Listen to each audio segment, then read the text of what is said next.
Americans are now having their say. Donald Trump and Hillary Clinton have done all they can to convince voters. Now it's up to the people. We'll bring you all the latest results as polls begin to close over the next few hours. Reporters in key battleground states, including the headquarters of the two candidates, will hear from both sides of the border about what this vote means for the United States and, of course, for Canada. And our poll analyst, Eric Grenier, and two special power panels for the price of one will help put everything into context.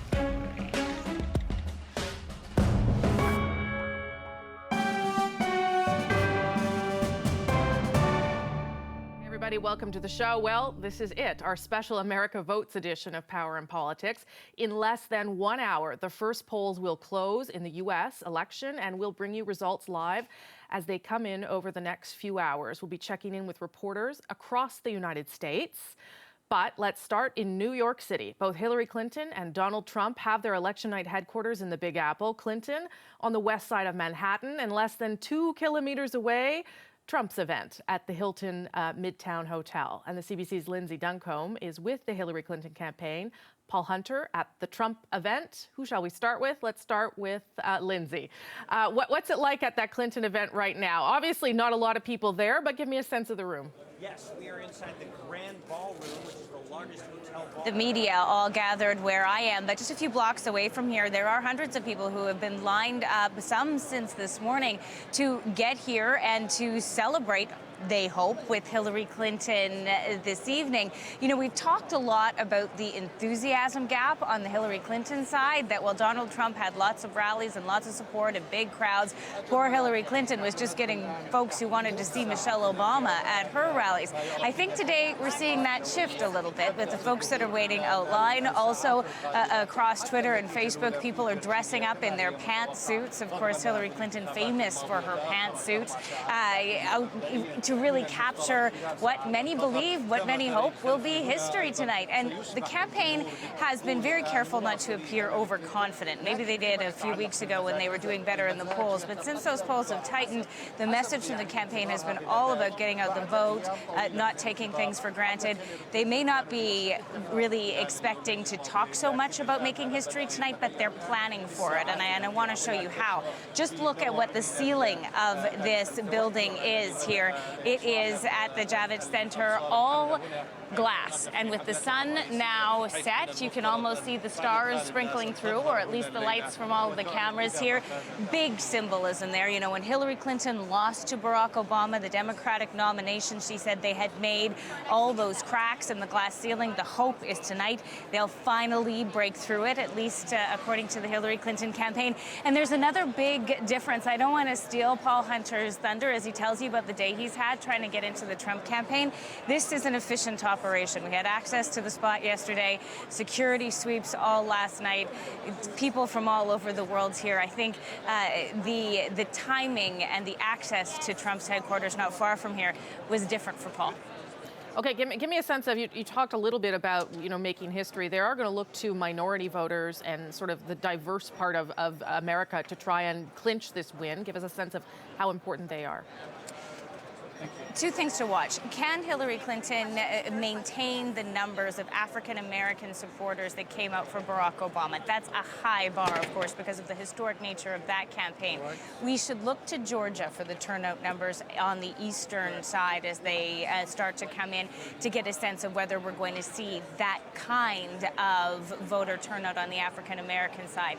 The other thing to watch for, of course, is Latino voters. You know, the Hispanic community has felt the sting of many of the words that Donald Trump has said over the course of this campaign. The Clinton campaign has obviously tried to channel that into a voter turnout operation among a population that normally would vote in states that haven't been as significant, such as California, such as Texas. But early voting in some states, including Nevada, have shown that there is a wave of Hispanic voters that are turning out for Clinton. You have to take that early voting with a grain of salt, but race has been such a large dynamic of this campaign. If Hillary Clinton is to win, it will be largely because of those minority voters. Okay, Lindsay, we'll leave you there, but we'll check back with you next hour to see how the room's filling up. Now let's go across town, not too far away, to Paul Hunter, who's with the Trump campaign. Paul, I'm surprised that you're even inside, so give me a sense of what you're seeing there. We just got inside, Rosemary. In fact, so there's nobody right behind me, and I won't, pan off, but the place is full of reporters and camera people and producers who are like literally just plugging cables in right now. It's been kind of a bizarro day and a half. This guy is one of two candidates to be president of the United States, and they're trying to set up they're calling it a victory party, of course, but they weren't nearly ready to get this place in order. It's been kind of weird all day long. As Lindsay has been at Clinton headquarters, we've been out on the sidewalks, hoping we'll be able to get in time and hoping we'll be able to get this up. But nonetheless, here we are. We're here for the night. So that's that. But I got to tell you, while we were out on the streets, give you a sense of the neighborhood. We're at the Hilton Midtown. Trump Tower is, a couple of blocks up and a couple of blocks over. So this is Trump's neighborhood. And so that means he's going to vote in this neighborhood. And the polling station for Donald Trump was another couple of blocks further east. So we thought we'd go take a look this morning. We show up and, there's Secret Service and NYPD and barricades and a crowd because, of course, all the other New Yorkers who are living in the neighborhood were going to go there and vote. And they were queued up for a couple of hours. Talked to somebody at the front. They'd be waiting there a couple of hours to get through the line, big line. Anyway, the motorcade comes. Trump, the black SUV stops. Trump gets out. Big smile, big wave. I'm standing right there. And the crowd starts to boo. Oh, it was unreal. Like, this is the guy who lives here. There is no love lost for this guy, at least not on that street corner in New York this morning. I sort of said, holy cow. And a woman standing next to me said, hey, this is New York. What did you expect? Oh, dear. That's been the scene here this morning. Okay, what are you expecting? What are you watching for from him tonight? I guess there are some questions about, if he wins or if he loses, how he acknowledges that. Yeah, as he hinted, starting at the third debate with Clinton, will he even accept the results if he loses? And he still hasn't said so. I mean, that would turn this place and this country upside down if he were to actually look in a mirror, walk out on stage and say, I don't accept the results of this. Certainly, he's been keeping up with the rhetoric that it's rigged, whether it's the Clinton people or the electoral system or the media. Which basically, of course, tells all his backers that if he doesn't win, it's been stolen, and so you can be extra angry afterward. But certainly that's been the rhetoric, so we're wondering what will he say when he gets out on that stage if he loses. The other thing, even if he comes out, even if he doesn't want to go that far and contest the election, I mean, when he walks out and he goes up to that podium later tonight, he's either going to say, thanks for electing me president, or congratulations, Hillary, right? Or so the thinking would go. But evidently, even as of this morning, his own inner circle didn't know whether, if it's a concession speech, whether it would be, generous and warm and conciliatory, or, as we've seen throughout so much of this campaign, mean-spirited. They didn't even know. But then again, that's Donald Trump. Okay, Paul, thanks for that. We'll check back with you later. Glad you got inside. That's a high moment already of the day. We'll check back with Lindsay and Paul later in the show as polls start to close in less than 1 hour. The polls closing in 1 hour, Indiana and Kentucky. So early results and reaction then. We've also got CBC reporters across the United States. Let's go. We've got Stephen D'Souza. He's also in New York, in Times Square, in Washington. The CBC's Adrian Arsenault will be at the White House. The battleground state of Ohio, Renee Filippone. Another tight battleground, one that everyone will be watching. In Florida with Susan Ormiston, who's in Miami, and in the traditionally red state of Arizona, looking a little pinker this year, Kim Brunhaber in Phoenix. And stay tuned, Peter Mansbridge will also join us in the third hour ahead of our America Votes special. All right, let's ask how Republicans and Democrats are feeling about their chances tonight. Joining me from New York, Democratic State Senator for Ohio, Capri Cafaro, who's been talking to us throughout this campaign, and in Greensboro, South Carolina, another familiar face who's been chatting with us as well, former U.S. Ambassador to Canada, former Republican State Representative David Wilkins. Okay, good to see you both. We're here. David Wilkins, how are you feeling about tonight? What are people telling you about the mood? How are you approaching it? Well, most polls out there indicate that it's more likely that Hillary Clinton will be elected president. But as we all know, polls aren't exact. And Donald Trump's been defying the odds since day one of this campaign over a year ago. In every the state during the primary. He was underestimated, and yet he won, and got more Republican votes than ever in a Republican primary. So I wouldn't count him out. The crowds are very enthusiastic. Even last night, late into the evening, there were huge crowds out for Donald Trump. I really do believe there's a movement in this country, and we'll see how if the polls picked up on it, whether they're accurate or whether they're not. But I think it's going to be a real dogfight tonight. And the first couple of states that we all know about, North Carolina, Florida, will probably indicate whether it's going to be a long night or a very short night. Okay, Capri Cafaro, how about Democrats? What's the mood there? You know, I think that Democrats across the country are cautiously optimistic. I agree with a lot of what the ambassador said. You know, the polls consistently have been trending, at least in recent days, and there has been a fluctuation. But in the trend line for Secretary Clinton, North Carolina and Florida, I believe, are going to be the two battleground states to watch. Ohio is less of a battleground state than it has ever been in recent election cycles. It really is trending more Republican this time around. But because of, you know, North Carolina, there's a lot of, it's very close because the African-American vote may be underperforming there. And so there's questions about that for the Democrats. But on the flip side, in Florida, there is a surge in the Hispanic and Latino vote. And that may bode very well for Democrats tonight. Now, there is a split between Cuban Americans and Puerto Ricans. Cuban Americans often vote Republican. Puerto Ricans often vote Democrat. So it's tough to say how Florida is going to come down tonight. So I think there are a lot of states out there that are within the margin of error. It is my hope that we will actually know who wins tonight, but I think that it's possible we may not. Okay, well, don't tell me that. I only have so much coffee at the ready. I mean, I think you would agree, I hear you. Mr. Wilkins. Florida is an important state, and it's one that Donald Trump would have to win, is it not? Because otherwise his path to victory becomes a little sketchy.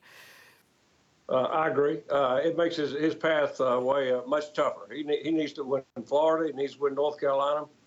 I think he will win Ohio. It looks like he will win Iowa now. And then if he can get one more, what has been traditionally a blue state, a Michigan or Pennsylvania, then I think he's on his way to the White House. What about you, Capri? Yeah, go ahead. Neither Michigan nor Pennsylvania have early voting. Yeah. Now, here in the United States, each state actually governs their individual laws surrounding elections. So there are states that do early voting. North Carolina, for example, is one. Nevada is another. Florida is another. My state of Ohio does early voting as well. This is somewhat of a recent phenomenon and one that does trend more favorably towards Democrats. So Pennsylvania and Michigan are two traditionally Democratic states, but they don't have early voting. And so that's why we saw this mad dash over the last 48 hours for both candidates and all of their very, you know, powerful surrogates coming to try to figure out a way. But there is a path for Donald Trump, but it's very steep. Let me ask you, Mr. Wilkins, the turnout that we're seeing in Florida, particularly from Hispanics in Florida, is that worrisome for Republicans, given that some of the comments that Trump has made are certainly not friendly to Latinos? Well, certainly the conventional wisdom is the Latino vote is going to be voting for Hillary Clinton, or at least a vast majority of them. And so we'll see that I think it's already been said, the Latino vote seems to be higher than last time. The African-American vote seems to be a little depressed, not as high as last time. That might be offset. And then, you know, Florida, Panhandle usually goes for the Republican, and the Miami area goes for the Democrat, and then we'll just see who can get their people to the polls. Okay, I want to get both of you to weigh in on how this might end. You know, Donald Trump has to this day, even this morning, again with on radio interviews, said that he will not necessarily concede. And I don't know how the night ends if that's the case. There are some reports from the Clinton camp that they have, I guess, a plan B for if he doesn't come out, and you know, assuming that he loses. What do you think has to happen for this night to actually end, assuming we get the results? Capri, I'll start with you. Sure. I mean, I think that a few things need to happen. You know, Donald Trump throughout today has been, you know, continuing this kind of rhetoric that the election is in one way, shape or form rigged, that there are voting machines that are turning votes from one party to the other, for example. You know, they already filed a lawsuit that was rejected out in Nevada about their early voting protocols. And you know, so they're setting the stage for this.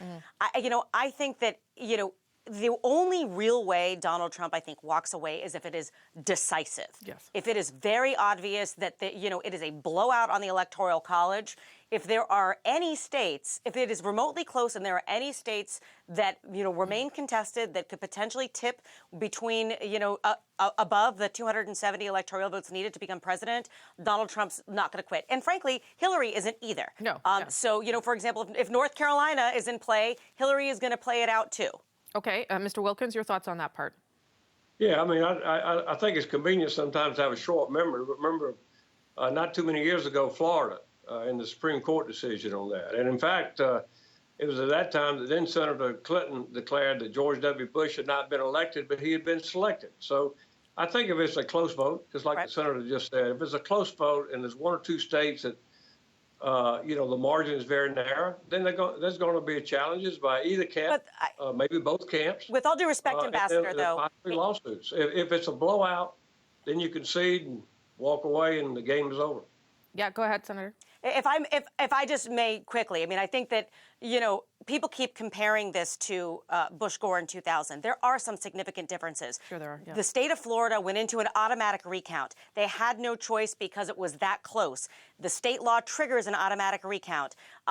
What Donald Trump has been saying consistently is a little bit different. He's basically saying, if I don't like the results, then I'm not going to concede. And that's why I'm asserting that I think it does need to be a blowout, or else, we may be going into uncharted territory with Donald Trump and his unwillingness to pass the baton as has been tradition here in the United States. Last word to you, Mr. Wilkins, then I got to go. Well, I mean, I think the Electoral College, we are a country of laws, and the Electoral College counts, and one candidate gets 270 or more, then they're going to be declared winner, and we got to move on. And then you talk about who won the Senate, who won the House, and hopefully the both parties can ultimately work together. Okay, listen, thank you both. I know you're both very busy and you've got lots of fun, hopefully some fun ahead of you tonight. Thank you. Caprica Faro, David Wilkins. Thank you so very much. Thanks for making time for Canadians. Appreciate it. Okay, let's take a look live there at the White House in Washington. Tonight, we get to decide who lives there, come January anyway. Coming up on Power and Politics, Americans who live in Canada have already mailed in their ballots. How are they handling watching the results from this side of the border? U.S. Ambassador to Canada, Bruce Heyman, will be up next. But first, here's a look at the presidential candidates' final pitches to voters. There is one fundamental question for you to consider. Do you want America to be ruled by the corrupt political class? Or do you want America to be ruled again by the people? It is a choice between division or unity, between strong, steady leadership or a loose cannon who could risk everything. Can you imagine having Hillary Clinton for 4 years? It's not just my name or Donald Trump's name on the ballot. It's the kind of country we want. It's every issue anyone cares about. God bless you. Get out and vote. Thank you, everybody. Let's make history together. Thank you, and God bless you.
hundreds of thousands of Americans who live here in Canada, and some in Ottawa even, who are preparing to watch the results of tonight's election at a party just up the street from us at the Chateau Laurier. How do expats feel about the race for president? And what was the impact of the campaign on Canada-US relations? Joining me from the Chateau is Bruce Heyman, the American ambassador to Canada. Nice to see you, Ambassador. Good to see you, Rosemary. Okay, about half an hour, 40 minutes or so till we see the first polls closing. How are you feeling about things? Look, I feel good. I feel good because Americans from across the country have turned out in record numbers to vote for president. And not only for president, but for Senate and for the House of Representatives and a lot of referendums all across the country.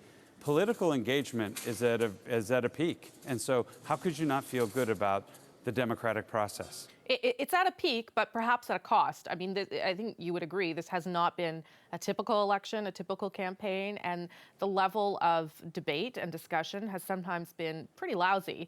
What do you think this means going forward for the United States?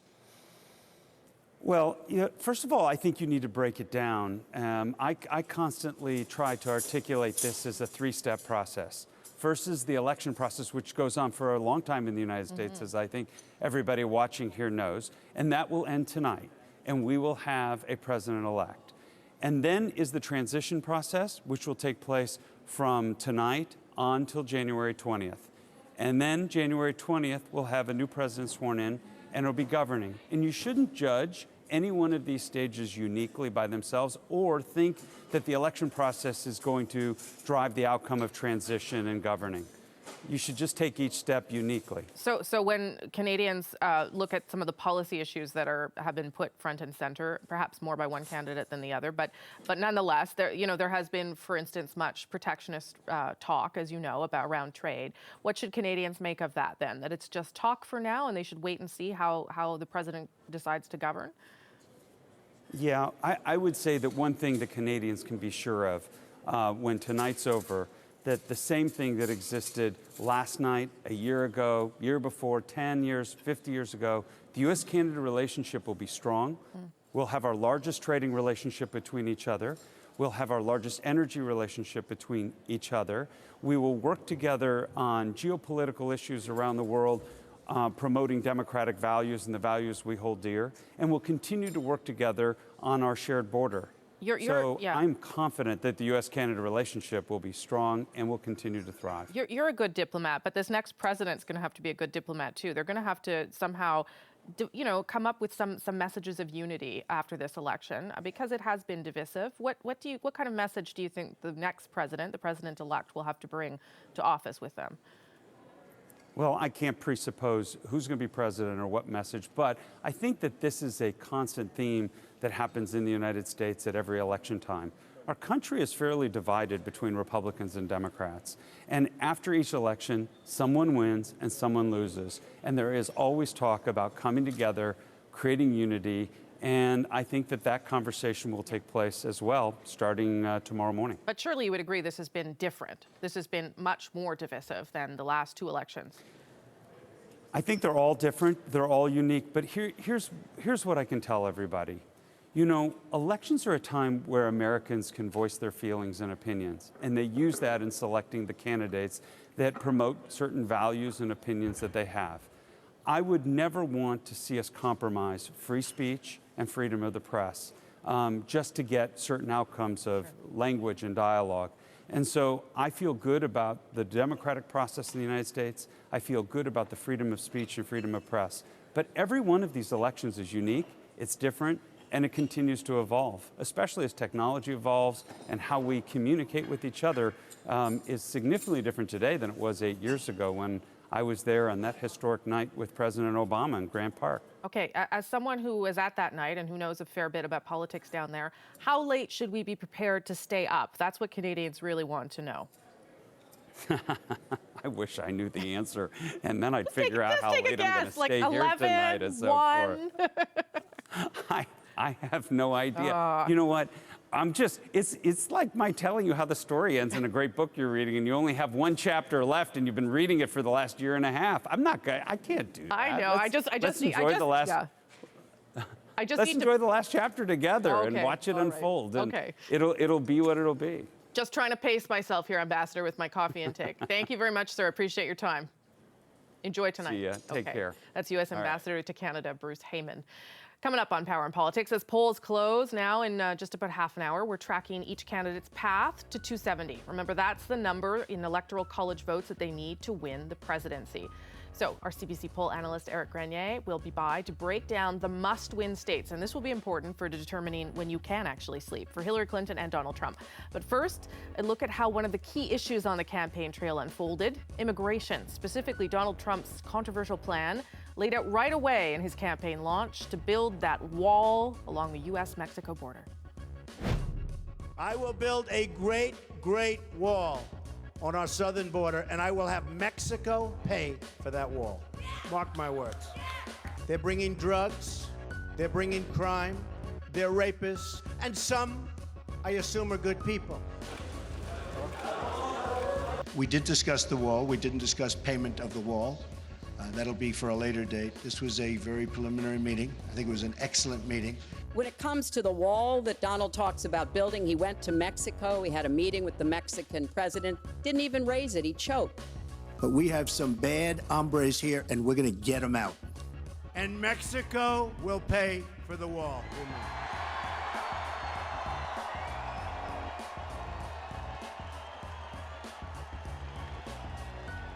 100%.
Talking a lot about the Electoral College over the past few days. We tried to teach you a little bit about it yesterday. You're going to hear a lot more about it tonight. For any candidate to win the presidency, they need to get 270 Electoral College votes. And they do that by winning a combination of states. So how can Clinton or Trump reach that magic number? What are their paths to 270? Our own Eric Grenier looks at the numbers. Look. The outcome in most states is easy to predict based on traditional voting patterns and the latest polls. Democrats in blue are likely to win states in the Northeast, a few in the Midwest, and on the West Coast. The Republicans, in red, can count on the South and parts of the Midwest, Plains, and Alaska. As you can see, Clinton's safe states are worth more votes than the states Trump can bank on. This gives her a head start. She needs to win fewer of the swing states than Trump does. Trump's path to the White House is more difficult. He needs to hold traditionally Republican states that are now close or too close to call. And he has to win some swing states like Iowa, Florida, Ohio, and North Carolina. But even then, he's still short of 270. So he would need to win at least one traditionally Democratic swing state where Clinton is ahead in the polls, like Michigan, Pennsylvania, or any two of Colorado, Nevada, and Wisconsin. All Hillary Clinton needs to do is block Trump's path in a few of these. And her best shot of doing that might be in Florida. If Clinton wins this state, Trump's chances of reaching 270 are virtually zero. Eric Grenier joins us now with a possible path to victory. That was dramatic. I'm super excited now after watching that. Okay, let's start at Florida. So if he doesn't win Florida, is he done? Yeah, it's pretty much done. Yeah. It's 29 Electoral College votes. That's a lot of other states he needs to win in order to make up for that. So if he doesn't win Florida, that's probably going to be it, barring some very strange realignment of the map in the Midwest, for example. Which could happen. Could happen. It's just not plausible. Talk about Clinton's vulnerabilities in some of those blue states, Michigan particularly, I guess, think that's where it's really coming down to in a state like Michigan or a state like Pennsylvania, where it was not very close earlier on in the race, even when the race was a bit closer nationwide. Now it's 3-4 points. Turnout could be a big factor, particularly in Michigan. If you don't have a large turnout among African Americans, you have a large turnout instead of the white working class sort of vote in Michigan, then it could be a state that swings over. And then if Michigan goes over, then that could open up some other possibilities. But Florida, North Carolina, if Clinton wins both of those, that's pretty much it. And Michigan and Pennsylvania, neither of them have early voting, I don't think, right? Which usually is advantageous to Democrats. So. Well, some of the states have been like that where there's no early voting, and so it's really hard to know what is going on. Okay, you talked about a timeline for election night. This is really what people want to know. When will we know? How late could it go? The first signals will come at 7:30 when Florida, North Carolina, and Ohio, they close. Start to get some hints, and I think by the time we get to maybe 9 o'clock, it'll start to be clear if that turnout issue for the various demographics will work in Trump's or Clinton's advantage. By 11 o'clock, when California, the polls close there, that is likely the moment when Clinton would get over the 270 mark, even before these swing states were decided. If she's not over that 270 mark by 11 when California closes, then we might be in for a long night. And if we're already talking about Florida, North Carolina flipping over to Trump, then we're probably in for a very long night. 2? 2? 1, right. 2. 2. So it could be late. Okay, all right, but excitement already at 7:30. It'll be so it's barn burner of an election. Okay, thanks, Eric. Eric will be back at 7. He'll be part of our mega power panel that's going to be on from 7 to 8, and he'll be helping us there and everywhere else throughout the evening. One city is in the spotlight tonight, New York City, because whichever way the vote goes, the president will come out of the Big Apple tonight. The CBC's Stephen D'Souza is in Times Square. Hey, Stephen, good to see you. So what's the mood been like in New York today? Do they realize how exciting it is in that city today?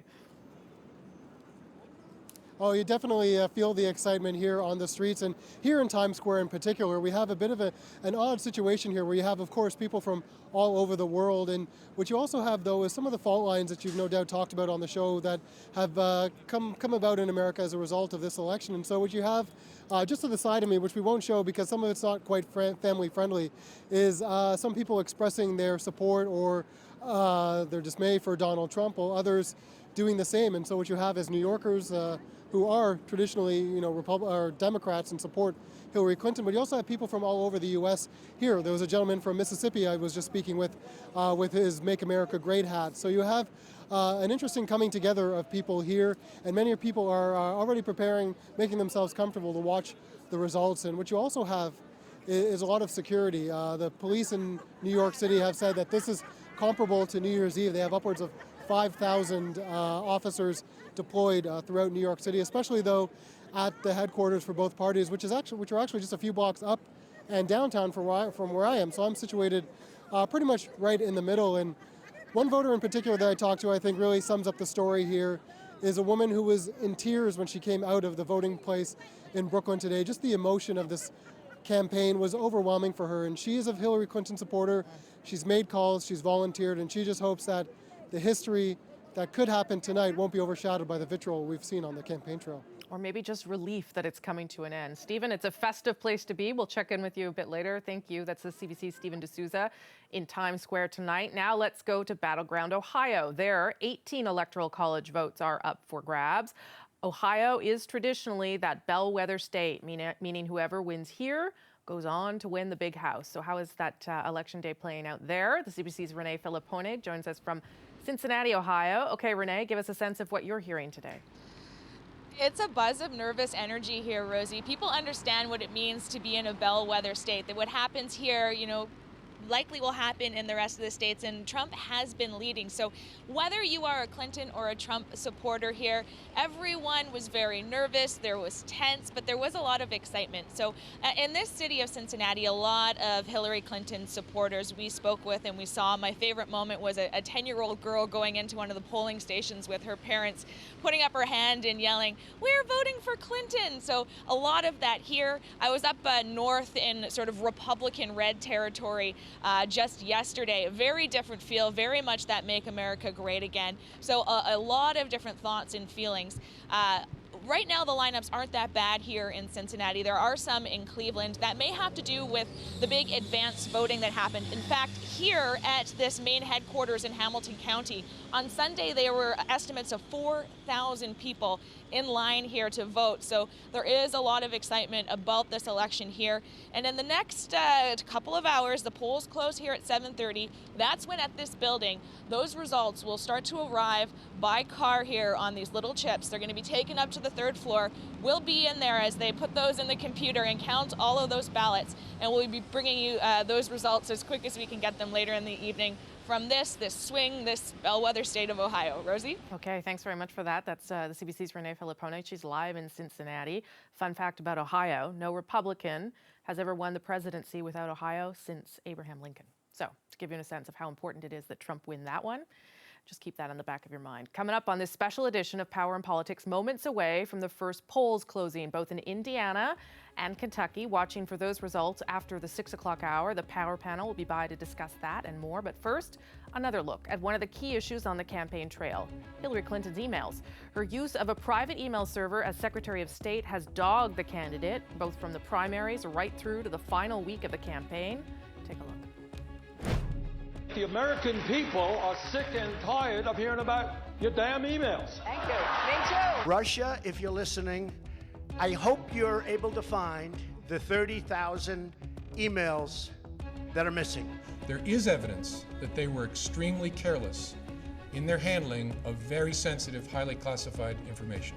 I made a mistake using a private email. That's for sure. And if I had to do it over again, I would obviously do it differently. The FBI has reopened its investigation into Hillary Clinton. The director himself has said he doesn't know whether the emails referenced in his letter are significant or not. This is the biggest scandal since Watergate. I am sure they will reach the same conclusion they did when they looked at my emails for the last year. There is no case here.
Thank you. Trump, what are you hearing about early returns so far from your team?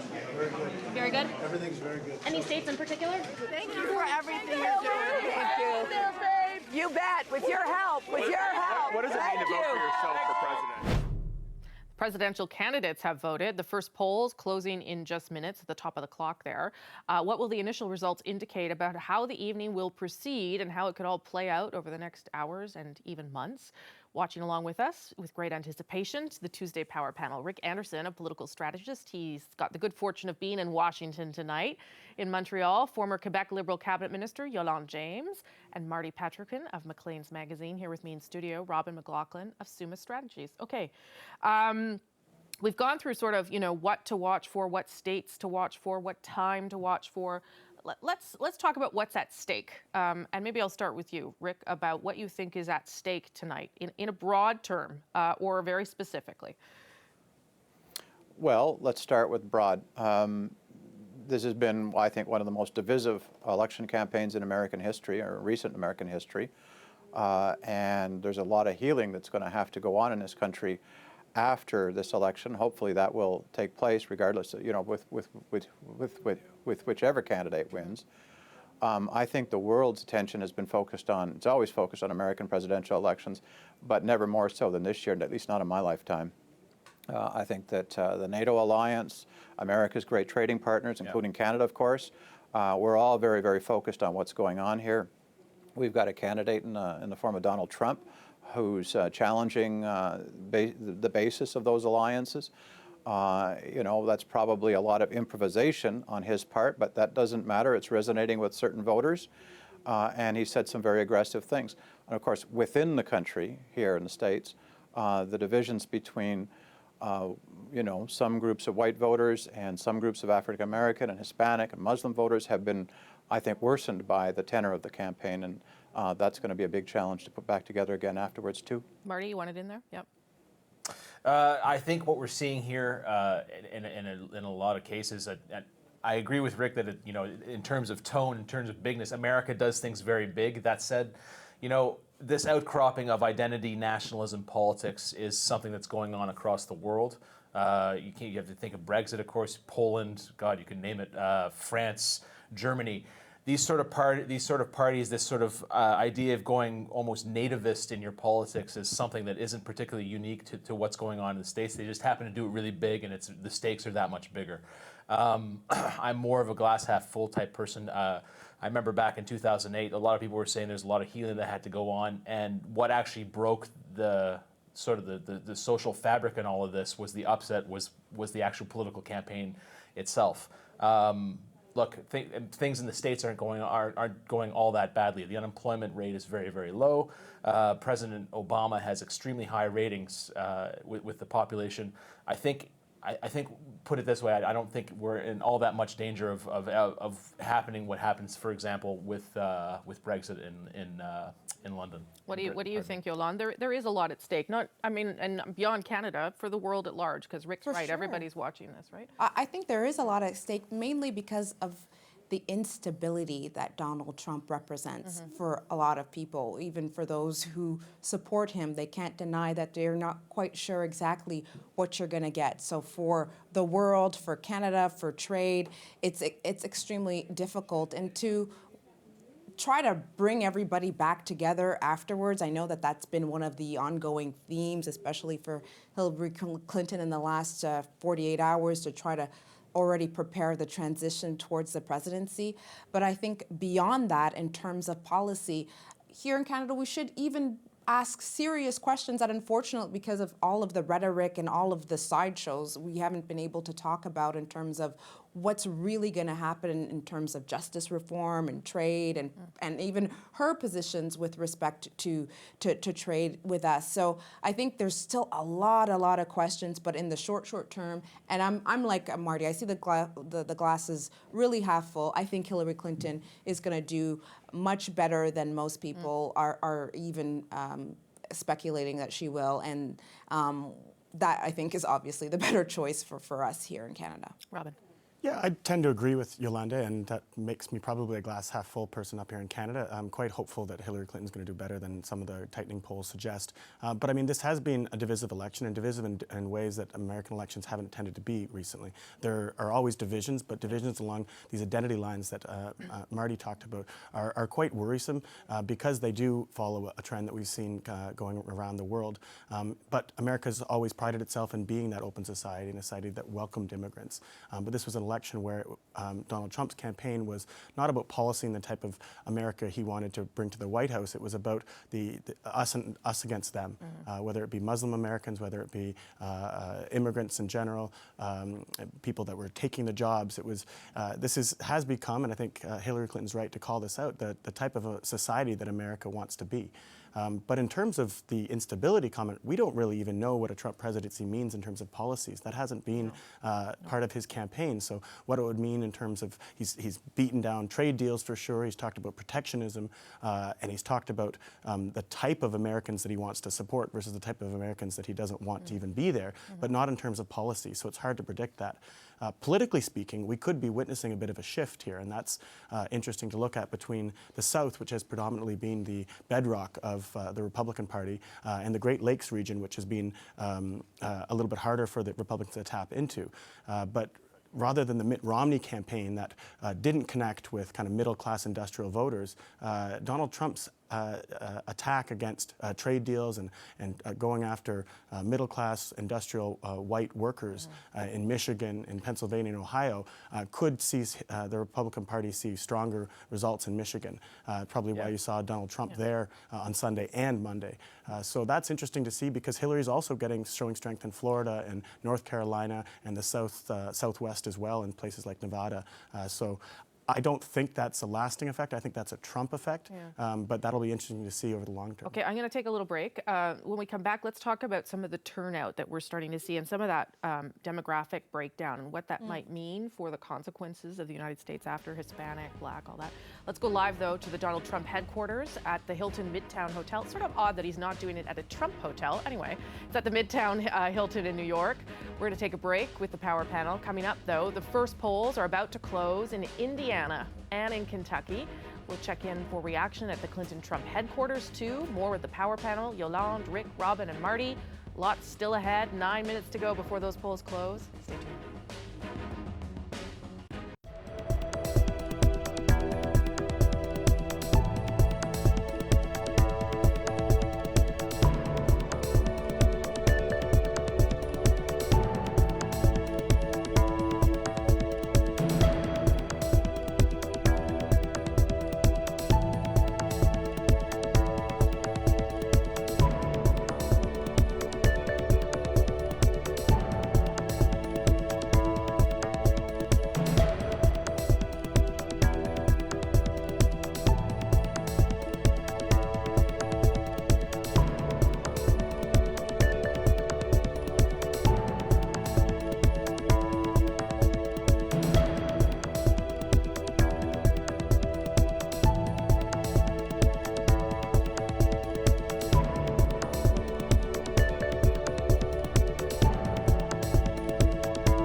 back to Power and Politics and the Power Panel. Rick, Yolande, Marty, and Robin. Okay, did I mention everybody? Yeah, okay. It's one of those days. We're basically Siamese twins. Yeah, okay, you guys are. I wanted to talk a little bit about turnout. Already 46 million votes have been cast, expecting anywhere between 80 to 100 million tonight to be counted. But there have been some interesting surges in interesting places, including the Hispanic vote. Rick, I know you've been following this closely. What kinds of things should we be watching for in terms of how this vote breaks down tonight? Well, you just mentioned one, Rosemary, the Hispanic vote. There's been traditionally a lot of attention to African American voting in American elections, and the Democrats have tended to do pretty well, particularly Obama has, of course. That may be a bit softer for Hillary, not surprisingly. But the Hispanic vote has become actually a large part of the electorate, larger than the African American vote. And it's more than half the voters in Florida, for instance, which is one of the biggest undecided states or toss-up states. And it's one of the closest. There's less than a point separating the two candidates there. So if it turns out that Hispanics turn out in large numbers in Florida to vote, that's, of course, a group that's been kind of struggling with Trump since the beginning of this campaign. That would be a sign that she's doing that Hillary Clinton is doing well in Florida in what otherwise looks like a very close race, and that's the one I think will really decide the election. And not just Florida, it could be Nevada too, right? There's already some early turnout. Yeah, and I mean, you had Donald Trump suing, the registrar in Nevada over the fact that claiming that Latinos were lining up past 8 p.m. and being allowed to vote, and it just tells you how divisive this campaign is. That you have a candidate that's like okay with coming out to sue for letting too many Latinos. It didn't go anywhere. The judge of course, shut it thankfully, down. It didn't go anywhere, but it tells you how divisive this has been. And I think in some places the African American vote will be particularly important for Hillary. Rick can correct me if I'm wrong, but I saw some indications that it wasn't as high as it might have been expected. And if that's true in North Carolina and Virginia, that may be a challenge for her in trying to wrestle those states.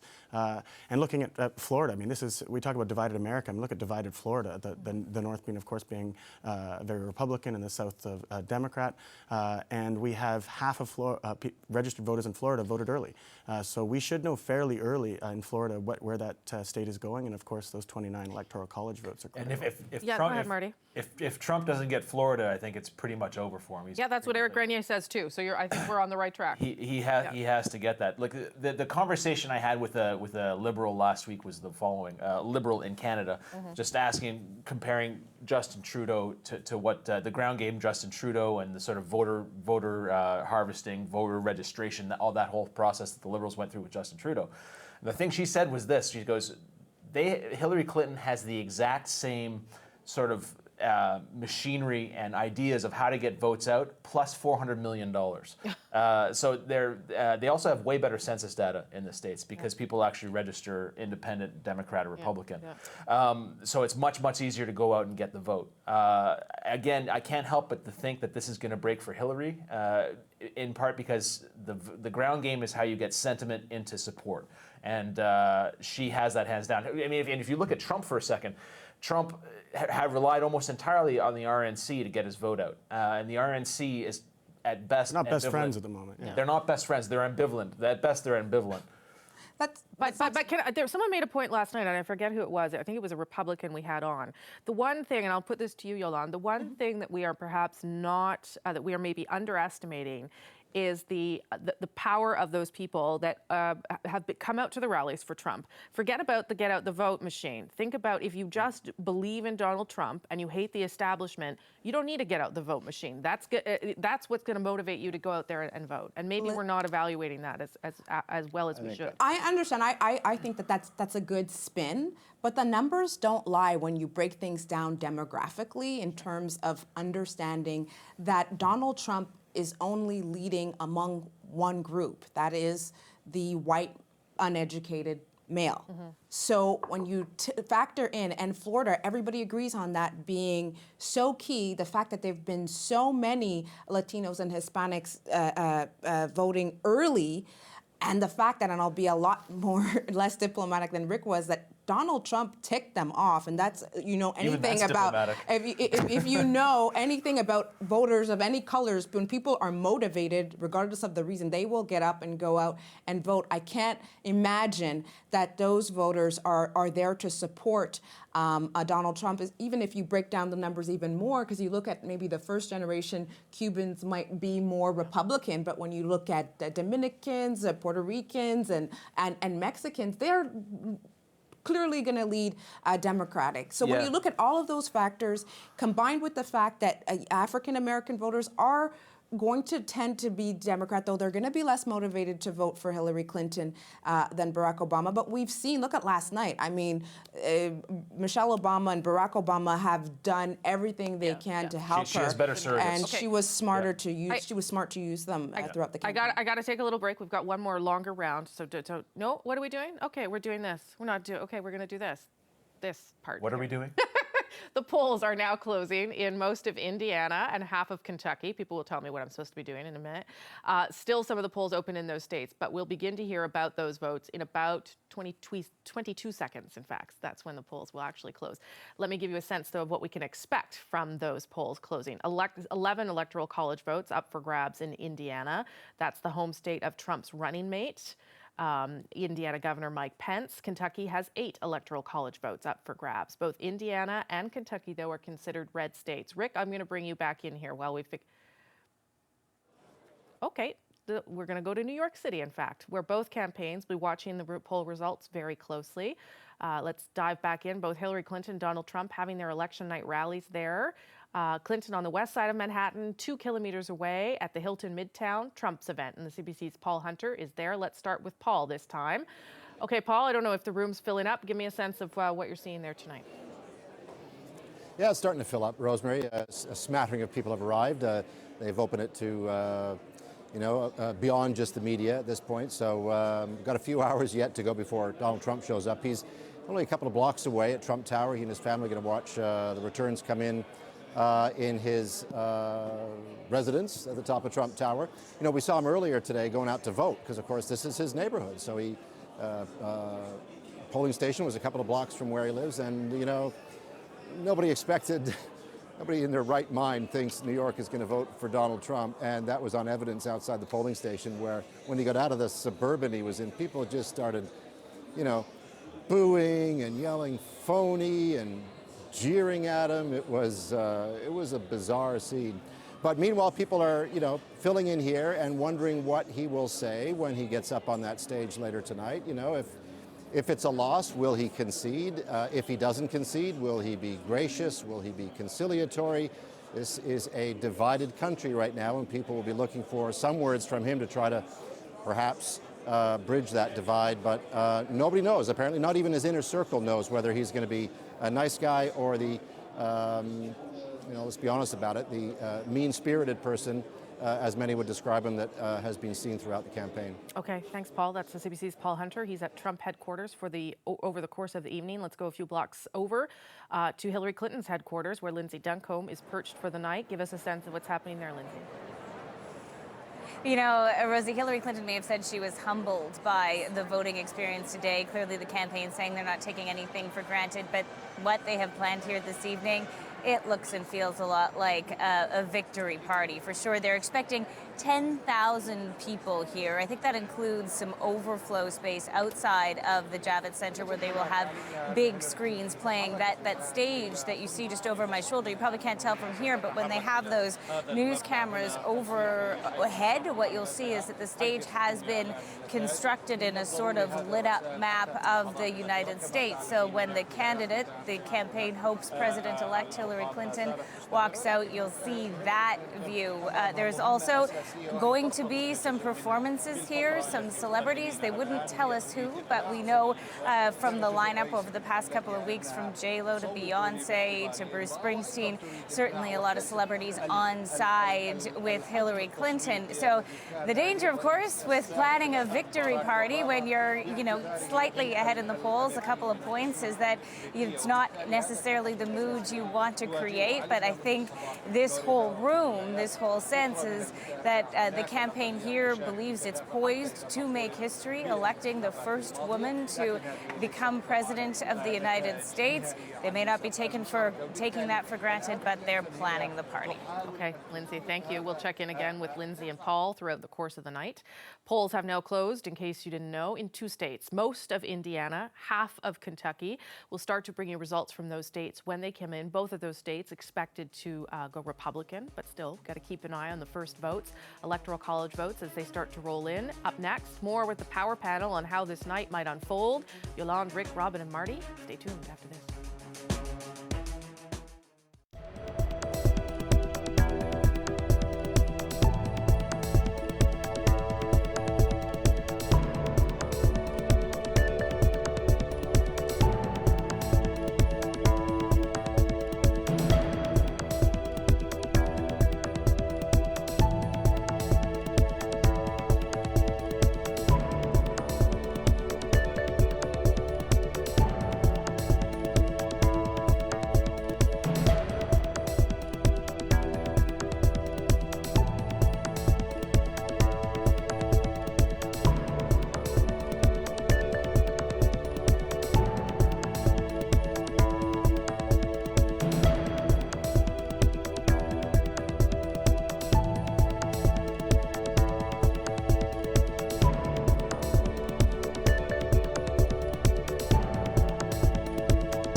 Everybody's talking about the record turnout at the polls. It's amazing, but please go to the polls. We have a movement going on. They've never seen anything like it. Go to the polls and vote. We're going to make America great again. Back with the Power Panel, Rick, Yolande, Marty, and Robin counting down till, well, the polls are half closed, but counting down until when the big polls start rolling in. We do have some early results. Maybe I'll bring them to you now from the state of Kentucky. Let's see if I can bring those up for you and show them to you, maybe. Oh, okay. Here's a hint: Clinton's not going to win. Okay, I'm gonna bring in the Spoiler. I'm gonna bring in the Power Panel if I can. Where did we want to go? We wanted to talk about sort of what's next. Marty, why don't you kick it off? What's next? Interesting if I can go on a Canadian angle a little bit, a lot of people have talked about Trump, ripping up NAFTA, ripping up TPP, et cetera, talking about all that kind of stuff. The sort of unspoken thing is that Clinton has gone in that direction as well a little bit. She was against NAFTA in 1997, apparently, according to sources, but there's a piece in the New Yorker that was talking about it last week. But sort of kept her mouth shut because it was her husband, et cetera, et cetera. She came out against NAFTA in 2007. Look, we talk a lot about the white working class, and it's a bit denigrated in this whole thing, and Donald Trump hasn't helped that. The fact is that is an electorate that Hillary Clinton needs eventually, and she's going to have to do something about that. There's too much noise about trade deals in America for them not to have some sort of tweaking going on. Robin. Yeah, I think there's a reason that those white middle-class industrial workers in the Rust Belt states around the Great Lakes region were so vulnerable to the kind of divisive message that Donald Trump's been doing, because they felt alienated by an economy that's seemingly left them behind. And they see that as being an impact of globalization and the jobs, the manufacturing jobs that have left those states. And then somebody came with a very simple message that pointed at other people as being the cause of this, and they were quite vulnerable to that. So I do think there's some healing to be done, and I think that that both the Republican and the Democratic parties would be wise to deliver a message that is a bit more constructive in terms of the economic solutions. Of course, for the Republican Party, it's all been about blaming Obama, which gets tougher to do when the American recovery has gone so well over the last few years. And therefore, I think their base was very, as I said, vulnerable to that. So I think that 8 o'clock polls closing in Michigan, Pennsylvania, and Ohio, and places like that will be really interesting, because if Donald Trump isn't essentially coming and blowing out the polls that we're seeing and winning Michigan and clearly winning Ohio and even perhaps Pennsylvania, then he doesn't have a path to the White House. But I think after the ballots are counted and we have a president-elect, the healing really has to begin, and the Democratic Party has to make inroads to very traditional Democratic states. Rick. I think that the trade thing is one of those cases where the American election campaign has not been full of truth-telling. You know, the challenge of North American, really Western industrial nations' manufacturing sectors is not just an American problem. It's not just a Rust Belt problem. It's not just an Ohio problem. It's not just an automotive industry problem. And it's not just a 2016 problem. It's been going on for 30 years. And the answer to it is complicated. It's about education. It's about training. It's about tax rates. It's about competition. It's about productivity. It's about a whole lot of things that are hard to boil down into talking points in an election campaign. Mr. Trump has done a good job of exploiting people's sense of being left behind. Canada, by the way, has done a better job because we roll up our sleeves and we get serious about making sure we take advantage of trade agreements and making sure we deal with those industries and those sectors and those regions that are harmed in particular ways by aspects of them. That's not been the case as much in the States, and that's why people like Bernie Sanders and Donald Trump, and even a little bit in this campaign, Hillary Clinton, have been able to exploit that, not exploit it in her case. She's been basically reacting to the other two to arouse people's scares. But there's fears, but there's not an easy answer to those things. You know, those folks in Ohio and Kentucky and Michigan and Pennsylvania who've been dislocated by trade competition, you know, there's some real serious truth-telling that needs to go on there. And it's about education, it's about training, and it's not an accident that one of the groups that's most committed to Trump are less educated white male voters. Those are the ones who are most likely to find themselves dislocated by whatever kind of international economic adjustments go on, whether it's the financial crisis, the Great Recession of 2007, which had very little to do with trade. And those are the people who end up at the margins of the economy, and they're feeling it. Yeah. Well, Bernie Sanders was talking about solutions because he was talking about education, where Donald Trump was talking about hatred. So to be fair, Donald Trump and Bernie Sanders might have both been critical about trade deals, but Bernie was talking about solutions like massive infrastructure investments, like getting back to work through education and retraining the economy, where Donald Trump is just talking about booting other people out of the country.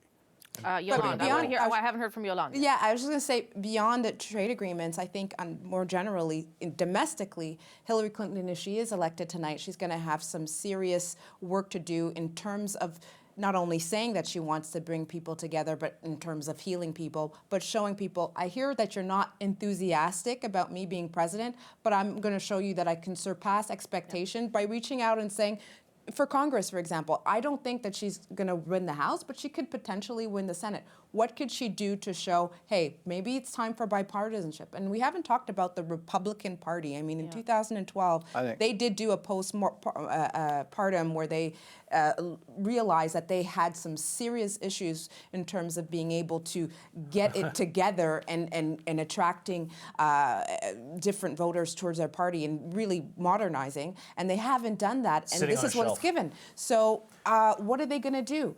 Donald Trump is just a manifestation of a situation that was pre-existing for years now. Rick, you want it back in there? Well, I think that's a very good point. And actually, while I am a little bit more pessimistic about how well Hillary's going to do tonight, Mrs. Clinton's going to do tonight, Secretary Clinton's going to do tonight than other people. I mean, the spin from her campaign is very good at getting us all looking at Hispanic voters and not looking at the black voters who are not turning out quite the way they should. It's very good at getting us focusing on her organizational strength and not focusing on the intensity of support that he has, which is weaker than hers. Sorry, stronger than hers. But if she does win, which I do think she will tonight, I think she's going to have an easier time pulling the country together than people are thinking. First of all, the Republican leadership on the Hill here in Washington is going to be glad to see the end of him. Yes. He went to war with them, and they're feeling it. They understand that part of his criticism is well-founded.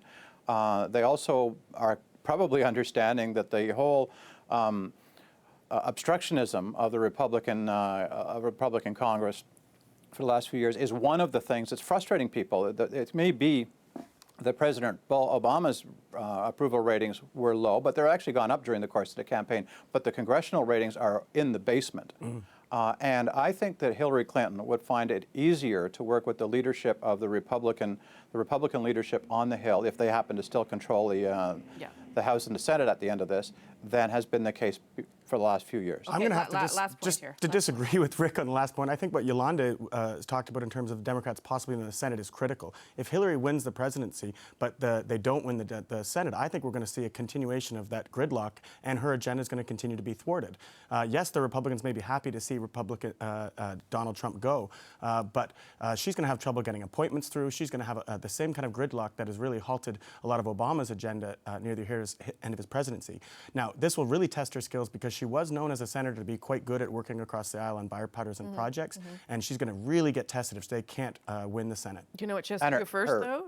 She has to actually win. Yes, yeah, she has to win. That has to happen first. Okay. And Donald Trump has to concede, which I don't know if that's going to happen either. Who knows if that'll happen? Exactly. He doesn't actually have to concede. He just has to lose. Yeah. Okay, but it would be nice for Americans if the person who loses concedes. Actually said I lost, yeah. That was the worst Apprentice season ever. Thank you, and Marty. That's saying a lot. Thank you, Marty. All right, you wrap it up as you always do. Yolanda James, Marty Patrick, Rick Anderson in D.C., and Robin McLaughlin. Thanks, everybody. Enjoy the evening, and stay tuned. Lots more coming up on PNP. From First Lady to first female presidential candidate, she's been under the glare of the media spotlight for decades. But who is the real Hillary Clinton? Biographer Gail Sheehy joins us after this. Stay there.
she's been on the political scene for decades. Hillary Clinton has had many different titles in her career, from First Lady, of course, to Secretary of State, and now potentially the first female president of the United States. So what brought Clinton to this point? What are her strengths, her weaknesses? And after a lifetime of different roles and titles, who's the real Hillary Clinton? Joining me now is the author of Hillary's Choice, Gail Sheehy. Nice to see you. Glad to be with you. Okay, so it was in 1992, I think, that you were on this little airplane with Hillary Clinton and her husband as they campaigned around the country for the presidency as the leading Democratic candidate. At that moment, did you ever think, oh, well, you know, this is Bill Clinton's time, but there will be a time for Hillary Clinton too? Well, actually, I was on the plane with Hillary alone, knee to knee. There were only about 6 of us on the plane. She was campaigning separately and brilliantly. But I did later have an interview with Bill Clinton in the same 92, and I asked him, I said, you know, you're a governor from a small southern state, you're rather new to the American people, what are your goals for the next 10 years? And he said, right off the bat, 8 years of Bill, 8 years of Hill. Wow. So I had an early clue as to what their life plan was. And that's probably what's made them a team, a lasting team in spite of lots of challenges. So what do you think is Hillary Clinton's most important quality that has gotten her here? Resilience. She cannot be stopped. She has laser focus, discipline. Bill Clinton is all over the lot, brilliant ideas, but he doesn't know how to keep it in the channel. And my viewpoint has been, watching her all these years, it took a Hillary to raise a president, just like it takes a village to raise a child. Not that he wasn't brilliant and a natural politician, things that she isn't a natural politician, and she's admitted that. So it was their team, their partnership, that really made this all work. And he was always ready to be there for her when her time came. And her time didn't come until she was 53 years old, when she had secured the fact that he would be impeached but not thrown out of the White House, not convicted. And she was meeting that same day in another part of the West Wing with her consigliere, planning to run for the U.S. Senate, and her first political foray as an independent voice. And she told me it was the first time she felt free. Interesting. What was it about her upbringing that led her to this place, do you think? Her childhood, her adolescence, is there something there that sort of became a pivotal moment for her? There's so many things. I mean, they're 4 years old. Her mother, who had been abandoned as a child, saw Hillary come home sobbing because a little girl in their new neighborhood had punched her in the face. And Miss Dorothy Rodham told me the story. She said, I sent her right back out. I said, there's no room in this house for cowards. You go out there and you punch her right back. Hillary marched out, punched the girl out in front of a bunch of boys who were all gaping, and walked home saying, I can play with the boys now. And she's been playing with the boys ever since, very successfully. She is very tough. Think about it. Yeah. Go ahead. Well, you know, she had Bill Clinton behind her all along.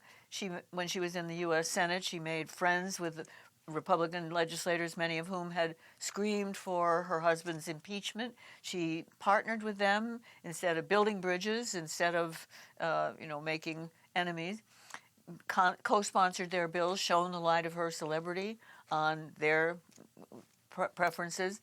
So she's built a lot of relationships. And imagine how often does it happen that a bitter rival of a presidential candidate then turns around and becomes one of his most trusted aides as Secretary of State.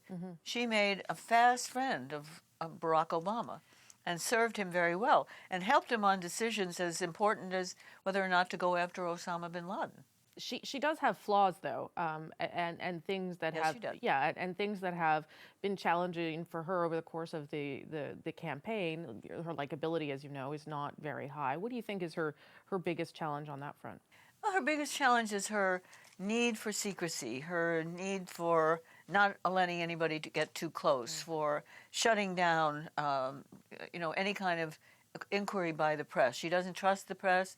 She'd gotten off to a very rocky start defending her husband in his very first presidential race when he was, the bimbo eruptions happened and he almost lost, and then the draft, and then other things that she made him the comeback kid. So I heard of her on that plane flight together after we had just seen Jennifer Flowers, the lounge singer with slot machine eyes, playing sex tapes with Hillary's husband for the press. That was the first time that he was in big trouble. And she smoothed that over for him. But from then on, she was always very wary about anybody asking too many questions or getting too close to their life or their any of their inside story. And that has made the press hostile to her, as she's been hostile to the press. That is not useful. And ultimately, Donald Trump was able to parlay that into distrusting her, making people feel that there's always something she's trying to hide. There's going to be something terrible in her emails, and look what happens. The FBI director is now going back after her. He's going to find something terrible. She'll be in jail before the election, or if she's not, I'll put her in jail once I'm president. Well, it turns out there wasn't anything there. And the director, having blundered into putting out an email that people filled the vacuum with their conspiracy theories, was suddenly robbed out from underneath Donald Trump. There often was nothing there from the very first investigation. Whitewater was just a dumb investment that these two young people made, not making any money, way back in the beginnings of their political career. And it went all the way up to a special prosecutor because they shut it down. Hillary shut it down very early. I want to. I hope that by now, go ahead. Yeah. I think she's more confident now. After all, she's an ancestor of an early French woman who was sent over by the king in the 1600s to be a mother of your nation, New France. Yes. So she's now in position to be the mother of a reborn nation in America as the first woman president after 236 years of males. All right. Well, we shall see. Thank you. You gave us lots of good insight today. I appreciate your time very much. Thank you. My pleasure. Polls have closed in most of Indiana and half of Kentucky at the top of the hour. We've got some very early results to show you now. Let's go first to Kentucky. About 10,000 votes have been counted so far, and you can see Donald Trump well in the lead. That is not a surprise for the vote for the state of Kentucky. Eight electoral college votes up for grabs there. And in Indiana with some very early results as well, about 4,000 votes only so far. Donald Trump also leading in the state of Indiana, where there are 11 electoral college votes up for grabs. Remember, the magic number is 270. Some other news developing at this hour. A spokesperson for the former President George W. Bush says that neither George W. Bush nor his wife, Laura Bush, voted for either Trump or Clinton. So that's one way to handle things. We'll continue to bring you more results, of course, as more polls begin to close at 7 Eastern. Coming up on Power and Politics, we'll check in on other battlegrounds, Ohio and Florida. But first, many of the colorful and controversial off-script moments in this campaign came from, of course, Donald Trump. But there was this one moment from Hillary Clinton that gave her a basket of trouble. And Trump, well, he didn't let her forget it. One of the biggest stumbles, perhaps, of Clinton's campaign, making deplorable a key word of this election. You could put half of Trump supporters into what I call the basket of deplorables. The racist, sexist, homophobic, xenophobic, Islamophobic, you name it. While my opponent slanders you as deplorable and irredeemable, I call you hardworking American patriots. You know what's deplorable? Hillary Clinton viciously demonizing hardworking people like you. People who want their immigration laws enforced and their borders secured are not racist. I was sorry about the way I talked about that, because my argument is not with his supporters, it's with him and with the hateful and divisive campaign that he has run. These are not deplorable people, that I can tell you.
coverage of the American election, bringing you the results as they roll in. Polls have already closed in Indiana and Kentucky. All eyes, though, are on some crucial battleground states in this election, states where victory could mean the difference between a President Trump and a President Clinton. And the CBC's Susan Ormiston is in one of those states, the key state of Florida. And she joins us now from Miami. Okay, Susan, good to see you. People have been voting, obviously, throughout the day. You were out there watching them. Florida also saw some record numbers in early votes. What can you tell me about how that's unfolded? Well, Rosie, we're at the University of Miami tonight where they're getting ready for an election watch party with a lot of political science students here, keenly interested in those early vote results. It's a phenomenon we don't see in Canada at all. 2 weeks of early voting produced 6.4 million votes. More than half of this state already voted before today. So it was a steady but a trickle of voters at many precincts. They looked a little bit lonely, actually. And what we learned from those early vote numbers was who voted, not who they voted for, but who were they. So fewer white voters by a couple of percent, fewer black voters by a couple of percentage points, but more Hispanics. And the surge in the Hispanic vote here is seen as profitable for Hillary Clinton after Donald Trump's anti-immigration stance and his remarks about some Mexicans being rapists and criminals. That really turned off a lot of the Latino vote here. So what we'll be watching for tonight is the demographics of those early returns. Who came out and voted for each candidate? This state has been deeply divided. President Obama won it in 2012 by less than a percentage point. It's still that way with Trump loyal support in the north part of this state. And down here in Miami and Dade County, it's heavily blue. So the strategy for the Democrats down here is to scoop up mountains of votes in order to overcome the red surge further north. We'll be looking at that. You know, after the 2012 election, some Republican leadership recommended that the Republicans court the Latino vote. Obviously, Donald Trump ignored that advice, and it may be to his peril. One analyst I spoke to said that Donald Trump has indeed built a wall, but it's a Democratic firewall that may, in fact, keep him out of the White House. He has to win here, as you know well, in order to have any path to the White House. If Clinton stops him here, Donald Trump will not be president. Rosie. Okay, Susan, that's why you've got one of the big, great stories tonight in Florida. We'll hear again from you once the polls close there. Thank you. That's the CBC's Susan Ormiston down there in Florida. Another key battleground, perhaps unexpectedly this time round, Arizona, another place where the Hispanic voter could play a key role in that state as well. And the CBC's Kim Brunhuber is in Phoenix live and joins me now. Okay, Kim, give me a sense of what you've been seeing and hearing today. Well, Rosie, I'm in Maricopa County. Why here? Well, because 60% of people in Arizona live in this county. So if you win this county, you win the state. Now, this state or this county tends to break Republican, but here where I am in Phoenix, it's a Democratic bastion. So this is sort of a swing county within a swing state. Now, when you say Arizona being a swing state, I mean, you never would have thought that going into this election. After all, you know, they voted for Republicans essentially for 60 years, except for 2 occasions. And of course, you know, yes, you say there's a growing Latino vote, but many experts I spoke to said we were still sort of 8 to 10 years away from that sort of being a tipping point. So the fact that this state is in play took many people by surprise, including the Clinton camp. It was only late in the race, Rosie, that they poured $2 million here. They sent their powerful surrogates like Bernie Sanders, Obama here, and that's because they thought they really had a shot at winning, and that's because of the Latino vote. They came out in record numbers for early voting, in fact, perhaps twice as much as 2012. They set records for registration in the Latino vote, and you know, we've heard from Susan in Florida. Well, Arizona is probably second to Florida in terms of the ability for the Latino vote to swing the entire election. So if the Latino population comes out in the same numbers that they did in the last election, well, Trump wins this state. If they come out in huge numbers here, it's possible Clinton wins. Now, it's important to point out, Rosie, that Hillary Clinton doesn't really need Arizona, but it sends a very powerful message if she does indeed win here, the fact that this Latino vote, which seemed years away from really being the tipping point, is actually having this effect now, well, it'll resonate for, beyond this election, Rosie. Okay, thanks for that, Kim. That's the CBC's Kim Brunhuber. He's in Arizona. Remember the last time a Democrat won in Arizona? Bill Clinton in 1996. An update now on some very early results in this election. Polls have closed in only 2 states so far, Indiana and Kentucky. Perhaps not surprisingly for many people, Donald Trump is currently leading in both states. That would not be a surprise. We would expect him to carry those states. Here are the early results in Kentucky.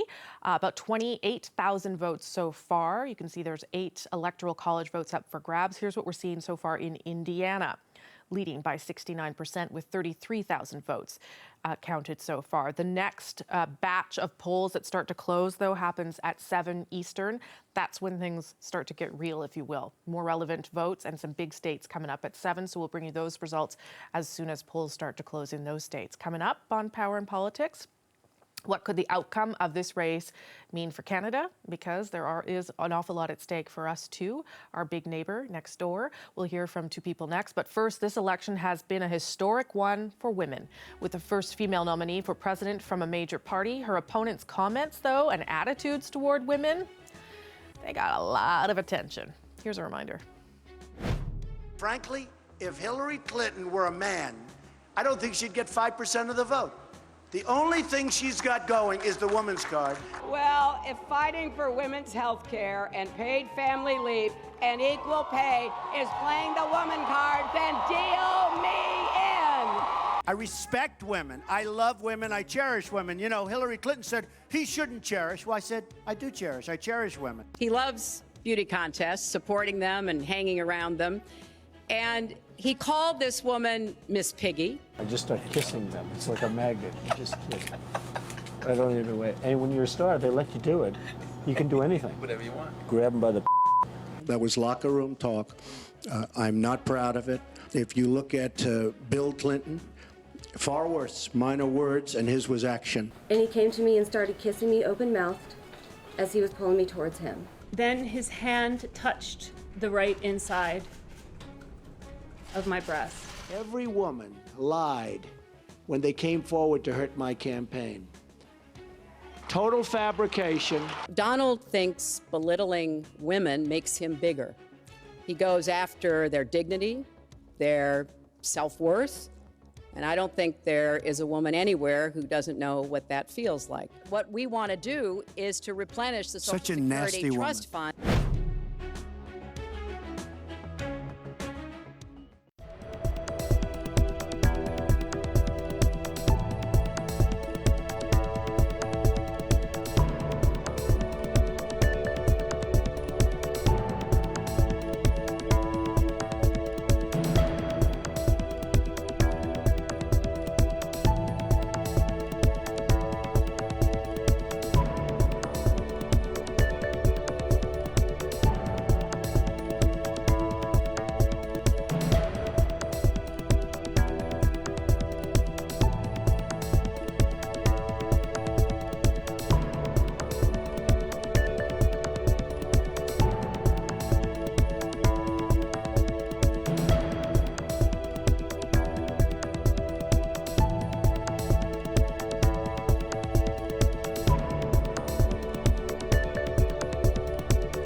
Okay, let's take a look there. The White House, what's up for grabs tonight? And by the end of this evening, we will know who will be moving into that building as the new President of the United States. Well, the President-elect first, moving in sometime in January.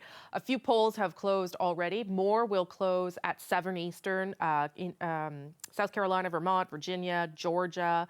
Already, though, we've had a couple results from Indiana and Kentucky. Big states at play at 7:30. That's when we're going to hear from North Carolina and Ohio. Big swing states up for grabs at that time. Meanwhile, though, tearing up trade deals, tightening border controls, there's a lot of concerning rhetoric for Canadians in this presidential race. So let's, for one last time, dig into what a President Clinton or a President Trump would mean on this side of the border. Joining me now in Toronto, Laura Dawson, director of the Wilson Center's Canada Institute, and Colin Roberts, a retired diplomat and current vice president of the Canadian Global Affairs Institute. I'm saying one last time because by tomorrow we'll know. We can at least plan what's going to happen and how we should move forward. Colin, let's start with you. What do you think is the biggest thing at stake for Canada right now in this election?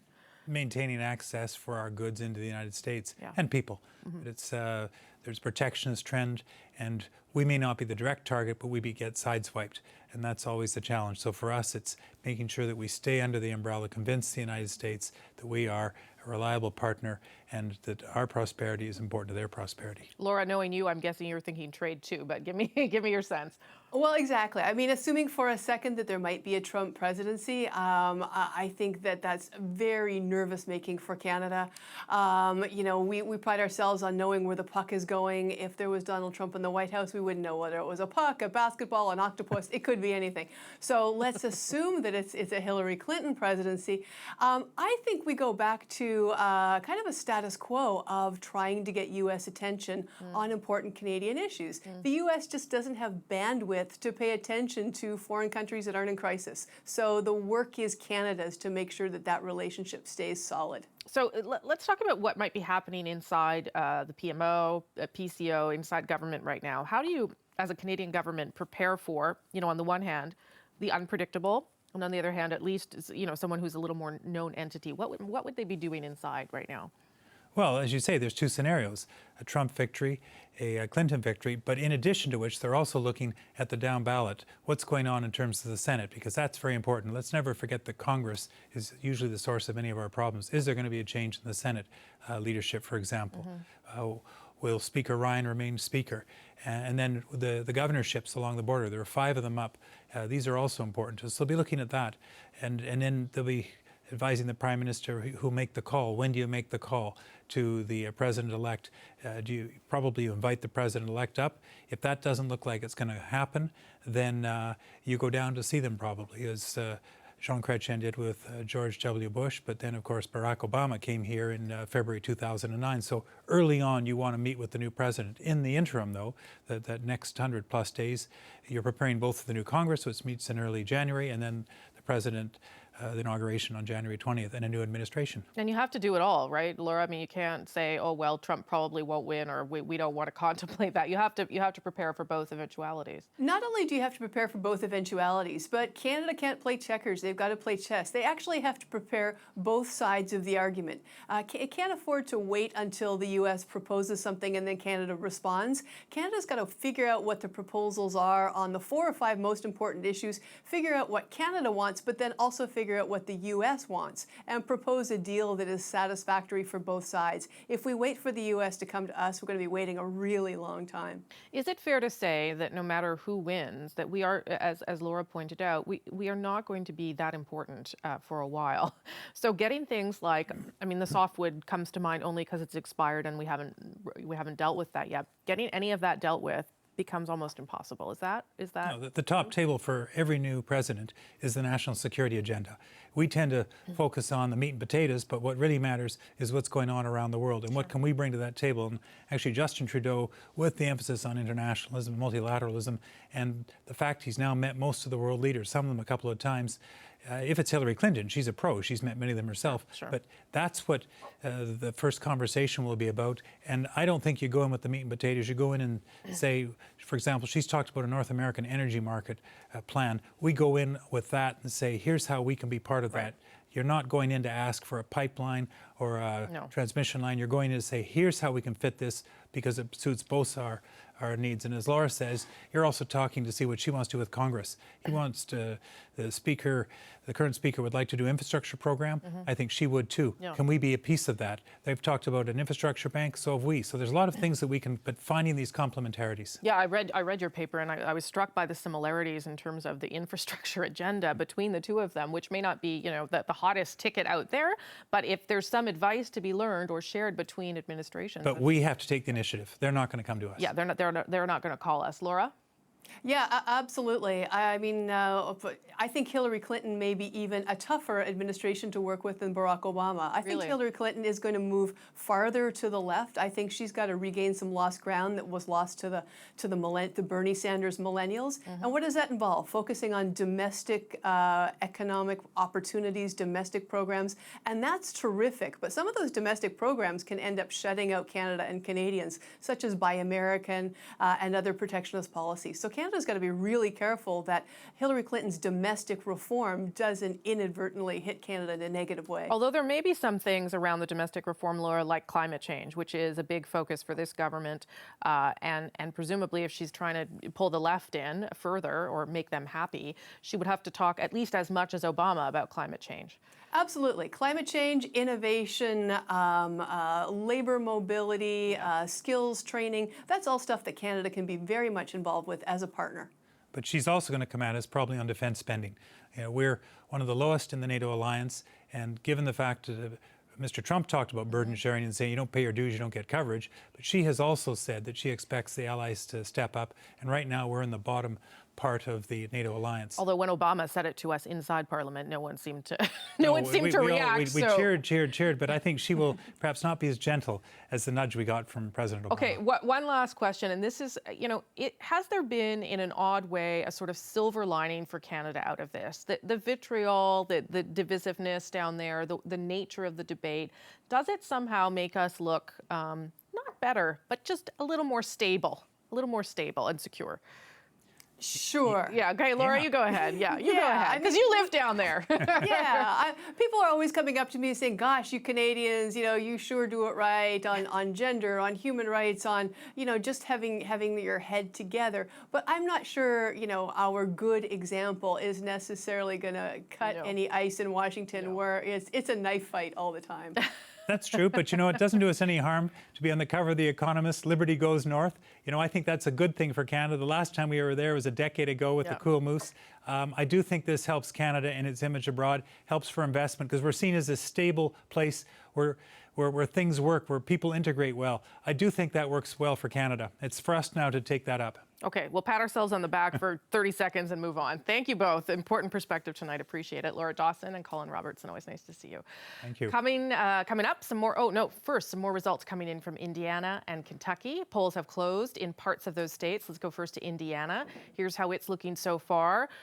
With about 59,000 votes in, Donald Trump still with a significant lead for the electoral 11 electoral college votes up there. And here's the situation in Kentucky. Again, 46,000 early results coming in. Donald Trump still with a lead on that. We are looking, though, of course, for a third hour, our third hour of coverage, a lot of polls closing at 7 and then at 7:30, including some key states: Florida, Kentucky, Indiana, Georgia, South Carolina, Vermont, Virginia, parts of New Hampshire. That and a special election night power panel is still ahead. So stay with us, won't you? We'll be right back.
first polls are closing in the presidential race. Two Republican-leaning states, Kentucky and Indiana, have completed most voting. Voting will be wrapped up in those states in a few minutes, and together they represent 19 electoral college votes. We're going to have more on those results and polls closing in 6 more states soon. Here's a look at how the presidential candidates finished the campaign at the ballot box today.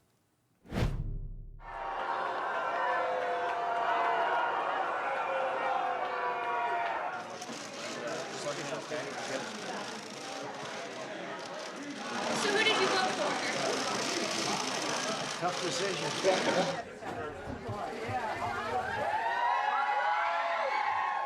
I'll do the very best I can if I'm fortunate enough to win today. I voted for Donald Trump to be the next president of the United States of America. Kind of like we've done all we can do, and now it's in the hands of the voters. As long as the American people vote, I think we'll do a good job. Gives you an idea of how some of the candidates and the current president spent their day.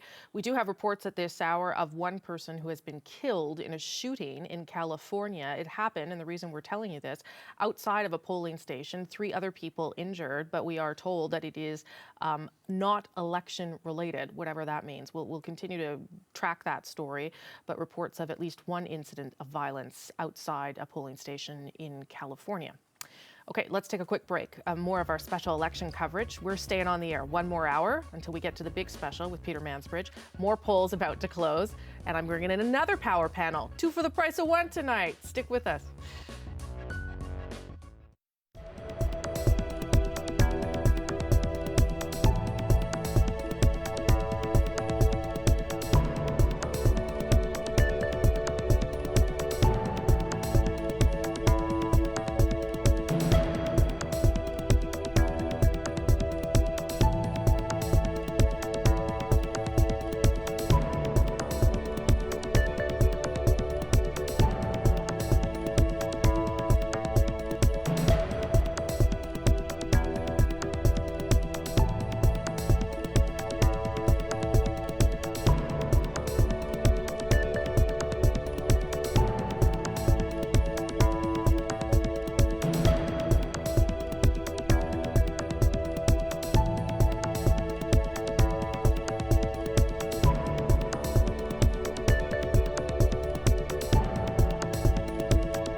back to our special America Votes edition of Power and Politics. We're monitoring, obviously, the results to bring them to you live as they come in. Looking at Kentucky now, Indiana coming soon, Georgia, South Carolina, Vermont, and Virginia. Most polls closing in New Hampshire and Florida as well. In about half an hour, polls will close in North Carolina, the swing state of Ohio, West Virginia. To put all of this in context, we've got a special power panel on hand. Amanda Alvaro will be here shortly, so let's go with these guys. Tim Powers of Summa Strategies is here with me in studio. Our poll analyst, Eric Grenier. Media Styles' Ian Capstick is in Edmonton tonight, and Louisa Savage of Politico is in Washington, and she'll be joining us shortly. Okay, so we are in that space now. We're just waiting, which what you do for an election. We're going to get things in a couple of seconds from a couple of key states. So let's stop and do that first.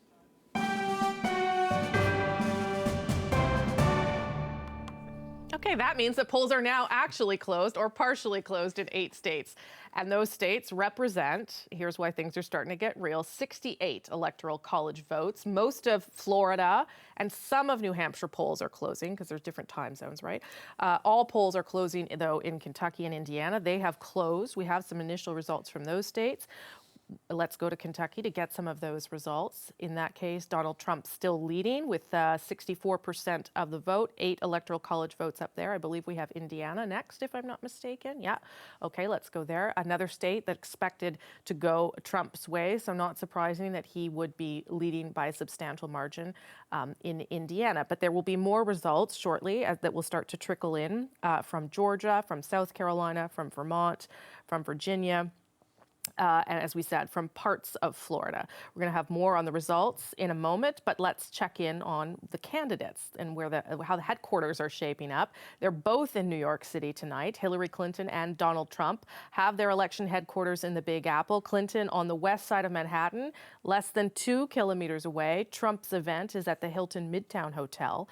And both of them holding their election night rallies there, waiting anxiously to see how the night will unfold. This time around, let's start with the CBC's Lindsay Duncombe. She's with the Clinton camp. Paul Hunter's at the Trump rally. We'll get to him in a moment. Okay, Lindsay, let's start with you.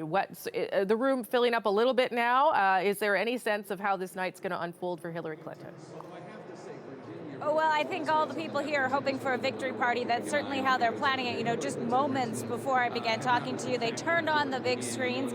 We're now getting those returns that you're talking about coming in here. In the last maybe 5 or 10 minutes, people have started pouring into the area around the stage here. There is a festive atmosphere. I think there was some kind of professional crowd rambler there, getting people to do the wave. They were doing some chants, obviously practicing. What do they hope they're practicing for? Well, a Hillary Clinton victory, which would, of course, make history, making her the first female president-elect. It's not just here in this room where I'm standing, Rosie. Outside of this Javits Center, there is another big crowd and another big stage, and all of those people are in an overflow area. They couldn't actually get tickets to this event. And, of course, we're surrounded by a glass ceiling, really symbolizing the fact that Hillary Clinton, should she win tonight, will break that glass ceiling, something that she referenced when she had to give up the Democratic nomination when she was beat by Barack Obama back in 2008. So plan for a victory party, but the campaign says they aren't taking anything for granted. Certainly the candidate herself isn't. We're told that Hillary Clinton, as most politicians do, is working on 2 versions of her speech tonight. One accepting victory, the other accepting defeat. But even in that victory speech, if that is indeed what happened, you know, we've heard it from Hillary Clinton on the campaign trail today. The people in this room like her, the people in New York like her, but this has been such a divisive campaign. Whoever wins is going to have to try and bridge some of the gaps that have been created. Okay, Lindsay, thanks for that. We're going to check in with you, of course, through the course of the evening. But at this time, we're ready to call 3 states. The results of 3 states have come in. The CBC Decision Desk is calling Indiana with 11 electoral college votes for Donald Trump, as well as Kentucky is also going to Donald Trump. He picks up 8 electoral votes, bringing him to a total of 19. If you're wondering where the 3 came from for Hillary Clinton, those have come from the state of Vermont. She picks up 3 electoral college votes there. We're bringing this to you, obviously, because these are the first results, the first state results that we can bring you. at this stage. None of these results would be atypical. These are traditional, this is a traditional Democratic state. And in the case of Donald Trump, those two would be traditionally Republican. The swing states are still to come. Some of those votes are being tallied right now. Let's go back to New York and move over to Paul Hunter, who's not too far away from Lindsay Duncombe. I'm sure there was wild cheering, Paul, when Donald Trump saw that he has clinched at least 2 states as the night unfolds.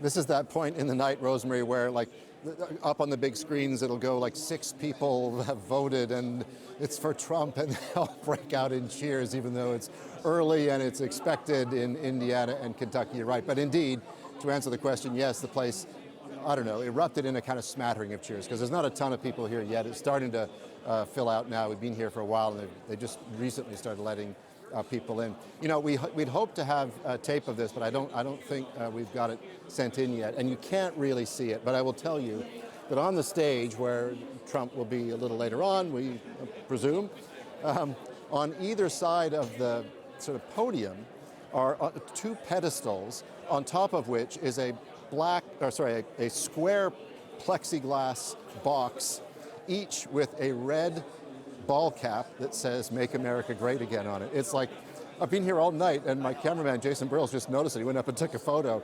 It's unusual. I'll leave it at that. You know, but it's been an unusual day for me. I went out to watch Donald Trump vote this morning, and you know, we've seen those things when the party leader goes out and vote, and it's all a big rah-rah. I'm standing there with a bunch of New Yorkers, and Trump gets out of his Suburban, big smile and a wave, and they start jeering and booing and calling him phony and stuff like that. It was like, and he lives here. Like, this is his neighborhood. He's, you know, dude's running for president, and here he is voting, and he's getting jeered. Not, you know, you talk about Indiana and Kentucky being expected Republican places. New York is not it's not going to vote Republican. There is no expectation of that whatsoever. But it was quite a scene outside of the polling station today. You know, Paul, it's possible he's going to auction those ball caps off to pay for stuff. That could be. You know, it's funny, though. He talked about that $100 million of his own money has gone into this, and the reportage does not back that up. He said a lot of stuff over and over again that doesn't get backed up, including voter fraud. And if I could just mention that briefly, he's been going on about that again today, that, you know, we've heard it's rigged, you know, whether it's Clinton or the media or the electoral system. And there is no evidence to support that. But again, right down to the end of it all, he's out with that kind of language again today, which just fires up his base. There's a lot of energy there. You know, where is that going to go is one of the questions for tomorrow. But, you know, he spent his day in his penthouse a couple of blocks from here tweeting out that kind of stuff. So it's been, you know, we'll hear what he says later tonight, obviously. Will he be gracious and warm if he loses? Or will he be combative? That's really what we're all here for tonight. Wait and see what he has to say. If he comes out at all, okay. We'll stay tuned. If he comes out at all, yeah. Thanks, Paul. Appreciate it. Look for a picture of Paul with the ball caps later. Let's go to our special election night power panel now. They've been through all the presidential debate with us on this network, and so they're back for more. Amanda Olivero of Pomp and Circumstance is there in Toronto. Ian Capstick of Media Style in Edmonton tonight. Louisa Savage of Politico is in Washington and here with me in studio. Tim Powers of Summa Strategies and Eric Grenier of us, of CBC. Okay, just so people know, at the bottom of your screen there, the initial tallies that have been called. Remember, the magic number here, as Eric has been banging and hammering into our head for days, 270. You need to get to 270 to win. Donald Trump has a lead right now. There's only 3 states that we have managed to call, and none of the big swing states. Let's do a go-around on what we're watching. What's the thing that we are paying the most attention to tonight? Should we let's let Eric start. I never do that. Let's let Eric start. What's the one thing you're watching for other than the number? Yeah, well, I mean, we might not reach 270 for several hours, right. And those tipping point states that will get either Hillary Clinton or Donald Trump over that mark won't be called probably until late into the night. Mm-hmm. So what I'll be looking for are going to be those early numbers in Florida, North Carolina as they come in. I think these 2 states are really the states that will decide it. If Hillary Clinton wins one of those, then she'll probably be president. If she wins both of them, she almost certainly will be president. And North Carolina is 7:30. Yeah, and they're going to be closing within the hour, so it'll be interesting to see how those first numbers start to look. Ian, you want in there? Yeah, Eastern Florida has also closed, and those numbers are going to be particularly interesting. For me, though, what I think I'm watching for is, does Donald Trump decide to ratchet up his post-election rhetoric? Does he become more misogynist? Does he become even angrier? Does he attempt to create Trump TV? Or do American prosecutors and other officials start to go after him for a variety of the things that American media have revealed that his organization has been doing over so many years? But if 20 months ago we thought we were going to be here, nobody would have believed it. This is absolute insanity. That we don't know exactly how this is going to come down, and that it looks like it's going to come down to Florida again, means we really hope that that hanging Chad situation they had way back when in 2000 has been solved, don't we? Otherwise, we're going to be at this for a very long time as the Electoral College battles it out. Tim. Well, one quick thing was really interesting with Lindsay and Paul. If you looked in the Clinton headquarters, CNN was on, and in Trump's it was Fox, and that's where kind of the big battle lines have been fought. They both are at fault by not having CBC on, of course. But having just spent the weekend in Chicago in Barack Obama's hometown, what I'm trying to look for is this notion that the phantom Trump vote is real, true. If I heard it once, I heard it a dozen times from people you didn't expect to hear it, that people don't identify when pollsters ask them whether they support Trump or not, and that there's more support for Trump out there than you actually believe. All the data that we see says Clinton should win, but if these phantom Trump voters are real and they come to vote, this could be a different night. Okay, I want to hear from Amanda and Louisa, but first let me just bring you a couple of results from Florida, because you're all going to talk about it. So let me show you where we are at right now. About 150,000 votes have been counted so far. So obviously very, very early in the night, but Trump is in the lead with that small amount of votes being counted. The reason, of course, that Florida matters so much, there are many reasons, but in large part because 29 electoral college votes are up for grabs in that state. Amanda, what are you watching for tonight? Florida. I mean, early voter turnout looked like they had record numbers. So 3 hours before the polls were closing, they were talking about bigger numbers than 2012. We also know that there were larger number of Hispanic and African American voters. That's what everyone predicted. So we hope that also, or I hope that signals a Clinton victory, but it's going to be a late night. If people are planning their night, plan on putting out a couple of pots of coffee, because while the polls close at 7 or 7:30, we likely won't have those key battleground states numbers until after 11 o'clock. And if 2012 is any indication, Obama didn't give his victory speech until 1:43 a.m. So this could be a very long night ahead. Okay, Louisa, how about you? What are you watching for? Well, there are two things I'm watching for. First of all, if Donald Trump doesn't win, how does he do relative to Mitt Romney did in 2012? Does he pick up more states or fewer? And I think that's going to be really important going forward as the Republican Party struggles to figure out what direction they want to head in, who their leaders are going to be, and what kind of policies they want to embrace. So I think that final tally will actually have some reverberation if he doesn't win the presidency. But the bigger picture, I'll be looking at the Latino vote. I think it's really interesting that we thought this would be the year of the woman voter, with the first woman on the presidential ballot. And in fact, the early voting suggests there's been this huge upsurge in Latino voting. And when I look at the interviews with a lot of Latino and Hispanic voters in the press, they're not talking about necessarily the insults that were hurled at Hispanics and Mexican Americans by Donald Trump. They're genuinely worried that he will deport their family members and their friends. And this is something that the Republican Party, going back to 2012, was aware of. They knew the importance of this vote.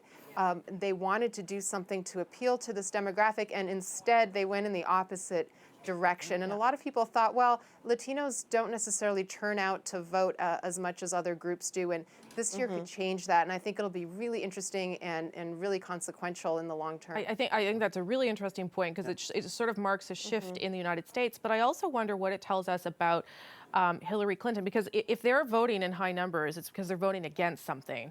And it's not that there is this great upswell of support for Hillary Clinton, right? Which has been part of the criticism, that she hasn't motivated Honestly, people. Louisa lives it daily, but it shocked me in the last, I've been to the U.S. twice in the fall.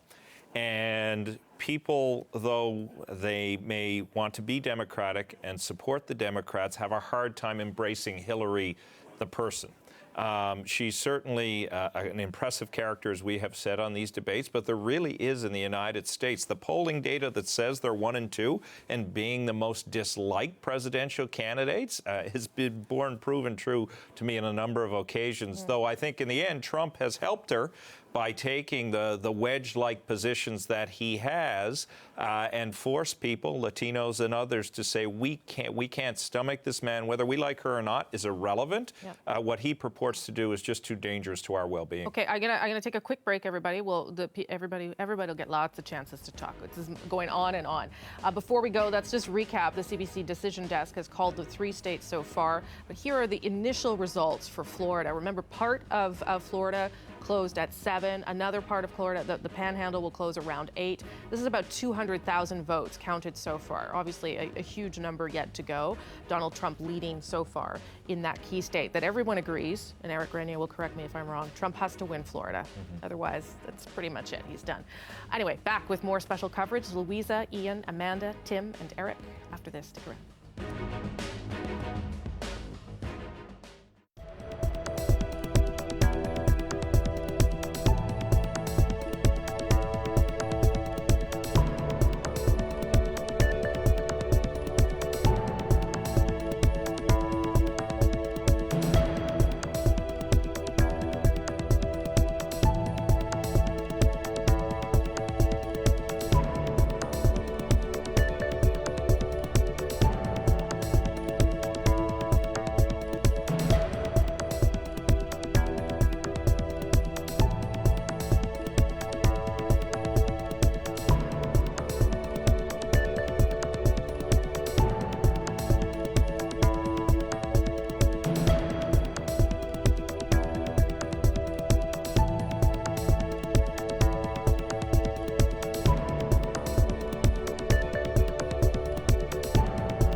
Take a live look now at the White House in Washington. Everyone vying for the cozy apartment there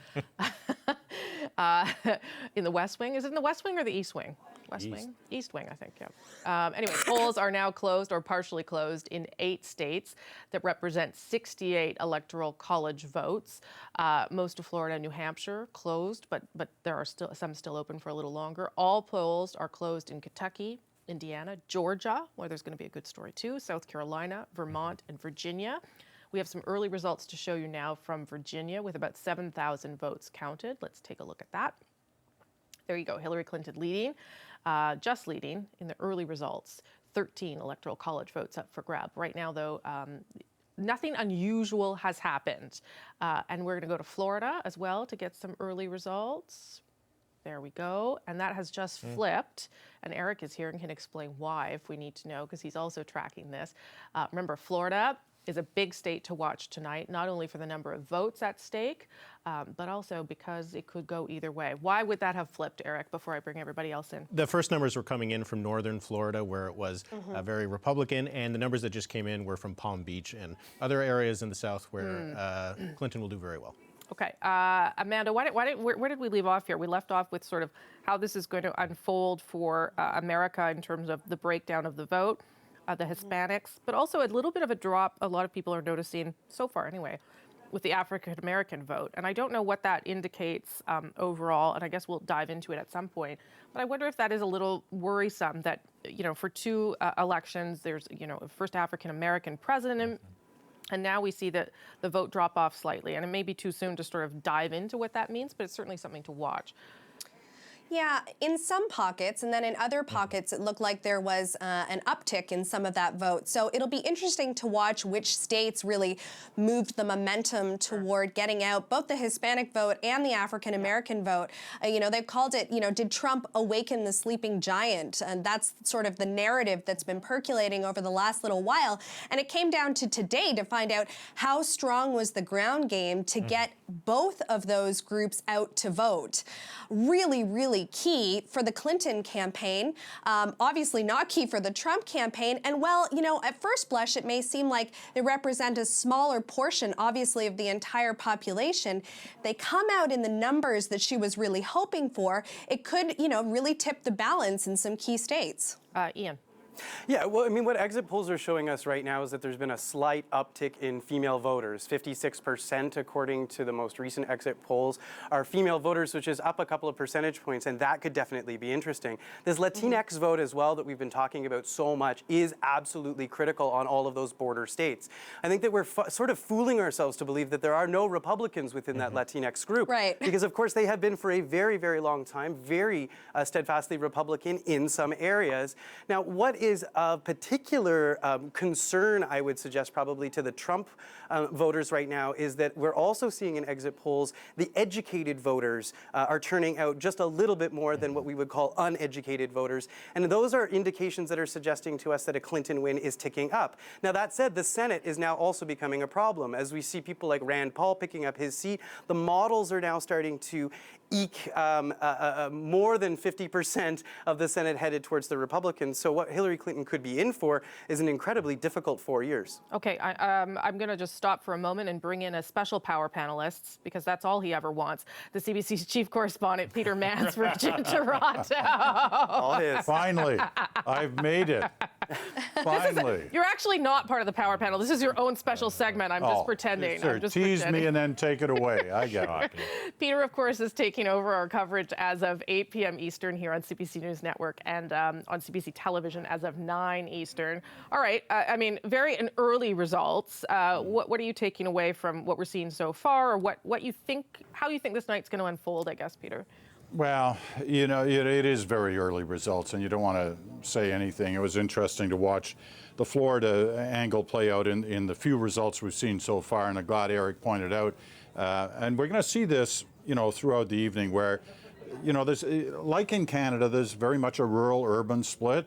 The Republicans do well in rural areas or lower populated areas. The Democrats do very well in urban areas, highly populated areas. And if the early returns come in from a rural area, you're going to see what we saw in the first returns from Florida, where Trump had a lead. Now it seems to have, evened out in some of the heavier areas around Palm Beach. Interestingly enough, isn't that Trump's hometown when he's at home in Florida? But anyway, you know, that'll be interesting to play out. You've hit the right points. If he wins Florida, he starts this long shot run trying to win on the night. If he loses Florida, boy, it's hard. It's not impossible to put together the path for him, but it's really hard to put together a path for him to win on the evening. We're at that point in the evening where there's a lot of tension around certain people within the groups around the two leaders. These are the people who have, and some of your power panelists have been in that position, where they've gone to the leader at a certain point in the day or the day before and said, this is what's going to happen. And they make their decisions about what they're going to say in their speeches, how they're going to act on the final days based on that conversation. Well, now those people have to deliver. They actually have to produce the results they promised were going to happen one way or the other. So I'm sure there's a lot of nervous energy there. What do you think, you know, Canadians have been watching this from this very, I think, a more interesting lens, really, right? Because we could take a little bit of distance from it, even though some of it has been very anxiety-inducing. What do you think Canadians need to sort of keep in the back of their mind tonight as they watch all this unfold? Well, you know, I think they should be involved. I mean, normally we look at U.S. elections as a kind of spectator sport. We kind of sit back and watch it play out, and people have their favorites, and they want to watch the night unfold. This is more than that. I mean, we have a lot at stake. Canadians have a lot at stake. The British have a lot at stake. The French, the Germans, lots of people around the world have a lot at stake in terms of what happens tonight. So it's more than the normal watching of a U.S. election. And Canadians are at the forefront of that watching. Okay, Peter, we'll see you in about half an hour. Yeah, okay. Look forward to it, and thank you so much for this moment in the middle of the power panel. All right, it's over now. It's over now. Maybe I'll get on your show later. We'll see. Okay, remember, live coverage will continue after this edition of Power and Politics. Peter will be on starting at 8 p.m. Eastern. He'll take over the coverage as the night starts to unfold on CBC News Network. It'll also be on CBC Television at 9. I can see a lot of people tweeting right now. You're live streaming it too, so you can get it any way you need it tonight, starting about half an hour with Peter. But we're still sticking around for another half hour. More polls closing shortly in Ohio and Florida. We'll check in with reporters on the ground there and get our power panelists to weigh in on more. We haven't heard a lot from them. We'll get more from them. But first, though, foreign policy was a big issue in this campaign, from Trump's relationship with Putin to his strategy to combat ISIS. The Clinton campaign tried to link his lack of foreign policy or his link of foreign policy or lack thereof it to his temperament. Look. I call President Obama and Hillary Clinton the founders of ISIS. They're the founders. Their days are numbered. I won't tell them where, and I won't tell them how. ISIS is making a tremendous amount of money because they have certain oil camps, right? I would bomb the shit out of them. I never met Putin. I don't know who Putin is. You know, Putin, they want me to disavow Putin. Putin of Russia, he said Trump is a genius, he'll be the next leader. Russia, if you're listening, I hope you're able to find the 30,000 emails that are missing. Putin, from everything I see, has no respect for this person. Well, that's because he'd rather have a puppet as president. They're ripping off the United States, and they're ripping you off. I don't care. I don't want to do that. And if it breaks up NATO, it breaks up NATO. So a man who can be provoked by a tweet should not have his fingers anywhere near the nuclear codes, as far as I think anyone with any sense about this should be concerned. That line's getting a little bit old, I must say. Listen, it's a good one, though. I would like to...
back. Polls are now closed in the states of North Carolina, Ohio, the bellwether state, and West Virginia. So another 38 Electoral College votes on the map, on the line. A total of 106 in play right now as votes start being counted in other states. CBC Decision Desk is ready to call West Virginia, and we are calling it for Donald Trump. He picks up 5 electoral votes in West Virginia again. Eric, not a surprise, right? West Virginia. Okay, good. So the drama has yet to begin, but things are being counted. Let's go to Florida, where they've started to count as well. Very tight there in Florida, and that would not be a surprise at all as well, because much is at stake in Florida. 29 electoral votes up for grabs, and as Eric pointed out earlier, different regions of Florida vote differently, so it will flip back and forth a few times before we're ready to call it. Let's go to Miami, where the CBC's Susan Ormiston is camped out in Florida. Susan, remind us why we're paying such close attention to the state where you are. Well, it's pretty exciting right here because we are seeing the first results come out from Florida, albeit 30% of the polls only. Clinton is in the lead by 2 percentage points. That could decrease as the night goes on, but it won't be a long night perhaps with those kinds of numbers coming in so quickly. Florida's supremely important. Why? Because without it, Donald Trump really has no credible path to the White House. So he has to win here in order to go further and collect some of those other states to reach that magic number of 270. Hillary Clinton can block Donald Trump if she takes Florida. So what we're watching for is not just the numbers, Rosie, but the demographics. In the early voting, what we saw is a rise in the Hispanic vote, which bodes well for Clinton's team, so say the Democrats. And for Donald Trump, it was an even split between early votes, but his was mostly from the older white votes in the northern part of the state, which was expected. The strategy of the Democrats has been to really scoop up a lot of votes down here in Miami, which is a true blue, really, in Florida, just to get over the hurdle of the more red votes up in the north part of this state. I just spoke to a former George W. Bush advisor here at the University of Miami who told me he voted Democratic for the first time in his life. He's a never Trump man, and he said that Clinton, he predicts, will win this state by about 2 percentage points. That's according to him. He's a lifelong Republican and says that the Republicans are really going to have to dust off the postmortem back in 2012 and look at how they do attract the Hispanic vote. It's a growing demographic, and it may be the story of the evening here in Florida, Rosie. Okay, Susan, I do think you've got one of the big stories. We'll come back to you throughout the course of the evening. That's Susan Ormiston in Miami. Let's dip into Ohio, another key race in the U.S. election. They say that whoever wins Ohio goes on to win the White House. Will that be true this year? The CBC's Renee Filippone has been watching the race in the Buckeye State and joins us now from Cincinnati. What are we seeing? Remind us, I guess, why it's so important in Ohio and what's at play this time around.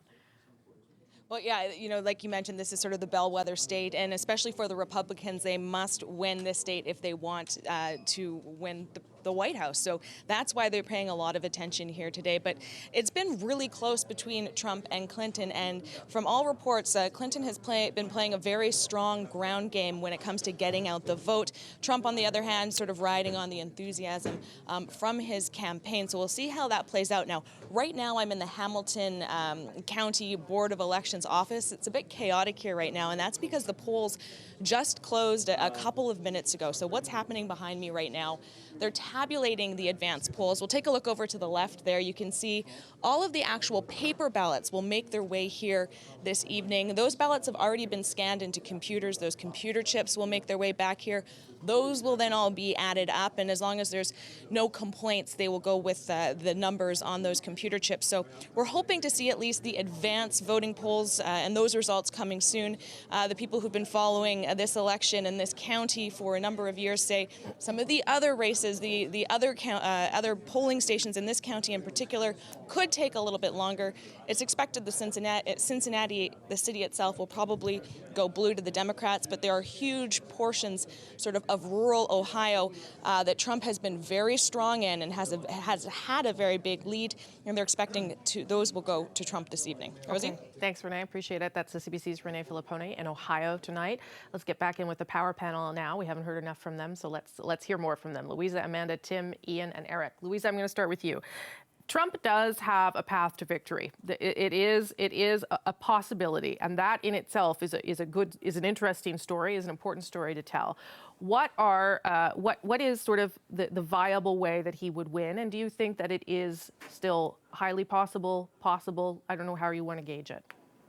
Well, he has a much narrower path to victory than Hillary Clinton because he has to start out by winning all the states that Mitt Romney won last time. So that would get him to 206 electoral college votes. And then he has to start flipping states, and he needs some big ones. So he would need Ohio, North Carolina, Florida. Without Florida, he'd have to flip states where Hillary Clinton is ahead. So his most viable path is with Florida. Otherwise, he'd need to have a perfect night across a bunch of upper Midwestern states and elsewhere. And then if he could get a big state like Pennsylvania, which has been tied or close, but with Clinton having a little bit of an advantage there, or he has to cobble together a bunch of small states, places like Iowa where he is doing well, perhaps New Hampshire. So he has a few paths, but he has to really knock it out of the park tonight in order to win, whereas Hillary Clinton can afford to lose a place like Ohio or Florida and still have a way to win the presidency. Tim and then Amanda, yeah. Yeah, and this is where the mechanics of the election matter. And I think the one thing that is clear from everything that I've seen so far, where Hillary Clinton has a huge, strong advantage is in the Get Out the Vote campaign. It is professional, it is identified, and it is twinned. She had her own Get Out the Vote campaign for the primaries, and that is brought together with the Democratic Get Out the Vote campaign that crushed the Republicans in the election of 2012. Apparently, Louisa would know this better, the Republicans have upped their game since 2012, but Donald Trump didn't really have a get out the vote game and a voter identification game when he won the primary for the Republicans. And you hear this in his language tonight, and you hear it from a lot of his supporters. He's talking about a groundswell of support. That's code for, I don't have a clue what's going to happen because I didn't work on this. I'm just hoping I can motivate people to act. And the real challenge that Trump has found for himself by angering so many Republicans by his various points of behavior, he didn't inherit their ground game. You win these elections on the ground, that's where he's really weak. Okay, I got some more results, but first I want to hear, and then I'll get Eric to talk about them a little bit. But first from you, Amanda, why is that so important? Remind people why that ground game, why getting out the vote, the traditional establishment machinery that Trump may not have, why that's so important to win. Yeah, and really the ground game has sort of dominated the headlines in the last couple of days. And the way that you look at the Clinton campaign versus the Trump campaign on the ground is very reminiscent of how they've run their campaigns writ large. She's prepared, the vote is identified. When you identify the vote, you have a much better idea of where you need to pull from, where you need to make sure that your volunteers are active. They have been on the phone, they have been knocking on doors, and we're not talking about hundreds of people. We're talking about tens of thousands of people who are making those calls. All of that can translate into votes. And where there are states that are very close to call, getting people out to vote is the difference between winning and losing, obviously. Okay, let me show a few results and then we'll get Eric's analysis. Early results in Virginia, South Carolina, Georgia, and North Carolina. Let me pull some stuff up on the screen there as we start talking. Yes, okay. Virginia, there Donald Trump leading. Early results coming in, 13 electoral votes up for grabs in Virginia. What else do I have here? South Carolina, 9 electoral college votes up for grabs in South Carolina. Remember, these are very early results, still very tight there. Now let's go to Georgia and show you what we're seeing so far in the state of Georgia. Donald Trump with a significant lead so far. Let me show you North Carolina, then I'll bring in Eric.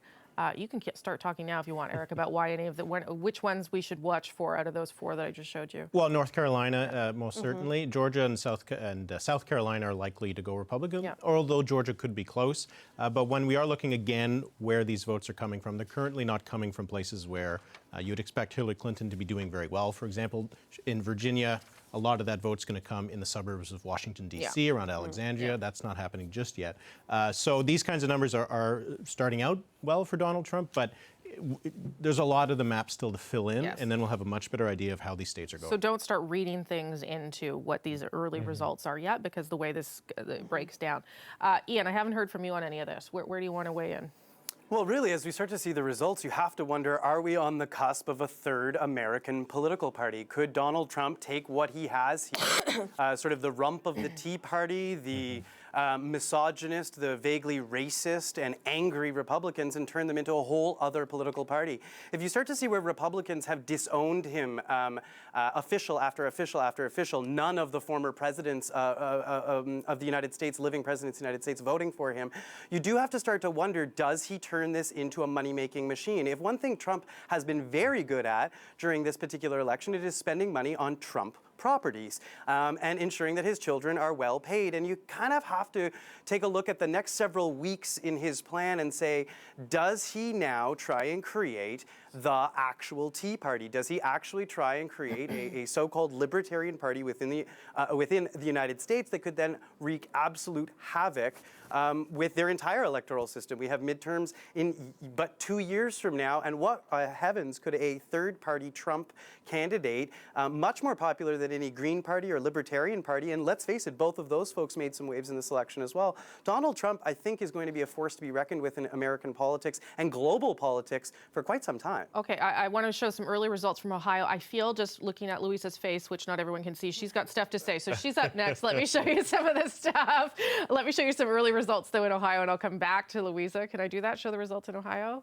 Yeah, okay. So Ohio, a bellwether state, about 80,000 returns so far have been counted. Donald Trump with a very slight lead there.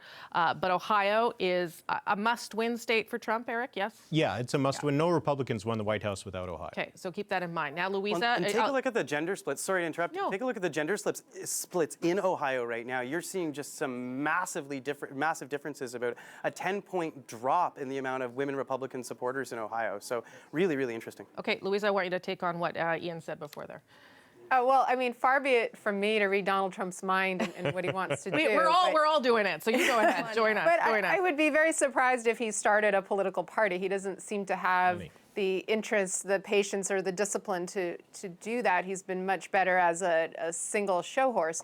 But I think it raises a really important question, which is, if anything, this election has shown a huge dissatisfaction among both Democrats and Republicans with establishment politicians. And just imagine how well the Republicans would have done against Hillary Clinton with a candidate who didn't make outrageous comments and use his Twitter feed the way Donald Trump does, or have these tapes that exist about him. Imagine that they had someone who was equally populist, but just not as offensive. And there is this desire for change. There's a very anti-establishment mood. And there's just a concern about very fundamental things right now about the American system and its institutions, whether it's the growing gap between the rich and the poor, whether it's the failure of wages to keep up with corporate success, or whether for young people, just the sheer escalating cost, the incredible cost of going to college and getting that first opportunity to have a successful career. So these are the things that both Bernie Sanders and Trump tapped into. They tapped into them in different ways, but someone has to contend with that. And what are the parties going to do? And I'm not sure that it'll be a third party, but it'll certainly be a battle inside each party to deal with those issues. And it's going to be really important and really interesting to watch. And if this wound that is open doesn't get dealt with, it is going to fester. I'm dragging on the metaphor here, but it will. And they're going to have to deal with it at some point. Amanda wants in, then Tim. Amanda. Well, and the first signal of how they'll deal with it could be through the concession speech. So let's assume for a minute, because Trump has fewer paths to victory, that he doesn't win the election. And we've all been talking about whether or not he'll deliver that concession speech. And the concession speech really comes down to obviously ushering in a new power, but also trying to appease some of that dissatisfaction, allowing your supporters to accept the results. Early polls showed that about 27% of Trump supporters said they absolutely wouldn't accept the results. So what does that look like on day one post-election? And while, a concession speech obviously isn't a legal requirement, it's been a tradition, certainly since elections have been televised. But with somebody like Trump, who's defied all rules, who certainly isn't encumbered by the party itself, I think he has very little interest in staying connected to the party should he not win this presidency. it's really going to come down to, will his ego allow him to help usher in more of a unity for this nation, or will it really look as fractured as we all might believe it to be? And as Amanda often does, she's sort of read my mind, because I do want to go to what happens if there's no concession speech. Tim, on pause for 2 seconds, if you don't mind, while I head to Washington, not to Louisa, she already had her turn, but to the CBC's Adrienne Arsenault, who's outside the White House, standing by to see how things unfold in D.C. tonight. Adrienne, give us a sense of the scene in the American Capitol. I do remember Paul Hunter getting kissed there back in 2012 or 2008. I don't know if it's going to happen for you. What's the scene like there in D.C. tonight? Well, I have it on good authority from the cameraman, who's the traveling pool cameraman for the First Family. Because he's here, that means they are here. So the Obamas are back there somewhere in the East Wing in the residence, presumably with a bucket maybe of aspirin and some pizza, watching this night unfold. He's got a lot of work ahead of him. The plan is that he is to send a written statement of congratulations to the president-elect tonight, presuming there is one. He may or may not speak to people tomorrow, to the Americans, about the result. He's supposed to meet with the president-elect, and then the transition starts in earnest. Because remember, there's only about 10 weeks left at this point until it's finished for him. And if that isn't real enough, he just sort of has to open one of those windows and listen, because the construction is going on right in front of the White House to put up the bleachers for the inaugural parade, if you can believe it. So that, that will make it very real for him. We were out there today earlier, and who should appear but Pantsuit Nation. These are the women who, a number of them told us that they belong to what they call is a secret Facebook group. It's some 2 million strong now of people who support Hillary Clinton. And the reason why they say it's secret is because, a lot of them say that when they post, it's uncomfortable with family and friends and coworkers, that there's a stigma attached, that they have been, harassed online for doing it. So they developed this sort of, online club, if you will, where they would, secretly, quietly talk about their support for Clinton. And today seems to be for them a bit of a coming out, if you will, with their pantsuits and their I voted stickers all out in front of the White House. And you're sort of getting a sense from a number of people who, knowing that we have no idea how this will end, some of them are really saying, whatever the result tonight, if it happens to be Hillary Clinton, let's not just make it about her. They say, let's make it about the moment. I mean, you may have seen the pictures from Rochester, New York, the gravesite of Susan B. Anthony, who was one of the American women who fought so hard for the right of women to vote. People have been making pilgrimages there all week, sticking their I voted stickers on her grave, and the cemetery has extended its hours. It's a bit like a polling station that's done so, because it feels that it might become a place of pilgrimage. There were 250 people in line at the cemetery this morning at 6 a.m. just to go in and just to pay the respects to Susan B. Anthony. Okay, Adrienne, thank you. Appreciate that. Okay. CBC's Adrienne Arsenault will be live outside the White House throughout the evening. Back now with the power panel. Tim, you wanted to jump in there. There's a key message there from Adrienne, too, and you get this, that if Hillary's last name wasn't Clinton, we'd be in a much more celebratory mood about some hugely important history that's about to be made in the United States. And because her last name is also Clinton, the tensions and discord and disharmony that are currently at play in the U.S. through this election aren't going to end tomorrow morning. We haven't talked much about it. Ian foreshadowed it a little bit. What happens in these other races, what happens with the Senate, what happens with the Congress, unless Mrs. Clinton wins a significant majority tonight of the popular vote and the Electoral College vote, she's just going back into the fray. The difference is she won't have one bad man with hair wailing at her, calling her nasty. She's going to have a whole Republican Party who still want to get the Clintons for what happened when her husband was in office. And the last thing I'd say on all that, I mean, there might be a tendency here in Canada tonight to sort of bask in the glow of America's malaise, because we're in a much better shape and we're in a much better political mood and a better frame of mind. But we sure as hell need America to get its act together. It's not just Americans who need that. We need that here because of our dependency upon them for all of their key initiatives in the world. Eric, then Ian. Well, just to go back to the importance of the women vote in this election, if Hillary Clinton does win, it will likely be because she won so much of that vote among women.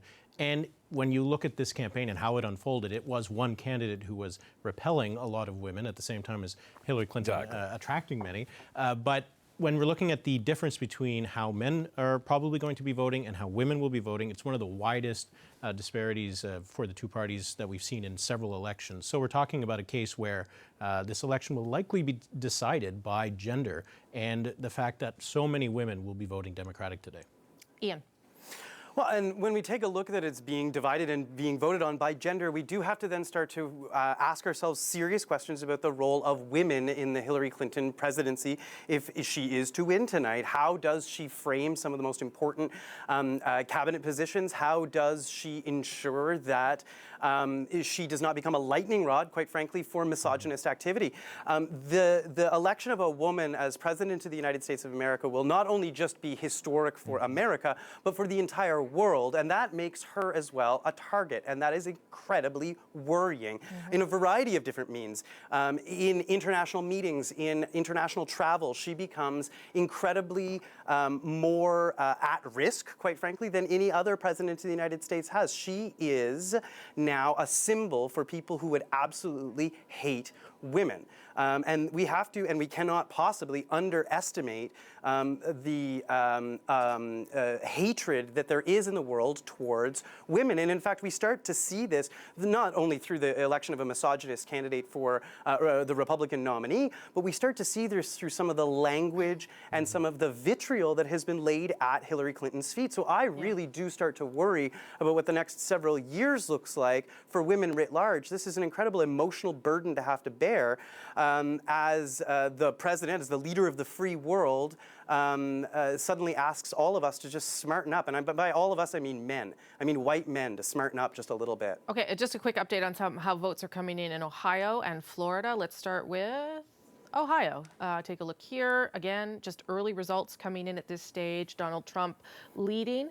Donald Trump really needs Ohio if he's going to win. This is kind of the story for Donald Trump throughout this, the results as they start to come in.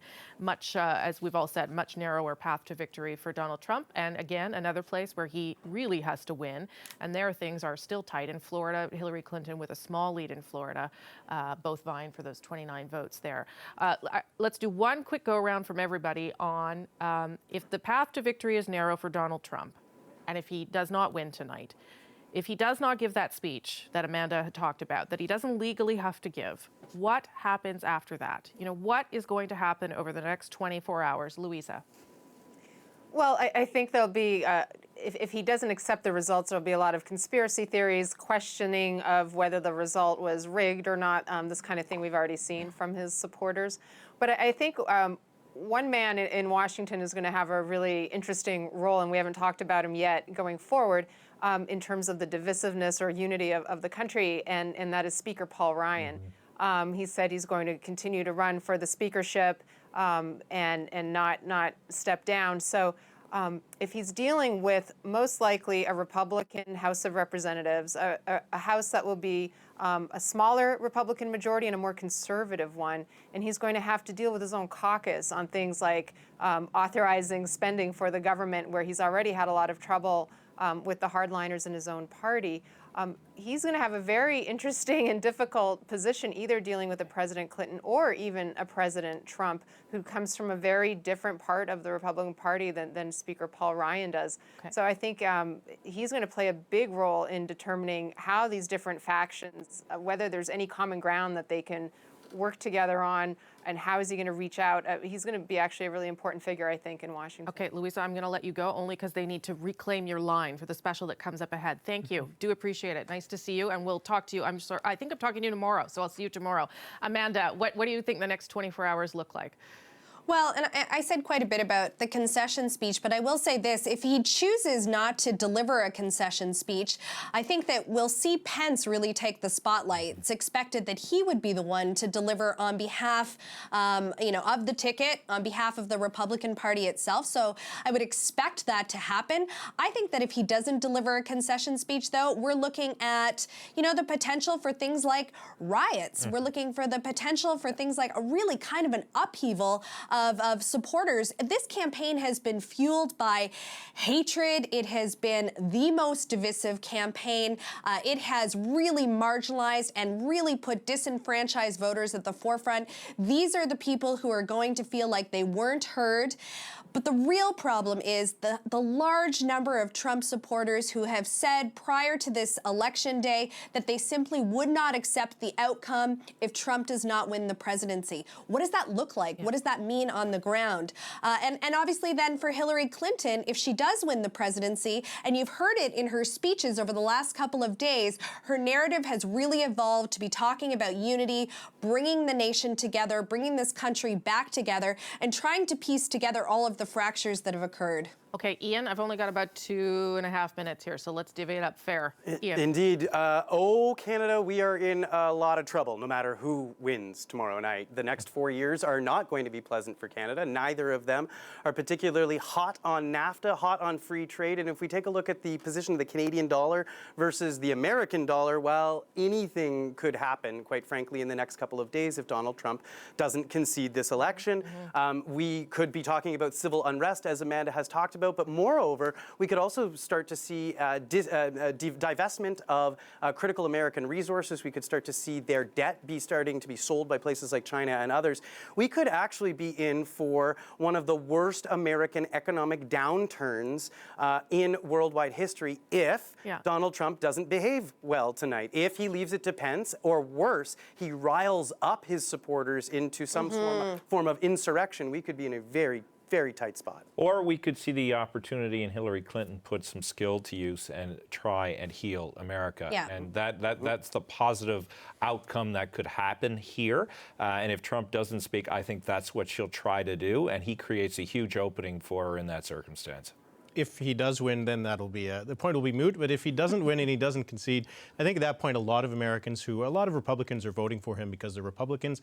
If he loses by a fair margin and he comes off as someone who says he had the election stolen from him, I think at some point he'll be seen as a sore loser. And I think that his fringe might still think that he won, but the majority of the American people will start to realize that the election is over and he lost. Okay, you get the last word, Eric, because I want him just to tell people a couple things to watch for in the next hour or so. Well, watch as the polls continue to fill in some states like Florida, North Carolina, Ohio. Florida's starting to look like it is getting to the point where we can start making some sense out of the numbers. Ohio, North Carolina, I think are from now the most important states to keep an eye on. And if Hillary Clinton wins either of those, she'll be in a good position. Do I have some North Carolina results? Can I throw those up before we go? Yes? Maybe? No? Okay, let me see. Only because it is so important. And it's important. There we go. Let me show you where we're at in North Carolina. Hillary Clinton with a bit of a lead there in North Carolina. 15 electoral votes up for grabs. I'll also show you Ohio because it is the bellwether state. Donald Trump needs Ohio. It would be weird for him to not win Ohio and try and win the presidency. And there Hillary Clinton has a significant lead, and we can make one more call here. We are calling South Carolina right now for Donald Trump. South Carolina, how many votes there? 9 electoral college votes. That's why he's jumped now up to 33 votes, electoral college votes for Donald Trump, 3 for Hillary Clinton. Remember, the magic number is 270. I don't think you can get there before 11 p.m. It'll be tough. It'd be tough. So, as Amanda said, make some coffee, make extra, put it on to brew, and keep watching.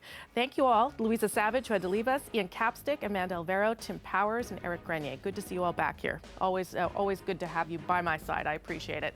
Lots of results still ahead. Peter Mansbridge takes over with our special presentation of America Votes. It starts in just moments. Stay right there. You are watching our special America Votes. Up next.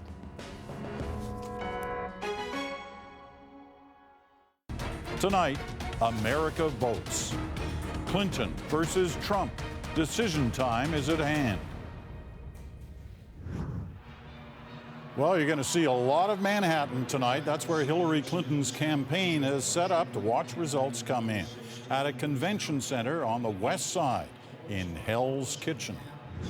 And not that far away, just a couple of kilometers actually, in Midtown, her competition.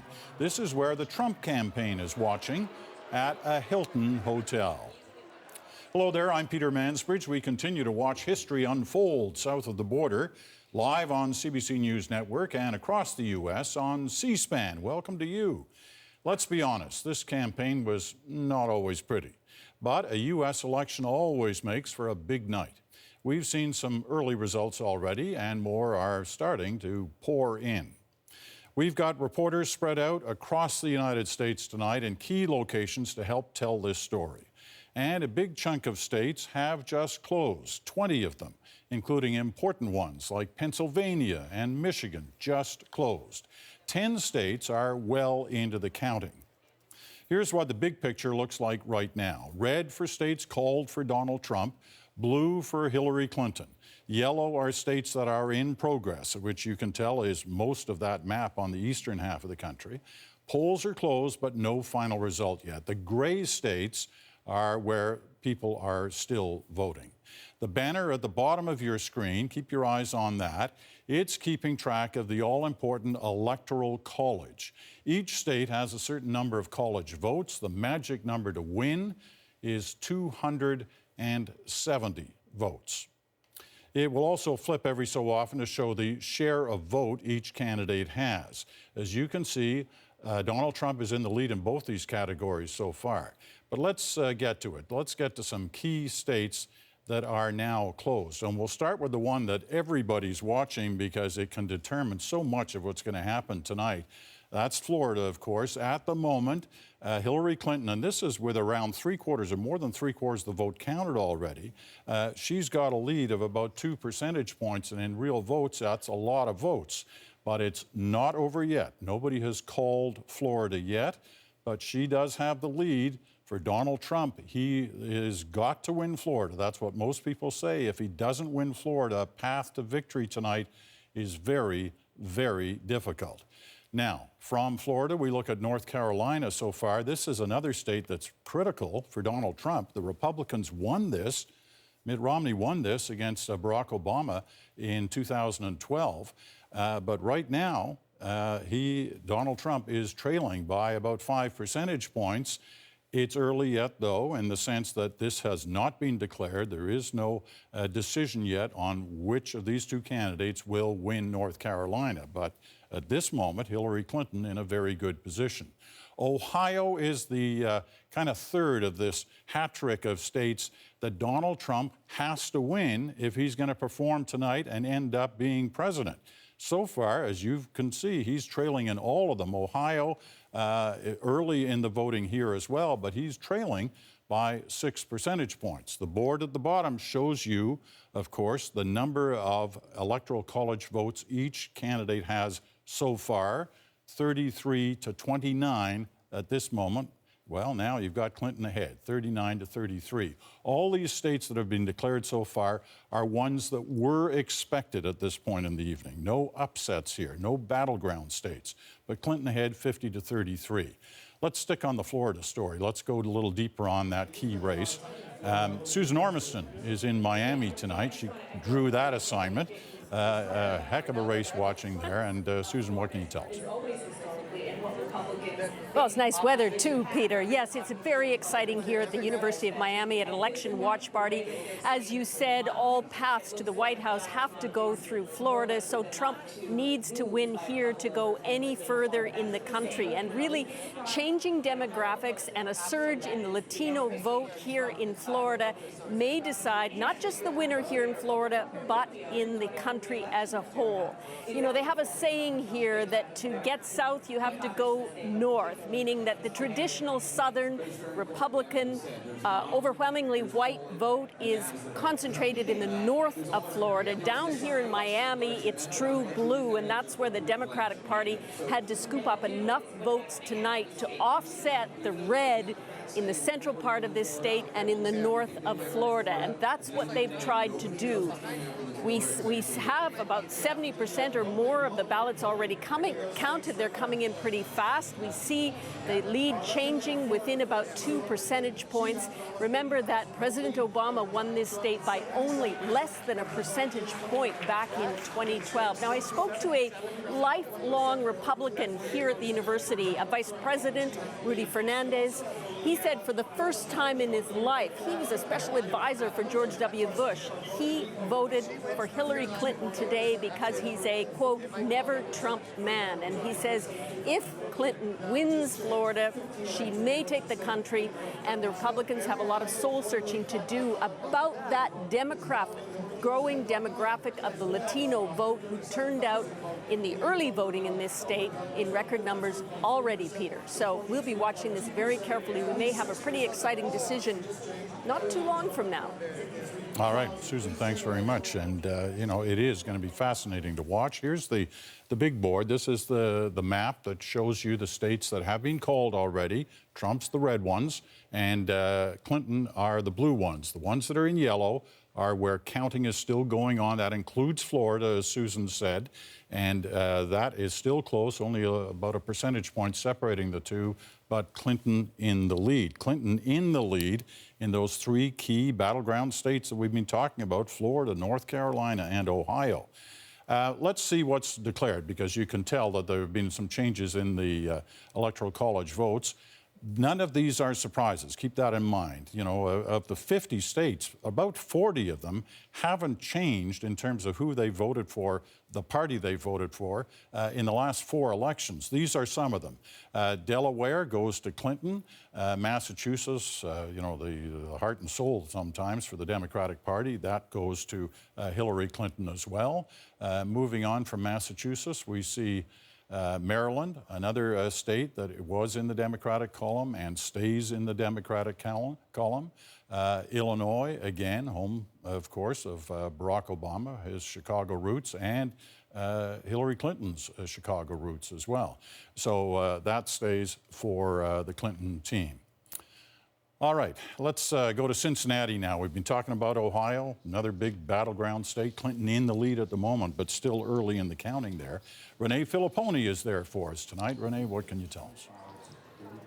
Well, Peter, we're in the middle of where sort of all the action is when it comes to actually counting these ballots. So right now, we're seeing really just the advance polls, all those thousands of advance ballots being counted. And as you mentioned, Clinton is in the lead right now.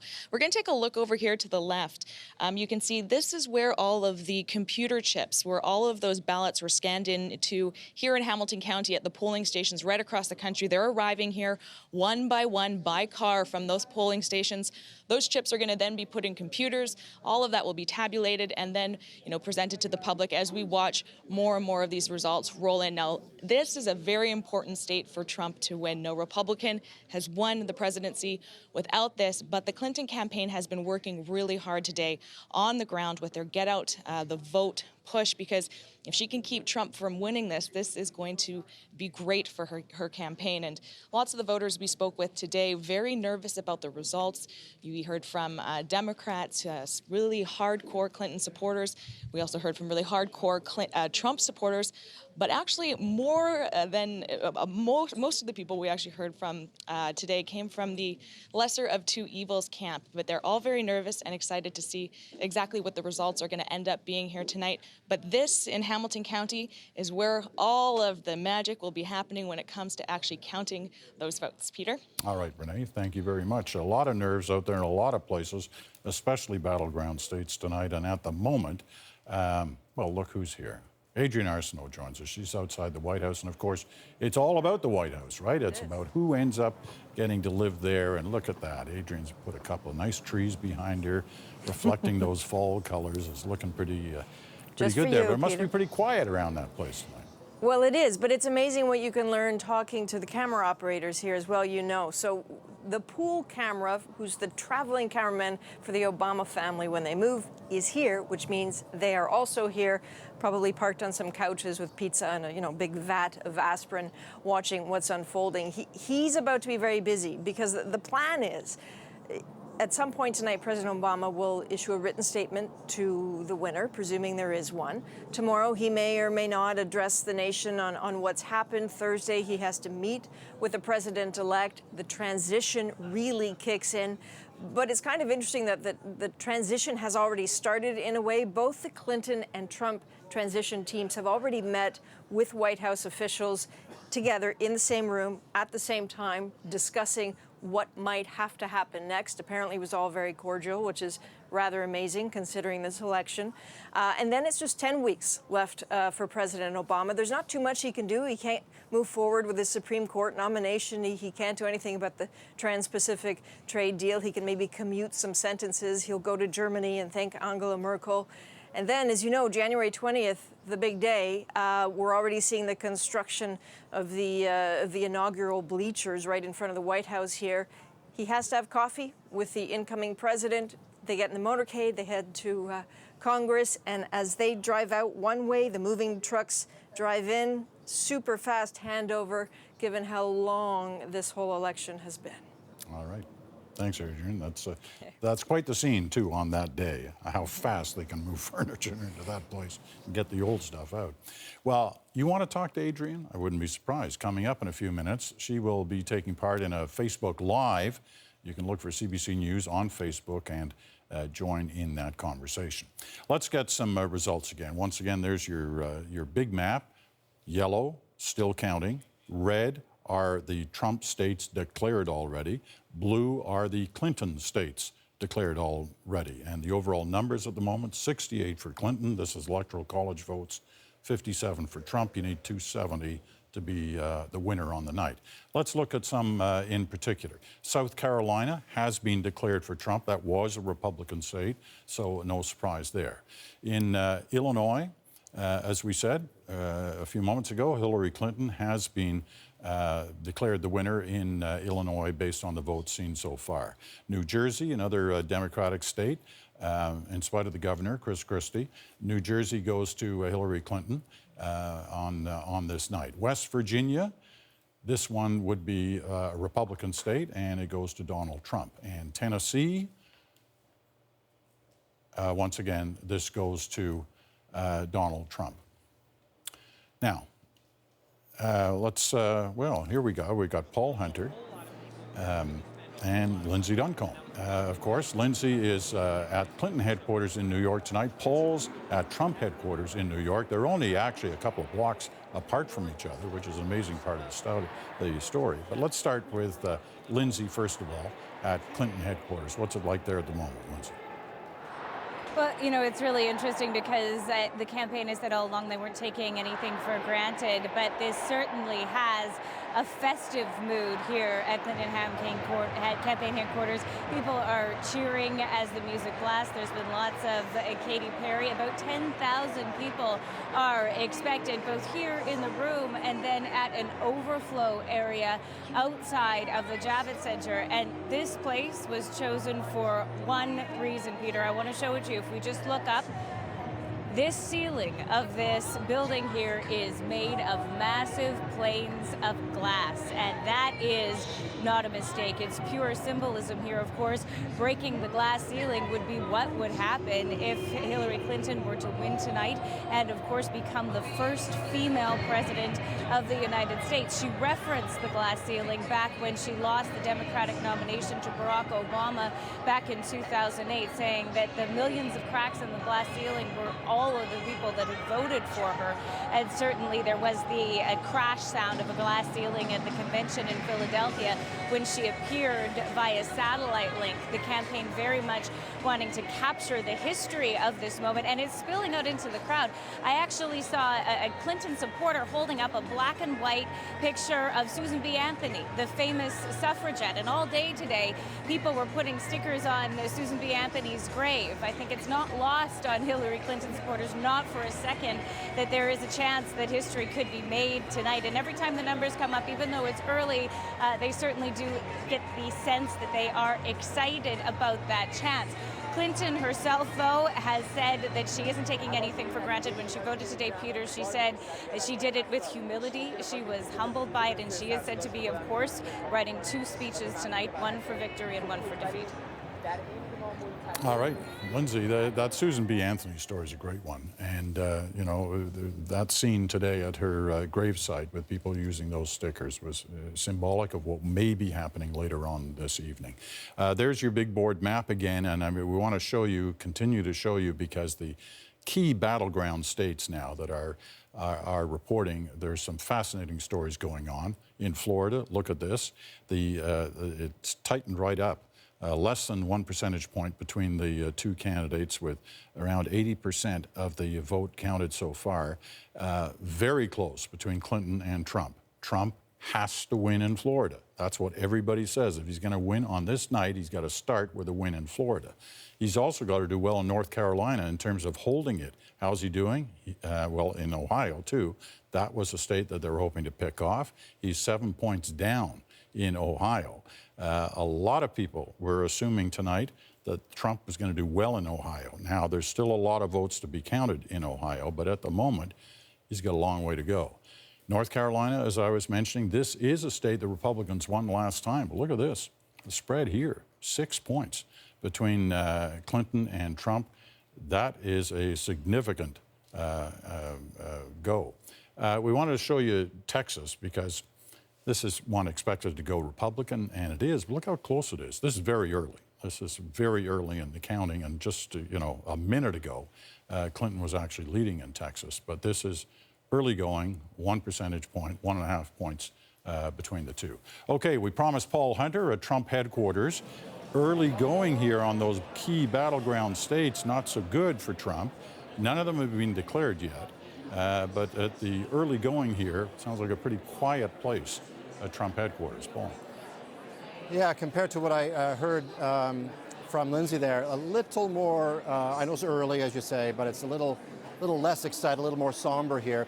And I got to say, a little more unusual as well. I mean, the crowd, in fairness, has thickened up just lately as well. It was sort of half empty until just about 15, 20 minutes ago. And you can't really see it in this shot, Peter, but I've been here all evening, and I didn't notice until cameraman Jason Burrells noticed this. At either side of there's a podium on stage where, if he shows up, Donald Trump will talk later on tonight. But on either side of the podium are these two pedestals with two glass boxes, and inside each glass box is a red "Make America Great Again" cap. It's kind of bizarre. It's unusual accoutrements for. We've all seen props at these things, I guess, but I've never seen anything quite like this. It's almost funereal. It's kind of strange. Nonetheless, that's the scene here. The Trump family is said to be watching the returns just a couple of blocks from here at the top of Trump Tower, which is just a couple of blocks from where earlier today Donald Trump went to cast his ballot. And we went out to take a look. We were in the area, so we walked over.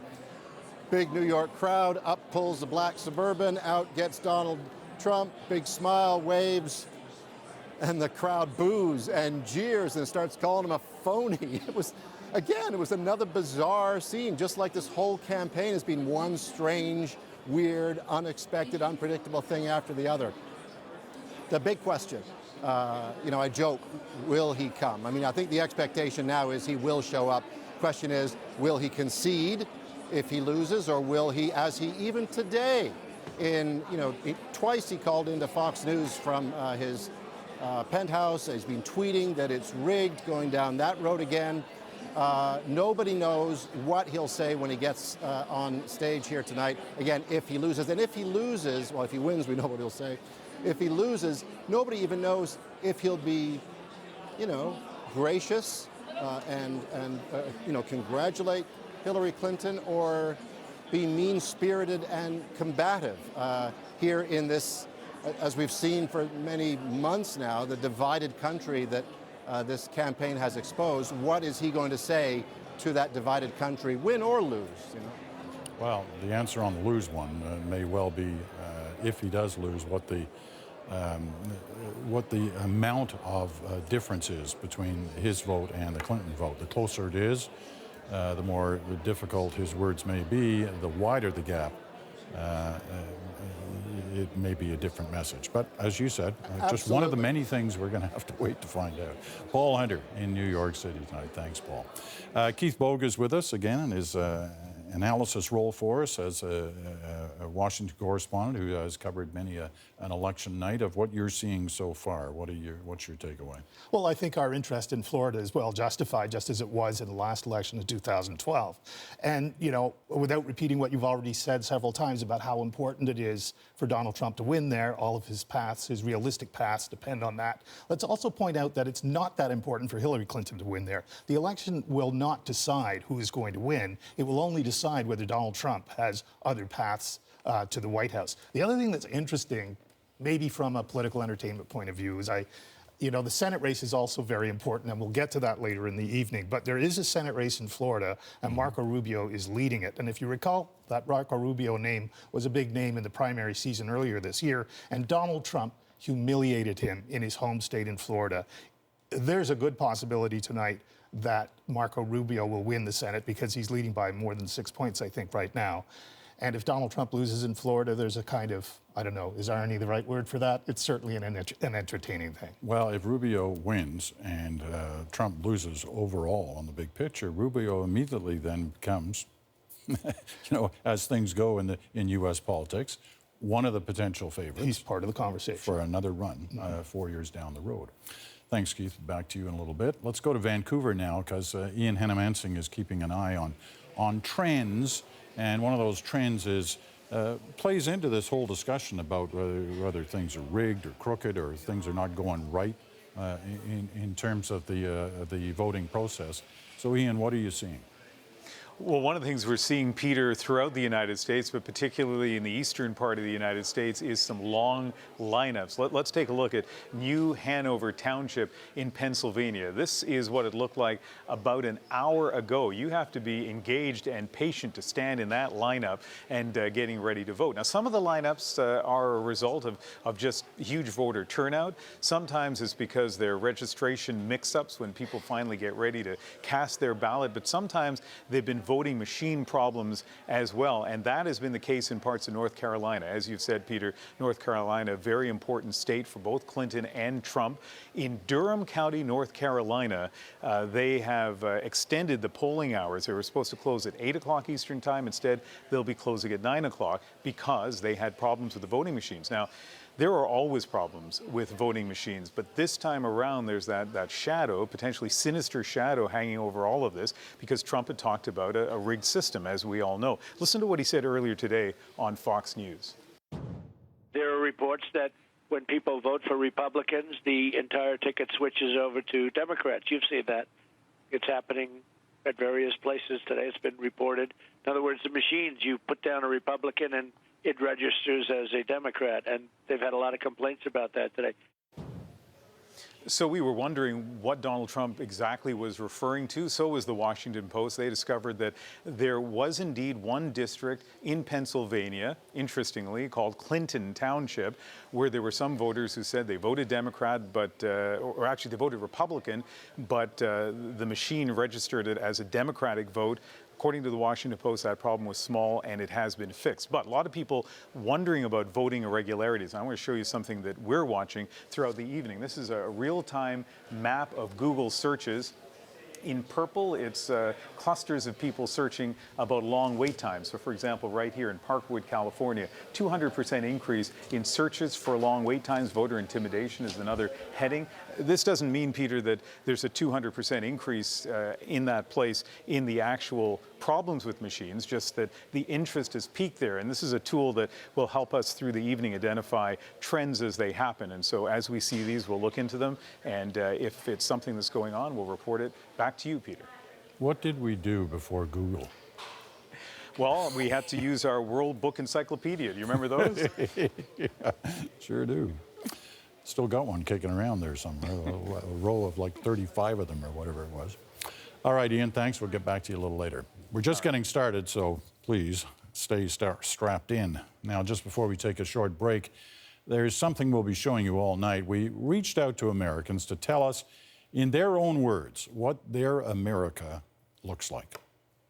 Hi, Canada. I'm Amanda Head, and I'm a talk radio host here in Los Angeles, California. My America is resilient, but this election could drastically change our way of life. This election, we have a choice between a highly ineffective career politician whose collusion with the mainstream media and corruption has extended far beyond anything any of us could have ever imagined. That, or with Donald J. Trump, we have an opportunity to drain the swamp in Washington and start fresh with people who actually want to serve the people, not the other way around. We are the land of the free and the home of the brave, and it's time to make America great again.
And welcome back to our continuing coverage of the U.S. election results. This is the picture at this hour.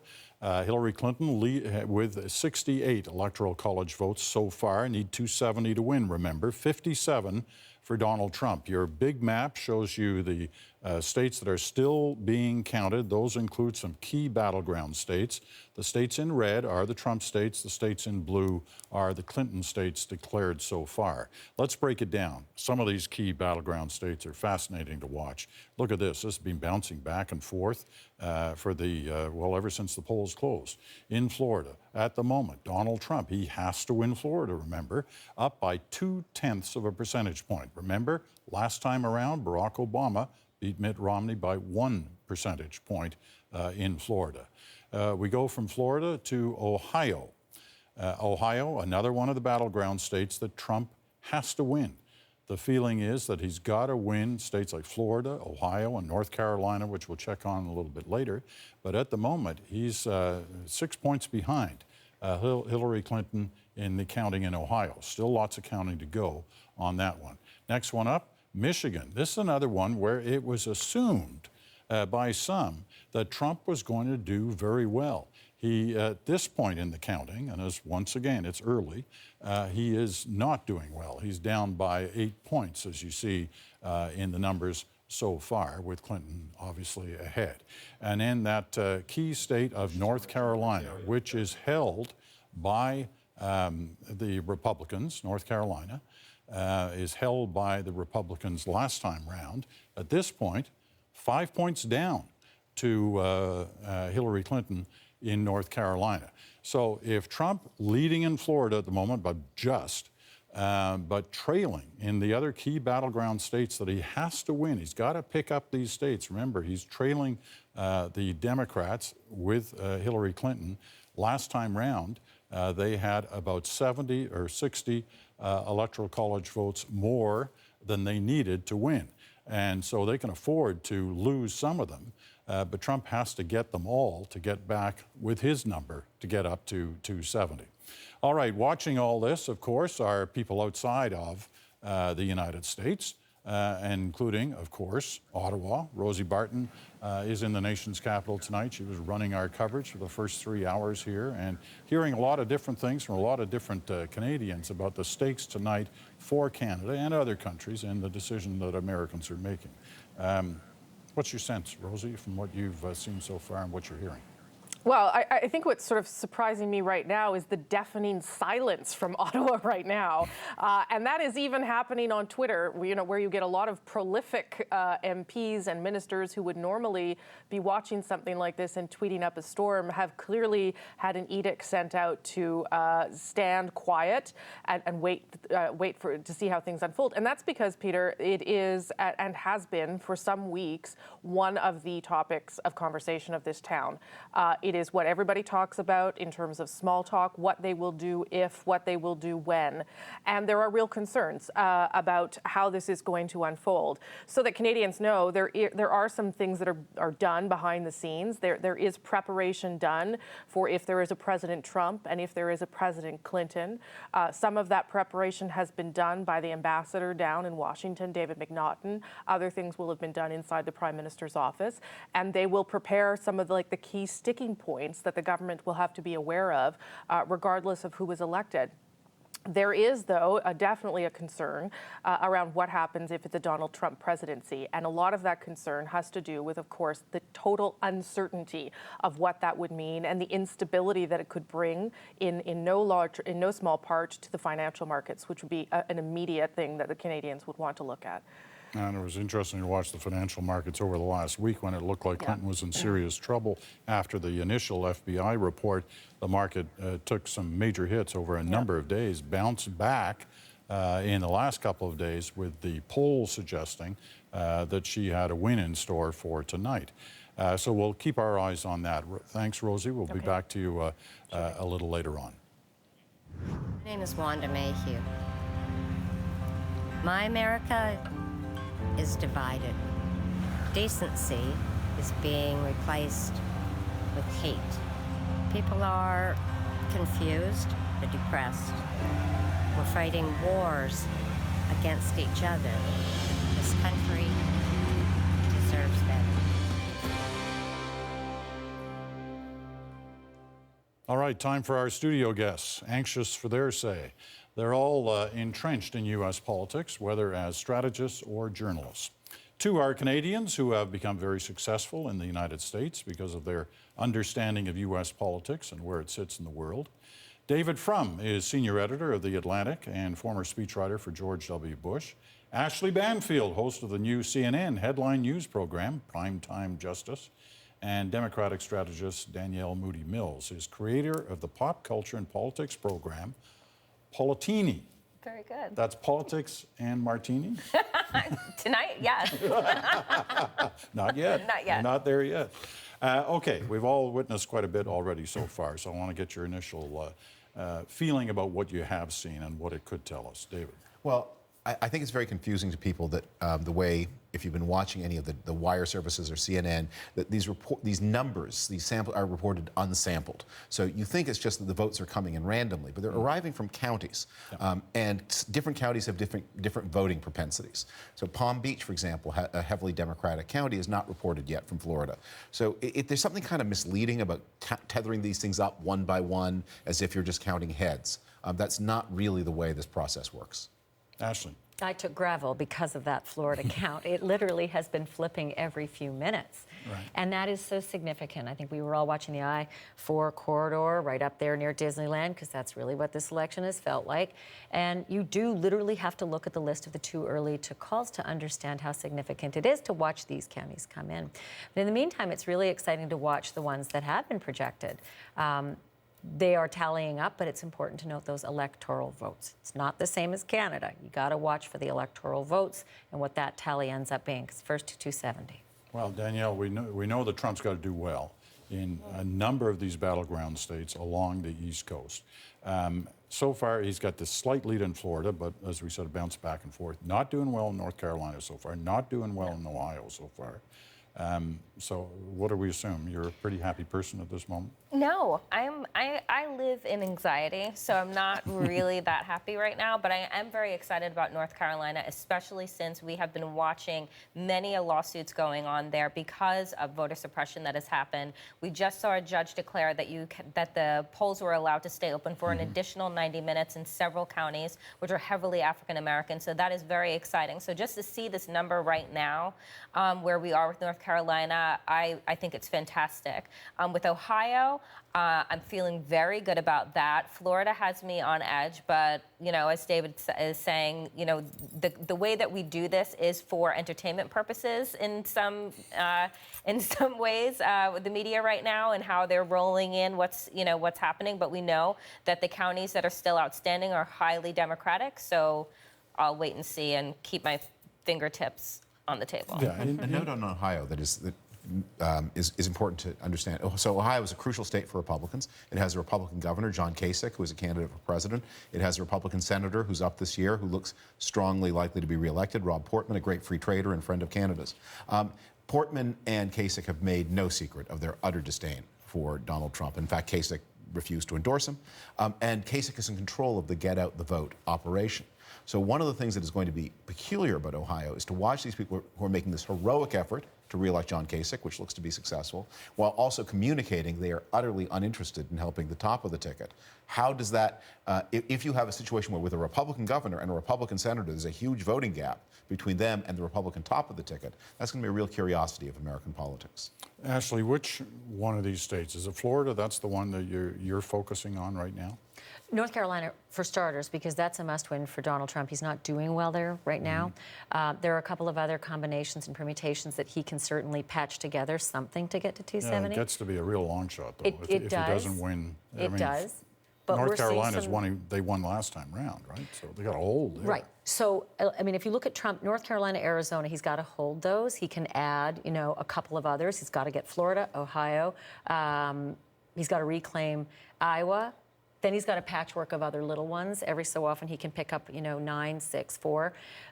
But if you look at the bigger numbers that are coming in right now, you know, we've already had Illinois come in for Hillary Rodham Clinton, New Jersey. So the big states are going to start rolling in, and then, you know, you'll start to see what's going to happen in North Carolina and Florida. Like I said, I'm not kidding about the gravel. I have had to sit out in Florida waiting for results to come in too many elections now. And many a time I've had to go to, you know, out for brunch, waiting for the next day.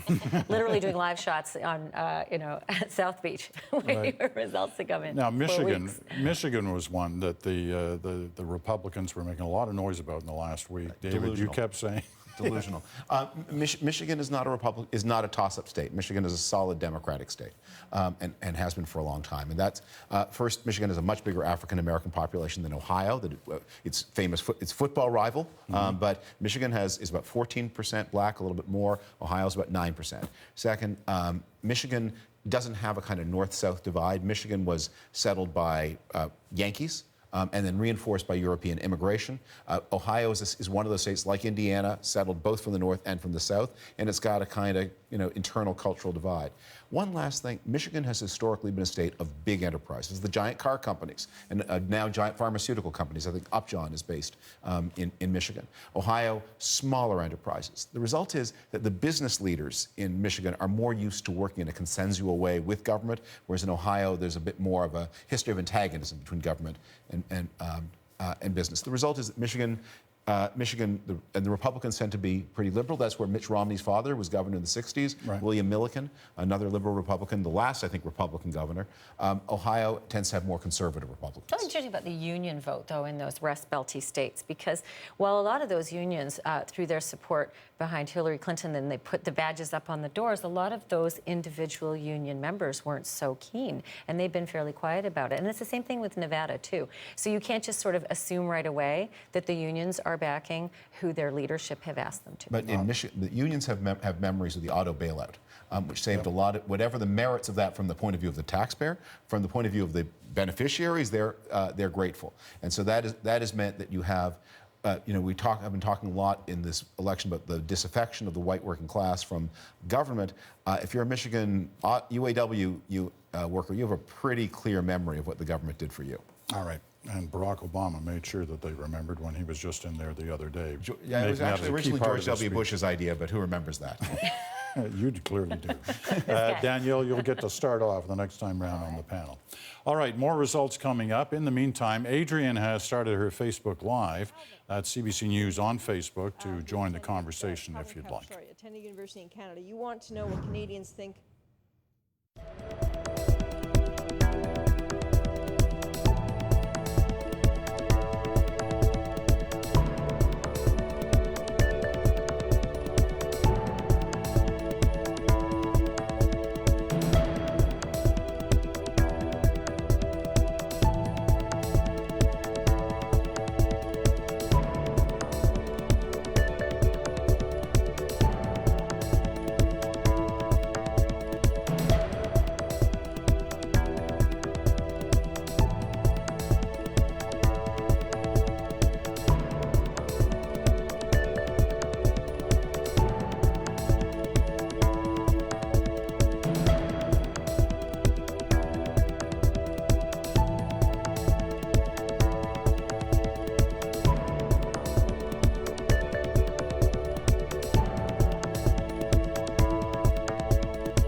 And welcome back to our continuing live coverage of the U.S. election.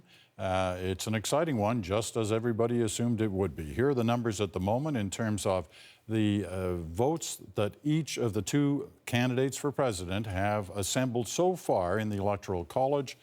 Hillary Clinton at 68, Donald Trump at 66. There's your overall map. The yellow states are the ones that are still being counted, and many of them are critical battleground states. Let's zip through some of the interesting ones. This wasn't supposed to be a battleground state. This was supposed to be a walk in the park for the Republicans, historically a Republican state. But look at that number so far, early in the counting. But nevertheless, Donald Trump with only a 1.5-point lead over Hillary Clinton in Texas. Ohio, we were talking about Ohio a moment ago. Here's where the numbers sit at the moment, about a 2.5-point gap between Trump in second place to Hillary Clinton's lead of almost 50%. In North Carolina, you have Clinton with 1 out of every 2 votes being counted so far, and a little over a 2-point lead over Donald Trump. This was a state the Republicans won last time round against Barack Obama. This would be a big victory for Hillary Clinton. And look at that, 15 Electoral College votes there. And the big one, 29 votes at stake, Florida. Here's the latest, 49% for Donald Trump, 47.9% for Hillary Clinton. Keep in mind what David Frum warned us about just a few moments ago. This assumes that that these votes are kind of widespread across the state, not factoring in the fact that certain areas, in this particular case, a very heavily Democratic area, has not reported in yet. So that could change these numbers around. But they're getting near the end of the counting in Florida at the moment, Trump ahead. A lot of election parties going on across the U.S. and, as it turns out, in Canada as well. There's an election night party at the U.S. Embassy in Ottawa. Katie Simpson is there for us, and she's with the ambassador, Bruce Heyman. Katie. Hi, Peter. I'm joined by Bruce Heyman, who is the U.S. ambassador to Canada. We know that Prime Minister Trudeau has said that his office has been looking at outcomes. What could happen if Hillary Clinton wins? What could happen if Donald Trump wins? Have you been having any conversation with the Prime Minister or his office, or what the possible scenarios could be depending on which candidate wins? I don't talk about which candidate could win because I think that's premature. By the way, we're going to know that here very shortly tonight, and we can begin tomorrow starting to talk about transition when the election campaign will be over, and we can then begin working on transition, and then the new president will begin selecting his or her cabinet, and you'll get some signs as to what path they go on governing, and governing will start on January 20th. But I do think that there's a great opportunity for Canada because, you know, early days in a new administration in the United States or a new administration here, there's typically an early interaction between the Prime Minister and the President, whether it's a trip or some type of interaction. So why not use that early interaction to try to put some scores on the board, to have some wins for both countries bilaterally, and really think through to make it a meaningful meeting. And so that would be the only thing that we would begin talking about once a candidate is selected, and start thinking through, is a visit going to take place, and what kinds of outcomes we'd like to drive from that. And I look forward to working with the Canadian government very closely to see if we can do some things together to really help both of our countries out. Now, one thing you mentioned is change, and we know that relationships can change after an election. We saw it here in Canada with the Stephen Harper administration. Things were a little bit chillier than they are now with Prime Minister Justin Trudeau and Barack Obama. What changes tomorrow when presumably there is a new president? So first of all, we should just pause a minute and take some stock as to, during the Harper government and the Trudeau government, U.S.-Canada trade with the United States was the largest for both nations. We worked together. Energy trade was the largest energy supplier to the United States outside of our own energy supply. We worked together culturally. We worked together internationally on coalitions in dealing with Daesh in the Middle East, or NATO, or fighting Ebola, or doing all these things. That did not change from Harper to Trudeau. I believe from Obama to whoever it is, Canada will continue to be one of our very best friends, our largest trading partner, our most significant ally that we work with in this region, protecting North America together and doing all these things. What will change is a new relationship. And a new relationship will be developed between the Prime Minister and the President. It's a new person. But that provides also great opportunities to explore new ways in which we can work together. And we'll certainly be following those very closely. Thank you very much for your time, Mr. Ambassador, tonight.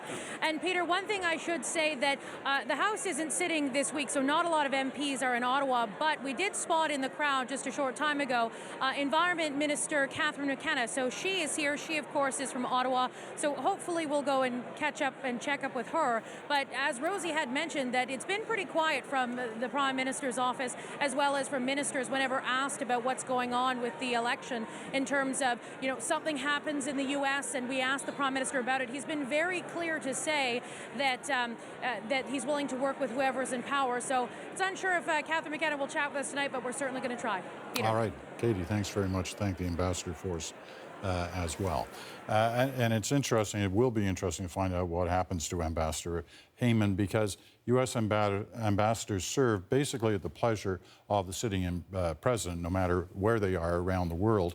Ambassador Heyman was picked by Barack Obama. Will he stay if Hillary Clinton wins? Not necessarily. Will he stay if Donald Trump wins? Highly unlikely, because there's usually a turn, especially when there's a turn of parties.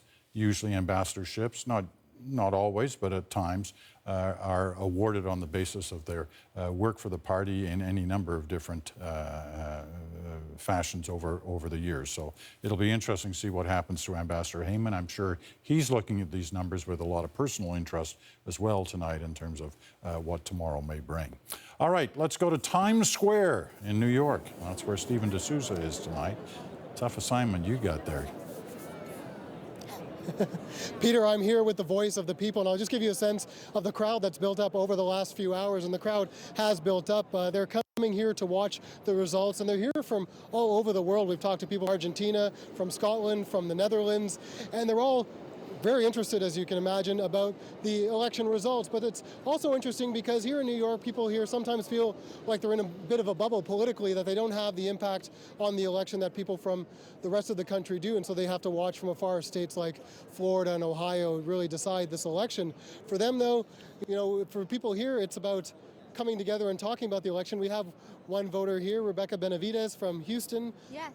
A Republican state, but you voted Democrat. Tell us. Oh, that's absolutely right. I said I come from a long line of historic Democrats who are Hispanic and vote Democrat. And there is this notion of that the idea that the Democratic Party is inclusive and includes those voices that aren't ordinarily heard in a Republican ticket. And we've seen, Peter, a lot of a rise in the Hispanic vote in Texas, as well as places like Florida, really a sleeping giant that's awoken in this country that could have an impact on the politics of America for many years to come. And so we'll be here throughout the night, Peter, and we'll bring you more voters from both sides of the ticket throughout the night. All right. Stephen, thanks very much. A good crowd in Times Square tonight. Usually is, obviously, but certainly is tonight. Stephen D'Souza for us in New York. Well, we're just getting started. A lot more straight ahead. My name is Jabrin Arabia, and I'm a Syrian American living here in Orlando, Florida. My America is an America that protects the ones who can't protect themselves. Every election year, we always say that we're voting for the strongest person in the world, or the leader of the free world. And it is undisputed, the U.S. has the strongest economy, the strongest military, and the most influence worldwide. But that doesn't come free. It comes with a lot of responsibilities. One of those major responsibilities is to protect the ones who can't protect themselves. This year I'll be voting for Hillary Clinton because she's the most qualified person for the job, unlike Donald Trump, who degrades women, plays around with racist ideas, and sees Putin as a role model.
I'm Jacob Richards from Phoenix, Arizona.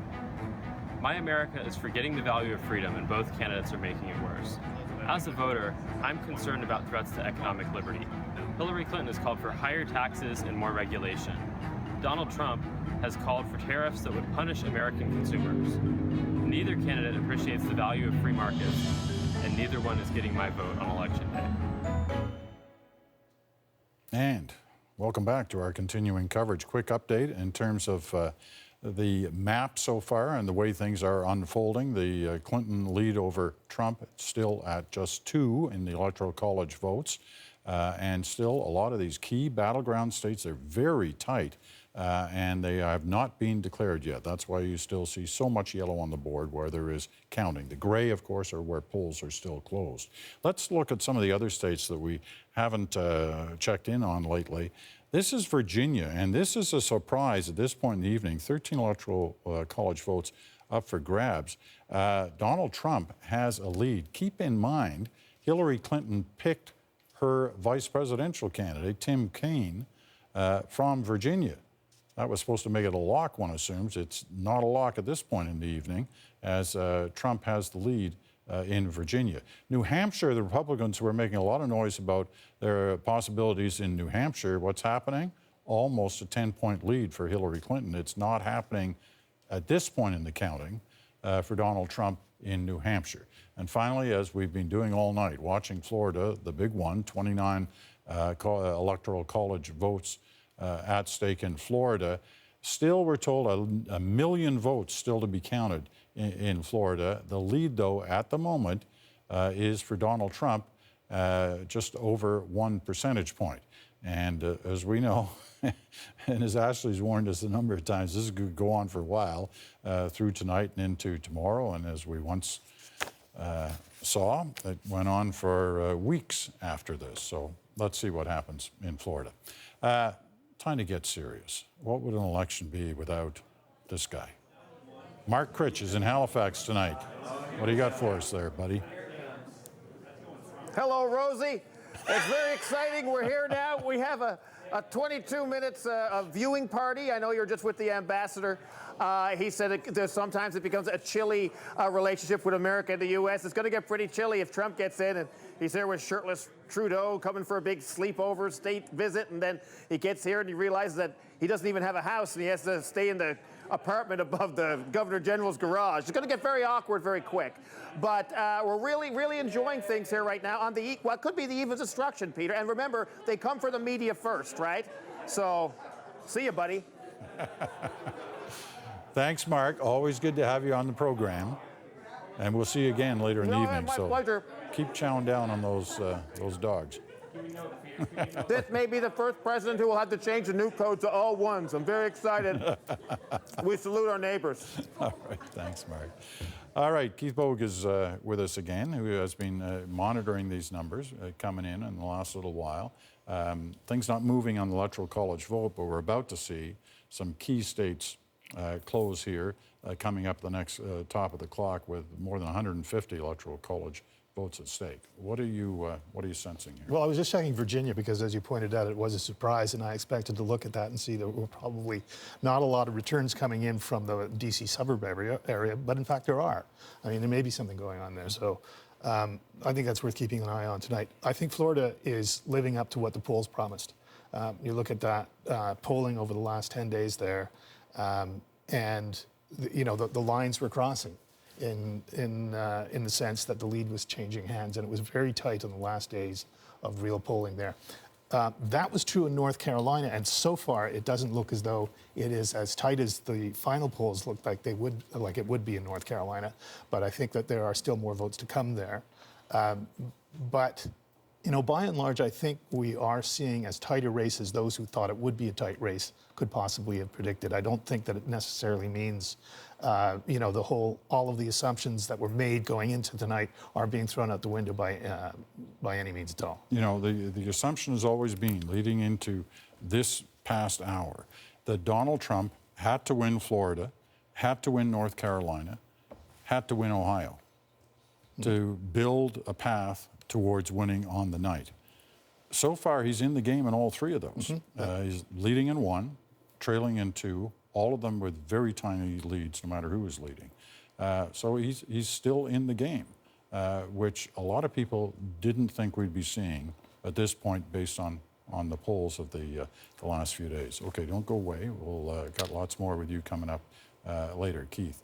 Another wave of votes is coming soon. 9 states are about to close, and viewers on CBC Television, the CBC's main network, are just about to join us. But we're not going anywhere. We're staying on CBC News Network and on C-SPAN across the United States as well. And we're streaming at all times at CBCNews.ca. So the bottom line on all that then is, please, stay with us.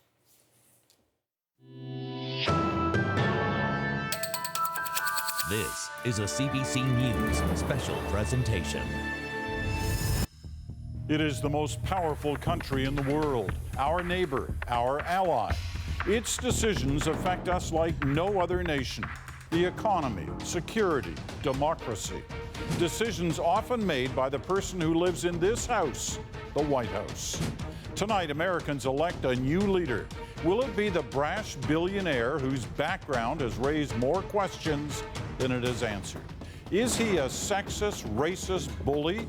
Or is he a man who can change his country for the good? Will it be the first woman to lead the United States, an experienced political force who isn't afraid to fight? Or is she a blatantly corrupt example of everything that's wrong with politics in America? Can either unite a country that is so divided and angry? Clinton versus Trump. Decision time is at hand. Tonight, America votes.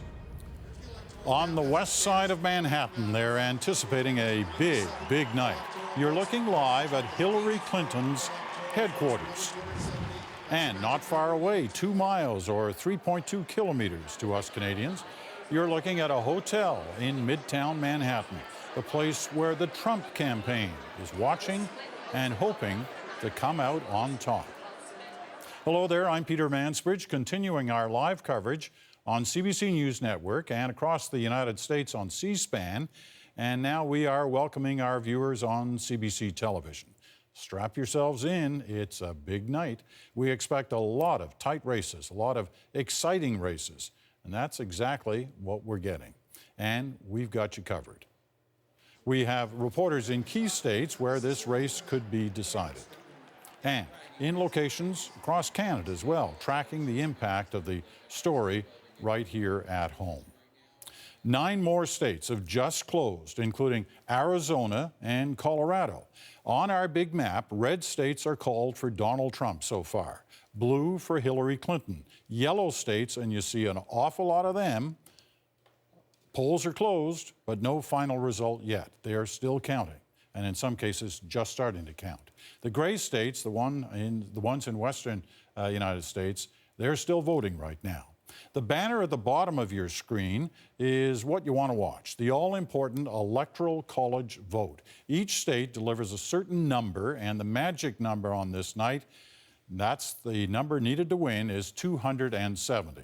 Every so often, you'll also see that banner flip to show how much of the overall vote each candidate has. And look at those numbers right now. You've got more votes for Donald Trump than you have for Hillary Clinton. That is not unusual at this point in the evening, no matter what the end result is. Don't forget, when we get to those western states, especially the ones along the West Coast, those are heavily Democratic. The Democrat number goes up and goes up substantially.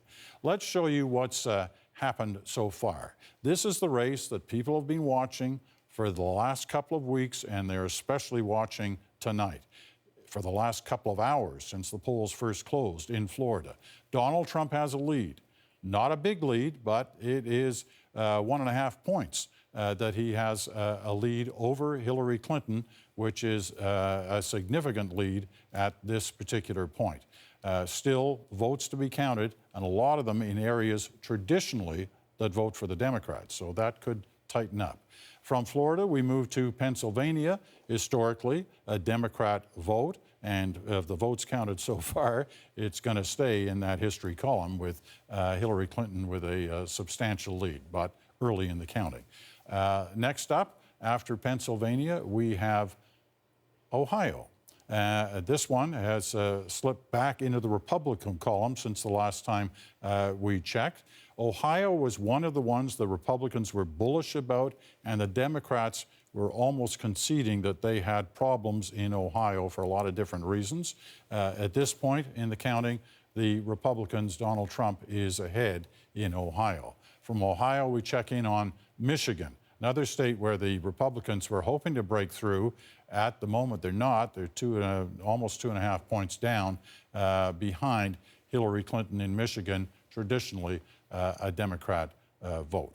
And finally, Texas.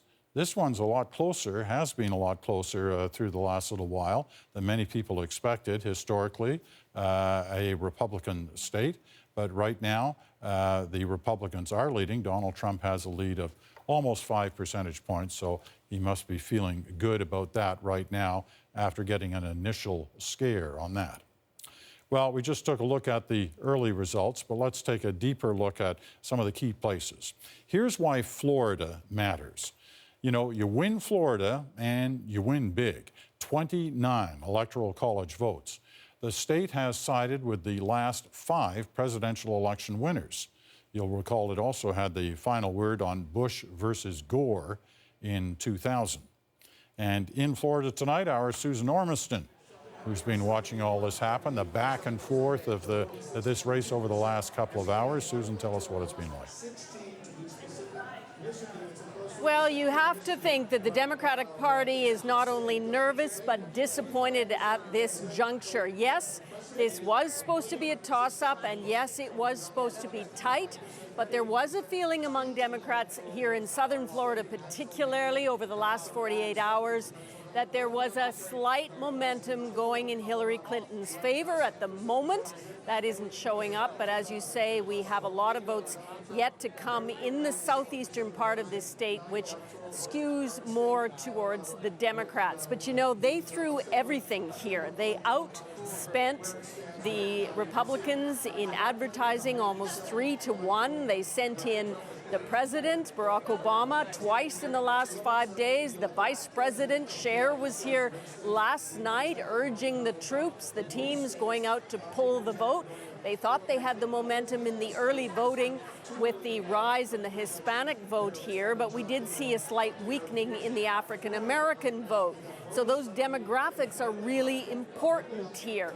Clearly, Donald Trump is doing well in the center of the state, in the northern parts, in the more rural parts of this state, less so in the urban centers, and that's sort of what we see across America, is this concentration of more Republicans in the exurbs, suburbs, as we say, not perhaps unlike our country, Peter.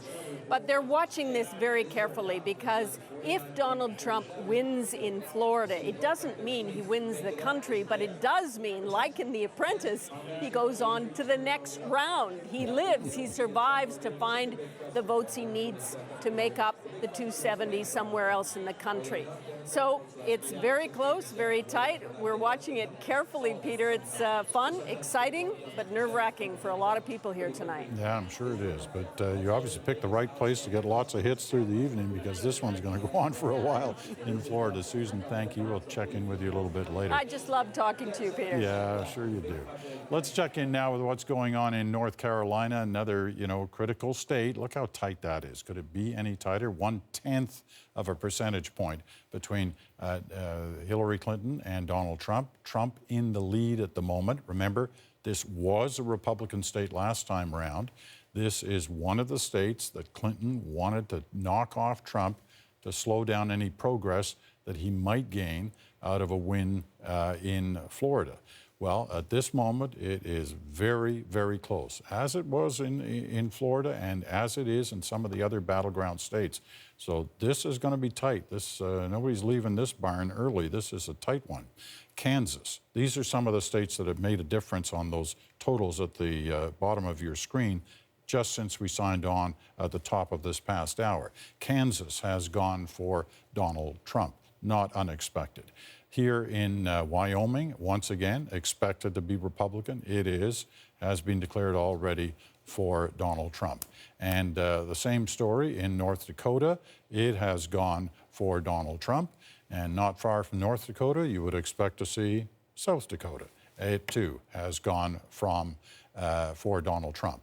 Arkansas, former home state for the Clintons, where Bill Clinton was governor at one point and Hillary Clinton was the first lady. For the most part, a Republican state since those days.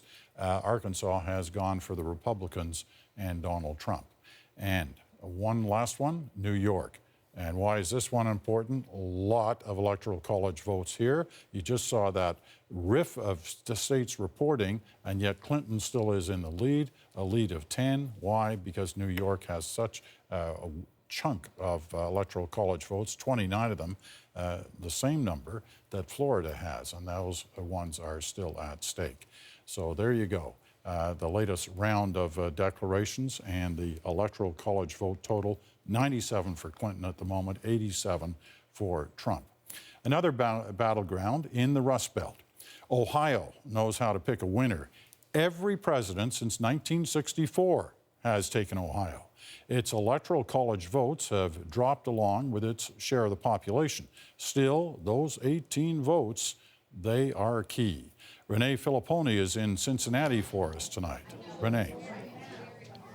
Well, Peter, things have changed since we talked last hour when Clinton came out with an early lead, and most of those were the advanced polling numbers. But here we are, an hour and a half after the polls closed, and still early on, but we have more precincts reporting now, and it appears that Trump has now taken a 3-4-point lead in the state of Ohio. Now, he was expected to win for quite a while. He was ahead in the polls here, and that's important for him. This is a very important state for Donald Trump to win. No Republican president has ever won without it. So in this room right now, you can see there's quite a few people. There's a couple people behind me here. These are the staff that are bringing in all these votes, and we'll take a look over on the left.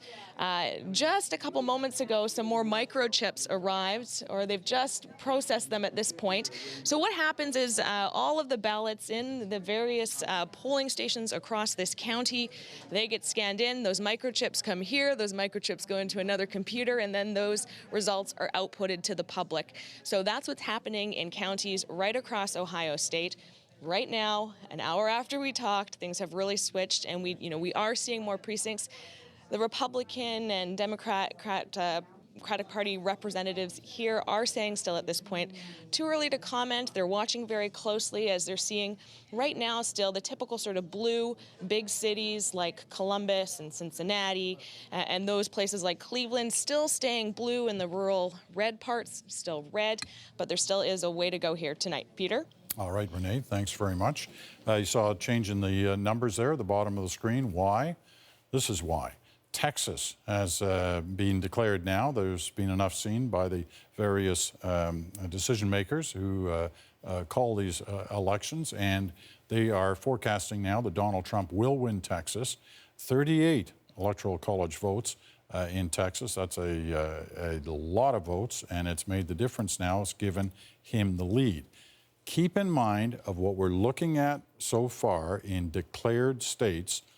All of these were more or less expected. These were the ones that were expected to go this way. The battleground states, the key ones, none of which have declared yet, those are the ones that are going to make the decision on this night. And so far, we still have Donald Trump very much in the game.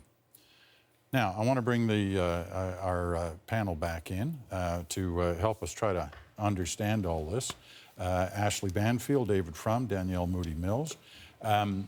Here we are, after 9 o'clock in the evening. A lot of people thought this thing would have been over now, or a clear indication of what was going to happen. It's not. It's still very much at play. Danielle, what do you make of this? This is incredibly disappointing. I know that we have counties that are out in Florida that are only reporting 60, 70%, but the numbers, this should not be happening, frankly. And it's not even about Trump right now. It's his entire ideology, what it stands for, and what America is showing the world right now. Is this race shouldn't be this close. We shouldn't be like biting our nails with somebody who opened up their presidential, their run for the presidency by calling people rapists, by calling Mexicans rapists, and having a whole entire campaign based around anti-Semitism, homophobia, transphobia. The fact that this is happening right now is really showing like who America is, and it's disappointing. Well, it is happening, David. What looks like to be happening, and I'm following. If you go, by the way, if people want to see close up, you go to the Secretary of State webpage of the various states, and you get sort of instant. That's how these numbers are generated on the screen, instant by instant updates. What seems to be happening is that Trump is doing better than Mitt Romney in rural areas where Romney did well, doing worse than Mitt Romney in urban and suburban areas where Romney did well. Latinos are coming out in big numbers, but African American turnout is not at Obama levels. So those two are canceling each other out? Well, on the I Democratic wouldn't want to side? say that because I don't, again, I'm just following it as it comes live. And again, we have this asymmetrical arrival of counties. The counties that are heavily African American also tend to have more trouble with their voting technology. They get worse machines, they report later. So I don't want to draw premature conclusions, but that's what looks to be happening. Black voting lagging, Latino voting high, but basically, so if this is a rural versus urban battle of a kind that looks like something you'd see from the middle years of this century. I mean, that the idea that rural versus urban votes are an important part of how Americans vote, that seems kind of old-fashioned, and yet that's what's happening tonight. And I got to say, you often see it in Canada, right? The urban-rural split. You see it a lot. But there's only about 18% so far of Latinos that have turned out in Florida, which I find really shocking because there are two kinds of Latinos, so to speak, as they've been categorized in Florida, the Cuban American voters and then the non-Cuban American voters, who could be Puerto Rican, Dominican, Mexican, and they're seemingly more northern, but I'm astounded that the turnout is only about 18% of Latinos. To your point, the demographics of America have been shifting. The white working class, college uneducated male is frustrated with his position and his influence diminishing in American society, and you have seen them raging in those rallies for Donald Trump, and they are committed. They are out there in long lines, and they are voting. So if you only have 18% of Latinos showing up in a state like Florida, which everybody knows is critical, like Ohio, that to me is maybe more depressing, maybe more astounding, because if the people are there, they need to be there. And I think that there's something that we really need to pay a great deal of attention to, which is the fact that Republicans have rolled out one of the most impressive voter suppression strategies around these areas, around Florida, around North Carolina. And so it's frightening that 18% of Hispanics have voted right now. Is that because they were deterred from the polls? Is that because they were told that they needed IDs, that they needed, all of these varying, pieces of paper in order to show up? Were they being intimidated at the polls? But I thought we had heard for the last, few days that they were turning out in record numbers. Which is why I was so surprised by this statistic of 18% so far. We have record numbers yesterday. Yeah. We got 18% today. Mind you, Broward County still has to come in, so we have to really watch. Broward County is going to have a lot of Latinos in it, and there will be a shift in that number. The spotlight is very much on the voters, but let's put a little bit on the candidate. The Democrats chose an uninspiring person. I mean, one of the questions about Hillary Clinton has always been, when people see her, do they see the first woman president? Do they see something new? Do they see something innovative, something exciting? Or do they see the last of the Clintons, something less innovative and less exciting? And there does seem to be among Democrats and among, again, the exit polls are kind of unreliable, but what it is looking like happening is Democrats didn't get excited about the Hillary Clinton candidacy. That despite that glass ceiling at the place where she's going to give her speech, what they are seeing is not something new, but something old. All right, we're going to check in with both those the leaders' candidate headquarters in the next couple of moments. Let's check the latest results. There's your map again with the declared ones. 125 for Trump at the moment, 97 for Clinton. Let's break it down, go to Florida. We keep talking about Florida. Here is the latest out of Florida, 49.3% for Donald Trump, 47.6%, so it's still that sort of 1.5 gap, a little more than that now, in Florida in favor of Donald Trump, but still votes to be counted. And where they come from, as we've been warning all night, is critical. From Florida, we move to North Carolina. And once again here, we have a slight lead for Donald Trump in North Carolina, a state that did vote Republican last time around, one that Hillary Clinton hopes to make a difference. Very close, 0.7, 7/10 of 1% difference between Hillary Clinton and Donald Trump. And here's Pennsylvania. Wow, this is a blowout at this point for these 20 electoral college votes in Pennsylvania, but it's still counting going on in Pennsylvania. Texas is now declared, as we mentioned a few moments ago, for Donald Trump. So he had a little bit of a scare there for a while in the early counting, but as things settle down, Trump wins, not unexpectedly, in Texas. Okay, let's find out the mood at these two headquarters now, because the last time we checked in with them was about an hour ago, and the tone of things was a little different. The results seem to be shifting very much in Clinton's favor. She's still in the game here, very much in the game, and nothing has been declared in these battleground states. It was a lot tighter in all of them than I think some Democrats had thought it might be. They're both in Manhattan tonight. Let's start off with Lindsay Duncombe, who is at Hillary Clinton's headquarters. Lindsay. Peter, certainly this is a much more anxious room than it was when we last spoke an hour ago. Every time the results come on, especially when they're talking about places like Florida or North Carolina, you can see people just leaning into the screen. Some are bouncing up and down in place. I think people really did want to come in here and have a landslide. They knew that was a possibility, but instead what we're getting is a much closer race. In between showing the results on the big screens here, what they're doing is they're having some supporters that have been on the campaign trail with Hillary Clinton come up and speak. Not long ago, the mothers of the movement were up here, and they, of course, are mothers of children or young people who were killed in altercations or conflict with police. That was very deliberate on the Clinton campaign, because it was all about getting out that African-American vote and bringing it up to Barack Obama levels. A lot of people have said, listen, it's going to be tough to get African-Americans to come out and support Hillary Clinton the same way they did the first African-American president in 2008 and 2012, and it is looking with those early voting numbers, especially in places like Florida, that may have been a challenge, that there wasn't necessarily that same kind of enthusiasm.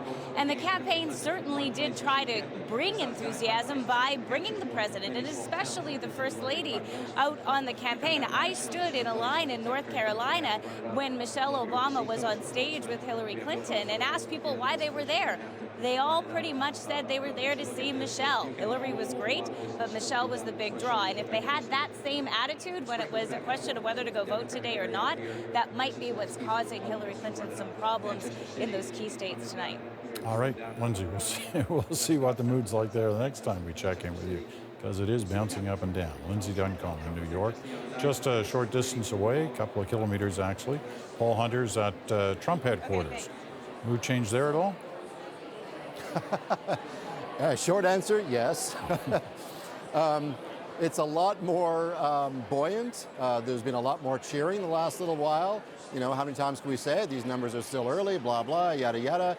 But there have been some loud roars here. Although, funnily enough, the loudest of the evening was when the New York numbers went up, and it went to Clinton, as we know, and everybody booed and put their thumbs down and stuff like that. There was I even heard a lock her up. But otherwise, it's been, as the states have been, going Trump's way, the mood has, shot up. It's been quite a remarkable turnaround in the last hour and a half. Again, numbers are early. We do know that the Trump family is walking distance from here. There goes another one. I'm not sure what that is. In their penthouse in Trump Tower, watching results.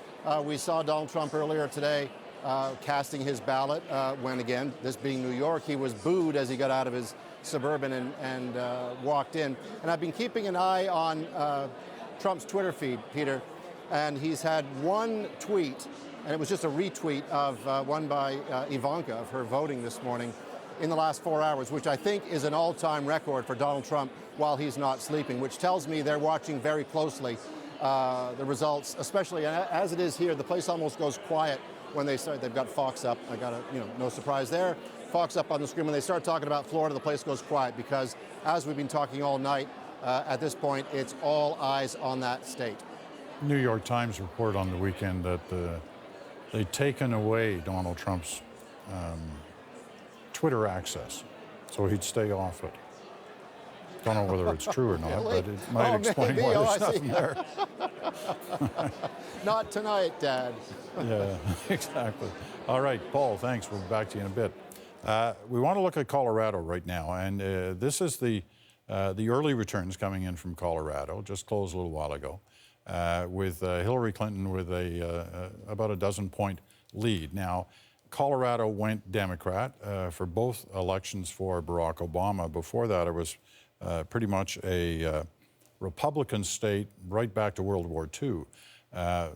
Colorado is one of the states that the Republicans felt they could put in play at this point, but we got to be careful. As David's warned us a number of times tonight, you got to look where these votes are coming from, which different parts of each state they're coming from before you draw any conclusions. But at this point, based on what's been accumulated so far, she has a 12-point lead.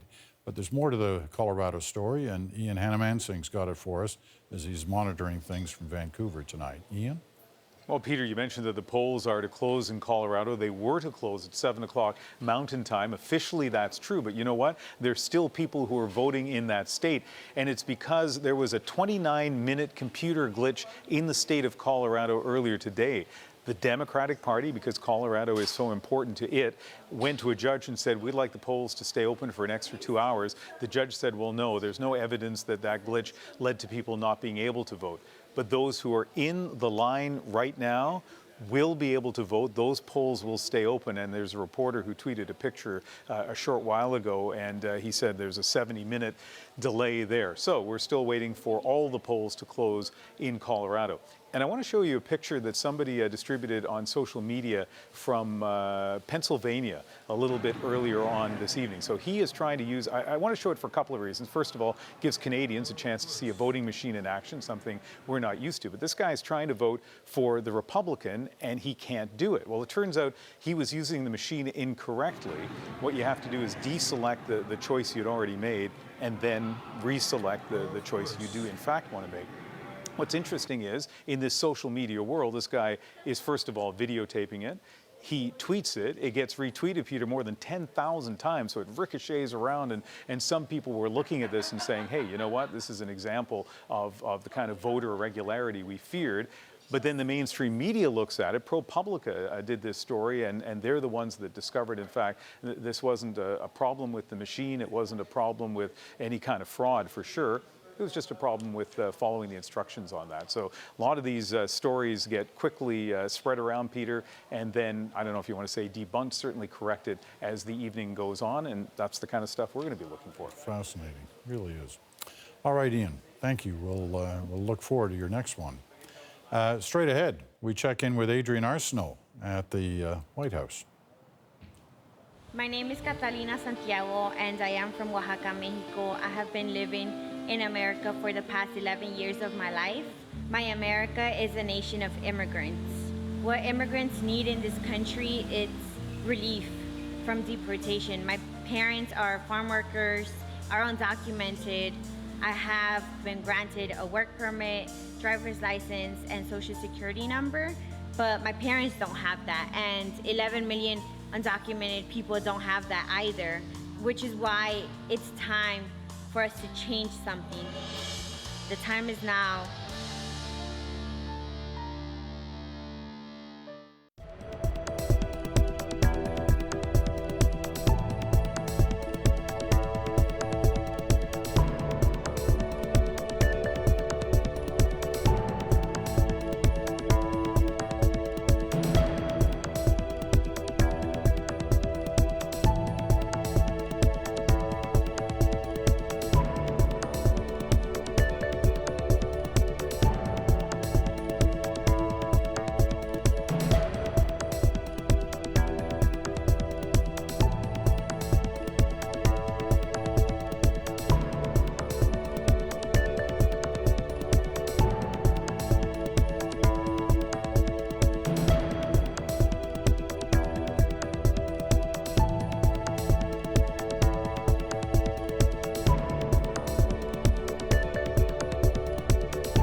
All right, let's bring you up to date with the latest that we're seeing. First of all, in terms of the Electoral College votes, it's still 125 to 104 for Clinton now, as she's racked up a couple of other expected states falling into the Democratic column.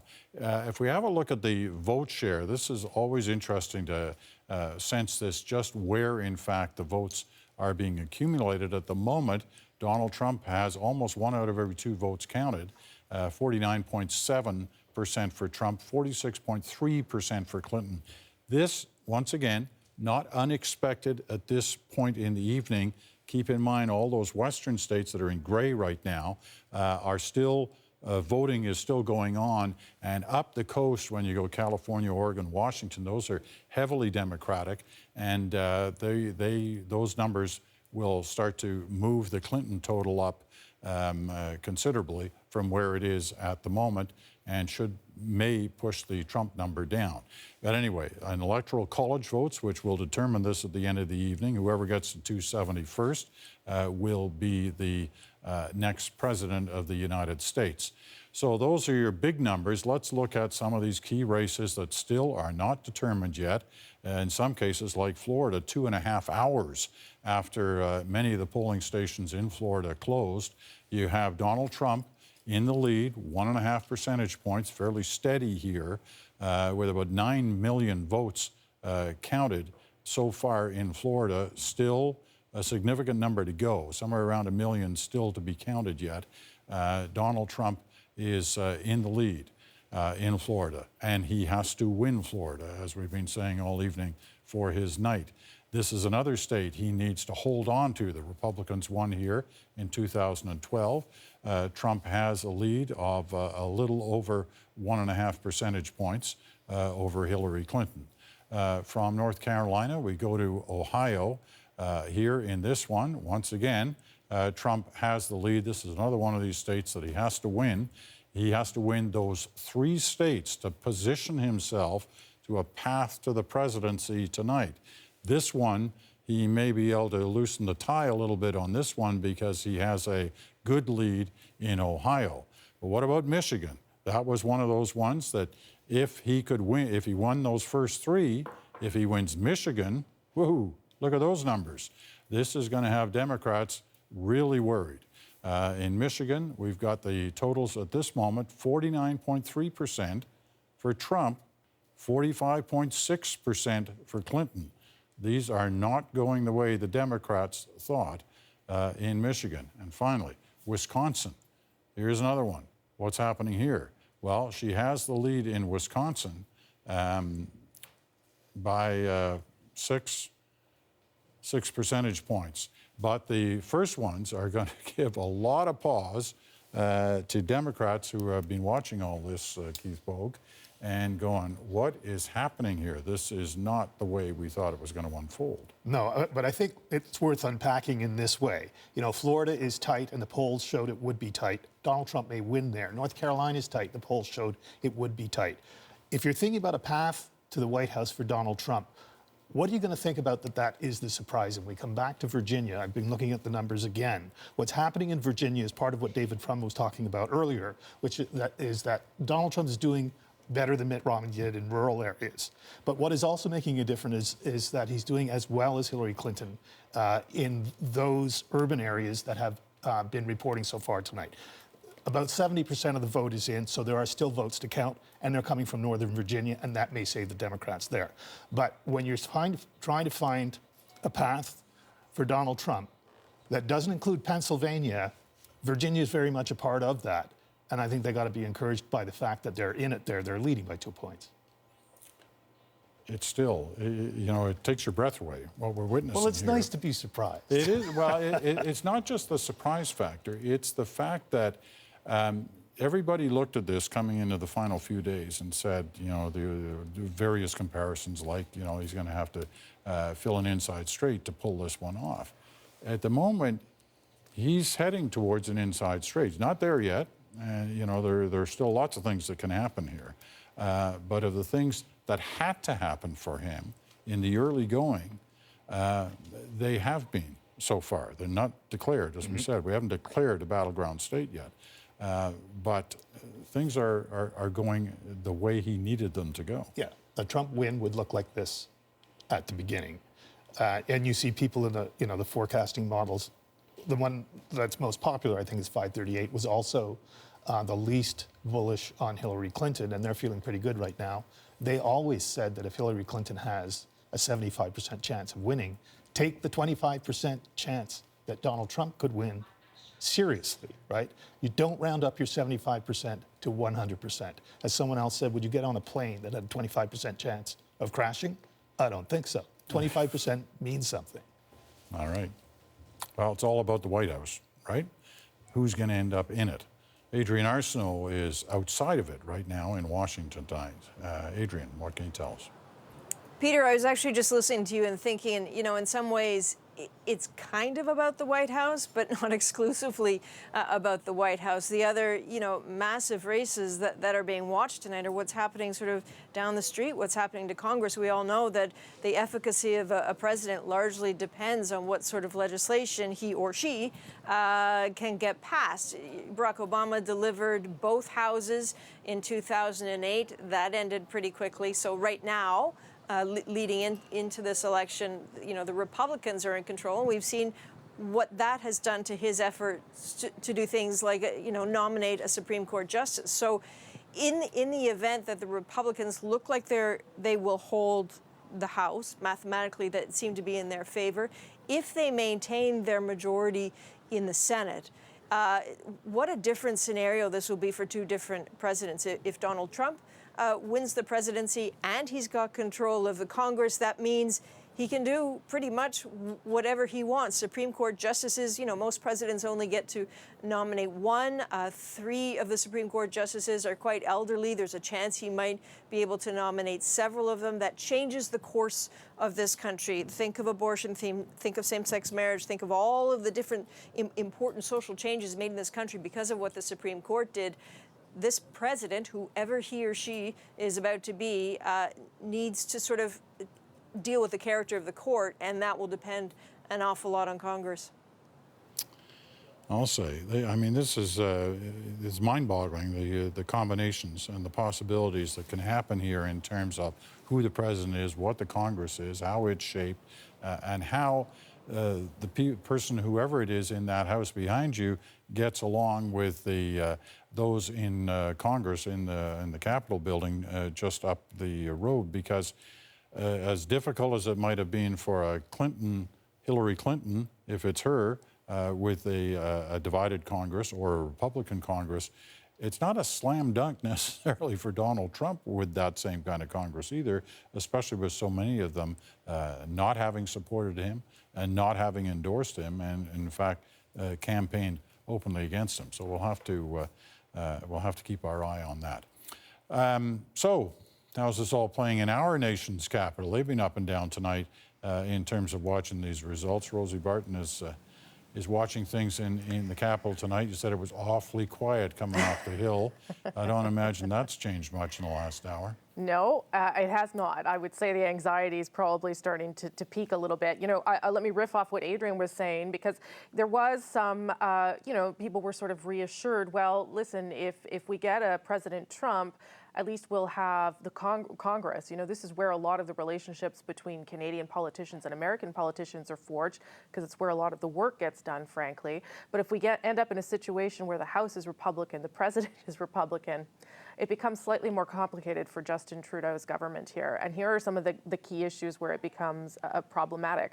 Trade is the obvious one, and it is certainly more problematic with a President Trump than it would be with a President Clinton. Trump wants to rip up NAFTA. That's what he wants to do. He wants to start from ground zero. Would he have someone around him who would say, don't do that quite yet, let's come up with a different solution? Potentially, but who knows? And that is, again, the problem for what lies ahead for this government, regardless of who they're dealing with. Hillary Clinton has pages and pages of policy, and they are able to analyze what a Hillary Clinton administration would look like. With Donald Trump, It's much more uncertain. And I'm not sure exactly how you forge the way ahead in that situation. Justin Trudeau has been extremely careful, very careful. In fact, some suggested perhaps too careful when he was asked about this election, even at points where it would have been clear and easy for Justin Trudeau to make some sort of comment, particularly around some of the misogynist and abusive to women things that Donald Trump has done. One would expect that our Prime Minister, who labels himself a feminist, to come out hard against Donald Trump. He didn't bite at any of those, being very careful to try and preserve what he needed to preserve in case we ended up in a situation where he had to deal with President Trump going down. We're not there yet, but you can see why he tried to protect himself in those situations, so that if he has to have a relationship with this guy, he will be able to have one. What would a Donald Trump administration look like? You asked that question, and we had a hint over the weekend, at least if you believe the rumors coming out of Trump headquarters, that a Trump administration would look like Secretary of State Newt Gingrich, Attorney General Rudy Giuliani, and who was the third one? I can't remember, but it was another sort of name from the past, face from the past. Talk about change moving forward? Not necessarily. But anyway, as Rosie says, we're not there yet. We'll see what happens in the next hour or two, because this one obviously is going on for a while. Louisiana has been called for Trump. Once again, this isn't a surprise. That was expected, not a battleground state. All right, we're going to take a quick break. Still ahead, Katie Simpson is at the U.S. Embassy tonight. She's going to have a special guest for us when we come back. Stay with us. My name is Gary Morton. My America is a land of opportunity. It's a blessing to be able to grow up in this country where opportunities are truly limitless. To be able to have a family, to be able to have a beautiful home, and to have a life that I would have never otherwise imagined. That is my America.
My name is Anna Boyes. I'm a student, and my America is a place of opportunity.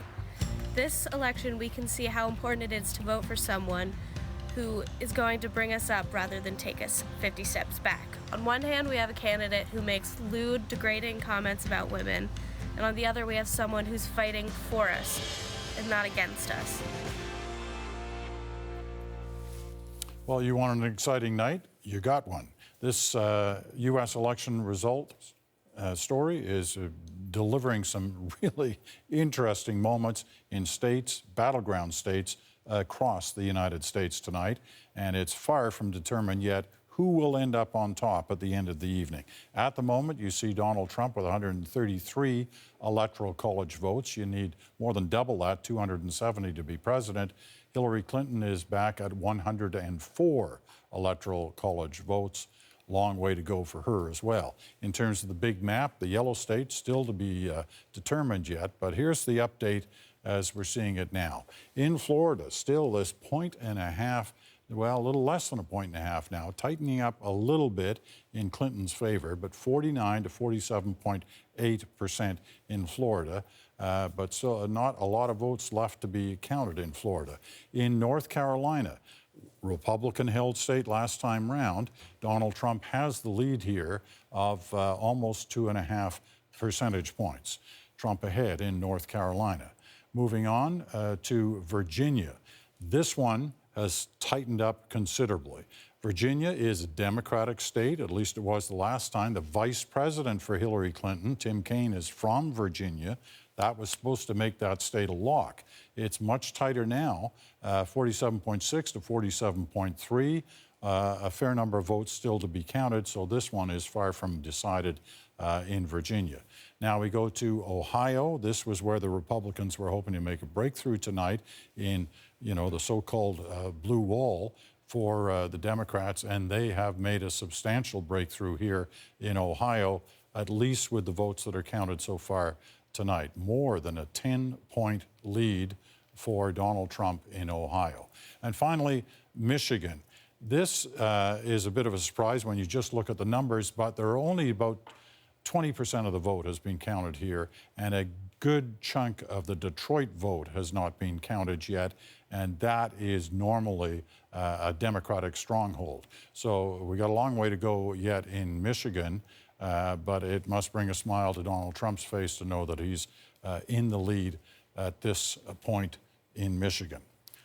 Let's check in with the panel here again. David, you've been going deep into those computer results, looking at the various secretaries of state for the different states as the votes come in and trying to get a breakdown.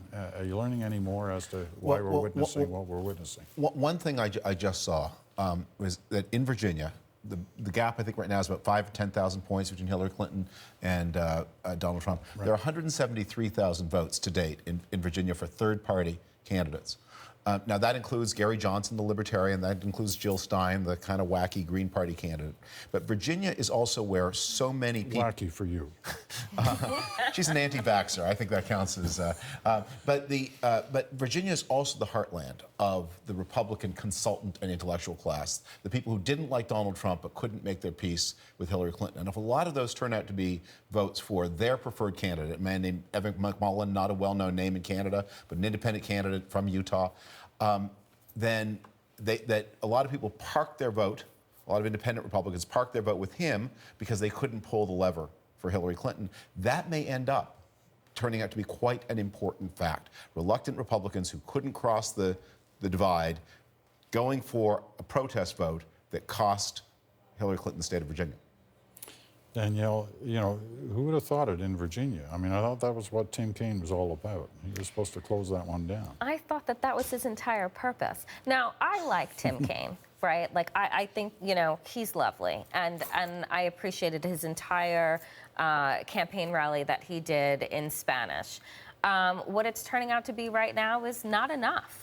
I don't know where Virginia is going to go. I am right now just trying to brace myself for the shock of whether or not I'm going to have to seek asylum in Canada. Because what's happening right now is this complete and total backlash that I don't think that anyone expected. I don't think that Democrats expected this. I don't think that the polls expected what is happening right now in terms of you have this candidate, Donald Trump, that his party, not one of the presidents that are alive, Republican, came out and went to bat for him, and he is right now turning the country red. And so that's really something that we need to be sitting with. The evening's not over yet. You sound like you've already given up. I know it's not over, but I really did believe that we were going to see a turnout that said that we are against misogyny, that we are against racism, that we are against Islamophobia. I honestly did not think that we would be sitting here right now, you know, looking at different counties and saying, well, they're only 78% in. I really thought that his message of hatred was going to resonate with people. And whether or not you liked Hillary Clinton, whether or not you could stomach Hillary Clinton, I thought that that would be enough to get people to pull the lever for her. So right now, I'm just a little bit shocked. Ashley. North Carolina should have had that because they're the fastest growing Latino population in America. And we're not seeing necessarily that play out. If that were the case, where is the energizing in that demographic? I mean, I keep saying over and over again, there was a hold that Donald Trump got over white, disaffected, non-college educated voters. They got loud, they got angry, and I think for the first time in 20 years, you know, they haven't had a raise. They've lost their position in society. They're not influencers anymore, and all of a sudden, he started to make it okay to say things about it because he was saying things very loud, and they were resonating all over every single cable outlet for the last year and a half. So they're energized. If you're not going to energize a demographic and that demographic keeps growing, you're going to sit there and grow and watch someone else lead you. And I think these people said no. And I don't think they were the secret vote. I think a lot of people talked about the Trump voters not answering pollsters honestly because they were embarrassed about it. I don't think anybody was embarrassed at all. I think for the first time in 20 years, they found their voice and they were loud about it. I think in the exit polls, they've been telling everybody coming out in the last several hours what they wanted and what they did. And I think they went and got their neighbors. You have to keep two things in mind at the same time. This is, and they do have to be balanced. President Obama has a very high approval rating right now, almost as high, maybe even exactly as high as Ronald Reagan's at this point in his presidency. He's a very popular president. That you have not, I don't think there was a single incumbent, Republican or Democrat, who lost a primary fight. So that suggests a high level of satisfaction with the existing holders of power. And yet, we've seen African-American turnout down, apparently, and we have seen this rallying to Donald Trump. So maybe one of the things that happened is it isn't an angry country or dissatisfied country, that Donald Trump hit some kind of note, and it is about the immigration. As you say, North Carolina is a state with very fast-growing immigration population, much of it illegal, and that was an issue where everybody was in agreement. Everyone who counted was in agreement about what to do. Remember the Gang of Eight? And it was Jeb Bush and Marco Rubio and the Democrats, too, all said we're going to have high and rising levels of immigration and legalization of the illegal population. And a lot of Americans didn't like that. Immigration is stressful, and that is something that people who benefit from it, which includes both the immigrants themselves and the kind of people who tend to be on TV, overlook in remembering that there are lots of people who are non-immigrants and not part of the more affluent parts of society for whom immigration is both economically and culturally stressful. And the cultural part is as important as the economic part. And although, again, commentators tend to say, well, you're not allowed, that's illegitimate. You can't say, I just don't like it. But it's a democracy. The people who don't like, they don't have to give reasons for their vote. They just have to vote. And all the votes count the same, whatever the motive. But I think also Black Lives Matter is a big part of it as well. We talk about immigration a lot, but I think there's a huge racist component to the Trump supporters as well. They were very, very angry with Black Lives Matter over the last 5 years, starting with the Trayvon Martin case and going all the way up to, you name the last one. These are huge headlines on my network. They are huge headlines across the country. And if you speak out against that, if you suggest that you're a supporter of police, you could be branded a racist. And that has made people very frustrated, very angry. And yet Black Lives Matter, at least so it seems, does not seem to have mobilized and energized black voters. If the early indications are, again, premature, that the black voter has been not as heroic as in 2012. It is premature, but I do still think that you cannot talk about low voter turnout when it comes to African Americans and not have the same conversation about voter suppression and what that has done. And you can't have those two things, because I think that right now there's a way for us to frame that we're not trying to make one group a scapegoat. And I've seen this happen before. It happened with Proposition 8 around African Americans. Republicans and their vote, and it turned out not to be the case. All right, got to break it off there, but obviously we got lots more time to talk about it tonight. Polls are about to close in Arizona. We got lots more just ahead.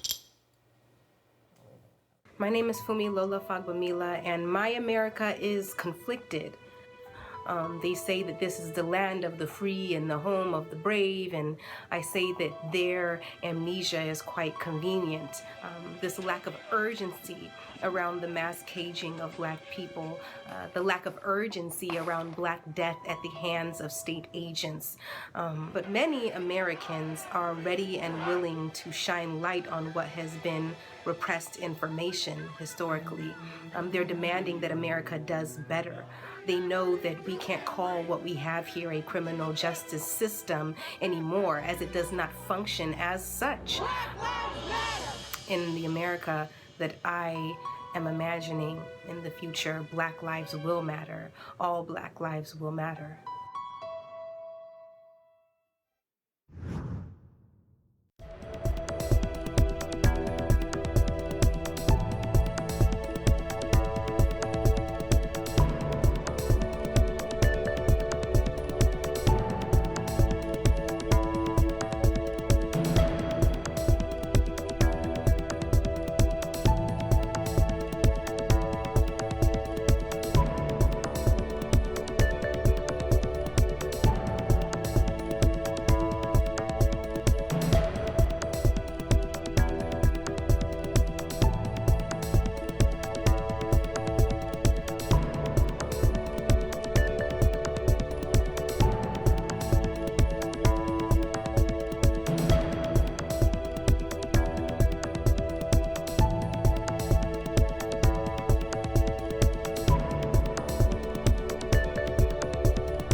Well, anything is still possible here tonight. Polls are about to close in 5 more states. Time to check in again with Keith Bogue. What are you noticing now? Well, I've been keeping an eye on Virginia, haven't I? Yeah. Things have changed in Virginia. It's still tight there, and there's still a lot of votes to count. But Clinton has finally taken the lead, and that's got to be at least a little bit of a relief to Democrats. But I think they've still got to be keeping an eye on Michigan because it's just so weird what's happening there. It's not what they expected, but Clinton's been surprised by Michigan before, remember, during the primaries. So, right. Bernie Sanders. Yeah. Won. So there are, there are some counties around Detroit that are producing surprising results when not good ones for Clinton when you compare them to how well Obama did there.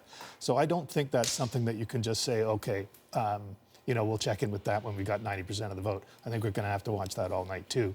In a sense, if she wins Virginia, that kind of closes a path. But if Michigan is still in play, that's an even wider path. And New Hampshire has now got really loose again. All right, thanks, Keith. Well, if you're just joining us, it is now 10 o'clock Eastern Time, and it is a nail-biter. For the Clinton campaign, not the night they were hoping for, at least not at this point. For the Trump campaign, a possible path to the White House. Many battleground states are still too close to call. 6 more states have just closed, including a couple of real interest: Nevada and Utah, where an independent candidate managed to mount a serious challenge. But let's get to what we know right now. Here's the big picture map. Red states have been called for Donald Trump, blue for Hillary Clinton. So far, of those, they are all expected results. The banner down below, still waiting for someone to hit 270 college votes, the magic number to win. The yellow states out there are still being counted, and the gray states on the far west coast of the U.S. are still voting for a little while longer. Now, let's turn to a number of states, individual states. Donald Trump won Texas as expected. Big surprise there, though, of course, with those number of electoral college votes. South Carolina, another one that is and was expected to be for Donald Trump. And Louisiana as well. These are all Trump states. They were not battleground states, but they were all expected to fall into the Republican column, and they have. These are the ones, though, that everybody is watching so closely, because who wins in these could wind up in a very good position in terms of a path to the White House as the evening goes on. The Florida race, we keep watching this one. It's still extremely close.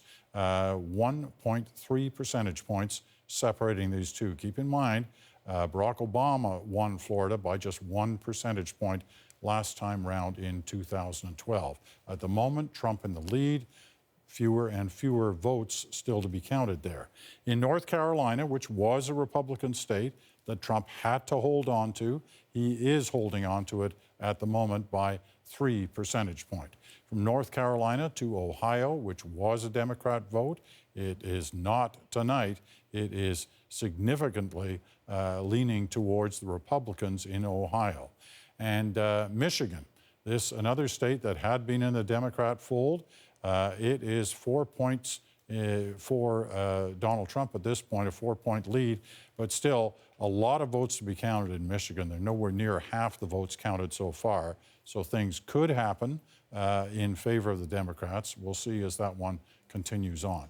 Virginia, Keith mentioned this just before the 10 o'clock hour, that Virginia had been a lead for Donald Trump for most of the past hour, but Hillary Clinton has caught up now and passed by a 0.5 percentage point Trump.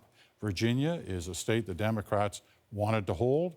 Hillary Clinton picked her vice presidential candidate, Tim Kaine, from Virginia. So at the point, she has a 0.5 point lead over Trump. Let's have a look at the share of the vote. Here it is, very tight. This is the overall, all the votes counted so far. Trump has the lead. 48.9 to 47. Not totally unexpected at this point. Still, all those West Coast votes that are counted. The Democrats do very well up the coast, California, Oregon, and Washington. And it's usually not until this hour on a presidential evening that the Democratic forces start to push up and close in on the Republican numbers, as the Republicans do well, especially through that huge swath through the Midwest. Well, Florida, again, the story. Once again, this election, as it has been in so many elections past, very tight race, not declared yet. Nobody has declared that one yet, based on what they've seen so far. Susan Ormiston is in Miami for us tonight. Susan.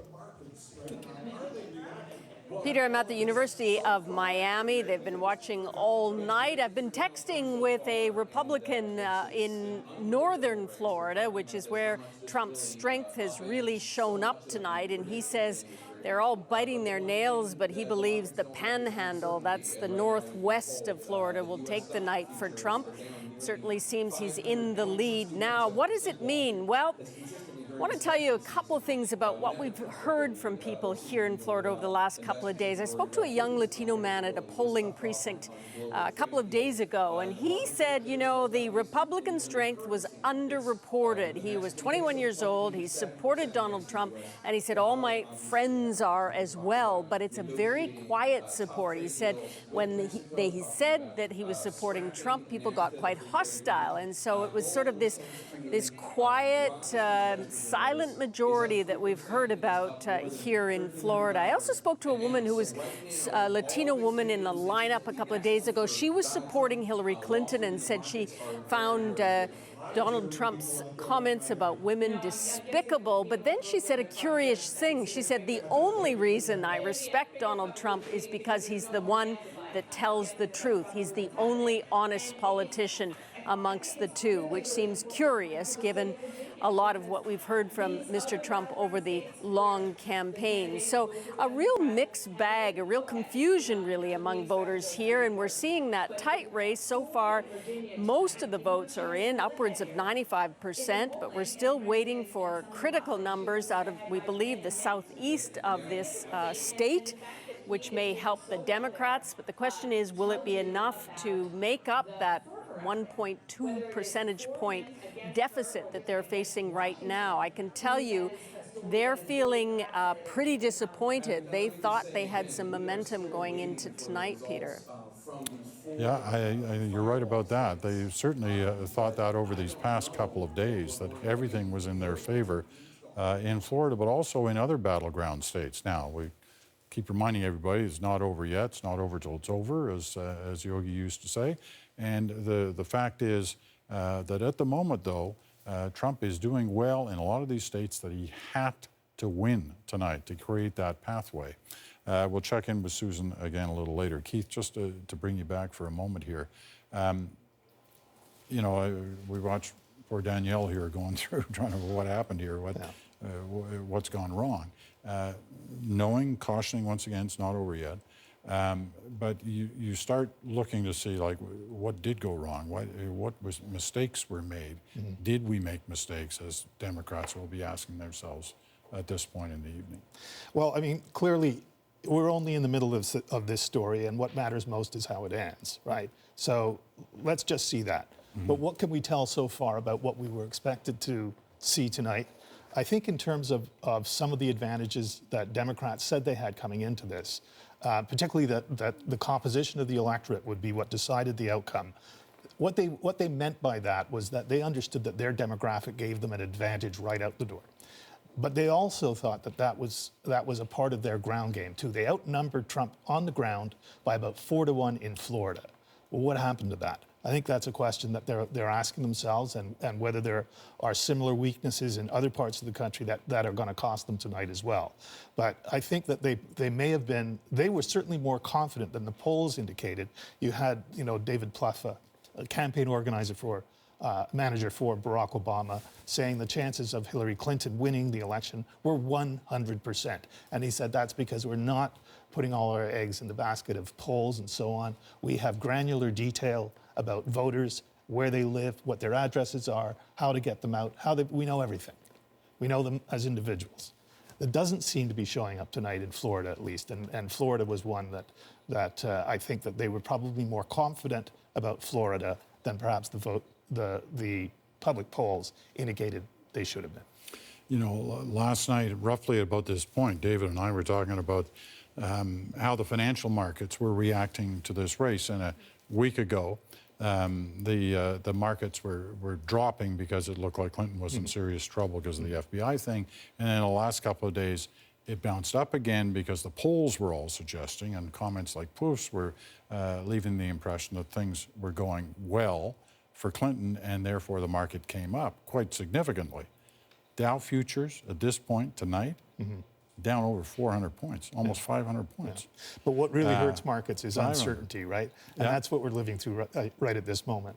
You know, again, those markets can come back as quickly as they went down if the outcome turns out to be less dramatic than it appears as though it could be right now. But uncertainty really riles markets, and what we're seeing is uncertainty. Well, we certainly are seeing uncertainty. You know, we ran through just a moment ago a bunch of states that the Republicans have won tonight. Trump has won tonight that were expected, and some of those also are falling in for the Democrats as well. We're getting word that New Mexico, they counted the numbers, the early numbers, and they see the trend there in New Mexico. Not a surprise, but that it too is going for Clinton, as we show there on the board. Let's drop in with Rosie again, Rosie Barton in Ottawa, who's been watching this incredible story unfold, and it's not over yet, as Keith quite properly says. Who knows how many twists and turns it'll still take over the next couple of hours. But, you know, I think you said the last time round, they don't know which way's up in Ottawa or what to think or even what to say at this point. No, I mean, in some ways, this what we're seeing tonight is very much reflective of the campaign, isn't it? The way it's been up and down and around corners and surprising you at every given minute. So it's perhaps not surprising that tonight is surprising us, if you will. That's the way this election campaign has gone, particularly over the past number of months. Let's do two things. First of all, my straw poll, which is my Twitter feed, which is a lot of people, and a lot of people saying, what the heck is going on? And I think that that's a pretty fair assessment of where Canadians' heads are at. What is going on? A lot of people concerned about what the outcome will be. And we have some other numbers that can back that up. I think I have a couple graphics I can show you from a poll that was done by the Gandalf Group, sort of assessing what Canadians thought of the impact of a Hillary Clinton presidency and a Donald Trump presidency. I'm not sure which one we can put up first, but you will see in the Hillary Clinton graphic that there is decidedly less concern, that they believe that Canadians largely believe that a Hillary Clinton presidency would have a less negative impact on Canada than a Donald Trump presidency. And I think that's quite telling from what Canadians are worried about. And the reason they're worried about it, I think, in large part, is because Donald Trump wants to take away some of the things that have been in place.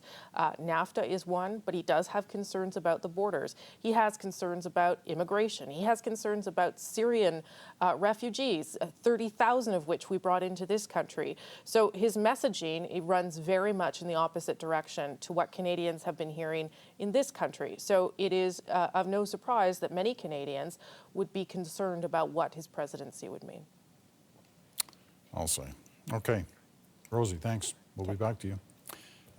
We just got an update on another state that has fallen into the Trump column. Not surprisingly, Missouri is going for Donald Trump for the Republicans. So just keep these numbers in mind at the bottom of your screen.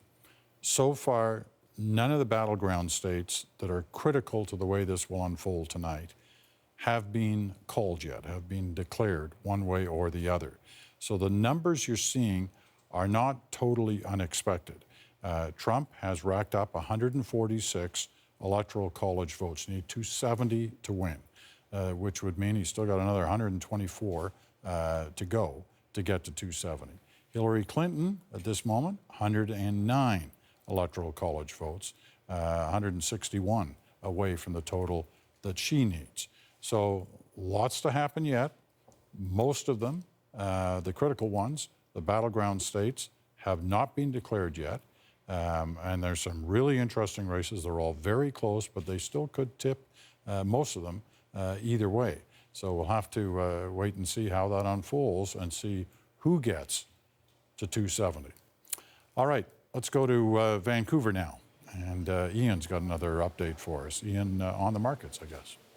Peter, your tone is so calm, so measured. You're putting this in context, and a lot yet to be decided. But I don't think in some of the money markets and financial markets around the world, let's say in Tokyo, they may not be watching the feed of this program, because there is a lot of concern in many of those markets. I was just looking at a headline on CNBC. They say Dow futures plunge 550 points on election jitters.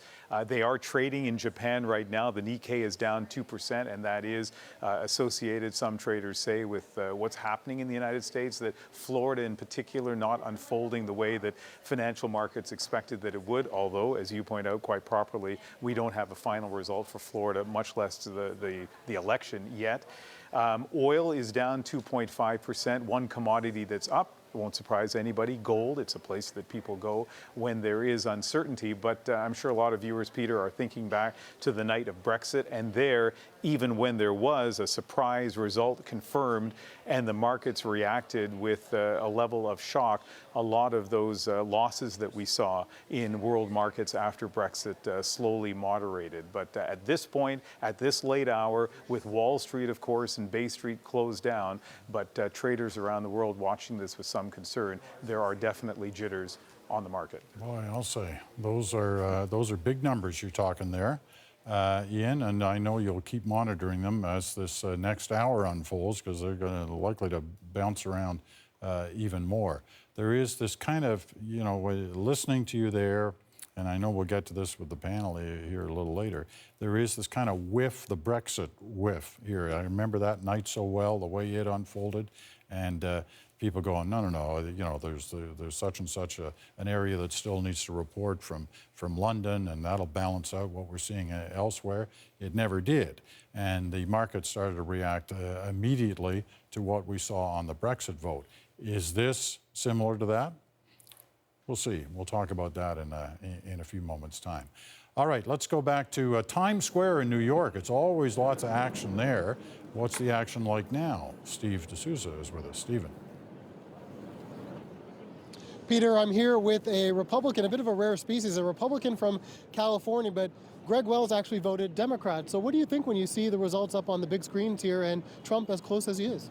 I'm surprised. I actually thought Hillary would get a lead and then just start to run with it. And I'm surprised that Trump is not only hanging in there, but actually ahead right at this point. Did you ever expect to see the results this way? Not at all. I think, and maybe it's obscured, I live on the West Coast and the East Coast, and, you know, there's people so strongly around Hillary there. But I think we're starting to see there's a voice in the middle of America that's speaking pretty loudly to some real issues that people have. And it's a wake-up call for a lot of people. We'll see how this thing rolls out, but I'm surprised. For you, what was the decision-making process for you in terms of picking Hillary Clinton over Donald Trump? Like a lot of people, I really truthfully the lesser of two evils. I'm a father of 3 daughters. Some things that Trump advocates and supports scare me a little bit. I don't necessarily think that Hillary's the best person in the world, but I think she's got more experience. She's got a more rational mindset, a thought process that I don't think will put us in a position to really be in danger. And Trump's ability or inability to control himself and to run off the handle, that scares me for somebody in control. So, you know, you talked about the issues in Middle America. What do you think those are that are really driving people towards Trump? You know, I think people are worried about jobs and health care, some of the basic things. So, you know, if you're somebody that's in the manufacturing segment, if you're someone that's out there just trying to figure out how you're going to take care of your family, health care costs are going up. You go to college, but you come out of here and maybe there aren't great jobs anymore. He's saying things that a message that resonates with people. I don't know that people really know the substance behind the message, but that message is sticking with it. And I don't know that Hillary really has a message that stuck with people and they went to the polls and they voted and they had a voice in their mind. I kind of suspect that his message played with them and caused them to vote. We were talking just earlier about the financial markets and how they'll respond to this should Donald Trump win. You work with, you know, in the financial industry. Yeah. How do you think the people you work with are going to respond to this, if it holds the way it does? Yeah, you know, it's interesting because I think that for the first time you're going to see people react in a negative way if a Republican wins. I think that people are really concerned about how Trump will work in a global economy, how he'll work with international leaders, and we operate in a global economy now. And so I think that the stock market, I think, will be negatively reacting to a Trump victory. I think that you saw a little bit of a blip today when the email issue got cleared and it reacted in a positive way. So I don't think good things are going to happen initially. But you know what? Look at Brexit. Look at everything in the world. We've got a lot of ways to balance. So, you know, we're pretty resilient. But that emotional knee-jerk reaction, I think, will not be positive. How would you describe the mood here in Times Square as people watch these results? Somber. I mean, it's really interesting. I think people are really surprised, and it's somber. That's about the only way I can describe it. It's not the energy. I think people are proud to be voting and to have a voice. I mean, I have a young daughter and her friends, and they're talking politics, and I think people are engaged, but it's playing out. There you have it, Peter, the voice of the people here in Times Square. Quieter than many people might have expected as everybody watches the results on screens behind us and watches with some anxiousness in some cases as they see the numbers change throughout the night. All right, Stephen, thank you. And you're right, it is quiet there, unlike the normal Times Square scene. And clearly, they're trying to analyze for themselves what's happening there tonight and what the likelihood of it is continuing on this way as results are still being calculated. 146 for Trump, 270 needed, 109 for Clinton. Straight ahead, lots more analysis. Our panel is here and raring to go on a number of issues. And of course, all the results. And now, how one American sees America. My name is Beth Bauman, and my America is the right to keep and bear arms. As a sexual assault survivor, I will never go unarmed, and I will always vote for those who will protect my right to defend myself. Secretary Clinton has made it known she would rather me fall victim to a violent crime again than for me to own a gun and protect myself. So that's why I'm determined to keep her out of office.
Who says politics is boring? It sure isn't in the U.S. tonight. An incredible story unfolding in the U.S. election, and still a long way to go before any final decision. Let's recap things briefly for you. That's the big picture map. The red states for Trump, the blue for Clinton, 146 to 109 electoral college votes. Yellow states still being counted. Not most of them, but many of them are the battleground states that everybody was waiting to see which way they would go. They, more than anything else, will determine who's going to end up winning tonight.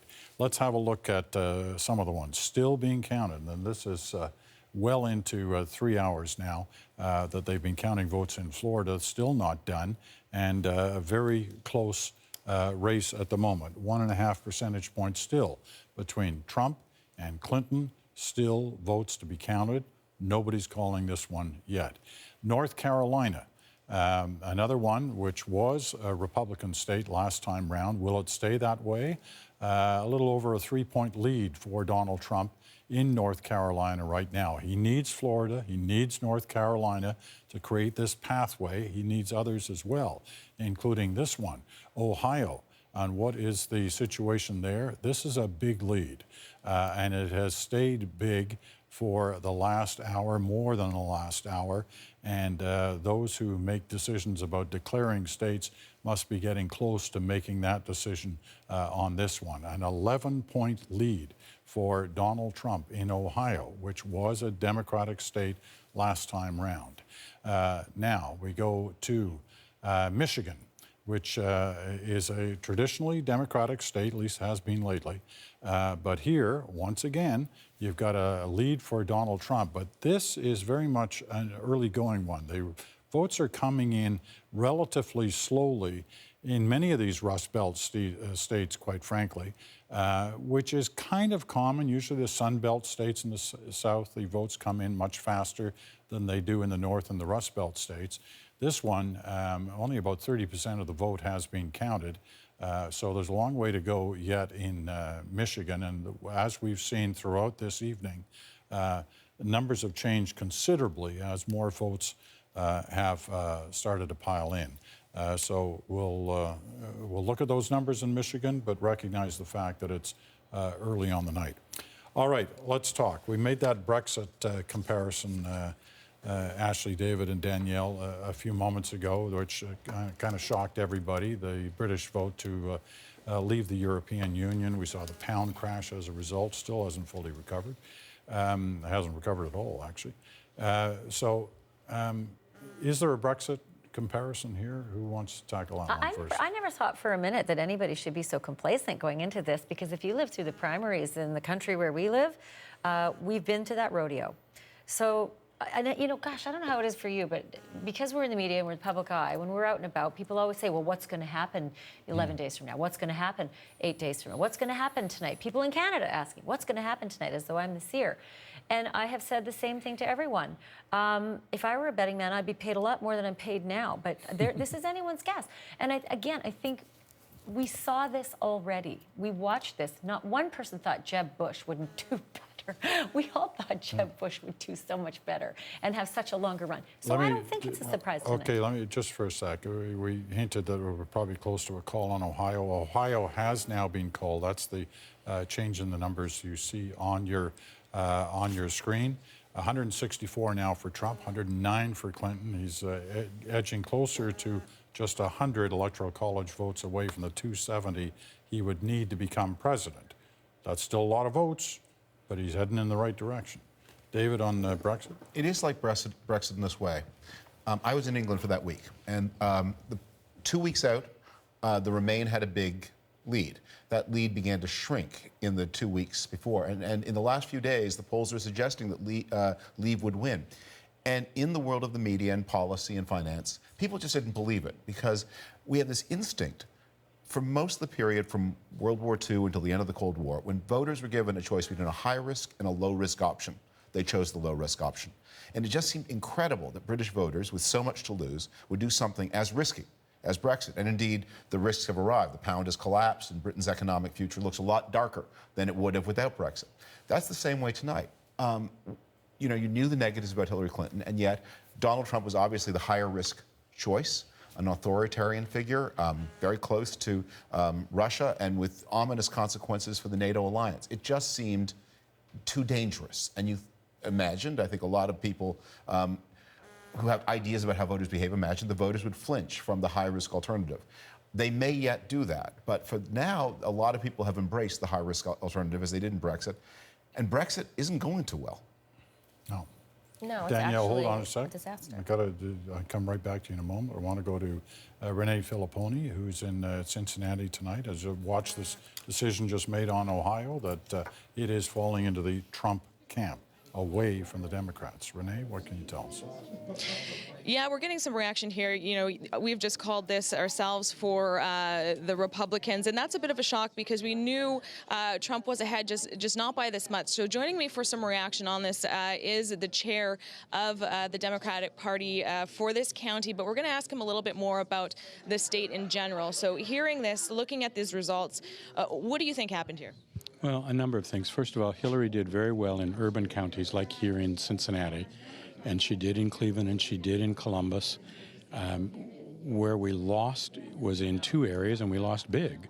In rural counties, in the Appalachian counties in southeastern Ohio, and the not so surprising, because people were predicting it, we did not do well in what is usually a Democratic stronghold, the Mahoning Valley up in northeastern Ohio, where Trump appealed very much to rank-and-file union folks who didn't follow the lead of their unions. So what people are saying, you know, this is the area where he was really appealing to that working-class, blue-collar vote. What did Clinton do wrong then to not be able to hold on to that vote today? I don't know that I can say that Hillary did anything wrong. I think Donald Trump did some things that we've never seen a candidate do before, and he appealed to some voters' basest instincts, and frankly, that's a little scary. And Hillary obviously wasn't going to take that same tack. Now, Trump deserves credit because he tapped into a huge feeling of ill will about government. In spite of the fact that we've got an economy that is growing, we've got a president who is very popular, and yet an awful lot of voters are dissatisfied, and we're seeing that in this result. And just the final question, how are you personally feeling today watching these results come in? Canada's watching this, and for you here living this, what does it feel like? Exceptionally disappointing. We had great hopes that we would see and we still may see the first female president elected tonight. We don't know that yet. I certainly hope that Ohio would be a part of ensuring that that would happen.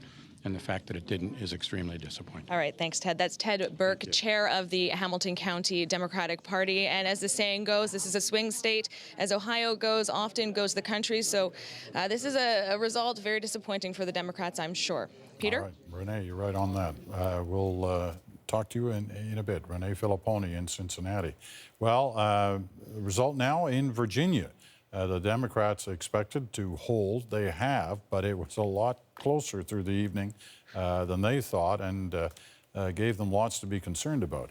So here you have your numbers affected by these two most recent decisions. Ohio, big win for the Republicans. Renee says a lot of paths to the presidency have gone through Ohio in the history of the United States. Will it again tonight?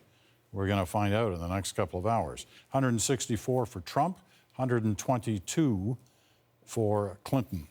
All right, Danielle, back to you. I don't know which way you want to go. Do you want to talk about Brexit? Do you want to talk about what happened to Ohio? No, I mean, the reality is that when Brexit happened, when I woke up that morning and I saw that and I said, this is foreshadowing. And anyone that was in America that said, oh, this couldn't possibly happen here, this won't happen. You have these older folks that were in the UK that said they didn't, they wanted to close out, they wanted to build their own wall, and see what happened. Look where they are. They have damaged the economic prospects for generations. And this is what's happening right now. If you looking at the Dow futures, and they're down 550 points, back in 2008, when we were in the midst of our Great Recession, we saw those same numbers. So the idea that we have Wall Street right now in a panic, we have gold going up because that's where the security is and has been for the longest time.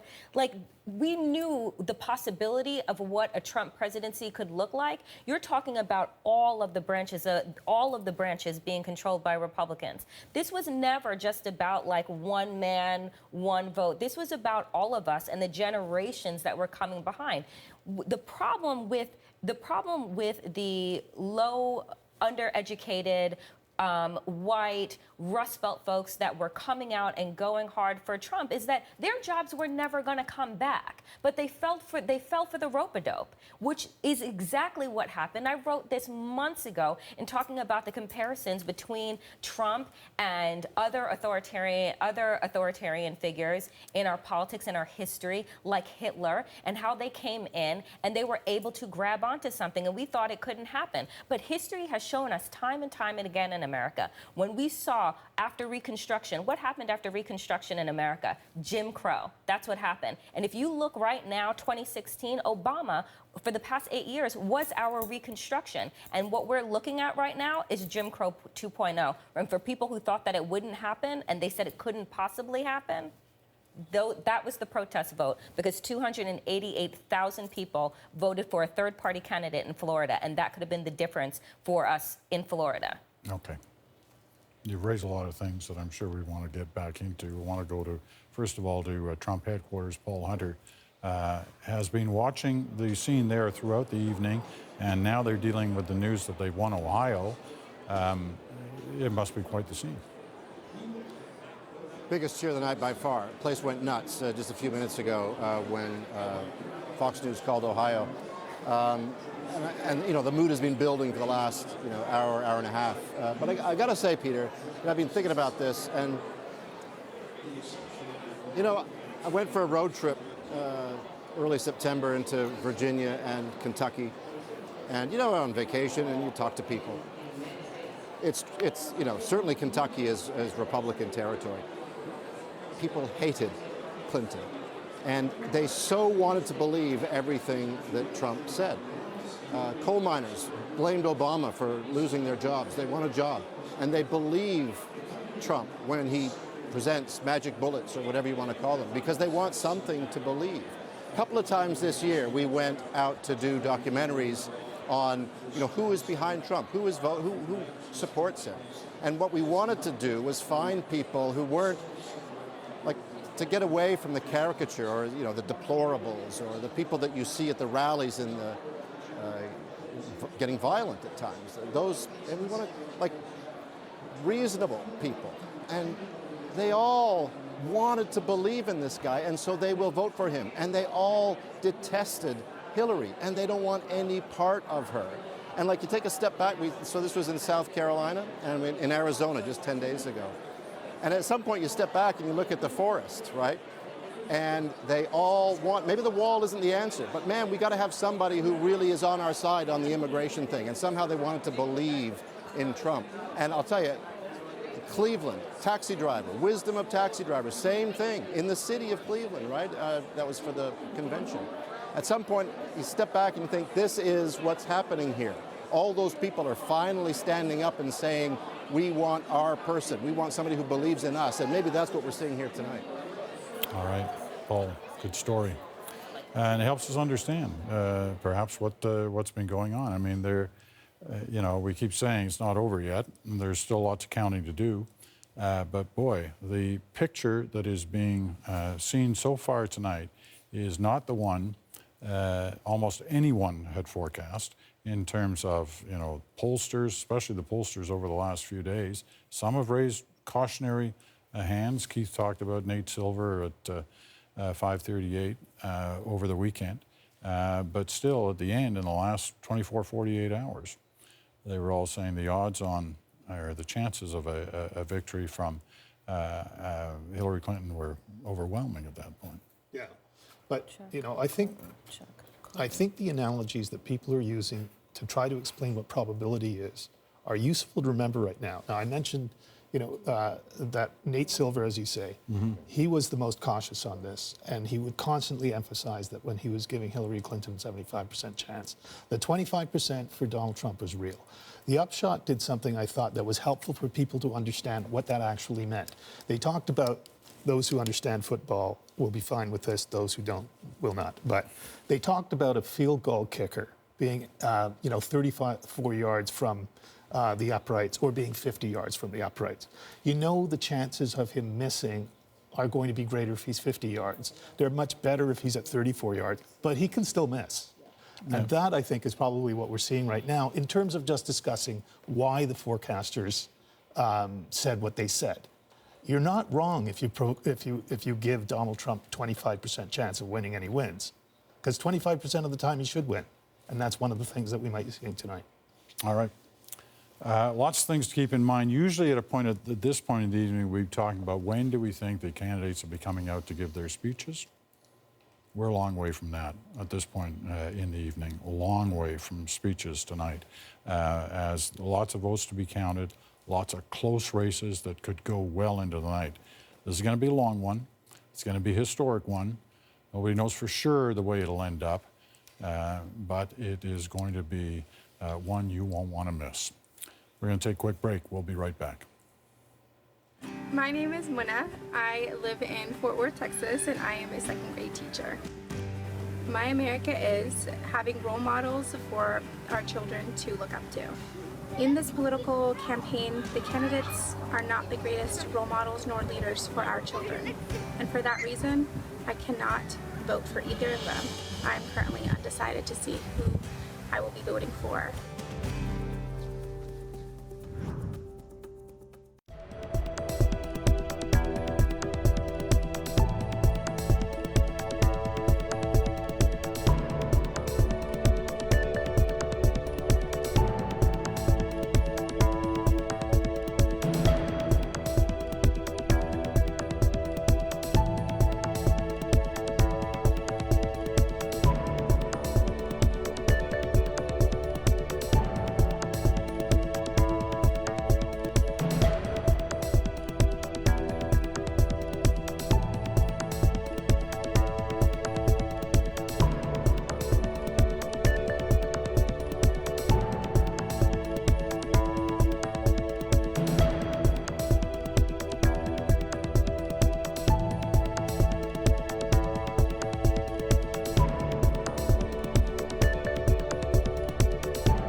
And welcome back to our continuing coverage of election night in the United States. We're broadcasting, of course, from Canada, so you're getting a perspective across the C-SPAN network in the United States, along with, of course, CBC Television and CBC News Network.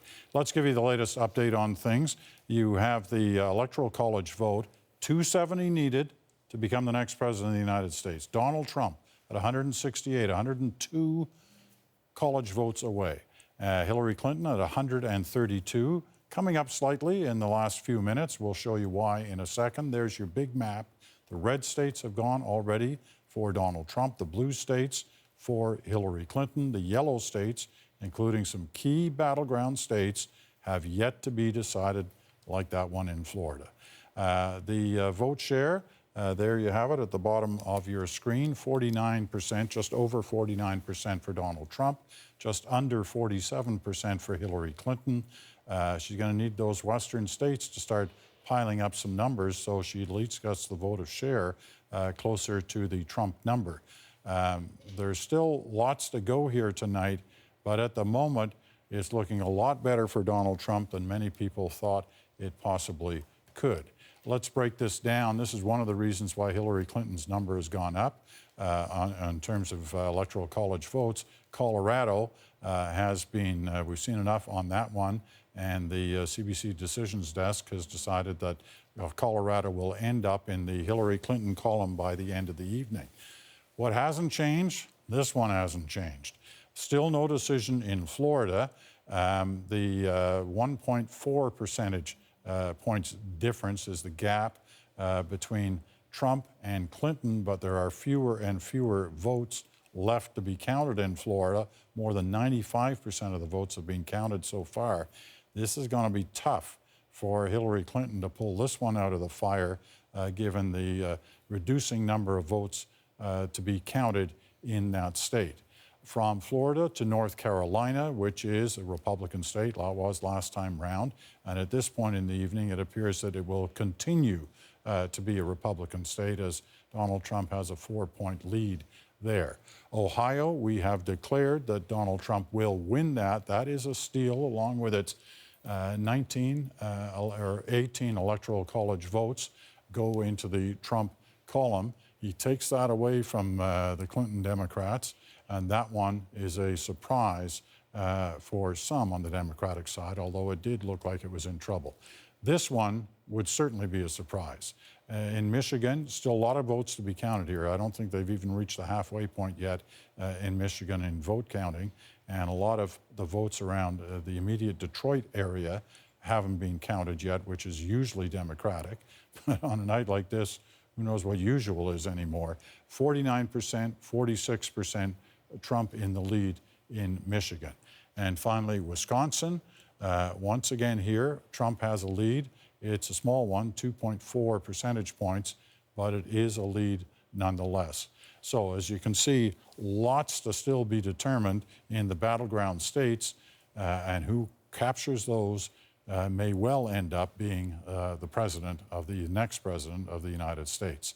Well, let's go back to Ottawa tonight, because you saw earlier there's this party going on at the U.S. Embassy, and earlier in the evening, it looked like things were pretty good for the Democrats, and I think that was the mood of the party. It's a lot different there now. Katie Simpson can tell us a few stories about that. Katie. Well, Peter, when this evening began, there was a little bit of energy here. People were watching the results with a bit of enthusiasm, but as the tide shifted and we saw Donald Trump sort of to take more of a commanding position, this place got pretty quiet. At one point, I'd say there were about 200 people here, and since then people have sort of filtered out, but there is definitely a sense of anxiety in this room. Now, only 2 members of Parliament, 2 cabinet ministers were here at this party hosted by the U.S. ambassador. We saw Catherine McKenna, who brought her daughter here, and we saw the finance minister, Bill Morneau. Both declined politely to speak with reporters, but as Trump continued to pick up more steam, and as he's continuing to do right now, we're getting reports that Dow futures are dropping dramatically by hundreds of points. So at that point, we decided Bill Morneau doesn't necessarily get to have a free pass on this one. We're at an event where the media was invited, where the politicians were invited.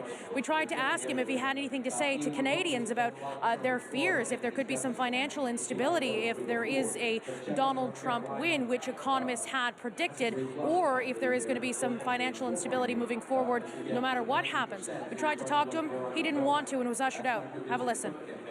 I know that we just want to talk to you because of the way the election is going so far and what we're seeing. Dow futures have dropped by 600. Dow futures have dropped by 600. I don't want to talk about the market. Are you concerned? I'm going to say hello to Bruce and Mickey Porto. Yeah, of course.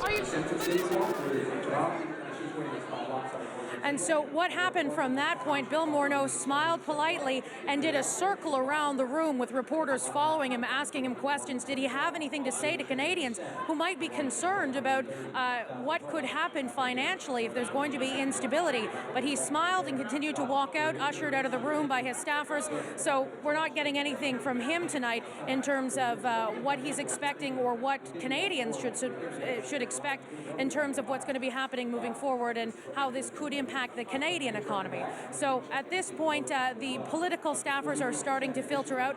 One thing I do want to mention, though, I was asking some of the government staffers who are here if they had any sort of informal office pools, betting on what they thought the Electoral College turnout would be and, you know, whatever office bets were going.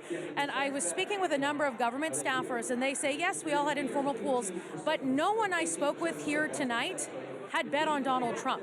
And one person I spoke with said in his office, no one bet on Donald Trump. It was just a range of how much Hillary Clinton was going to win by. And so these are government staffers. This is what they were thinking. At this point, this is not exactly how anyone in this room had necessarily expected this night to go. Peter. All right, Katie, good work and good attempt to try and get Morneau on the record there. you know, finance ministers, you know, tend to be very careful about what they say about anything at any particular time, unless it's kind of budget day or economic statement day. And tonight, clearly, he didn't want to get trapped, but he's going to be under a lot of pressure to say things, as are others. We're going to check in with Ian Hannamansing again here in a second, because he warned us just a little while ago about what was happening on the financial markets, down, as Katie said, hundreds of points. The Dow futures, the Mexican peso was down 1.6%, maybe more than that now. But in fact, let's check in with Ian. Tell us what you're picking up, Ian. Well, Peter, before we get to the markets, let me say a big question that's being asked, I'm sure, by people across this country and beyond is, what is happening tonight? And ABC News released some of the data from their exit polls, and lots of interesting information there. Let's look at Ohio, for example. According to ABC and the people they talked to, 42% of voters in Ohio identified change as the main driver of their vote. And change in terms of the economy. 54% saying that the economy was the most important issue in that state for them. If they were optimistic about the economy, they were likely to vote for Hillary Clinton. Unfortunately for the Democrats, the vast majority of people in Ohio are far from optimistic about the economy. 61% saying the economy was in poor shape. And you know, the Democrats have been able to rely on unionized blue-collar workers in places like Ohio, but not tonight. This is a group of people that Obama did very well with, but these exit polls suggesting that union families not voting for the Democrats, at least not in Rust Belt states like Ohio. So the economy perhaps driving the vote here to an extent, and certainly reflecting the vote. I want to show you a graph that Bloomberg financial analysts released tonight, and they showed this, and they said that this is an example of Brexit 2.0. Nigel Farage, the UK Independence Party leader, tweeting a short while ago that the market moves suggest that Brexit is happening again. And in terms of in numbers, pick whatever number you want, Peter. It's showing the uncertainty right now. S&P 500 futures down 4%. Oil was down 2.5% half an hour ago. Now it's down 4%. You know, the markets don't like uncertainty. They don't like surprises. And we're in the midst of both of those things right now. We sure are. You know, we keep saying it's not over till it's over, and that is correct. There are still decisions to be made. But look at it this way, and Keith, jump in on this. If you add up all the states that, battleground states, where Trump is leading in at the moment, and the others that he's expected to win, if you add them all up, assuming that he wins them, which is a dangerous assumption to make, but let's play the game out here. If you add them all up, it comes 280. Needs 270 to win. So he's found the path. He now just has to deliver on it. Yeah, but the path doesn't look anything like people were projecting. It's going through places that no one forecast. I mean, you know, assuming all the assumptions that you're making, they're just assumptions, are correct. Right. Who thought he was going to win Michigan? Who thought he was going to win, you know, in so many of those states that he had to win? Who thought he was going to be competitive in Virginia? He's more competitive. Well, the polls tightened in Pennsylvania in the last few days. Few minutes. Well, I mean, the public opinion polls began to show a tighter race in Pennsylvania in the last few days. But this was not a path that people thought was really even available to him, one that includes Michigan. And so we're seeing something tonight that if it continues the way that it's going to be very difficult for people to know quickly exactly what went wrong in terms of forecasts. Well, they're excited around the Trump headquarters, not so much around the Clinton headquarters. Lindsay Duncombe is there tonight for us, where they're all set up, glass-ceilinged headquarters. They're going to have quite the thing. They may still, if things turn around yet again. But right now, the mood in there, Lindsay, is what?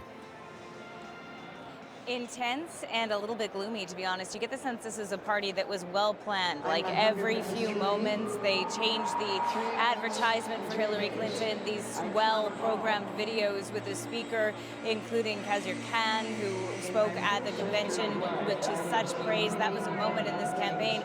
But all of the speeches are falling flat. The cheers seem forced. They're playing Justin Timberlake songs and nobody is bouncing to the music. I haven't seen a sign waved in more than an hour. I left the media pen here and went down and talked to some people who were standing on the edges of the crowd, and one woman volunteered in New Hampshire, and she told me that she was very surprised that this was happening, but she thinks it was a result of people just not telling pollsters that they were planning on voting for Donald Trump. And I spoke to another woman, a middle-aged woman, and she said this is so hard to understand because we're New Yorkers, and that's where the divide is, right? We're standing in the middle of this diverse city, very democratic. No one in this room gets the fact that the other half of the country voted for Donald Trump, and I think one of the biggest problems for the states, regardless of whatever happens here, is we're learning how big a divide this is, and will people on opposite sides of that be able to get anything done? I guess we're going to find out the answer to those questions in the next little while. Lindsay, thanks very much. We'll talk to Lindsay Duncombe at Clinton headquarters again a little while later. So, 270 may be in reach for Donald Trump. We're back in a flash. Lots more ahead. Hello, my name is Senna, and I'm a teacher at Odyssey Middle School. My America is one in which all students, regardless of social and economic background, have the opportunities to go to high-quality schools. When students graduate from high school, they should have the opportunity to receive an affordable education in college, and they should not graduate with hundreds of thousands of dollars in debt.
Well, back with the latest from Florida, where Donald Trump is in the lead in that state over Hillary Clinton. It's still a very slight lead, but enough for some sense of celebration in Trump headquarters in Florida. Susan Ormiston is there in Miami. Susan? Yeah, we're at the very raucous party in Miami with lots of supporters of Donald Trump. You know, this part of Florida is actually more Democrat heavy, but this team has been working very hard to try to reduce the Democratic footprint in Miami-Dade County, and they may have had some success tonight. There was a great big cheer here a few minutes ago, Peter, when Fox News called North Carolina for Donald Trump. We're waiting really to see what they're going to say about Florida. There's all kind of different Trump supporters here, groups like Women for Trump, Hispanics for Trump, Log Cabin Republicans. They all came here tonight to celebrate. It's pretty noisy. We spoke to one of the organizers a few days ago, and he was saying then that he believed the support was a lot better than the polls were indicating. Of course, Florida has always been a tight race up until the last few days even, but the Democrats did think there was some momentum on their side. That seems to not be the case, at least at the moment here. You can hear how excited they are. They're fired up, Peter. I can't hear you, but you can hear them. Well, we sure can, Susan. Look, thanks very much. That gives us a sense of clearly how they're feeling at Trump headquarters in Florida tonight. Not surprisingly, they've had the lead for a couple of hours. It's still not officially over in Florida, but it's starting to head towards looking like the possibility of Trump winning Florida. It's 11 o'clock now Eastern Time. This race is still not finally decided, but when you look at those numbers, you can see things are looking very good for Donald Trump. He's 100 Electoral College votes, 102 actually, away from hitting the 270 point that he needs. The polls are now closed throughout the country, with the exception of Alaska. That is still to be a couple hours away, actually, in Alaska. Wouldn't it be something if it came down to Alaska making the decision on this final vote count tonight? But the West Coast states have all closed now. Those numbers will help Hillary Clinton, but will they help her enough? That will be determined by what finally happens in some of these battleground states like Florida. So let's have a look at Florida now. This is the latest count there. As you saw from Susan's report, they're celebrating already at Trump headquarters in Florida. They expect that he will win. There are still a few votes left to be counted, but is it going to significantly change these numbers, where Trump has 49.1% of the vote, Clinton 47.7, a 1.4 percentage point gap between the two. From Florida to Ohio, this was the big victory for Donald Trump of those Rust Belt states inside the Clinton fold in the past, but not tonight, as Ohio goes for Donald Trump. North Carolina as well. This was one the Clinton Democrats were hoping to pick off from the Republicans, but it does not appear that that is going to happen. He has more than a healthy 4-point lead in North Carolina. Michigan has been a surprise to watch over the last little while. There's still quite a few votes to be counted in Michigan. It's tightened up considerably from the last time we checked in. Basically only 1 percentage point, the difference between Trump and Clinton. If Trump wins this state, man, it's going to be tough for Clinton to pull this out of the fire tonight. At the moment, he's got a 1-point lead. From Michigan, we go to Wisconsin. And here, once again, Trump has the lead of just over 3 percentage points, 10 Electoral College votes at stake in Wisconsin. In Pennsylvania, this one is expected to be a win for the Clinton team. And at the moment, she has a lead, but it's less than 2 percentage points, 20 Electoral College votes up for grabs there. The overall vote share, and this will start to change now as the West Coast numbers come in, but at the moment it's a 3-point gap, almost a full 3-point gap between Trump and Clinton. So there's your big picture story on the night with Trump in the lead and heading towards what obviously many Republicans feel and Trump supporters feel is the likelihood of a Trump victory on the night. We've seen the markets are already assuming that is the direction this is going. There's a big drop in the financial markets. Your overall map, we'll keep a look at it, and we'll obviously keep watching things as they develop in terms of these different states. They've already declared California. As you see, it's been turned blue. That's not a surprise. It was fully expected. A big chunk of votes there, electoral college votes have been filed into the Clinton column, which actually vaults her ahead now in terms of electoral college votes. Oregon will go Democrat, so will Washington almost certainly as you head up the left coast there. Idaho has been declared for Trump. That brings him up to 172. So those college votes now starting to be much closer as the march towards 270 starts to take shape. This is not over, as we keep saying, but those battleground states and how they unfold in the final counting will determine who ends up winning. Let's go back to our panel, Ashley, David, and Danielle. I'm thinking about this. I'm thinking about this term that I heard. I hadn't heard of it before this election, but I think it really applies to this election. It's the faithless elector.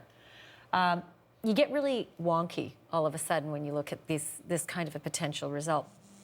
Half of the states, when you look at their electors, and that's what we're looking at with 270, half of the states compel their electors to vote according to the popular vote of that state, right?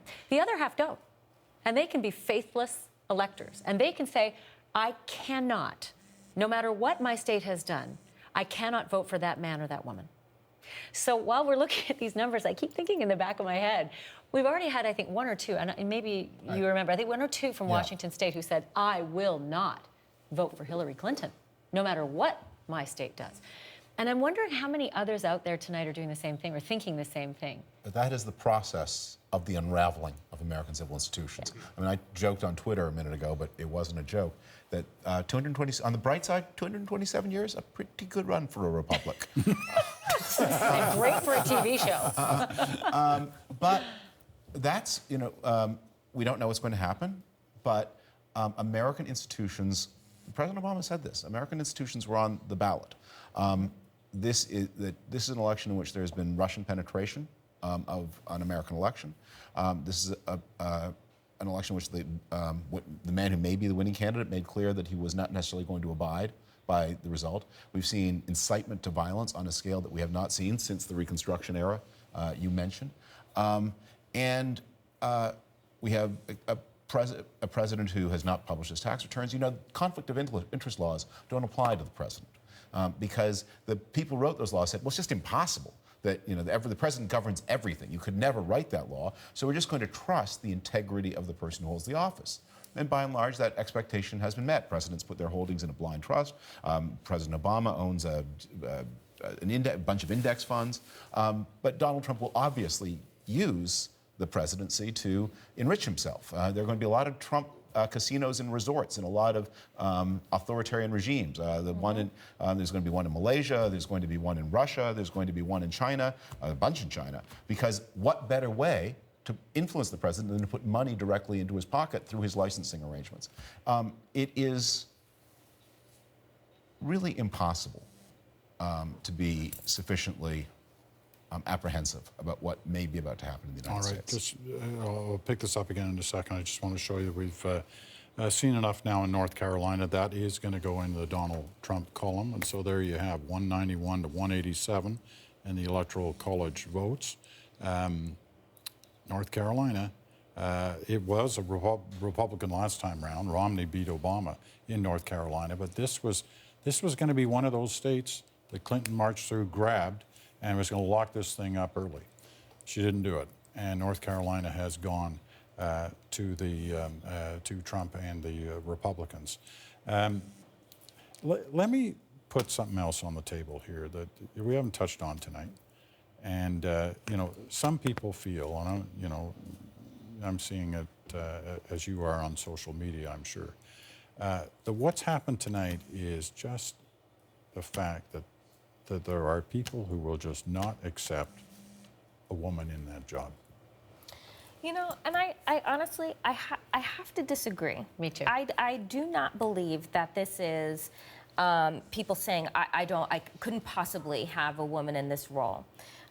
This is so much bigger than that. This is about, and I will say it because I have literally nothing left to lose tonight, is that this is literally white supremacy's last stand in America. This is it. This is what this looks like. This was black people being pushed out of rallies. This was a young boy with cerebral palsy and having his wheelchair kicked and being brought to the front of the line. I mean, this is hatred on a level that we have not seen since Jim Crow. So we want to talk about whether Hillary Clinton is likable, whether it was about emails. No, we underestimated as Americans how deep our hatred was of the other, how deep white, uneducated Americans felt about the demographic shift. We underestimated that level of insidious hatred. And what you had was a man who went around, he stoked every fire, he lit every bridge, and just opened the floodgates. How do you reconcile that with President Obama's 2 victories and his high approval rating? I mean, it may be that there are people who can't accept a woman as president, but given American history, I have to say that obviously prejudice against black people is a stronger force than prejudice against women, and yet Barack Obama was able to surmount that. Hillary Clinton was not. We saw this. There's something more than just that answer. There is not just more than that. And that's the problem, is that we want to have conversations about everything other than what is facing us. We want to have conversations about Hillary Clinton's emails and whether or not she used a server, but we don't want to have conversations about gerrymandering and redistricting and who can vote and who can't vote and closing polls early and judging, and the Supreme Court gutting the Voting Rights Act. Like, we want to have conversations about everything under the sun except what is facing us. Because what is facing us, we don't want to believe is true. And tonight, it is telling us that America, they started planting these seeds with the birtherism back in 2007, back in 2008, with the Tea Party. We watched them weasel their way into Congress. We watched them weasel their way into the governorships. We saw this happening, and we wanted to have conversations about everything else. Even just now, we're having conversations about, well, he's talking about the white working class and, these people that are being left behind. They're being left behind because the system was rigged for them to succeed for decades. President Obama was able to wrangle an incredible black vote. And I think that the rise of alt-right sites and social media had the same effect for the disaffected white voter. If you read some of the things on these sites that they pass around and it proliferates like bunnies, there are people who truly believe that Michelle Obama is a man, that the children of the Obamas are kidnapped, and that Barack Obama isn't, the smallest of their beliefs now at this point is that he's a Muslim. That has been such a profound reality that a lot of people ignored. And I think that was harnessed. This time around, I think the same demographic you're talking about, that disaffected, frustrated, typically male, white American who's lost his place in society, he's lost his influence, he hasn't had a pay raise in 20 years, and he saw those alt-right sites and he got into social media, and all of a sudden, they found that power. It's the same way that the black vote did. Keith, you wanted in on this, I could tell. Well, yeah, one of the obvious things, it seems to me, is that in those 2 elections that Barack Obama won, he wasn't against a candidate like Donald Trump.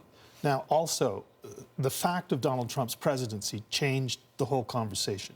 And we said during the 2012 election campaign that what we thought was going to happen in 2008, which was that there would be some post-racial aspect to the presidency that would be a healing moment, never materialized. Right from the beginning, there was growing tension, racial tension in the country that only became more apparent, I think, in the second term. And we arrive. Some of this has to be a backlash against Barack Obama. I'm convinced of that. But we arrive at a campaign in a point in time where there is a candidate who is not afraid to say things that other candidates would never have dreamt of saying. Once he said them, and people heard them, and were given license to repeat them to their neighbors, then I think what you saw was a snowballing effect of that, where people who might never have considered they'd be part of this constituency wound up voting with it. I think that's right. I mean, and join that though, and then the Democrats, people were very excited about the first woman president. It may have been too many social firsts all at once. So the Democrats, rather than digest what happened in the Obama years, said, okay, now we're going for Britain. Now we're going to have a woman president. Transgenderism is the next frontier. We have all kinds of, Hillary Clinton had not a more cautious approach than Barack Obama. Remember, George H.W. Bush course-corrected from Ronald Reagan. He pulled back from what Ronald Reagan did, and that's how he won his third term. So I'm giving you Reagan, only less. Hillary Clinton was promising, I'm going to give you Obama and more, including, by the way, this massive immigration amnesty that President Obama was cautious about in his first term, tried in his second term, lost on, tried to do by executive order. Hillary Clinton said that she was going to do in the first 100 days. It may all have been too much. And as you say, there's backlash politics. But unlike what happened in 2008, the map may look the same. In those cases, you were dealing with people who really could have been perfectly capable president. I believe in the case of Mitt Romney, an outstanding president. The course correction was next to impossible with Bernie Sanders breathing down your neck. Well, that may be true, although George H.W. Bush faced some pretty wild-eyed people in 1988. But George H.W., the times were different. I don't know. I don't want to put the blame on any one thing. But the course correction didn't happen. Instead, it was, turbocharged, pedal to the metal, Obama plus. One of the things that was always true about Barack Obama was he was always so stylistically cautious and careful. And he was a reassuring presence. And he also was very measured in the number of things. He did a lot at the beginning and then tapered them off. Hillary Clinton, I think maybe because of Bernie Sanders, felt that she had to be the biggest, the boldest, the most progressive, and to do it in a third term, which is a difficult time to do it. And that might have been a good chunk of the Obama plus, was that progressive nature that Sanders had pushed on her. It's not over yet. As we said, it doesn't look good, by the way, if you're cheering for the Clinton team, but it's not quite over yet. 191 in terms of Clinton, who's actually got the lead in the Electoral College vote category, but those big battleground states, they seem to be lined up for Trump, most of them anyway. We'll see how it plays out. Let's go to Rosemary Barton, because she's got quite the story out of Ottawa that's developed in the last little while as we've watched this needle head towards the possibility of a Trump victory. Rosie. It's sort of the predictable story that has taken off on Twitter, but let me show you what it is. We'll put up this graphic so you can see for yourself.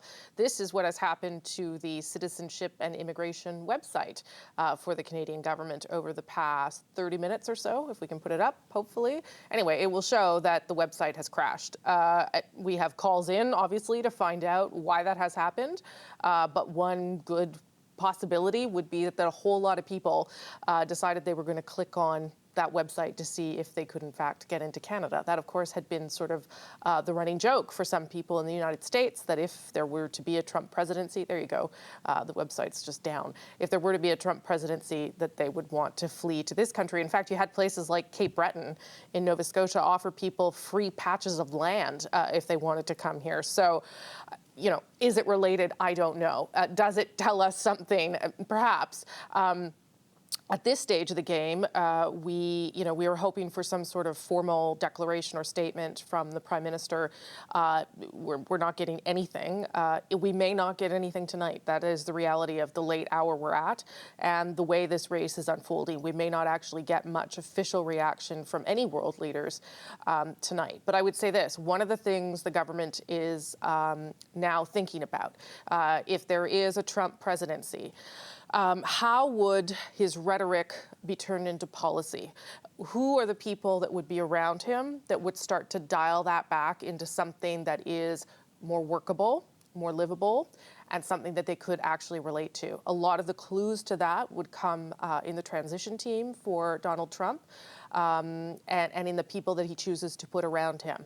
But these are things that they are thinking about tonight, and I'm guessing that they didn't think that they were going to have to think about them. Yeah, I bet that's true. You can only imagine that they may not be saying anything publicly tonight, but I bet you the phone lines are lit up between, Ottawa and London and Paris and Berlin and who knows where else.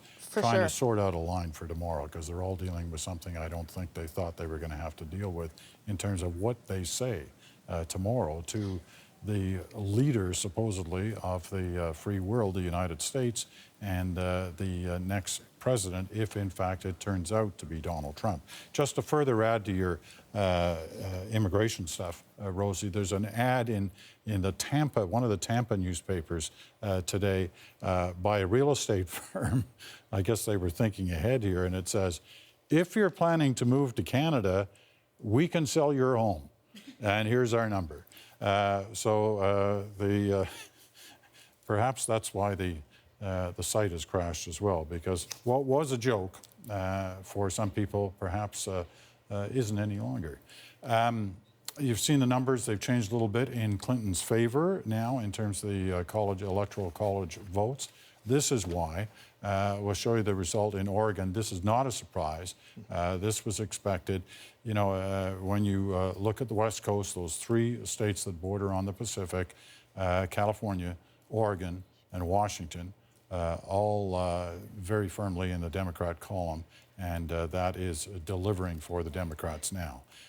It's what is not happening in some of those battleground states in the eastern half of the United States, at least not yet, for Hillary Clinton, that is causing all this discussion now, all this talk now about the possibility, if not the likelihood, of a Donald Trump presidency.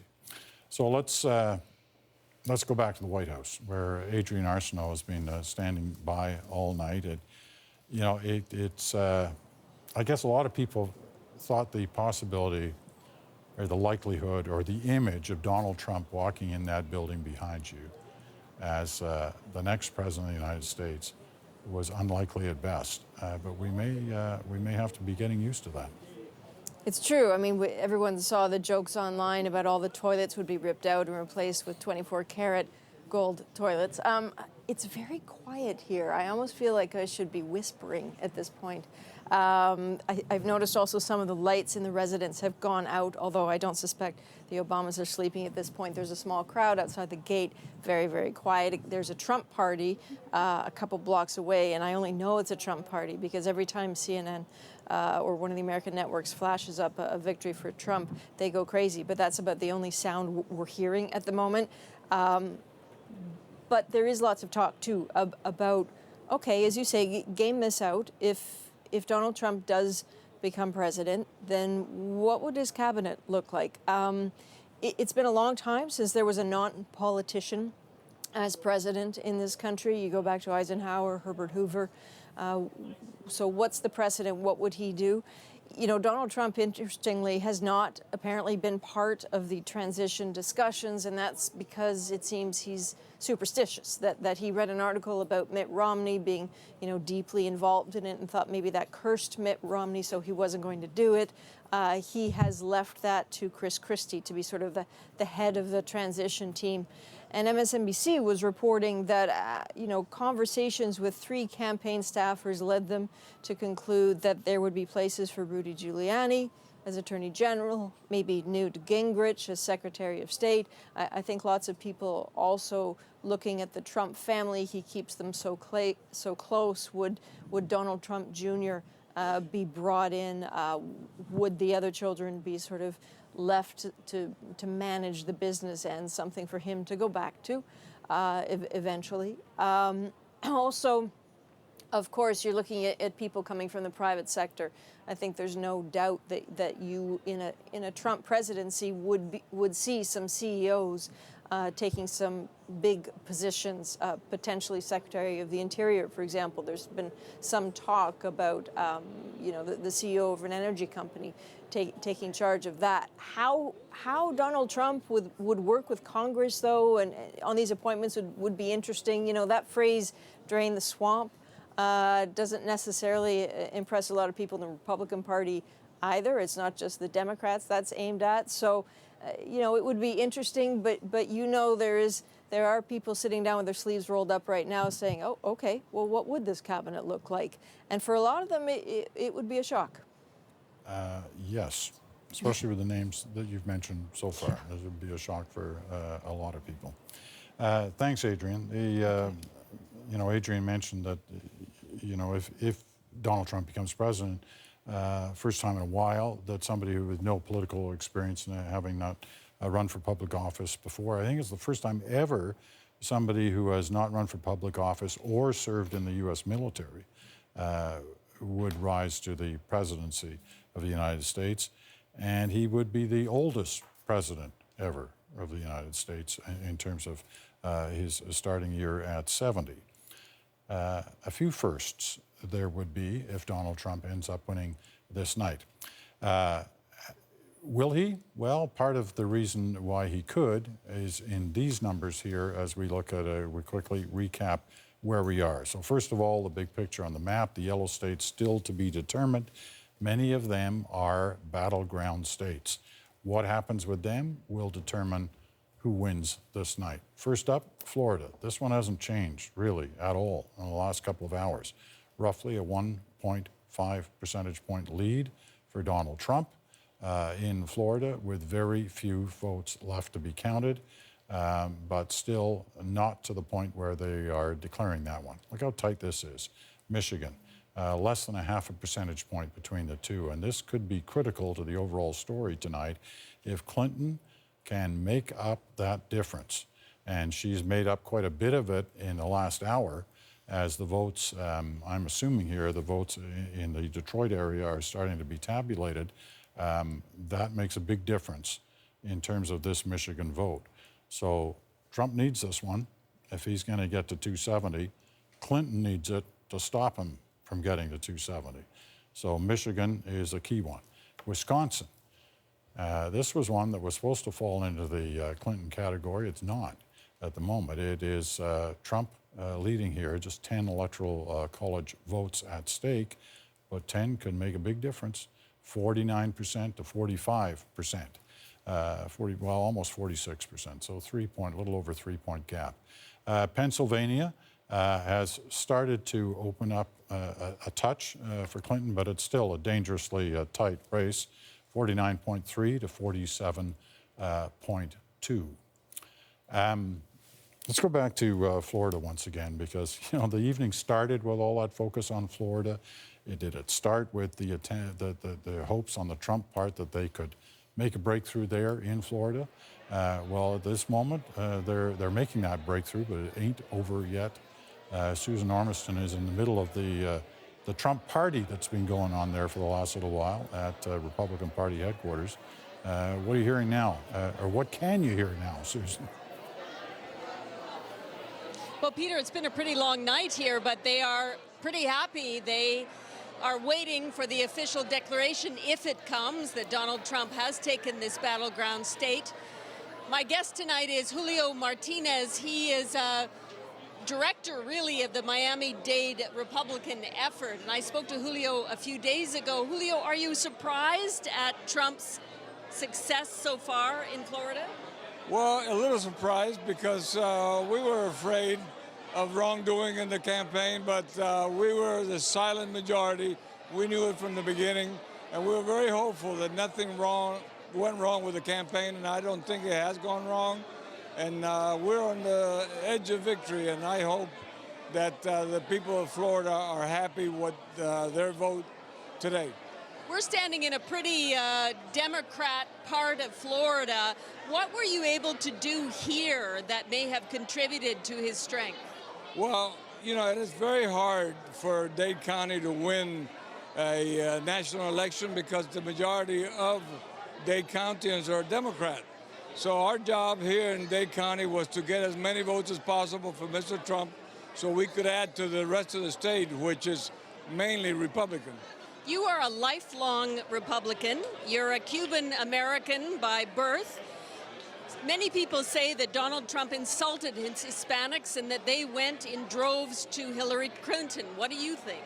Mr. Trump did not insult anyone. He doesn't want illegal people coming to this country. He wants people to come to this country just like everybody else does. It's not only Hispanics. He doesn't want anybody coming to this country that is not vetted. Did you lose some of the Hispanics, though, this time around? I have no idea if we did.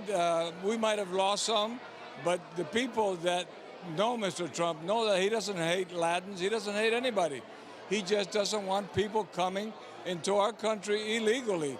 And no country wants this, and that's all we were doing. We want people to come to this country legally like I did 50-some years ago. You told me on Sunday that you recognize that Donald Trump made some mistakes in this campaign. Why do you think a lot of people in this state forgave him for those mistakes that you admitted? Well, because he loves this country, and, you know, they had to choose between a person that is not a politician and a thief. And they chose the person that can bring better job to this country, and they don't want somebody that they think is a thief. Julio, thank you very much. We'll wait and see what happens not only to Florida, but what this battleground state will do and how that will affect the race that you've been talking about all night, Peter, and whether, in fact, this will help pave the way for Donald Trump to the presidency. All right, Susan, thank you very much. Numbers changed a little bit here on the board at the bottom. Why? The Trump number's gone up because Utah has been decided now, and this was the one that a lot of people were interested. Could this go to actually to an independent and have a third player on the Electoral College map? Well, it didn't. Trump held on to Utah, traditionally a Republican state. He holds on to Utah and the Electoral College votes, 6 of them that were at stake there. Nevada is one that there's been a lot of talk about lately, and here Hillary Clinton is doing well. Also, once again, 6 votes at stake here. She's got a 7 or 8 point lead in Nevada. Is that going to make a difference overall? We're going to get to this math crunching time here in a minute with the panel, but I want to check in with Lindsay Duncombe at the Clinton headquarters in New York again, where there was supposed to be a big party tonight. Maybe there'll still be one there, but boy, a lot of things got to happen in their favor in the next little while. Mood at this hour, Lindsay? You're talking about the math. I was just sort of crunching some of the numbers, and if things stay as they are, you're looking at, I think, 240 electoral votes, and that is not what this crowd was expecting. They were expecting to be partying right now, but instead, over my shoulder, there are actually people sitting on the floor, wrapping themselves up in their coats, unable to even stand up and look at the news that's coming at them. I haven't seen any of the entertainers, the pop stars that were expected to be rolled out as part of this extravaganza, all happening underneath the glass ceiling. Certainly the mood here is gloomy and maybe a bit desperate at this moment, Peter. All right, Lindsay, thank you. We'll keep an eye on that and be back to you. Okay, big call now, one that we've been waiting for since the minute we signed on, and that is Florida. It is going into the Donald Trump column, and that shows you with 222 Electoral College votes for Donald Trump, 198 for Hillary Clinton. The math continues not to work in her favor. Let's go back to Ashley, David, and Danielle on this one. It's awfully hard to come up with a scenario now where he doesn't win. Those are 3 big X's. Mm-hmm. Yeah. North Carolina, gone. Yep. Florida, gone. Ohio, gone. Looking like they Wisconsin. needed. Looking like Wisconsin also gone too. Well, and you know, she had to keep her blue wall. She had to keep Pennsylvania, Michigan, Wisconsin. Pennsylvania's looking good. Michigan and Wisconsin, not so good. But she had to add one of those 3, and they are all 3 gone. This is looking really dire for her. We will continue to have a conversation about it. She will get somewhere over the 200 mark, and then we will stall. And this is a wrap. We had states that should have never been in play. We had Michigan in play. What happened in Michigan today? We had Wisconsin. We were talking earlier about labor unions, and we said, you know, this has always been a stronghold. As a matter of fact, this is an area that Republican governors took away your right to unionize, right? So you would think that those folks would come in the blue column, and they didn't. You know, we're looking at this map, and This is like the worst scenario. This is like Obama opposite. When we had, in 2012, we were looking at the polls and we saw Mitt Romney, and all the polls said that Mitt Romney was, 5 points ahead of Barack Obama. And they said, oh, he's right there. Then all of a sudden, Election Day comes and it was pretty much like a landslide for Obama. And I said then, you know what? Polls, you can't really trust them. And I said that, and people said, oh, no, you can't say that. Yeah, you can, because polls are determined by the questions that you ask, how you ask those questions, how they're worded, who you're talking to, where you're talking to them from. No one ever breaks down the demographics of who they're talking to or where they're talking to these people. And so you never get a real understanding of where we are as a country. What we thought to be true, though, 2 weeks ago, when we saw that video being leaked, the Access Hollywood video with Billy Bush on there, and we said, Trump is done. White evangelical women, leaders in their church, were breaking with the rest of the church saying, we cannot vote for this man. How can you call yourself an evangelical and vote for this man that speaks this way? How is that possible? And here we are. These conservatives who have said, we've talked about the Bible Belt and where these people are. We had that conversation. That video was taped. We wanted to call it locker room talk.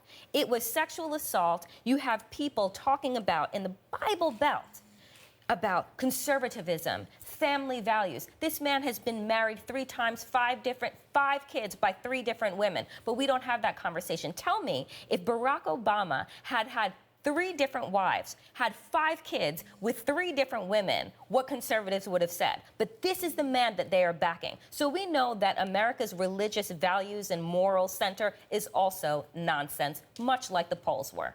David?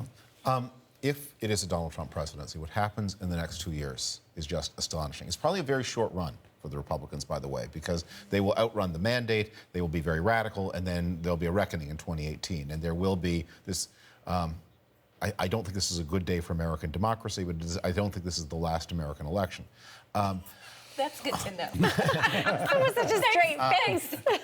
I thought you'd shut it all down the last time. But here's you're going to have a massive tax cut, almost certainly. Yeah. You're going to have... if he delivers on his promises. Exactly. Well, no, he's going...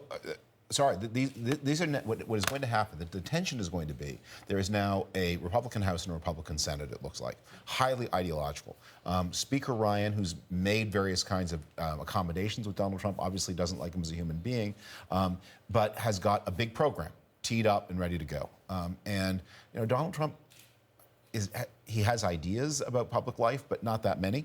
Donald Trump will be ready to sign them. There is some kind of treaty. The tax cut is coming. Donald Trump's tax cut during the campaign was even bigger than anything Paul Ryan ever thought of. There will be immigration enforcement. There will be something called a wall. Maybe it'll be more electronic. And by the way, and it does look like Obamacare, which looked like it was here to stay, that probably gets ripped apart. That gets ripped apart. Remember, most of the action in Obamacare was delivered through the expansion of the Medicaid program. That was a program that previously existed, created by Lyndon Johnson in the middle 60s, that provided coverage to poor people. Half the people who gained coverage under Obamacare gained it through the expansion of Medicaid. But the Supreme Court said states didn't have to participate in that part of Obamacare if they didn't want to. Many Republican states did not. And that makes it quite easy to roll back that part of Obamacare. Medicaid will be rolled back. A lot of people will lose that coverage. It will be a policy revolution as big as happened, maybe bigger than what happened in the first 2 years of the Obama administration. As I said, I think it will not last. I think the Democrats will have a good year in 2018, but a lot will happen before they do. Yeah. 2018 seems a long way away tonight. Let me keep this going here, but I just want to update you on a couple of things. No surprise, we have a decision in Washington State, which has gone for Hillary Clinton, the final of the 3 Pacific Coast states, all going for Clinton. 210, the number, Danielle, you were talking about, that they kind of get stuck at 210. 228 for Trump, and marching. Iowa has gone for Trump, another one of those states. I mean, he filled the inside straight. All this talk about the impossible poker hand, he got it. All these things he has he has delivered on. I'll come right back to you. I want to go to Trump headquarters, where Paul Hunter is standing by. Paul? Yeah, hi, Peter. It's been a funny little time lately. I don't know if you can see on the wide shot here, but little by little over the last hour or so, he's started to pull out the red Make America Great caps again. But the interesting thing about the mood here, there's been lots of cheers, as you can imagine, as state by state has been called for Trump. But it's not so much joyous as it is. I don't mean to infer from what but it's like there's a kind of "we told you so" is what it feels like.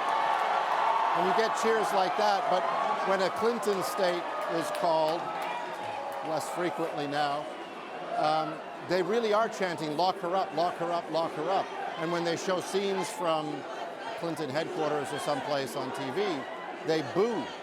You know, we were all wondering, you know, if Trump were to lose, given all his talk on the election is rigged, stolen, what his supporters, how they would react. You know, would there be a revolution? Would people rush onto the streets and cause havoc? Well, it's sort of like this is a kind of weird, twisted reverse of that. They're winning, but it's still, the mood here isn't wonderful. It's I don't know, I want to say it's like they're gloating, but I don't want to go that far, but try to gauge it. But it's an unusual feeling in here. It's not relief, it's not utter happiness. When I hear them chant "Lock her up," I don't know, it's still, it's a little bit unsettling. And I'm overstating it that way, but it's a funny feeling here. It's a strange one. I'm sure it is. But you know, that is a chant that's been a regular daily event at Trump rallies. So who's to say it won't be again tonight when he arrives? If there's one thing that we likely know for sure, is that he will be speaking tonight if, in fact, he winds up the winner on the evening. I don't imagine he's going to be calling it a rigged election if, in fact, he ends up the winner tonight and is standing there. You know, we all sort of talked about what kind of speech Trump might give if he lost. It now becomes what kind of speech would Clinton give if she loses. There's going to be a lot of questions about what she ends up saying. But before I get there, well, actually, just before I do that, I want to go back to Ian in Vancouver, because he's been keeping track of. Oh, he's not ready yet? Okay, we'll get back to him. Okay, here's my question. Well, it's not really a question. It's kind of a statement to play off of. This is a guy, Donald Trump, who's run a campaign all by himself. Didn't have any surrogates out there other than a vice presidential candidate who he barely recognized, rarely said anything to. They looked like strangers every time they met. And he had a very small group of advisors, and it's unclear what direction he took from that. He clearly seems to be a guy who goes into this office owing nobody anything. He can make his own pattern of how to move forward. Is that right? Yeah, and he's also someone who accepts none of the usual ethical constraints. Again, no one knows what his business interests are. He's not, it can't be stressed enough, the president is not actually even legally bound by conflict of interest laws, so he wouldn't even be breaking the law if he's self-enriched. I mean, he can't take bribes, that would be outright bribes, but what's a bribe? If Malaysia suddenly discovers a need for Trump-branded properties, is that a bribe? It would be hard to prove. And he's going to have a united Republican Party that is going to, that unhappily, many people don't like him as individuals, but they will coalesce around him in pursuit of goals that this is a once-in-a-generation moment for them. There will be a coalescence. He will be protected. He also is impulsive, erratic. He, as you say, trusts nobody outside of his own family. And he's got a vindictive streak a mile wide. So it is going to be a euphoric early moment, and then when things begin to go wrong, as they always do, I don't know that he's got the resources to cope with that. It's a referendum, too, on Americans' institutions, the media, foreign policy, our alliances around the world, banking and finance, and you name it. But ultimately, you don't rule by fiat in the United States. There are a lot of protections that are built in. He's not going to be able to shred the First Amendment when he walks into office, even though he said he was going to open up libel laws. That's not how it works. So that's not going to happen. I think we're all sort of, to quote Don Rumsfeld, henny penny, the sky is falling. There will be some of that. There will be some of that. But ultimately, let's not also forget he doesn't always deliver on things he promises people, like paying his workers, etc. So the things that he's promised, the things that he's softened on the deportation force. I don't think we're going to have goose-stepping soldiers rounding up people. We won't, but let's talk about some of the things that he actually did say that I actually do believe, based on who his cabinet is right now. He talked about in the second debate about stop and frisk. And that stop and frisk is a fantastic law, and that it's going to become the law of the land. Stop and frisk, as everyone knew who either knew or just has Google, knew that it was warranted unconstitutional, right? We have black men, women, and children that are literally being shot dead on the street without just cause and without any justice in sight. You have Rudy Giuliani, who is one of his biggest champions, who you know is going to be in his cabinet in one way or the other. Is he going to be Attorney General? This is the man that says that he cleaned up New York City, and what he did is put homeless people in jail. What he did was lock up more black and brown people. So you want to talk about what this looks like, where we could possibly go by 2018? I don't know if we're going to get to 2018, because I will tell you, everyone was so concerned about what was going to happen if Trump didn't become president, like where all of these, unhappy white men were going to go. Well, let's start to think about now what's going to happen with the Trump presidency and where this demographic shift that's happening isn't stopping. Danielle, let me refine something you just said. Stop and frisk was unconstitutional. But the very first thing that President Trump will do is appoint a ninth justice to the Supreme Court. And then a lot of things that were unconstitutional may become constitutional again. That will be an early order of business. And so that also, I wish I could be as optimistic as you about institutions. But one of the things I've learned from this year is institutions are just people acting collectively. And if people are in a grip of the opportunity to achieve goals, and they get a moment of power, they act on that power. President Obama did in 2009, and the Republicans will feel very justified in doing everything he did and then some. Okay. I've got Ian now on the line. We'll be back to this, I'm sure, in a moment. Let's go to Vancouver. Ian, what have you got for us? Well, Peter, I've been wading through tweets, lots and lots of tweets. You can imagine a lot of people posting their reaction and comments to what's going on, and wasn't really sure where to start or end. So let me just give you a half dozen for now. And I'm going to start with the actor James Purefoy. He says, I've seen this horror movie already, election night, Brexit. Nick Offerman, some people will remember him from the sitcom Parks and Recreation. Nothing funny, though, about his tweet tonight. Dear America, passions will run high tonight. Please take the high road and embrace your fellow citizens, no matter what the outcome. Amy Meck is an ardent and prolific Trump supporter on Twitter. She says, get ready, Hillary. You have the right to remain silent. Anything you can say will be used against you in a court of law. Election night, of course, we know all those people who chanted lock her up at the Trump rallies, and Trump saying that he would appoint a special prosecutor. You wonder, as your panel, Peter, was just discussing, what sort of things that Trump said will he follow through on if he were to win at the end of this night. Jason Carter, the grandson of the former president, Jimmy Carter, saying Hillary might still win, but a lot of people don't live in the country they thought they lived in. And, let's end on a lighter note. Susanna from the United States tweeted, officially accepting marriage applications. Canada, I'm not sure what the next thing stands for, and election night. And I know Rosemary talked about the immigration site shutting down. It really did, apparently, and slow to load when it finally did come up. So let's finish with this. Ben Schwartz, a comedian and actor, on his Twitter account. I was going to write this as a joke, but I found out it was real. Canada's citizenship and immigration site crashed around 8 p.m. #election night. So boy, oh boy, Peter, the tweets keep getting posted. I know the result is not certain yet, but lots of reactions still rolling in. Yeah, sure is. Let's see how closer we are to the overall result. We've had another decision made here, Georgia, which was actually interesting that it took this long to make the decision, because Georgia was a Republican state, has been all along, is again after tonight.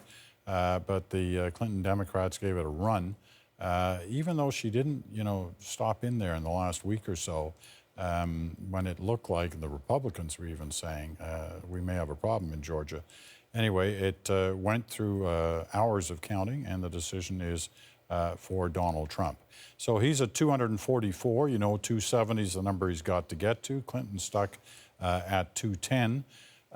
If you add up all the states where Trump is leading right now, decisions still not made, the count's still on in many of these states. But if you add them all up into Trump's column, he ends up at 285. So that is the basis for a lot of the discussion surrounding the issue that the likelihood, actually, that Donald Trump is going to be the 45th president of the United States. And after tonight, they'll be calling him president-elect. Not determined yet, but that's the thinking behind it based on the decisions that are still yet to be made. We haven't checked in with Stephen D'Souza in the last little while in Times Square, so let's go there now. Who you got there, Stephen? Get ready. Well, we have two Trump supporters who are, rare species in this crowd, but the ones who are smiling right now. This is Thomas. And Thomas, did you ever think you'd see the numbers that you're seeing right now? To be honest with you, no, I didn't, because, I thought the election was going to be really rigged, and a lot of these states were going to go for Clinton, but I'm very happy to see what we're seeing tonight. And I have Brian here from Long Island. Brian, what do you think about the results you're seeing? Well, I was expecting to have a long night tonight and an even longer morning, but with these results, and right now we just need to flip one more state, and I couldn't be more excited. Did you ever imagine that Trump would be this close? Well, sometimes I did, and I have to admit, the last week was a tough week for me. I didn't think it was just with all the news and the polls, and they're showing right now that the polls were not accurate. So. Now, Thomas, for you, what is it about Donald Trump that made you choose him over Hillary Clinton? Well, first off, I should say that I'm a convert to Islam, and I did vote for Trump first and foremost as a Muslim, because I believe that him doing things like ending the Johnson Amendment will allow religious leaders to speak freely in this country, and I think that's so important, especially for Muslims in America. And I also believe that if he takes a hard stance against ISIS, he will put a stop to terrorism, and these people will stop giving Islam a bad name. And I also voted for him certainly because of the trade deals that he wants to make, putting America first, and enabling us to have opportunity for the next generation. I think that's so important, and I don't hear Hillary Clinton and other leaders talking about that. Brian, same question for you. What was it about Trump that drew you to him? That he was truly an outsider, and that he was going to redo our trade deals. And who's going to have redo our trade deals? Actually, the businessmen that have made billions of dollars, they're going to be the ones that are going to be sitting on the other side of the table, not a politician, because those guys, let's face it, they do not know how to negotiate. What about the controversies, though? What about the sexual assault allegations from the women? So many of the controversies that Donald Trump was embroiled in, why was that not a turnout for you? Because, his words were bad, but I think it was all fabricated with the women coming up, especially with the 13-year-old. That was definitely fabricated. That's been proven through the WikiLeaks emails as well. You have the lies out there that Hillary has put forward that was actually have been proven. Everyone knows it. And I can't believe that there's enough people in America that just turn their head to that. Same question for you. I mean, there's so many controversies around Donald Trump. I mean, he wants to ban Muslims from coming into America, yet here you are as a Muslim voting for him. What do you think about that? Sure. I think, he's right on the money when he says we have to, we have to see what's going on with these countries. We have to, if you're coming from Syria, if you're coming from Pakistan, I'd like to see people be able to come from those countries, but we have to set up a good system to be able to make sure that we're only going to let people who love this country into our country. There you go. Thank you very much, gentlemen, and we'll be watching closely here, Peter, as the math continues and as those numbers keep popping up on the screen. All right. Stephen, thanks very much. Stephen D'Souza in Times Square tonight.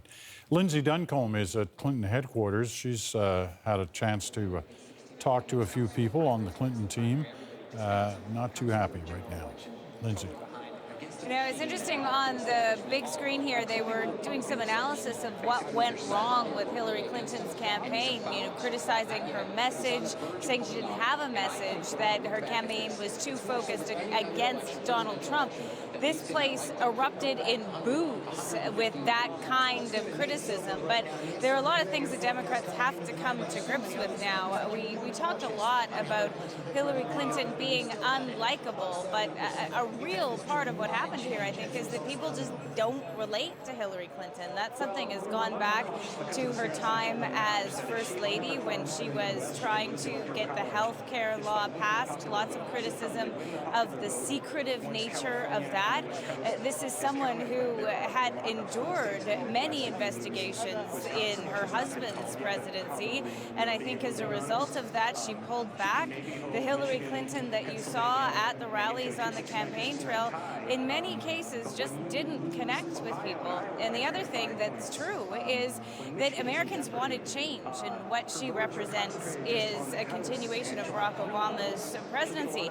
I want to know what the Obamas are talking about as they watch these tight results tonight, and look at all of the things that are at stake for what Barack Obama has tried to do, including Obamacare, which will not exist should Donald Trump win and the Senate be controlled by Republicans. Also, there are a number of executive actions on things such as coal-fired power plants that are going through a court process right now. The whole climate change plan is something that we certainly know north of the border, the Canadian government is interested in cooperating with. That was something Barack Obama pressured Justin Trudeau on. Where does that sit now, if indeed we're looking at a Donald Trump presidency? You're right, Lindsay. There are so many things that you now start to sort of reframe in your mind in terms of what's going to happen on certain issues now in the relationship between Canada and the United States, but also in the relationship between the United States government and Americans. As David pointed out a little while ago, you got to, you now know you're going to get a certain kind of Supreme Court justice as the ninth one. The impact that can have on a lot of different things. There's lots to consider now as we march towards 270 for Donald Trump. He's at 244 right now. Keith, back with us again. What are you thinking at this point? So many different things, looking backward at the campaign, looking at forward to what comes next. Picking up on what Lindsay said, Gloria Steinem wrote today that Hillary Clinton had been swift-boated, meaning that the Trump campaign had been clever enough to attack her strengths, not her weaknesses, to attack her experience and her qualifications and her time in Washington. I think that's an interesting point. Is that what happened to Hillary Clinton? I'm not sure the likability thing is really a consistent argument against her, but I think that some of those things might have been effective.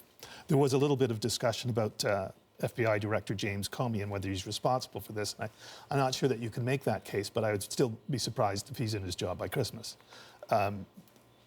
What led to this, I think, is something we don't really understand. We obviously made a lot of assumptions about the election result, and we now see that those are wrong. But we made assumptions about the electorate as well, and I'm very curious to know, did they find those extra white voters, the missing white voters that we talked about for the last 18 months and asked whether they really existed? Or was there a broader constituency, a broader ethnic constituency for Donald Trump than anybody cared to admit at the time? And maybe none of that is true. Maybe it'll all look like people, will be able to reverse engineer it and say, no, we were right about the electorate all along. There is still a chance, I think, that Hillary Clinton wins the popular vote here. I don't know what that means in terms of how people feel about the government they've just elected. But I think what David Frum said, I'm very curious to know what the working relationship is between a Republican Congress and Donald Trump, because Donald Trump was not a Republican. He wasn't a Republican at the beginning of this, and he's not a Republican at the end of it. This is his party now. It's his brand. Any hopes, I think, that David's party would be rebuilt out of the embers of the destruction wrought by Donald Trump in this election are just gone now. I mean, I don't know what the future looks like for a two-party system in America. David thinks it's 2 years down the road. The only, if I remember right, the only important Republican national security official, a person to have served in a senior Republican position in a Republican administration as a national security official to endorse Donald Trump was Donald Rumsfeld. It was otherwise a total shutout. Meanwhile, the person he's talked about as his preferred Secretary of Defense, General Defense Intelligence Agency Director Michael Flynn, he can't be Secretary of Defense because you have to have been out of uniform for 7 years, and he hasn't been, but that law could be changed too. Flynn was the guest of honor at the anniversary dinner of Vladimir Putin's state-owned TV network, where he sat at Putin's table. So what you've got is, I mean, you've got so many old rules are out the window. You know, from a Canadian point of view, Canadians will shortly be taking up positions in Latvia to defend, as part of the NATO commitment to defend the Baltic republics. Canadians are going to Latvia, Germans going to Lithuania, British and French to Estonia, the front line state with the Russian border. Okay. Donald Trump has talked about not honoring those commitments. What happens to NATO? All right, we'll get more into this. We're coming up to a new top of the clock. We'll be right back in a moment. Hi Canada, I'm Amanda Head and I'm a talk radio host here in Los Angeles, California. My America is resilient, but this election could drastically change our way of life. This election, we have a choice between a highly ineffective career politician whose collusion with the mainstream media and corruption has extended far beyond anything any of us could have ever imagined. That, or with Donald J. Trump, we have an opportunity to drain the swamp in Washington and start fresh with people who actually want to serve the people, not the other way around. We are the land of the free and the home of the brave, and it's time to make America great again. It is midnight, and it has been a night that none of the polls predicted. It is the night Donald Trump insisted all along, against all odds, that he would have. Clinton supporters are in shock. You saw a moment ago, they're in tears at Clinton headquarters. It is not over, but it is all but over. Here's the results map as we look at it right now. 244 Electoral College votes so far for Donald Trump. He needs 270, remember, 210 for Hillary Clinton. Some states that were expected to go blue have flipped. Blue, of course, would have been Democrat. They went the other way. They went Republican, red. A few battlegrounds are still outstanding, but it may not matter. Here are the two or three actually, that are still at play, starting with Wisconsin. The numbers at this hour, with the counting still going on, show a 4-point lead for Donald Trump. 10 Electoral College votes there. That would bring him to 254. We move from Wisconsin to Michigan. Here, Trump still has a lead, much smaller, 1.5 points now, 16 Electoral College votes. That would bring him to, you guessed it, 270. Pennsylvania is next. How is that unfolding? Well, at the moment, Hillary Clinton has the lead. Less than 1 percentage point for those 20 Electoral College votes, but if those other two go Republican, it doesn't really matter. Pennsylvania in the Democrat column at the moment. Nevada, which had been looked at all along here, has a slightly over 5-point lead for Hillary Clinton, only 6 votes at stake there. And Arizona, one that the Democrats were hoping to pick up, not happening here so far in this vote count, with about a 3.5-point lead for Donald Trump in Arizona. Let's take a look at the total vote cast so far. This is all the votes counted. It's tightened up slightly with those western states reporting now. Or sorry, first of all, here's New Hampshire, another vote that had been expected to be for the Democrats. The Republicans, Donald Trump is in the lead here in New Hampshire. So 48 to 46.9, very tight, 1 percentage point. The vote share, here it is, 48.3% for Trump, 47.2% for Clinton. Very tight, 1 percentage point between the two, but what a difference that 1 percentage point has been making so far this evening. Keith was suggesting when all the votes are counted in the western United States that Clinton may end up actually with a higher total vote total than Donald Trump, but she would not be higher in the Electoral College. Trump would win it on that. But we're not there yet, as we say, but we seem increasingly likely to be there. Let's go back to the panel. Let me ask that question that I sort of threw out before and we never really discussed. I mean, we're going to see speeches tonight, and almost certainly we're going to see speeches. I don't know what Trump's going to say. One can only imagine. I'm actually more interested now in what Hillary Clinton's going to say. You know, does she become the great statesperson on a night like this? Is she the one that reaches out and says it was a tough race, it was well fought, but he's the president? I will have to tell you that if that is the case, I'm going to be sorely, sorely disappointed in her. America is flipped on its head right now. Our democracy has been flipped on its head. What was right is now wrong. What was wrong is now right. David is sitting here and saying, well, you know, that was the law, but it could very well be changed. This, you know, stop and frisk was said, you know, to be unconstitutional. That could be very well be changed. We thought we solidified Roe v. Wade. That could very well be changed. I am married to my wife 6 years, and Donald Trump said that he would overturn marriage rights in the United States. So that could very well be changed.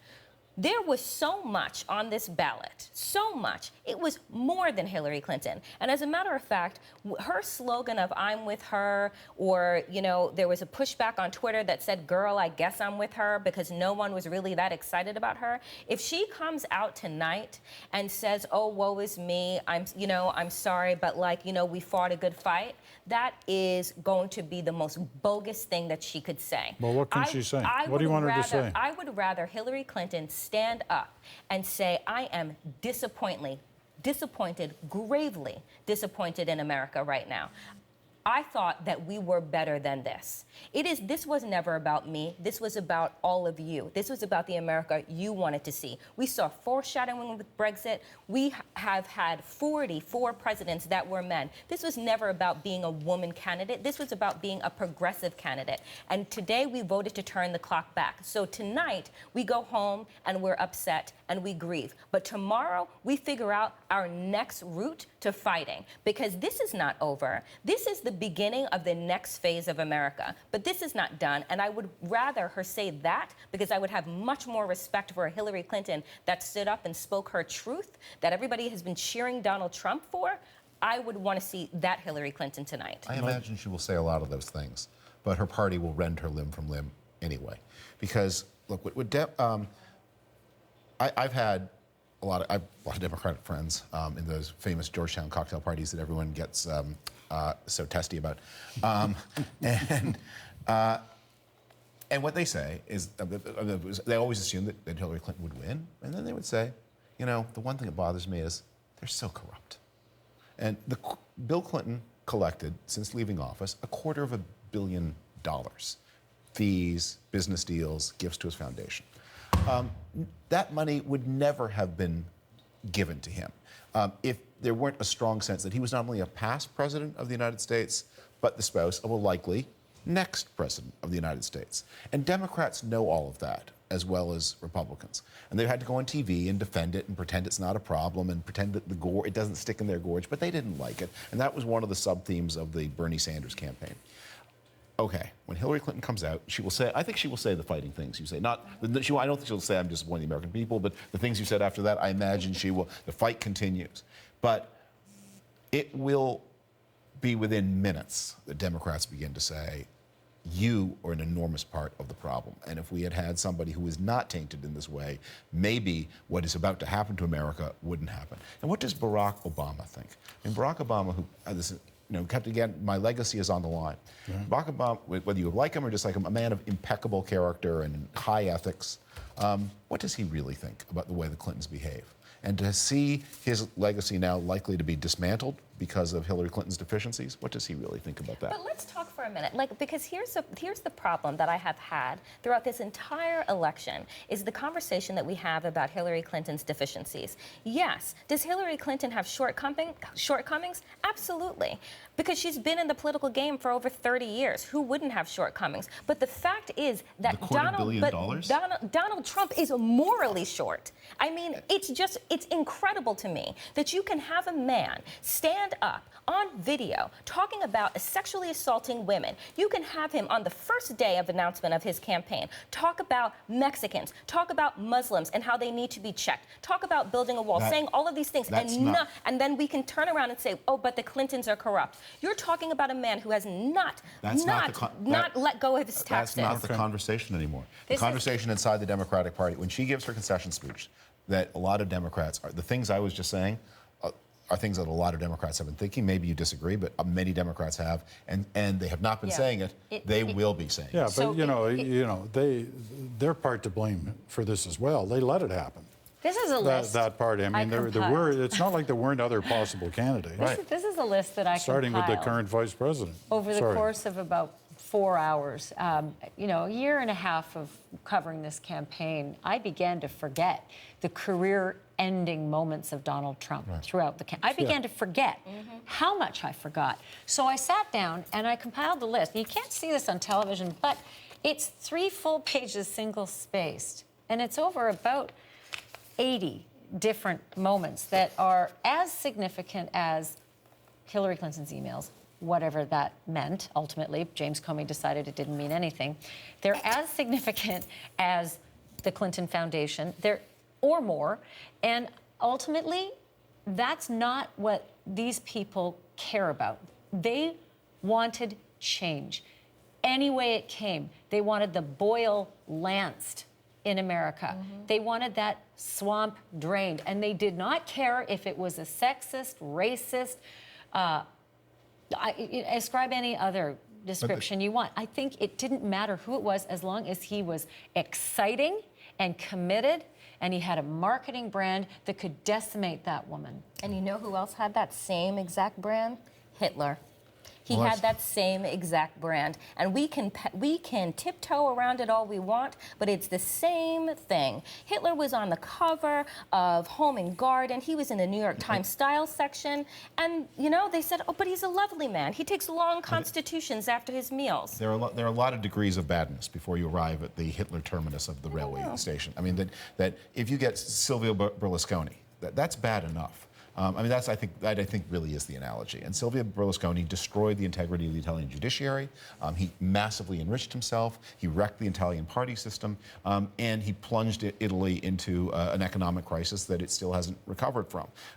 And what he also did was, even though he's one of the most important leaders of one of the most important countries in the EU, because he was because of his own weaknesses, he was so vulnerable. He was never able to stand up to the Germans and make sure that the southern European countries, of which Italy is the natural lead. Anyway, that's enough about Berlusconi.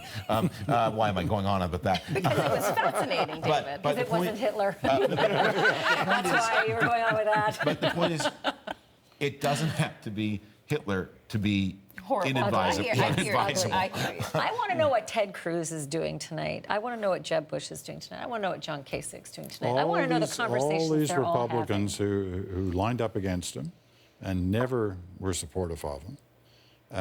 And they've watched him win. That goes back to the old, he owes nobody anything. So does the establishment now coalesce and try to reestablish themselves? There will be those who, they're predictable, who will suddenly start sucking up to him because he's got to form an administration. And there will be somebody who will be keeping alive as a beta project a primary run against him in 2020, because this administration is going to be a series of crises. It is going to run into trouble, and there will be big losses in 2018. And somebody, and Donald Trump won't change. There won't be a deportation force. There won't be a massive wall in 4 years. And all of those people who were promised that from the get-go, who were so energized and delighted by those things, are going to be angry. And there will be scandals.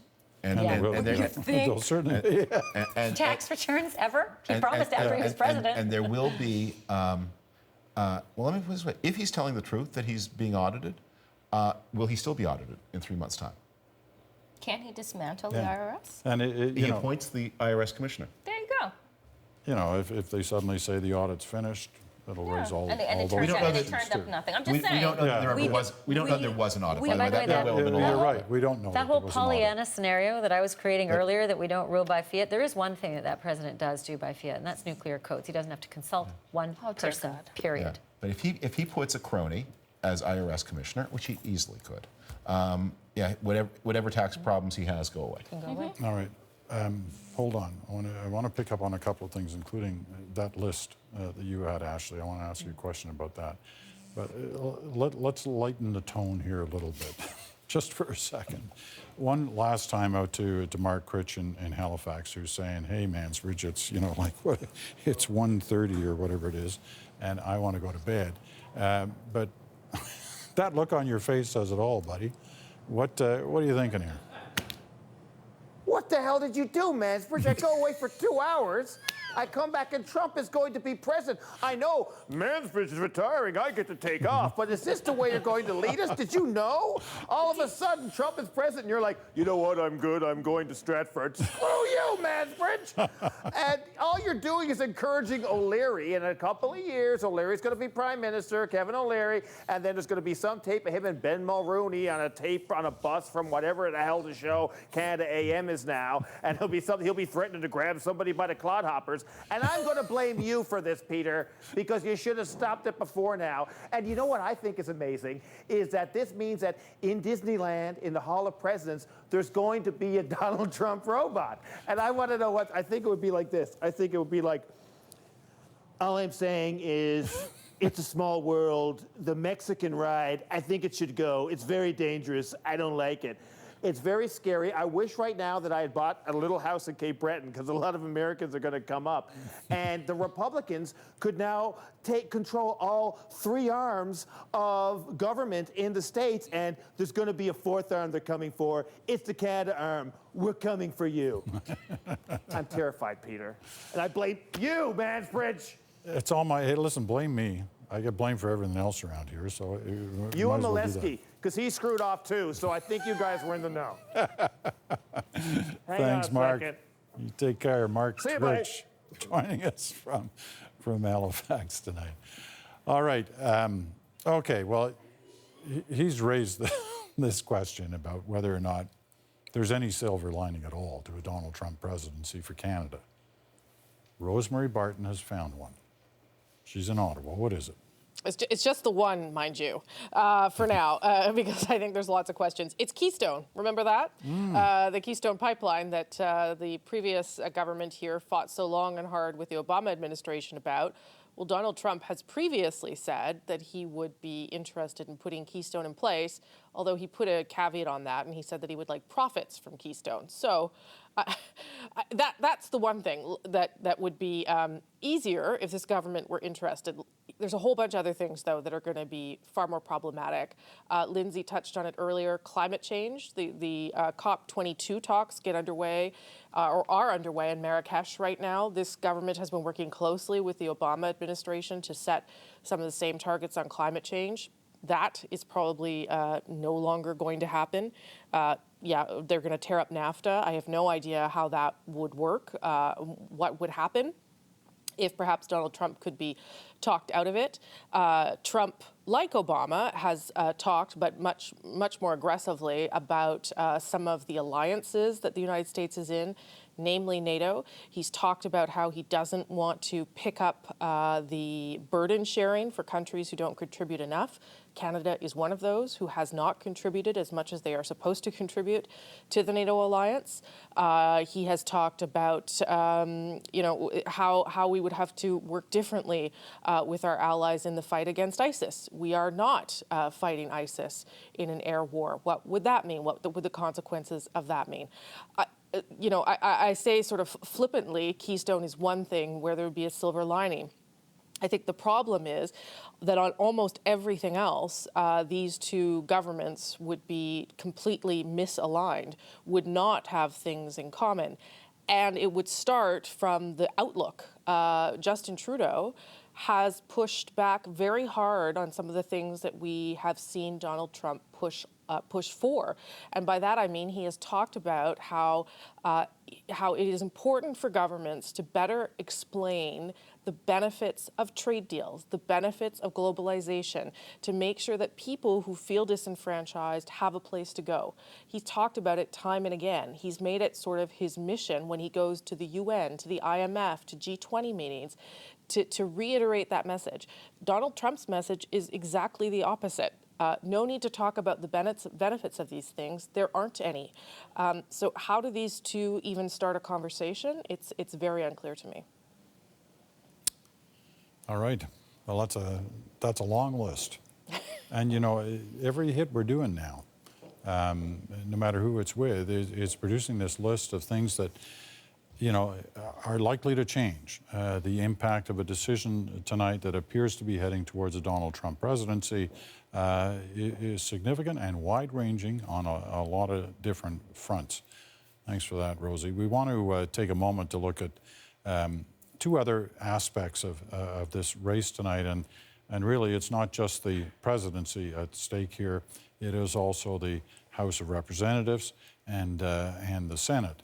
They are significant decisions that are being made by the Americans in terms of the way their government operates. If there's a President Donald Trump, what kind of Congress will he have to deal with? Perhaps not a difficult one. Here's the way things stand after tonight. The Senate first. You have 45 Democrats at the moment, 48 Republicans. Still some decisions to be made on the 100 Senate seats tonight, but it appears, at least at the moment, that the Republicans, if there's a President Trump, that means there's a Vice President Pence who would cast any tying votes if there is a tie, if it's a 50-50 Senate. So that's a look at the Senate that is developing.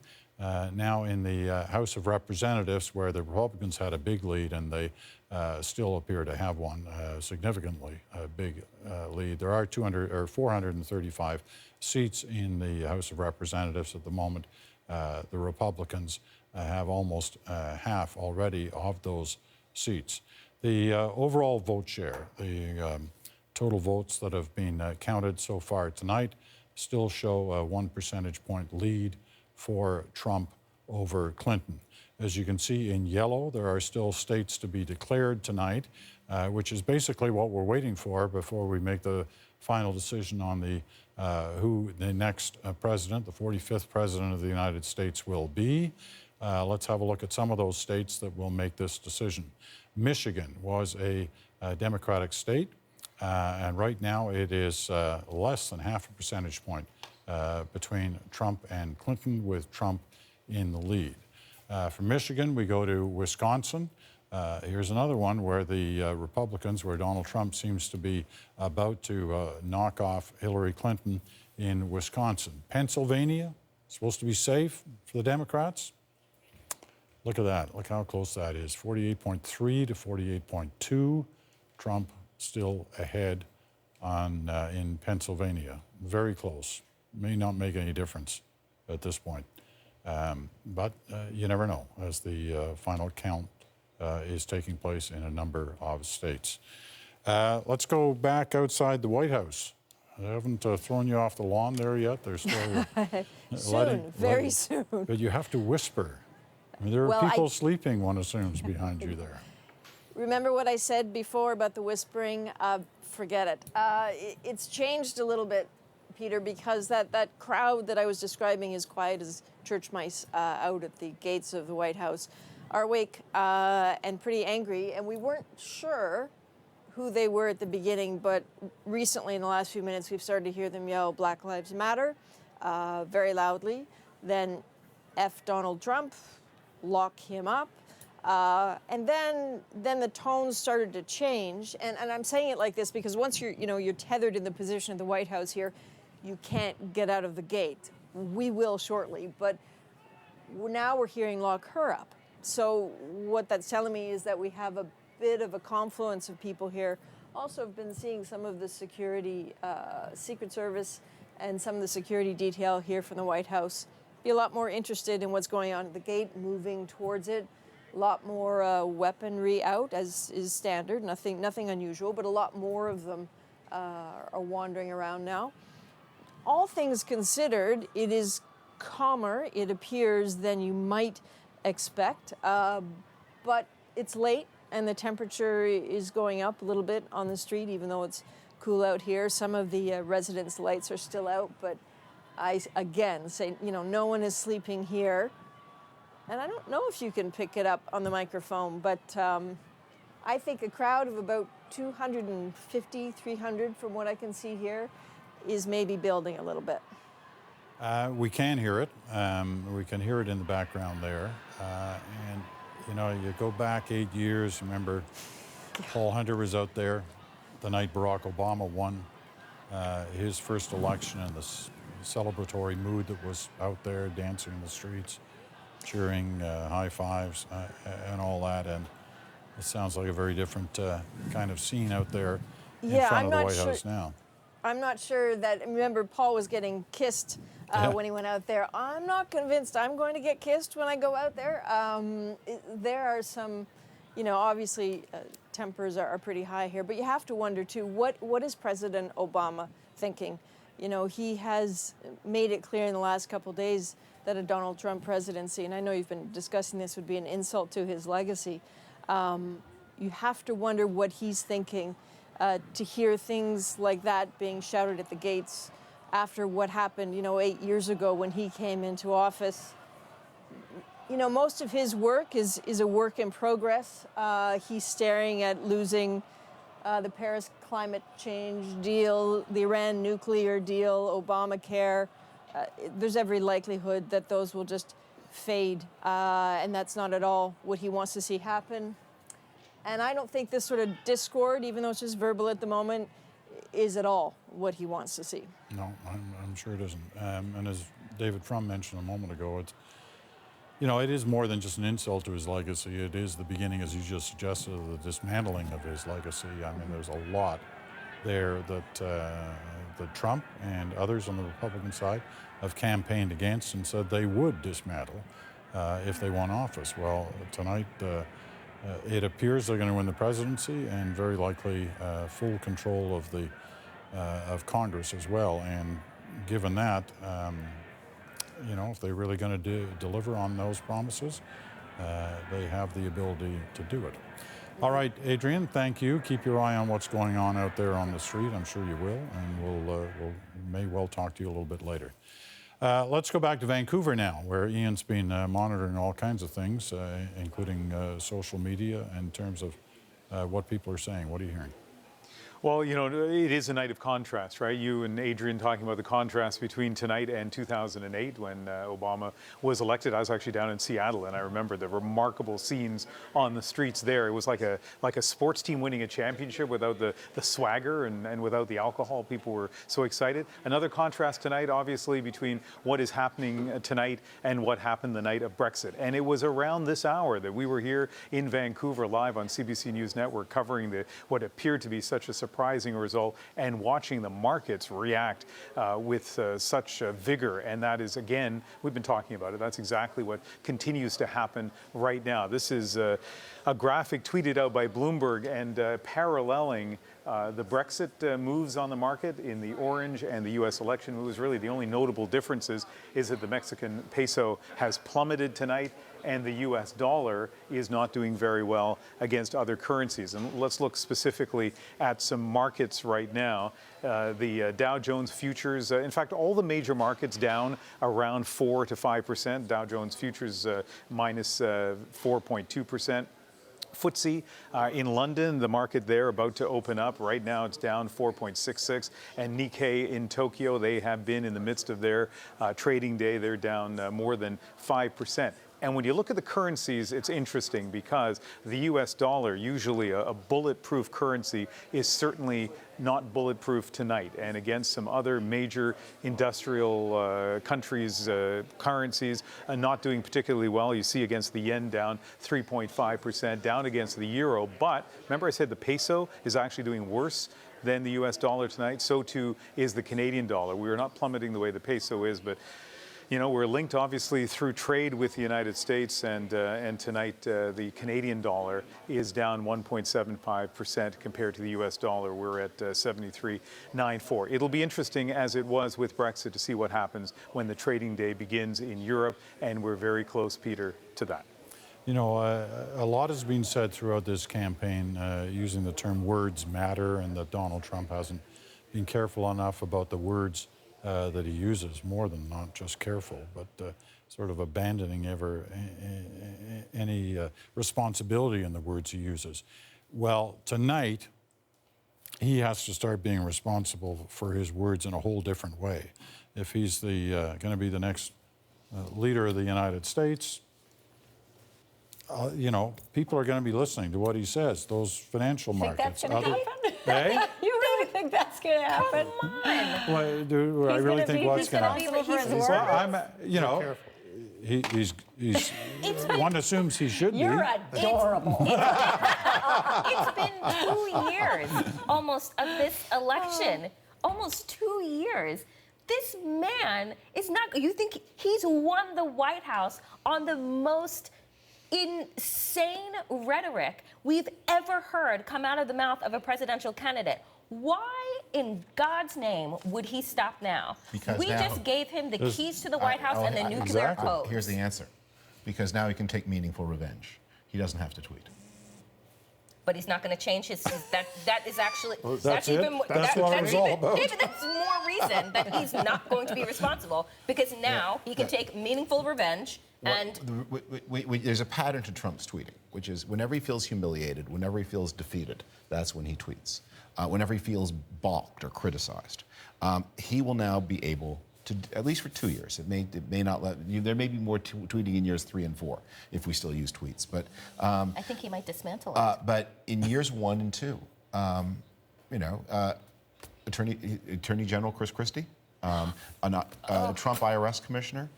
Trump in control of the CIA and NSA. Trump, you know, he's got a lot of generals to fire, and because he knows more than the generals. He knows more. Well, because these fights. Obviously. Because they. No, but my point is more immediate. He's got to come out here before the country and the world, and I accept your point. You know, about the kind of campaign he's run, the way he's been able to use his words in the past, say whatever he wants, but there are going to be people, one assumes, whispering in his ear, hey, it's kind of important what you say here. We got the markets crashing, the dollar's taking a dive.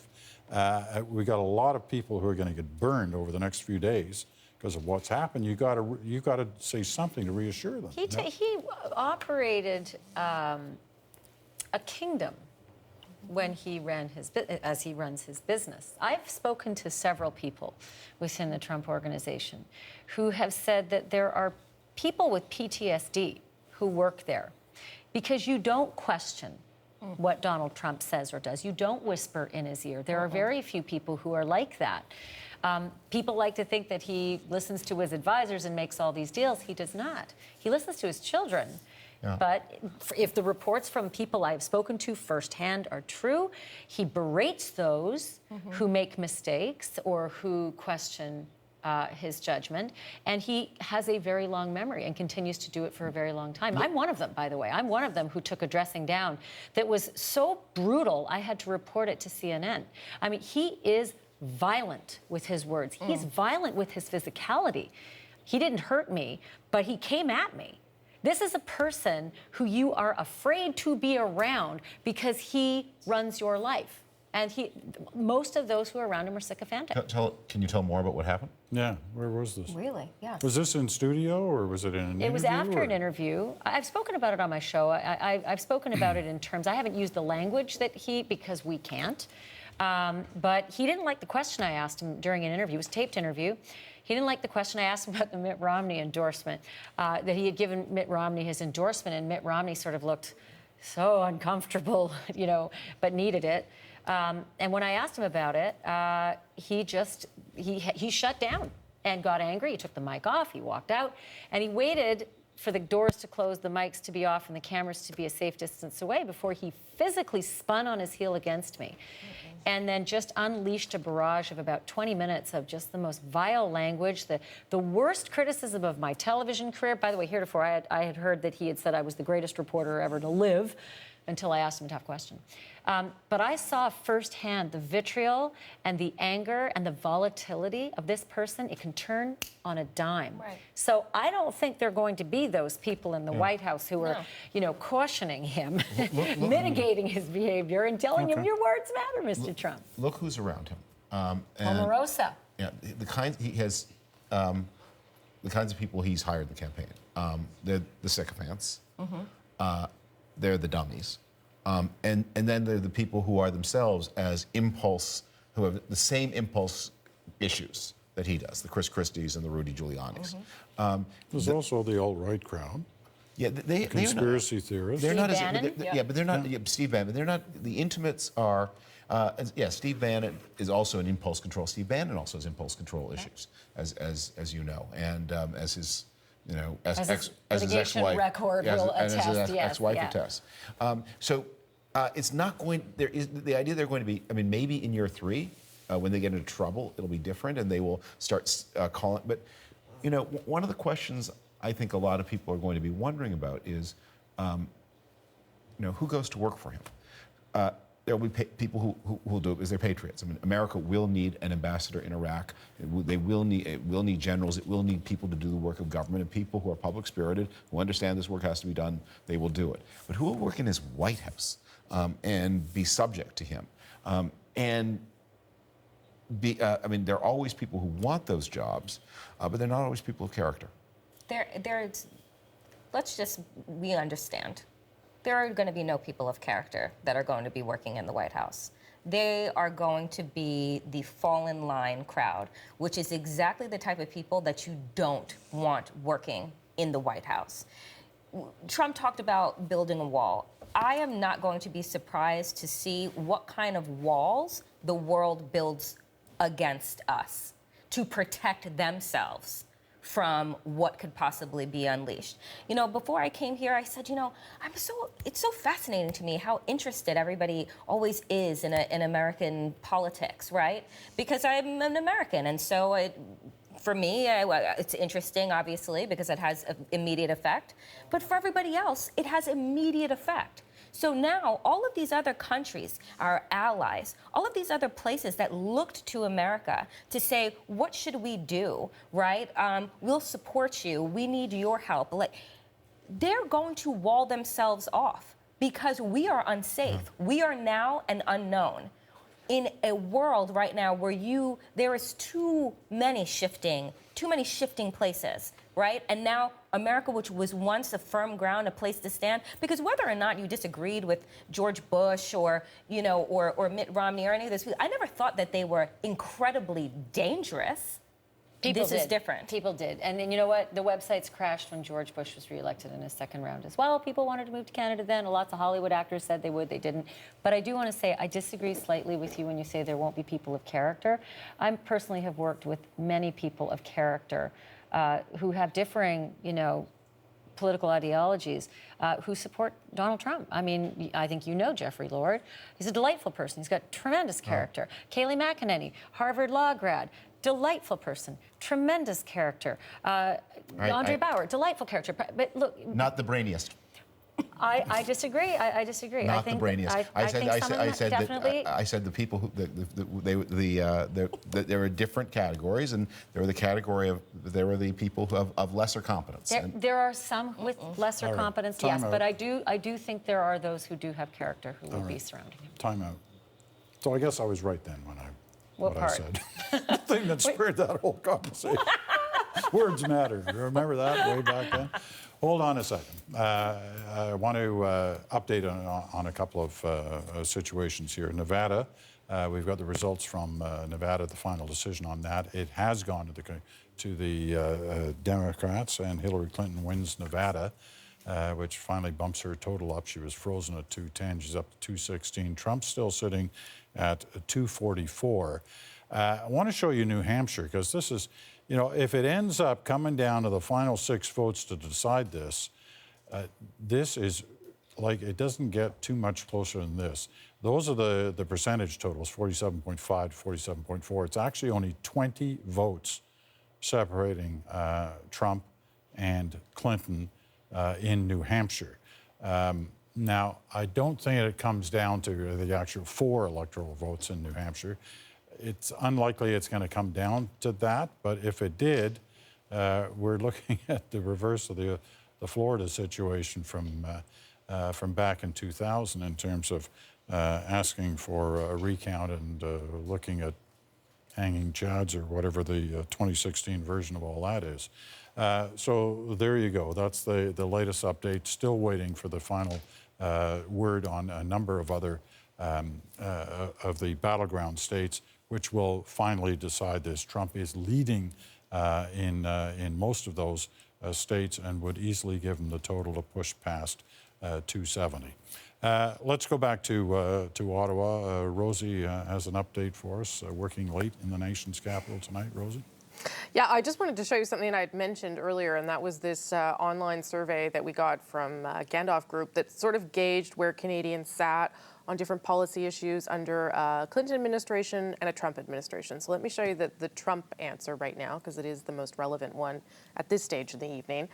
They talked about what they thought his impact would be on a variety of issues. I think the issues will pop up. There we go. So if you look at the dark blue, that's the negative impact, what Canadians who viewed that he would have a more negative than positive impact on Canada-U.S. security, the U.S. economy, the Canadian economy, Canada-U.S. relations, Canada-U.S. trade. On all of those issues, overwhelmingly Canadians were concerned about it, particularly on the issue of trade for the various obvious reasons that he's suggested that NAFTA would be done. So let me put that in some context. You know, there's some people on Twitter asking me this too. Well, Trump just can't come in, be president, and do whatever he wants.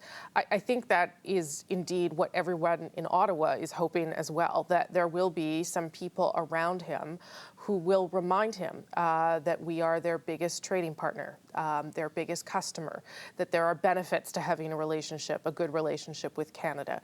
Certainly when I've been talking to former ambassadors, the author of NAFTA, Brian Mulrooney, last week, they all seem to think that there would be enough people around a President Trump to convince him to pull back on some of these things. I'm not really sure where they're getting the hope that that would happen, other than knowing that sometimes saying things in a campaign and actually doing them, actually governing, are quite different.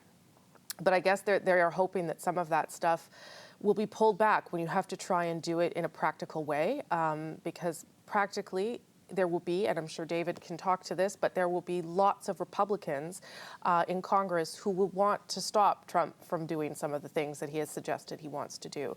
So that may allay some of Canadians' fears, but certainly that's where their concerns were at when we measured them in this way. I don't know whether you were listening, but when I tried to suggest an avenue somewhat like that just a moment ago, I got severely beaten up for suggesting that he would in any way listen to anyone, a voice of reason of any kind on any of these things. But so at least you and I are thinking somewhat the same. You were there when that last president-prime minister meeting took place with Trudeau and Obama. I've forgotten his name already. You were there at that last one, and you know, there's a relationship between those two.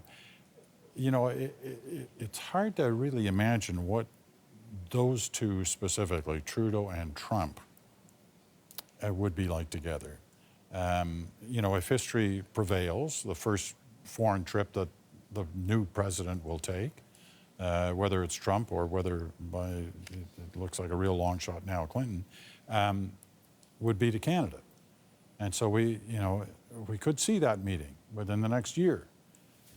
It's hard to imagine those two people in any way hitting it off, because they are so different on so many, policy issues for one, and temperament, and you know, kind of positioning in the worldview on a lot a lot of issues that impact not just our countries, but the world.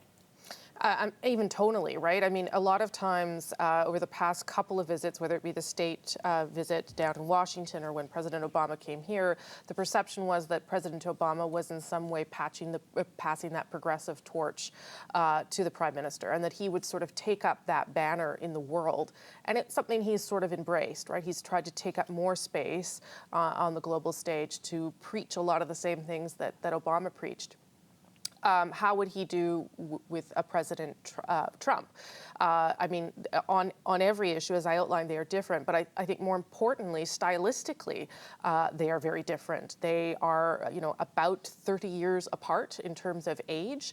Justin Trudeau wants to be out meeting all people, talking to everyone. The kind of messages that he sent to the world about openness and trying to welcome people in would be in stark contrast to Donald Trump.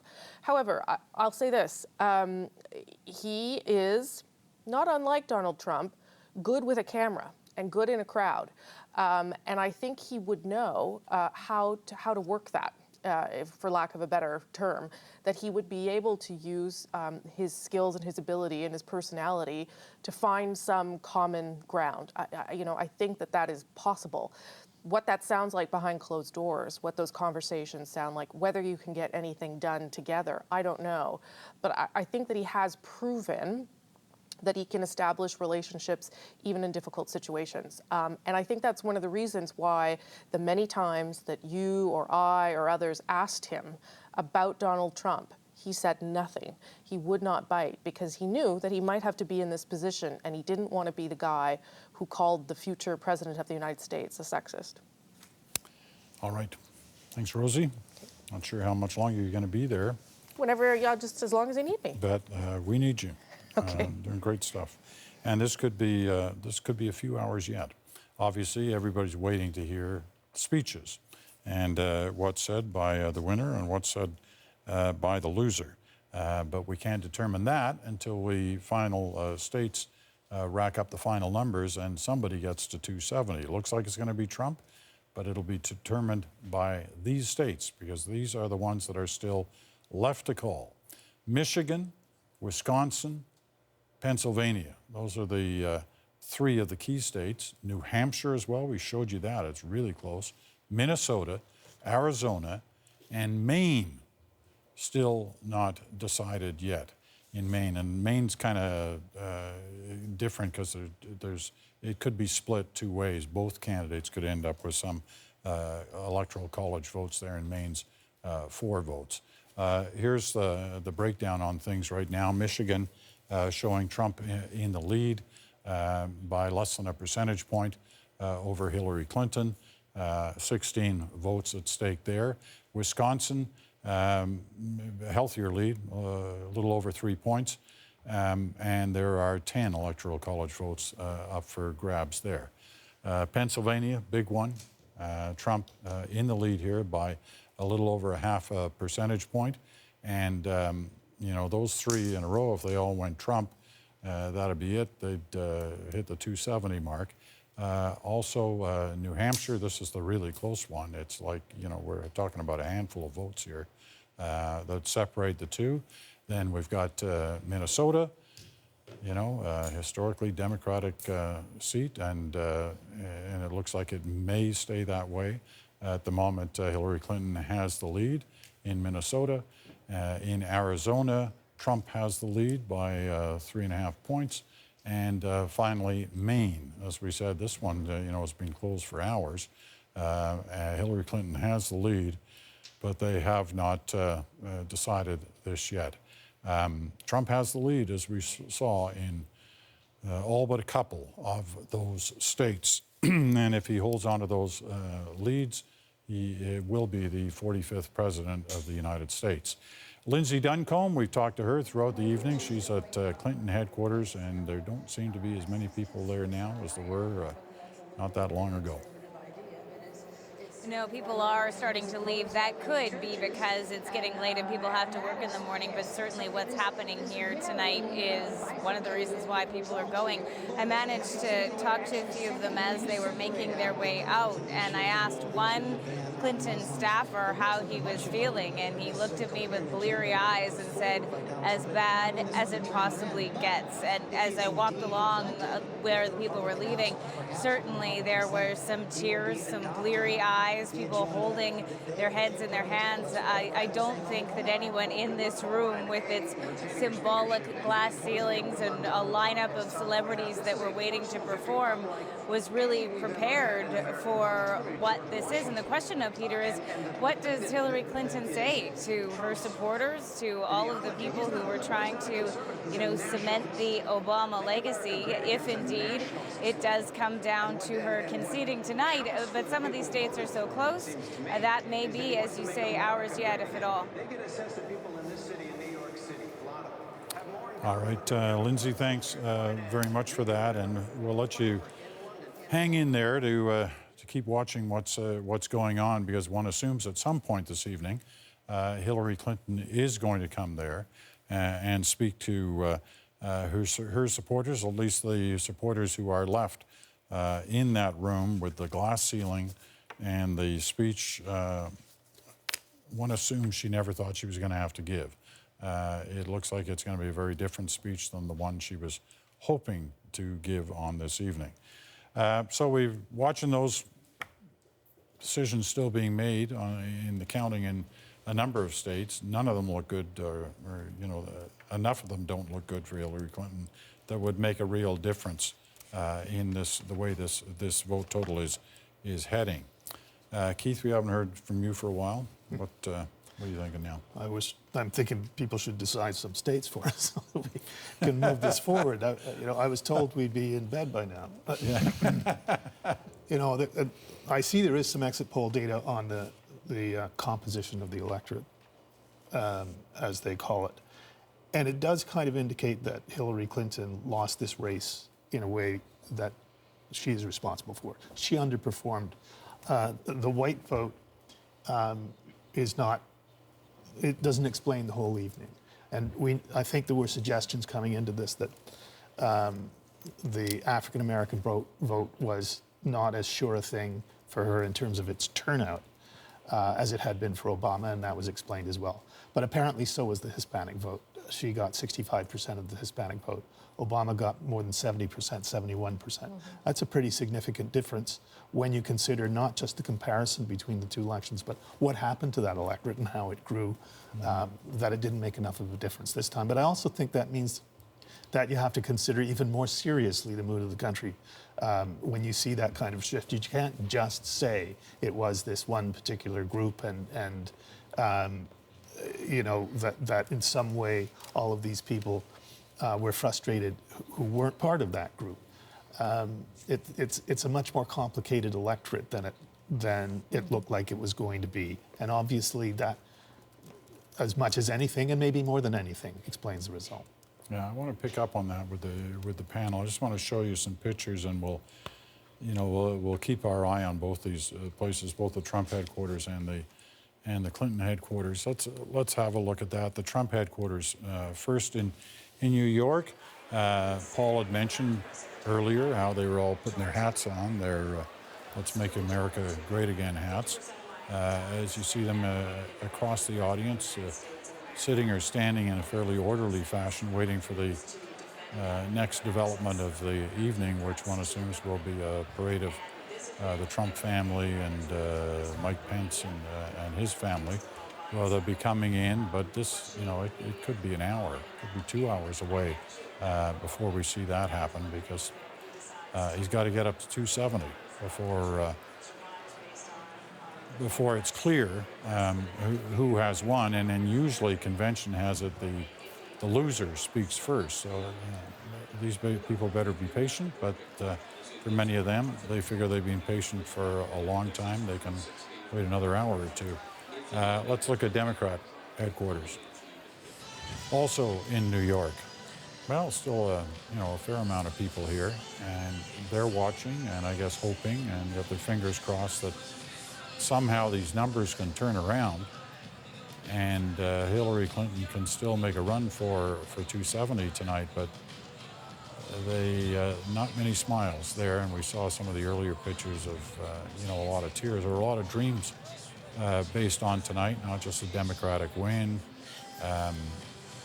not just keeping the Obama legacy alive, but also the whole issue of the first female president. A lot of people thought this was a history-making night tonight, and they were going to see something that had never happened before in the history of the country.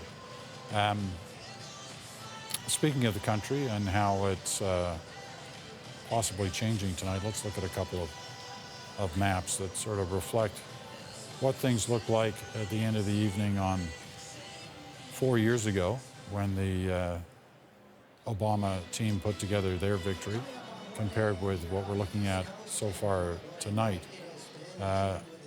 There you have the 2012 results.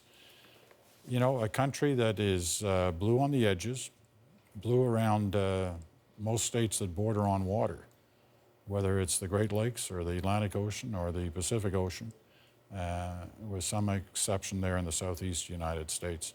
The red states obviously are Republican. The blue ones with a heavy duty on the population are the Democrat ones.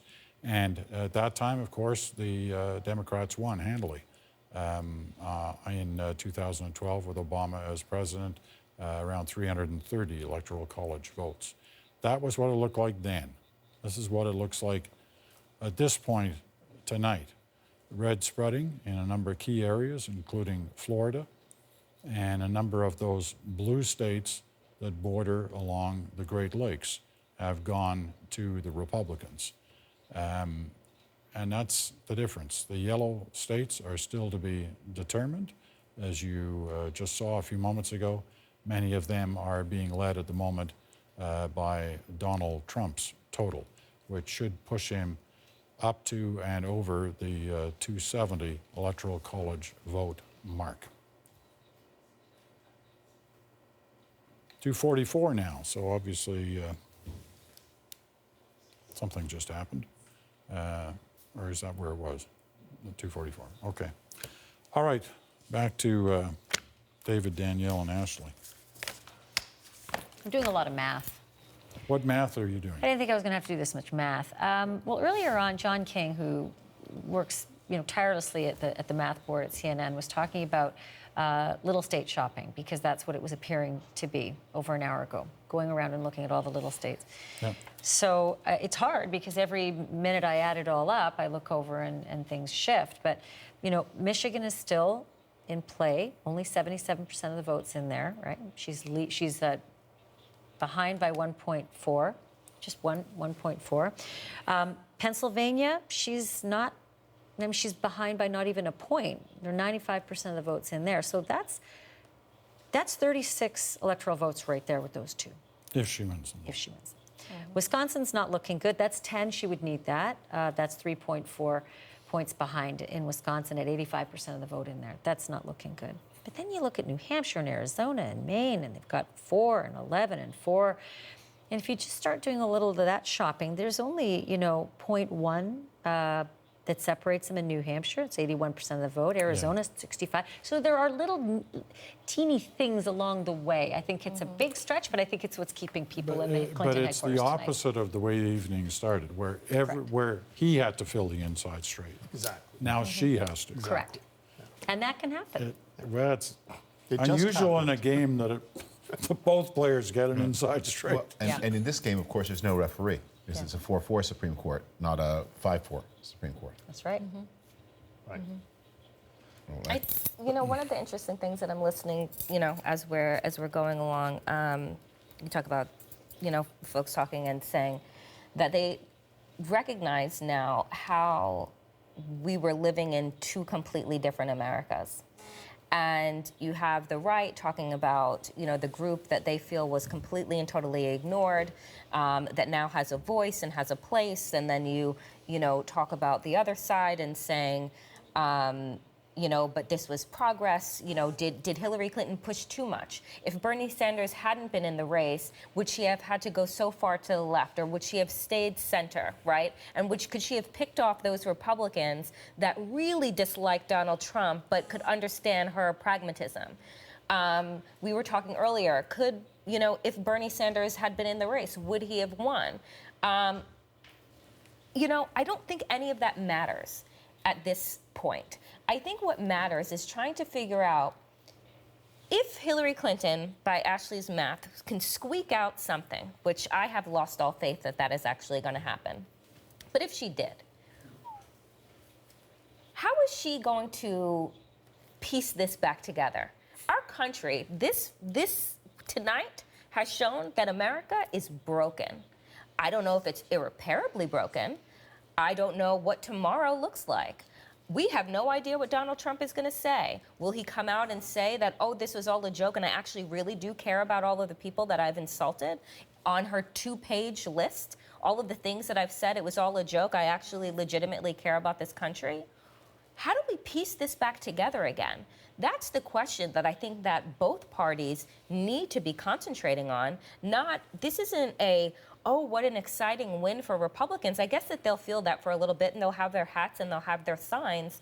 But the fact that there's kind of this holding of your breath to figure out, well, what comes next? Because we are so divided and we have no one to look to piece us back together again. That is an incredibly scary place to be. And I can't say that in my lifetime I have ever seen that.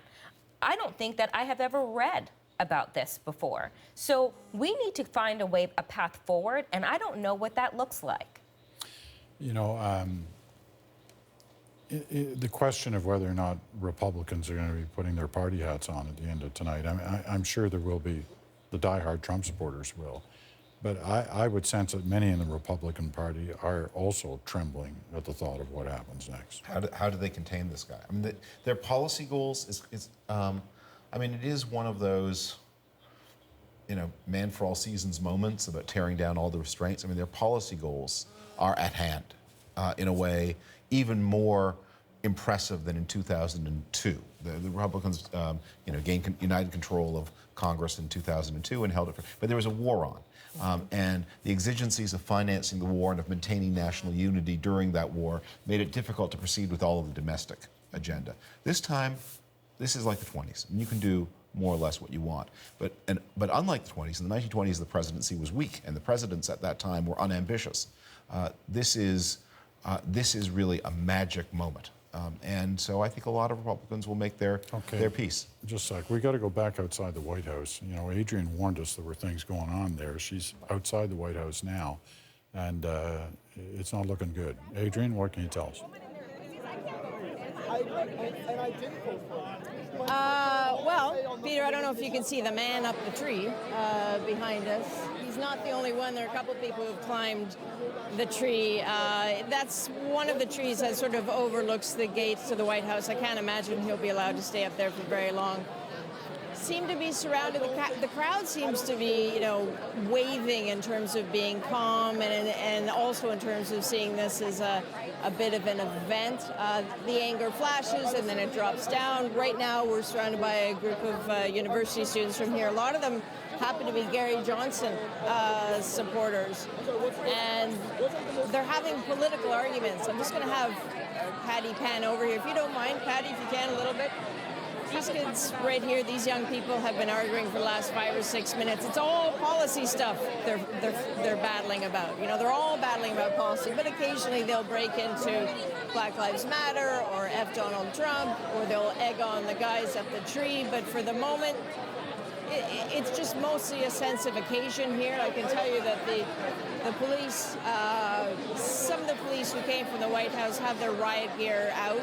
They seem to be watching, a lot of hands in their pockets, though, waiting to see how this develops. And what seems to happen is that they just sort of swell for reasons you can't quite understand. I think we're just going to have to sit and watch this one and see where it goes. Yeah, well, those things can go in different directions, obviously, and and one of them can be difficult. So you take care of yourself there and let us know what happens. It's just outside the White House. Drastically different scene than we witnessed there 8 years ago on the night Barack Obama won. This is the night that it appears to be heading towards a Donald Trump victory, one that a lot of people weren't ready for, but a lot of people have decided this is the time to be outside the White House to make their feelings known and to have some, discussion and debate about where all this goes. Ashley, you didn't get a chance to leap in on that conversation. I thought tonight would go a different way, I think, much like most people. And I thought that maybe Hillary Clinton, as the president, might provide the great reckoning for what I hate to call the lanced boil, but that seems to be the country that I emigrated to 20 years ago. A silent, seething undertone that I sensed was there, but with the election of Barack Obama, I thought maybe had been assuaged. And I thought maybe tonight we would be talking about Hillary Clinton moving to try to unify the polarization that America has become. I don't know how much of it is cable news, because it sure does seem to ally with the same time frame as the polarization of America. People love to just bang around in their echo chambers, and it gets louder and uglier, and members of Congress know that we're watching every minute of their movements, and they don't do backroom deals anymore because they're terrified of what'll happen at 4 o'clock and then at 8 o'clock. And I thought maybe this would be the great reckoning, that maybe this would be the moment where it all surfaced, and then there could be some kumbaya afterwards. I don't feel like that Donald Trump is the person that will want to do that. I think that you're absolutely correct. I think that this is the great reckoning. I think that this is America's moment. I said this before. I said America has not hit rock bottom yet. We've been circling the drain. This is what rock bottom looks like. And everybody said, Danielle, you're too hysterical. This is not the case. No. This is the case. This is the mirror. This is what we're seeing. When you're talking to your reporter in front of the White House, which not a little over a year ago, was turned into a rainbow to celebrate the Supreme Court's ruling for marriage equality, that there are people climbing trees and shouting, lock him up and lock her up. Are we back to pitchforks? Are we regressing back to lynching mobs? A year ago, it was a rainbow. That was a symbol to the rest of the world of who we were and what we stood for. And let us be a model for you. And now there are people climbing trees. I am concerned. I live in D.C. I live up the street from the White House. I am a black woman in America, married to another woman, and I am fearful right now. And that is not a joke. And does the media have a part to play? Did they play a part in this? Absolutely. Trump didn't need to run a campaign. The media ran it for him. Everywhere he went, there were cameras. Plane is on the runway. Trump isn't even in the plane, but the cameras are there. Anytime he opened his mouth, he bamboozled everybody into thinking that he was going to do a campaign rally. But no, it was to open his new Trump hotel on 1600 Pennsylvania Avenue.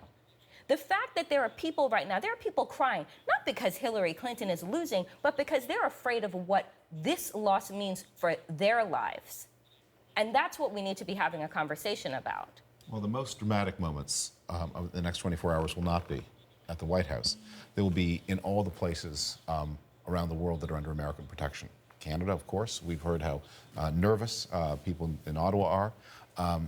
But we talked before about the deployment of Canadian troops to the Baltic Republics with French and British and German troops there as well. What is tomorrow like in Estonia? More broadly, throughout history, whenever you've had a powerful country, the other countries have all banded together against that powerful country for fear, to protect themselves against that one powerful country, whether that country was France or Germany. That never happened to the United States, partly because it was so very powerful that it would be futile for everyone else to combine, but also because people thought American leadership always was obtained by consent. People had buy-in. That because the country was also so rich, it was able not to exploit allies, but to give to allies. And so there was this global security system in which the United States exported security to all of its friends without much worry that anybody would get nervous. This is now a different kind of country. I mean, Donald Trump's vision of how the American security system works looks much more like a predatory 19th century state where allies will, instead of allies being subsidized, allies will be taxed. And Donald Trump never understood how it worked. You know, when he talked about how the allies were riding for free, it was not a flaw in the post-war World War II plan that Germany and France didn't have big armies. That was a feature. Yeah, exactly. You'll have little armies, and the United States will have a big army, and you'll trust the United States so much that you won't even want your own armies, and then we'll have peace on the European continent, because we tried it with French and German armies, and it didn't work so well. This is when the United States can't obtain that kind of consent, and Donald Trump is not the person to do it. And if he appoints Newt Gingrich as his Secretary of State, as he's rumored, as has been rumored, and that's somebody who also is. Newt Gingrich, who did so much to bring the Baltic republics into NATO, has been at the forefront of saying, you know, we're not going to protect them anymore, and being even willing to violate America's pledged word to them. I mean, what does America, what does the world look like when everyone is in it for themselves, right? We saw this. This is what history has. What does the world look like when you can't trust your allies and you're not really sure who your enemies are? These are the questions that we're asked, that the world is asking themselves tonight, because we never thought that we would be here. I wonder what the Ukrainians are saying tonight. Listen, there are going to be a lot of people asking these kind of questions over these next hours and days on so many different fronts. I mean, if you just look at the Canadian questions, you know, they're mostly economic based, but there's so many of them. But now, you know, you open up a whole another front. Of how the allies are going to react to this, you know, Peter, there is that, you know, and what signals. There is that notion that let's not forget Donald Trump's not a politician, so he doesn't know a lot about what's going to greet him in the Oval Office, and that's a pretty big epiphany, and perhaps he will now consult someone other than TV generals. Perhaps he will actually realize the dire circumstance that the world is. Hey, you guys are coming back to what I said 2 hours ago. She's grasping. Words matter, I'm and trying somebody hard. will whisper in his ear. You gotta think what you're gonna say here. It's a stream of consciousness because we've never been in this boat before, and I think we didn't assume we'd be in this boat either. But I do believe in. Look, I think you would know better than I. But I think that there is that, like I said, epiphany. That is a holy crap moment. And that holy crap moment is nothing like Donald Trump has ever experienced in his life.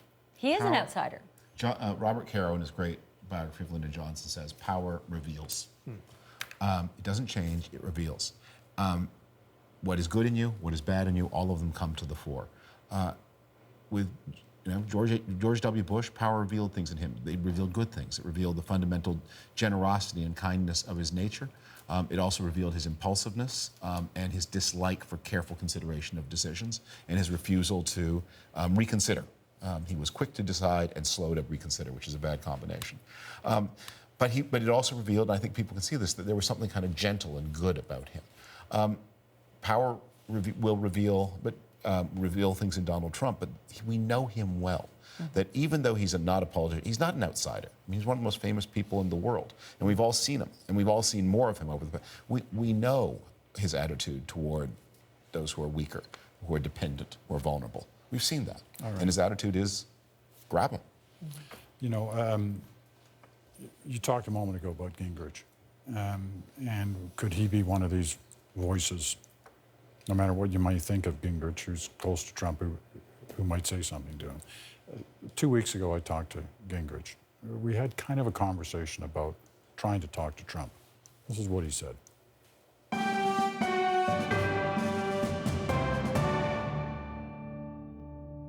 Why did he say what he said at the beginning and stuck with it for a long time through the primaries?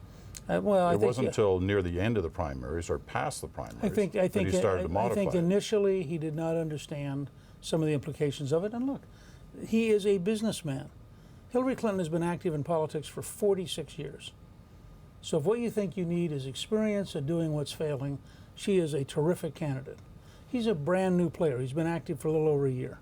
He's going to make mistakes. The question is, would you rather have the risk of a change agent who will occasionally make mistakes, or a very veteran participant in failure who will continue the policies of failure? But isn't it a rather major mistake to not understand what a full ban on Muslim immigration would mean?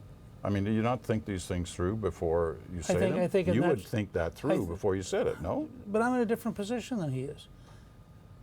He is in the process of evolving, which he has to be, because he's never done this stuff before.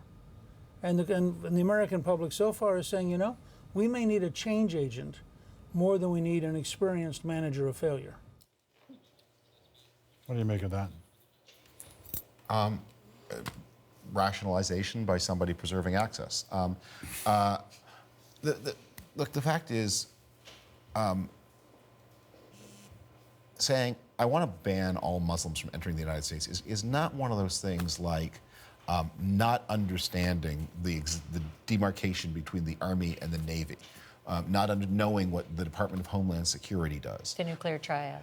Or not even knowing, it's not ignorance, or it's not even lack of political savvy. I mean, it is a response. We've been talking about terrorism since 2001, and you either think that the right thing to do is to blame entire categories of humanity for it, or you don't think that.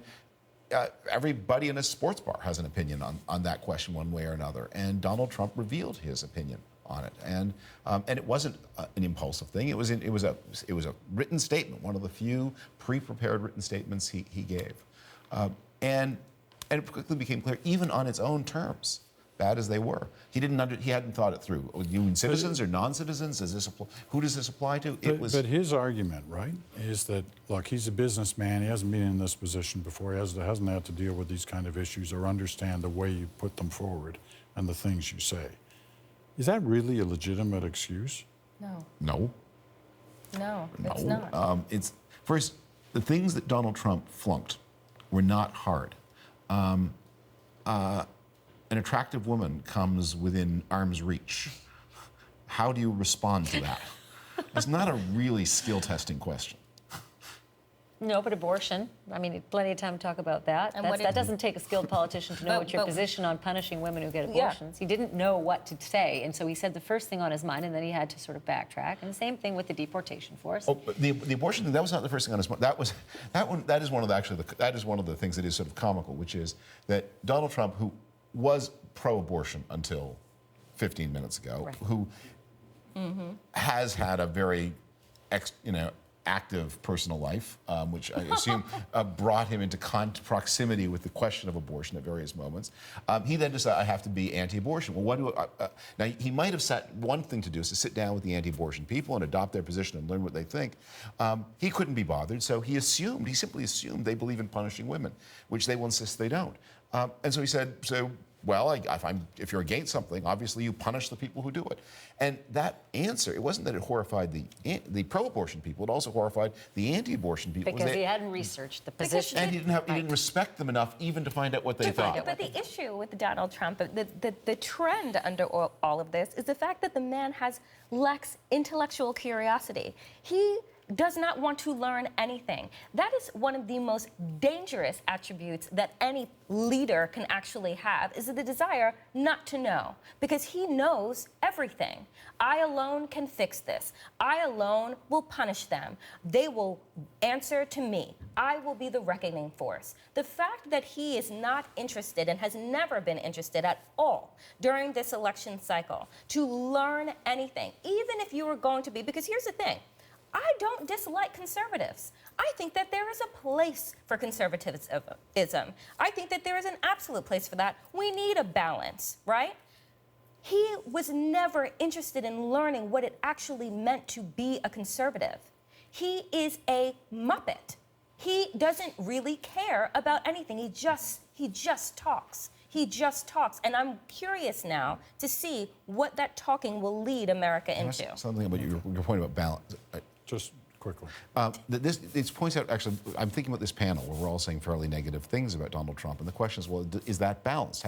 How does the media, with its need for balance and its value, and one of the problems is going to be how do you report on somebody who really is this way, in a way that is balanced? Because people say, well, you need to sort of give both sides of this thing, and the problem is, are you going to be balanced or are you going to tell the truth? And that is going to be a real challenge for the way this administration is covered, if it isn't the That turned administration. into a false equivalency for a lot of people in this campaign. Yeah, and it has been such a huge media debate for the last year and a half. In spite of concerns that some of you had about how the media played this, certainly in the initial stages, but that whole issue of telling the truth versus balance, if there's a versus in this, has been a big issue. We'll get back to it in a minute. I want to go to Vancouver. Ian's been very patient waiting for this moment, so away you go, Ian Hannemanson.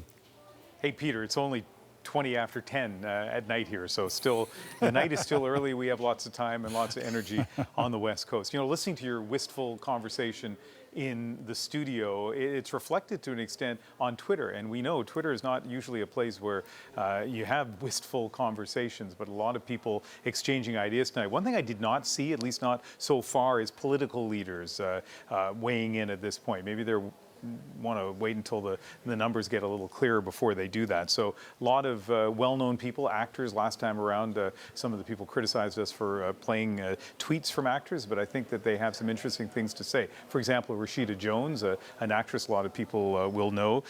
We are very close to electing an openly sexist, racist, and self-interested megalomaniac to the highest office in our country. It's a dark day.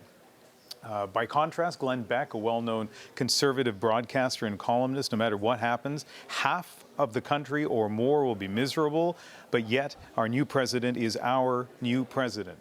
Election night, and really does speak to a very polarized country. Judd Apatow, the comic director, saying one thing I do not want to watch right now is comedy about any of this. That's how terrifying and disappointing this is. We talked earlier about the number of people joking about Canada and moving to Canada. Well, Chad Lowe, the actor, saying, I'm sick of people saying they're going to move to Canada. Do you not think this country is worth fighting for?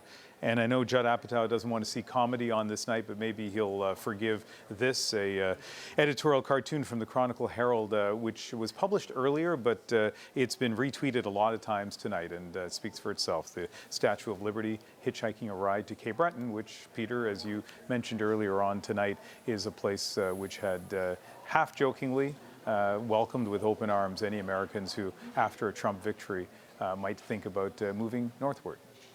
I'll say. We're jealous that it's only 10:20 there in Vancouver, and we'll try to imagine ourselves there, as we always should about Vancouver anyway. Thanks, Ian. We're going to take a quick break, and then we'll be right back.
Well, here we are. It's 20 after 1, a little past 20 after 1 here in Toronto. So that's Eastern time, and as Ian was so kind to remind us, it's much earlier in Vancouver. But the story continues to unfold. I've decided to finally, after whatever it's been, 5 or 6 years, take a chair here in the studio, the National Studios, and enjoying a sit down after standing here for 6 or 7 hours, getting a little bit of rest. Let's update you on where we are and why we're still on. And we're still on because this is not decided yet.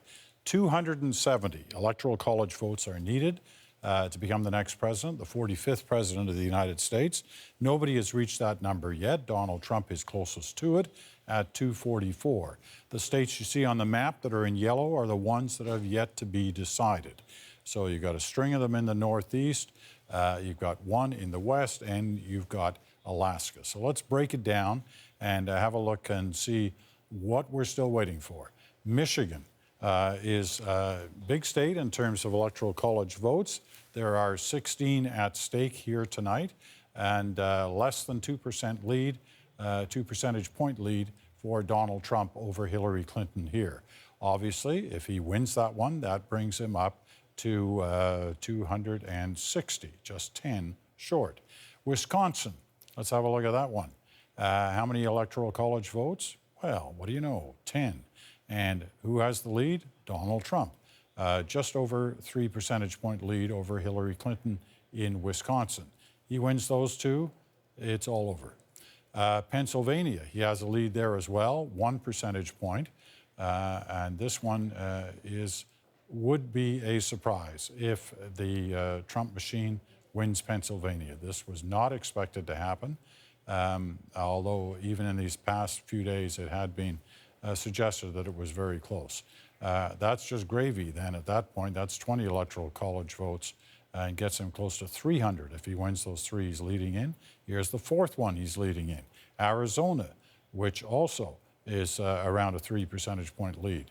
So you got 11 Electoral College votes.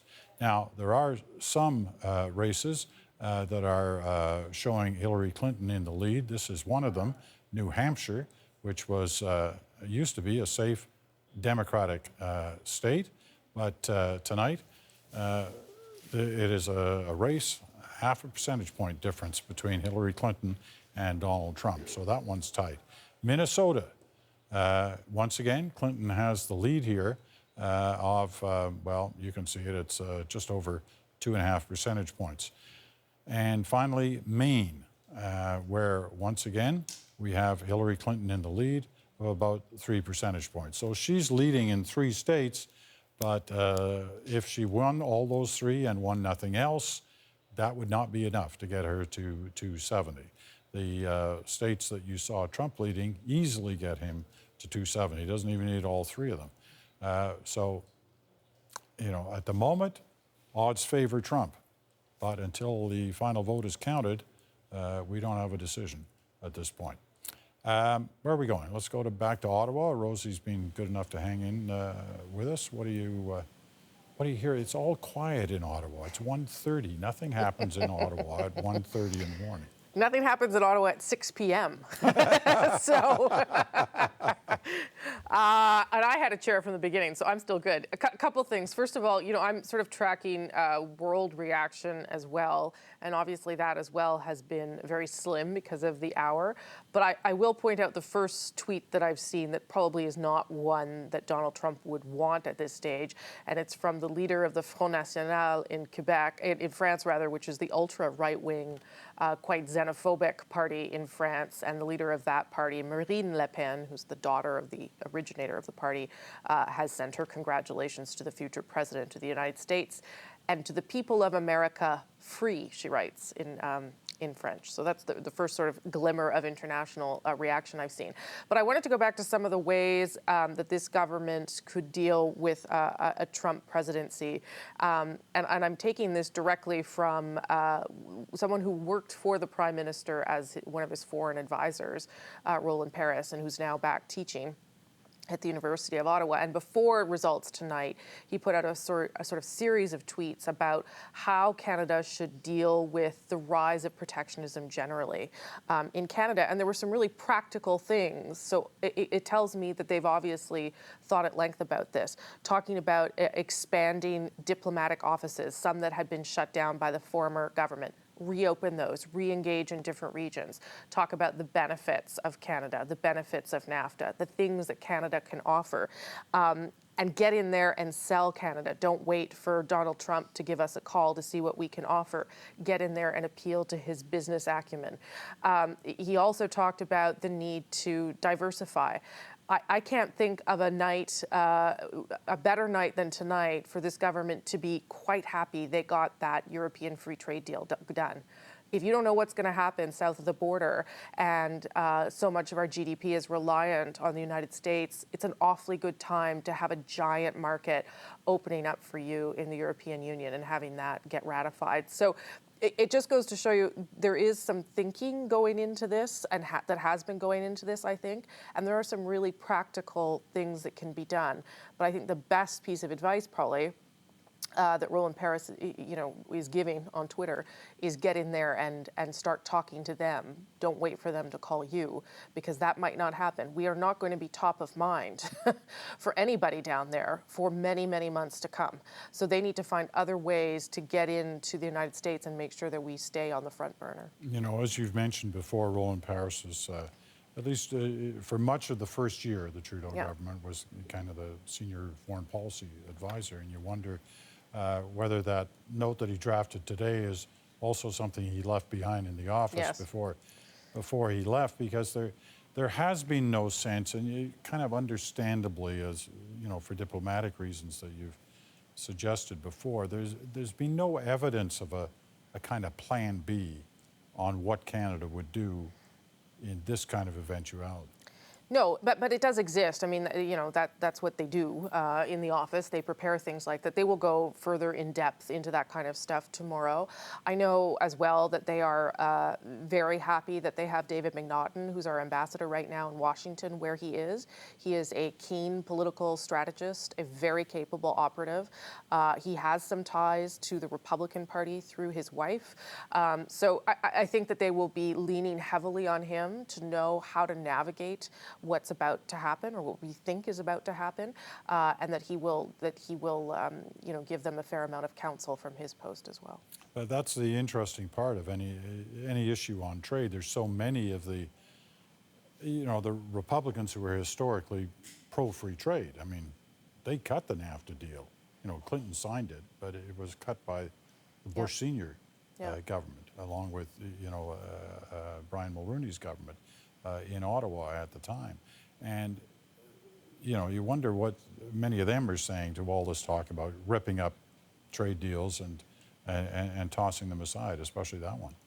Well, many of them don't like it. I turn to David certainly for a better assessment of that. But I think that is where what you and I have come to think might happen is where he's going to run into some trouble if Congress is all Republican. Maybe in some ways, some of those people who were not backers of Trump, who are along border states, for instance, who are very reliant on Canada, need to have a close relationship with us, will be able to sort of make their point known and push back a little bit. I know it sounds crazy to think a Republican Congress could be a check and balance on a Republican president, but maybe this isn't a typical Republican president, so maybe that could work in some capacity. All right. Rosie, thank you. Thank you. Hang tough. Okay. Not over yet. Okay. Let's go back outside the White House. We've checked in a couple of times now with Adrienne Arsenault about it's hard to describe them as protests. I mean, they were, from what you showed us so far, clearly some people are upset, others seem to be there for the evening, just as an event. What's it like now?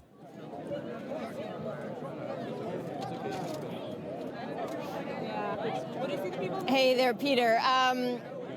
Amazingly, I think I found the bravest man in Washington right now. This man is a Trump supporter. Yes. And you look like you're standing all by your lonesome out here. Yeah. Because you're not in... I mean, this is not the most accommodating crowd there is. Don't know what it's like to live single But family. you decided to come down here anyway. Yeah, and to wear that proudly. This is America's Brexit. We're going to be talking about this to our grandkids.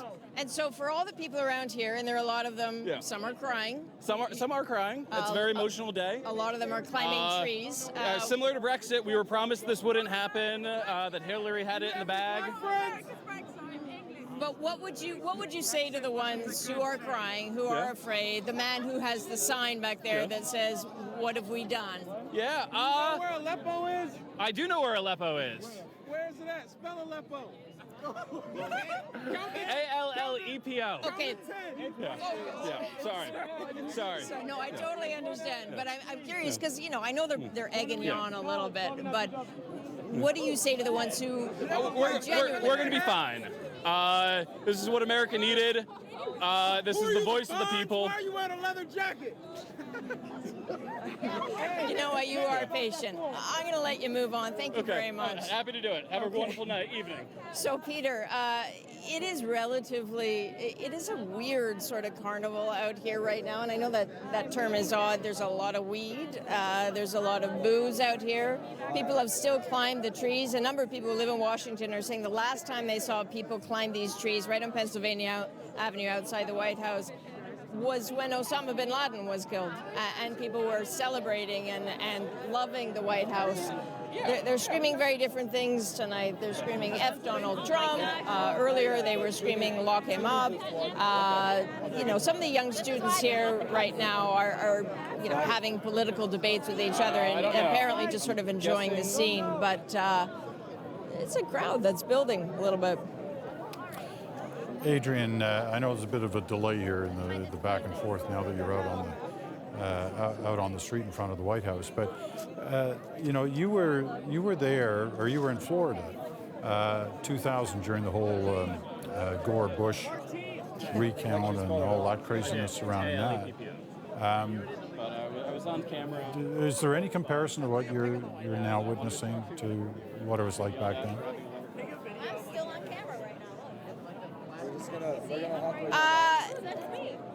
Yes, in that the tight element of the race in the last few days then feels very similar to how it did the last few days here. I remember I was talking to you, Peter. We were on the bleachers. You were coming to us saying, Al Gore is expected to concede any moment. And I remember thinking, why has the car just stopped and why has he not gotten out of the car? It doesn't look like he's conceding. We had no idea what that night would bring. And I think to a large degree, people here don't have any idea what this night will bring. Those are the similarities, for me at least. It became a very long election night that turned into an election month.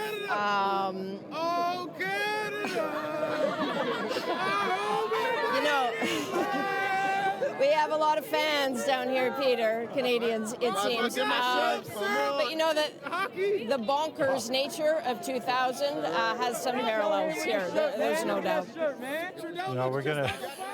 We're not gonna pursue this. You clearly have people who would love to be on the air today, and they're doing their best to get there. Don't be like Donald. Don't be like Donald. Don't be like Donald. Tell them this will not help their application to move to Canada. I can't even hear you anymore. I don't even know what it says, but it's all right. I will, from you. Okay. Thanks, Adrian. We'll get back to you a little later. You take care. All right, Mr. Bogue. We're still waiting. We are still waiting. And it could be a while. I mean, this, we got, what, half a dozen states here. Mm-hmm. They're close to the end of the counting. We're frozen in time in more or less the same point where we were at the beginning of this, but with the roles reversed.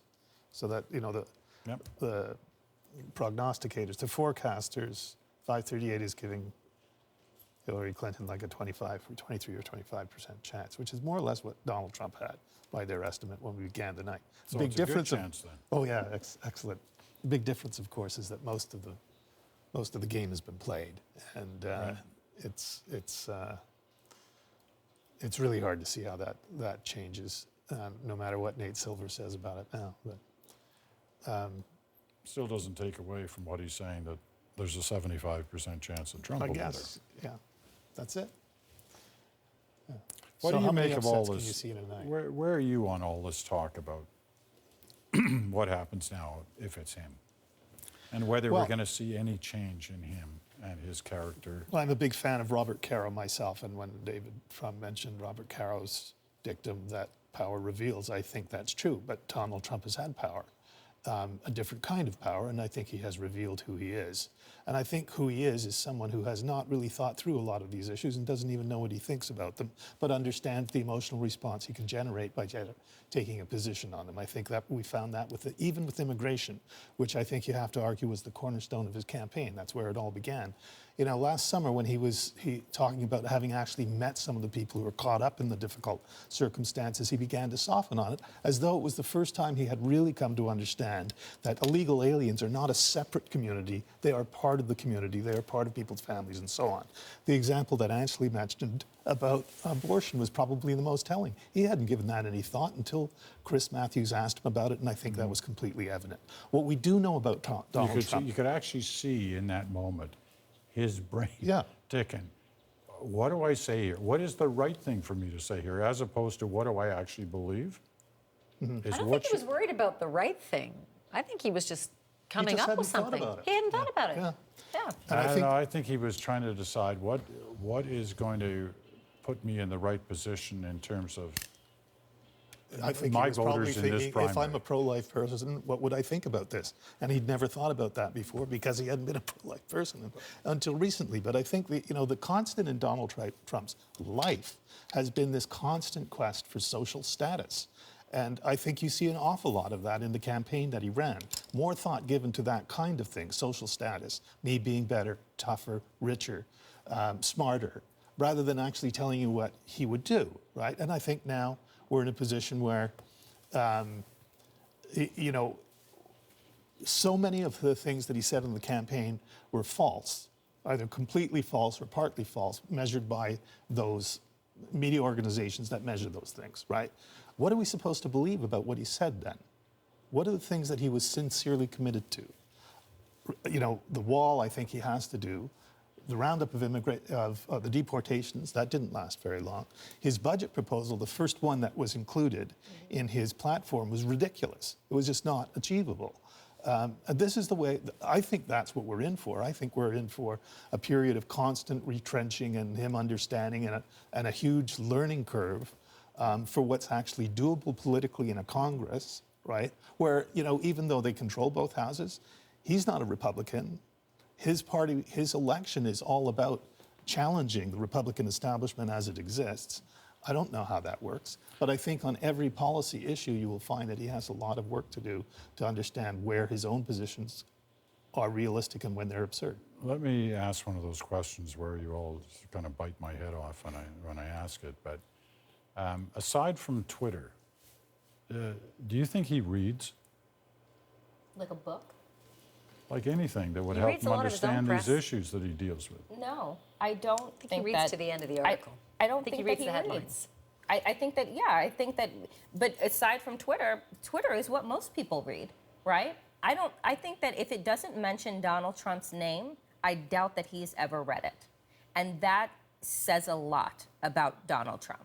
So we have somebody here who, I don't know what he said in any of his debates, because when you've seen them transcribed, they were all incoherent. It was not a sentence could be found with a flashlight. Then you have, we have very important issues ahead of us. ISIS wanted him to be elected, right? They said that they've been using him as propaganda.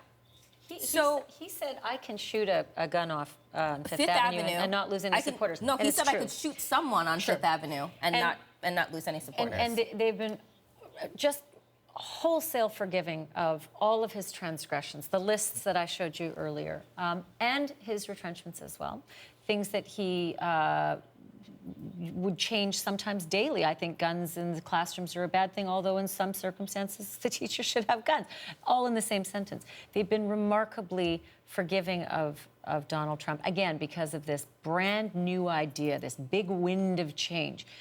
But this will be fascinating. How long are they going to forgive this man when he doesn't deliver on the things that are tough, the things that are difficult? He met those very nice immigrants who have children who were born in America and all of a sudden didn't want to kick out the whole family because perhaps he'd met them for the first time.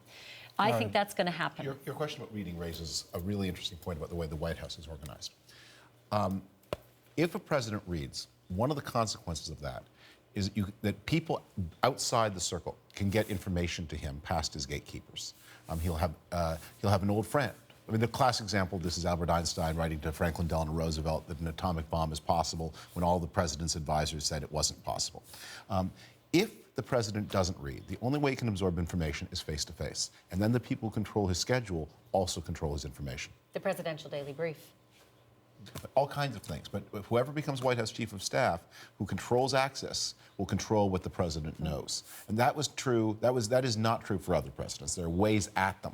Now, Donald Trump will maybe have his own informal system. I mean, he won't be a person who, if he is president, who will take a staffing. He will not accept maybe many of the normal rules. And so maybe there are people who will be able to get him on the phone and talk to him in other ways. But it will be hard. It will be hard and get progressively harder as the president gets busier, if he is the president, to bypass the chief of staff. But he does watch television. He does watch cable news a lot, especially since he's on it. And we all know how much you can learn from doing that. Well, the generals. You learn from the TV generals. That's where he said he had his foreign policy. He honestly admitted that's where he got his foreign policy. And he knows more than them. One of the things... I got to come back to it. I got to move. Don't worry. We got lots of time to talk. We're not going anywhere. We got nothing but time. But I want to take a quick look at both headquarters here. They're still sitting there. This is Trump headquarters in Manhattan with their hats on and at the ready for their man who appears on the cusp of becoming the next president of the United States. They're sitting more or less in orderly fashion and looking pretty excited about the possibility. Not far away, just a couple of clicks away, Clinton headquarters, which had been designed tonight to have quite the party beneath the glass ceiling. And it's the crowd. There's still quite a few people there, but there aren't as many as there had been not that long ago. And those who are left have no idea how much longer they're going to have to wait before a final decision is made here tonight. Our Lindsay Duncombe is at Clinton headquarters tonight. Lindsay, what can you tell us?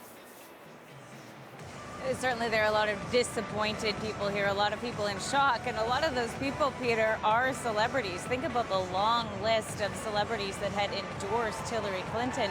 We heard earlier from Katy Perry before this really looked as though it was going to go Trump's way. I was actually just standing down with my radio colleagues, and all of a sudden there was an entourage of people that moved through. In the middle of that entourage was the pop superstar Cher, a big-time Hillary Clinton supporter. We managed to talk to her. Here's what Cher had to say about the outcome of this election. I'm not surprised, but I feel, you know, it's like there's a death in my family. I told the man upstairs, that's what I feel. I feel like there's a death in my family. And I'm sure, you know, his supporters, they're already all over my Twitter, and they're, you know, waiting for me to pack and leave. But they're happy, and they feel that he will do all these things that he said that he will do. But he is a man without sympathy, empathy, humanity. I'll get great taxes, and they'll get nothing. And, you know, you heard her say that people were asking her when she's going to leave. That's not the only thing I've seen in that direction. Ann Coulter, who Keith interviewed, was talking about other celebrities who said they were going to go north of the border, including Lena Dunham, and basically saying, when are you going to take off and go? So it's just another massive rift in this culture. It's bizarre, given that Donald Trump has done so well because of his celebrity status. Certainly the pop stars, the Beyoncés of the world, were hoping things would go a different way here tonight. Thanks, Lindsay. And because you raised it, Keith did talk to Ann Coulter during the coverage of all this. She's going to be one happy camper tonight. Yeah, she'll be delighted. And yeah, You should remind our viewers. you know, who midpoint she through is. the summer, I decided that I had to talk to Ann Coulter, who has long been known as a conservative columnist and kind of an entertainer, but in more recent years has more or less been ostracized by a lot of media because her views were so extreme, and particularly on race and immigration. But when I read her book, Adios America, I saw in it the blueprint for Trump's campaign. And the thinking behind it, or the emotion behind it, was that white Americans were losing their country. And that, to some extent, this was a deliberate plot that had been foisted upon them by Democrats, who, because they had lost their white constituency through civil rights legislation in the 1960s, wanted to replace that with brown people, essentially. And it is a fact that the 1965 Immigration Act did open up the United States to immigration from places that they had not received people before, in favor of continuing with a European-based immigration base. But Ann Coulter's writing really supplied the anecdotal evidence, which is like the plural of anecdote is not data. You know, this is not scientific examination of the impact on immigration in America. It was her idea to use anecdotes, in particular about rape, to create a stereotype of illegal immigrants coming into the country. And that was a tremendously provocative thing to do. And as I said, it was for reasons like that she became ostracized from the mainstream media, but she was read, and she was read widely. And I think if you want to understand, here, you know, whatever you may think about Ann Coulter, you may despise her, but I think it is an eye-opener to read her book and to understand what it is that appealed to people about Donald Trump. Maybe she'll be in that cabinet. I asked her about that, and not surprisingly, she said she'd like to head the FEC. Not the FCC, sorry, the communications. FCC. The FCC, yes, which is, you know, her way of saying that she would relish the opportunity to get her revenge on the mainstream media. Shut them all down. Don't they always want to do that, right?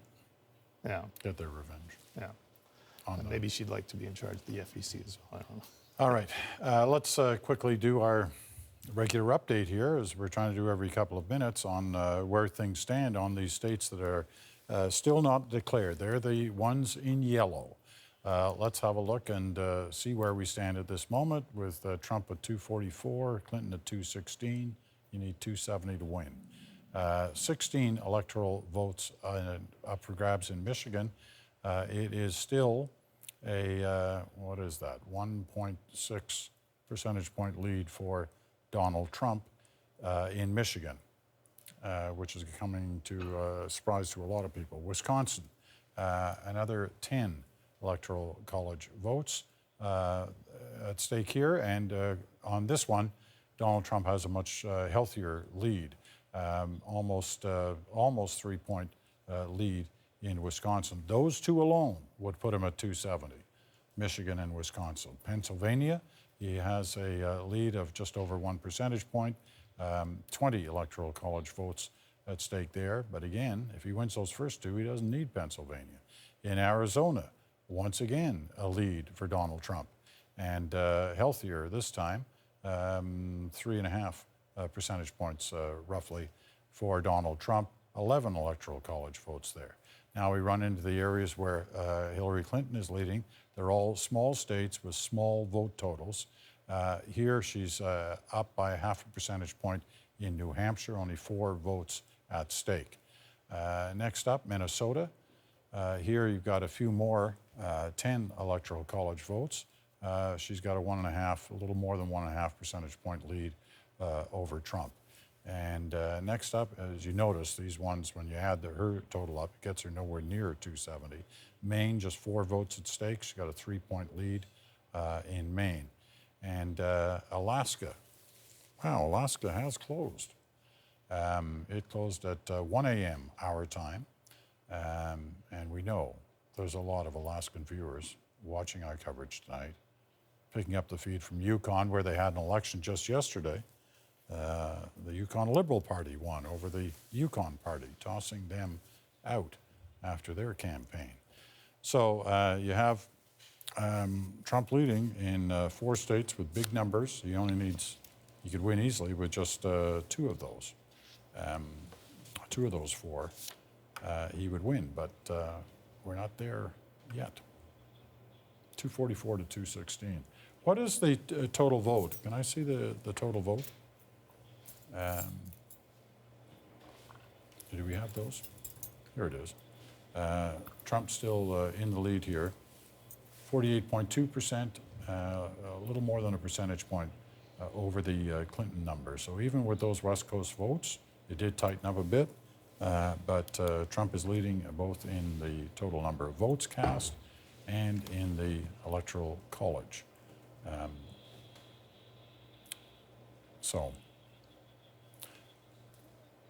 I'd like to know what the Democrats are going to do with their autopsy. What kind of an autopsy are the Democrats going to have after tonight? What sort of a thing are they going to... David thinks they're going to come out fast and hard and blame it all on her. Well, that's going to last all of a week. Yeah, I don't even think that will last a week. That's not enough. Okay. Yeah, I think they need to start thinking long and hard about the kind of candidate they're going to field next time round. Because if somebody who is great on TV, who can gaffe all over the place, but harness a populist agenda, can do this well, this may very well be sort of the metric for next time round. It's not. This is where I think Democrats go wrong. This isn't about the candidate. This is about the Democratic Party having constantly ignored people until they need their votes. We only talk about the black vote and the Hispanic vote and the young women's vote and the millennial vote. We only talk about these people when we're ticking off on the Electoral College. So if Trump was right? Don't ever let me. Don't try and trick me, Peter. No, but I mean, that was Trump's argument, right? Not Especially on the African-American vote. But I will say this. This is a conversation that black and brown people in the Democratic Party have been having forever. This is the conversation that young people have been having forever. Is that you only care about us when you need something from us, right? The biggest thing about Hillary Clinton was that she doesn't speak for us. She doesn't represent us. But not only that, when she was called out by Black Lives Matter activists, and they said to her, you said that young black men needed to come to heel in the 90s. You went out there and you supported your husband's crime bill that locked up our sons and daughters and brothers and uncles and created this systematic racism and structure that helped build the prison industrial complex. You allowed all of that. And instead of coming out and having real conversations, and this is kind of the fault of the candidate, because I don't think that Hillary Clinton has ever been able to have real, thoughtful conversations because she is so mechanized in that way, is that we never look at the Democratic Party. We say that we're a big tent, but we don't talk to the people in the tent because we're still siloed off in our corners. This reckoning, this autopsy is going to force us to say, okay, this demographic shift is happening, but that doesn't mean that these people are going to be with you, right? Because you've never been with them. I see 3 answers that Democrats are going to turn to. 2 fast, 1 slow. And the slow one because it's very painful and difficult for them. The fastest and easiest is it's Hillary Clinton and all the concerns about corruption and the Clinton Foundation that Democrats have felt, or leading Democrats have felt but have suppressed. Those will come to the fore, and a great deal of blame will be put on her, and not just her, but also on her husband, because actually many of the most disturbing things that happened at the Clinton Foundation were his doing rather than hers. So that's the first thing that will happen. The second thing we'll hear a lot of is the Bernie Sanders critique of the Hill. If only she had been a true economic populist. There is this demand for change and hunger for representation among so the things you were saying. Mm-hmm. And the Bernie Sanders people will have a powerful critique. But when the numbers people begin to sift through the data, they're going to here's one of the things they're going to see. They're going to see that Trump did, I was just looking at this, surprisingly well with Latino men. very badly among Latino women, but surprisingly well among Latino men, because it turned out that a lot of Latino men may have been more troubled at the thought of voting for a woman president than they were troubled by Trump's views on immigration and other issues. And they're going to discover other similar kinds of clues, I suspect. And why this is going to be so troubling is the following. The operating theory of the Democratic Party is the idea of the rainbow coalition. That there's a core of whites, especially white males, and everybody else is around the core, and what you can do is you can unite all of the periphery against the core. And the assumption is that all those different groups will all have more in common with each other than any of them do with the group at the middle. That's been the guiding theory of the Democratic Party since the late 1980s. What if it's not true?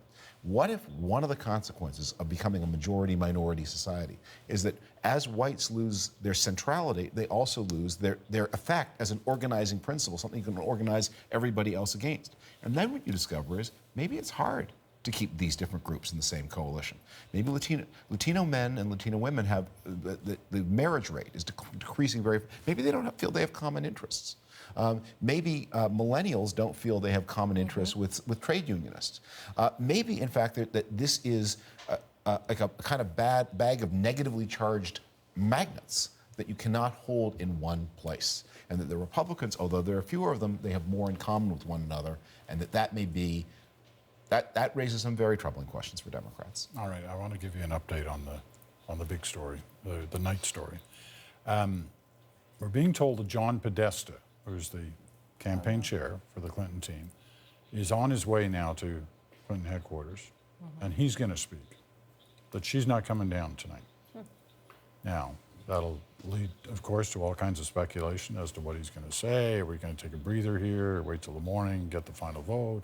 We have concerns about the way the vote was done. You know, there are all kinds of possibilities. We'll know shortly. How's this playing? Let's go to Clinton headquarters. Lindsay Duncombe is there. I assume they've been told, Lindsay, that Podesta is on his way there? That's what people are talking about here, but what isn't clear, Peter, is whether or not that means Hillary Clinton isn't coming. It means that they weren't coming together. As he left the hotel, he was telling the pool reporters there that he was on his way. She was staying at the hotel for the time being, at least. So the question is, will he speak to the crowd that remains, the very sad and shocked crowd here, or is this just more behind-the-scenes machinations happening as they try to figure out what their next steps are as a campaign here, with these states still outstanding, but it looking very much as though Trump is headed to victory here? We are hearing that he is going to speak, but you're quite right. We don't know what he's going to say and how he will put this in context in terms of the way the rest of the evening is going to unfold, or whether or not it's going to wait till the morning. It does bring back memories of the past. I think, didn't John Kerry wait till the next day, David, before he spoke in 2004? Wait till noon because he was waiting for the Ohio vote to come in. So it's not unprecedented that candidates wait for the next morning. If, and especially now, if we don't have a final count, you never know. You certainly don't want to be, as a candidate like Al Gore, in a position where you make a concession and then call it back. And then have to call it back. And get back in the car. That's right. He got back in the car. He left. Yeah, that's right. I just don't think that we have like a hanging Chad situation here. Like, I mean, Ashley's been crunching the numbers all night. We don't have a path anymore. Like, there isn't a path. And so there may be... there's not a path with what's left on the table. But there may, in fact, be a play, and that's what's being lined up right now, but there's not a path. And so whatever the play is, that is what I'm interested in finding out, because it's done. It's closed. You know, so this is the conversation that needs to be happening, is what do we do next? And frankly, I don't want to spend time, I don't want the Democrats to spend time spinning themselves into a circle, going through, well, it should have been Bernie, and you have the Bernie bros come out and say, well, it should have been this and that. No. This is the day after tomorrow. This is the new day. This is America right now. So we need to figure out what's going on. And pointing the fingers, we don't have time for that, because now we have what? How many days until January 20th? And the Obamas pack up and they are gone? Like, we're on a countdown clock now to whatever. Apocalypse. December 18th. December 18th, the Electoral College gathers to actually cast their votes. Right. Well, there's no, we're just guessing here. We haven't heard anything. No, we haven't. And neither is anybody else that they're about to make a challenge on something. They may simply be just saying, we're going to wait till the morning. He's speaking, so let's go to him now. John Podesta. Well, folks, I know you've been here a long time, and it's been a long night, and it's been a long campaign. But I could say we can wait a little longer, can't we? They're still counting votes, and every vote should count. Several states are too close to call, so we're not going to have anything more to say tonight. So listen to me. Everybody should head home. You should get some sleep. We'll have more to say tomorrow. I want you to know, I want every person in this hall to know, and I want every person across the country who supported Hillary to know that your voices and your enthusiasm means so much to her and to Tim and to all of us. We are so proud of you. And we are so proud of her. She's done an amazing job, and she is not done yet. So thank you for being with her. She has always been with you. I have to say this tonight. Good night. We will be back. We'll have more to say. Let's get those votes counted, and let's bring this home. Thank you so much for all of you have done. You are in all of our hearts. Thank you. All right, John Podesta, Hillary Clinton's campaign manager. She is not done yet, are his defiant words. Lots of counting still to go, close races, and they want to wait till the morning. Keith. Just before, not really. Look, I think the thing that needs to be clear is that we're in an area of high improbability here based on the numbers as they seem to us. Right. But we're not into the area of impossibility. And I think, it's a question of gauging whether they are clutching at straws or whether they know something that we don't. But it is not over yet. It just looks like it should. There's a toggle going back and forth. Look, every time I go back and I look at Michigan, one more percentage point on the vote count comes in, and it's either she's trailing 1.9 or she's trailing 1.8 or she's, so it's going back and forth on Michigan and Pennsylvania as well. Wisconsin, I think, is probably a write-off at this point. 90% of the vote in, 3-point spread. That's a little hard to recover. But when you are seeing those little bits and pieces moving back and forth, I think that's probably the prudent thing to do. Wait. Yeah, no, I think you got to wait for these states to be declared. It's interesting. You got to wait through until tomorrow. Mm-hmm. But I think it's as simple as that. Listen, there are states not decided yet. But, Thursday. Nobody would give up at this point. Right. They'd be crazy to. It's not done yet. It could be done in an hour. Well, and the other point is, even if you did give up, it wouldn't change anything. Because Hillary Clinton could come out, give a concession speech. Those are not legally binding documents. As we know. Exactly. Yeah. And if it turned out she actually did win, then she's just wasted everybody's time writing a speech. So it's the votes that decide it, and the votes are not known. Even if, look, the planning begins, and I'm sure the recrimination has already begun, but until the results are certified, you don't have a winner. Danielle, any renewed hope here? You buried this one about 3 or 4 hours ago. Because I think that we do this, and we do this to ourselves because part of it is the excitement of it, and is the hopefulness of it. But I mean, she had more paths to victory than Trump did. Mm-hmm.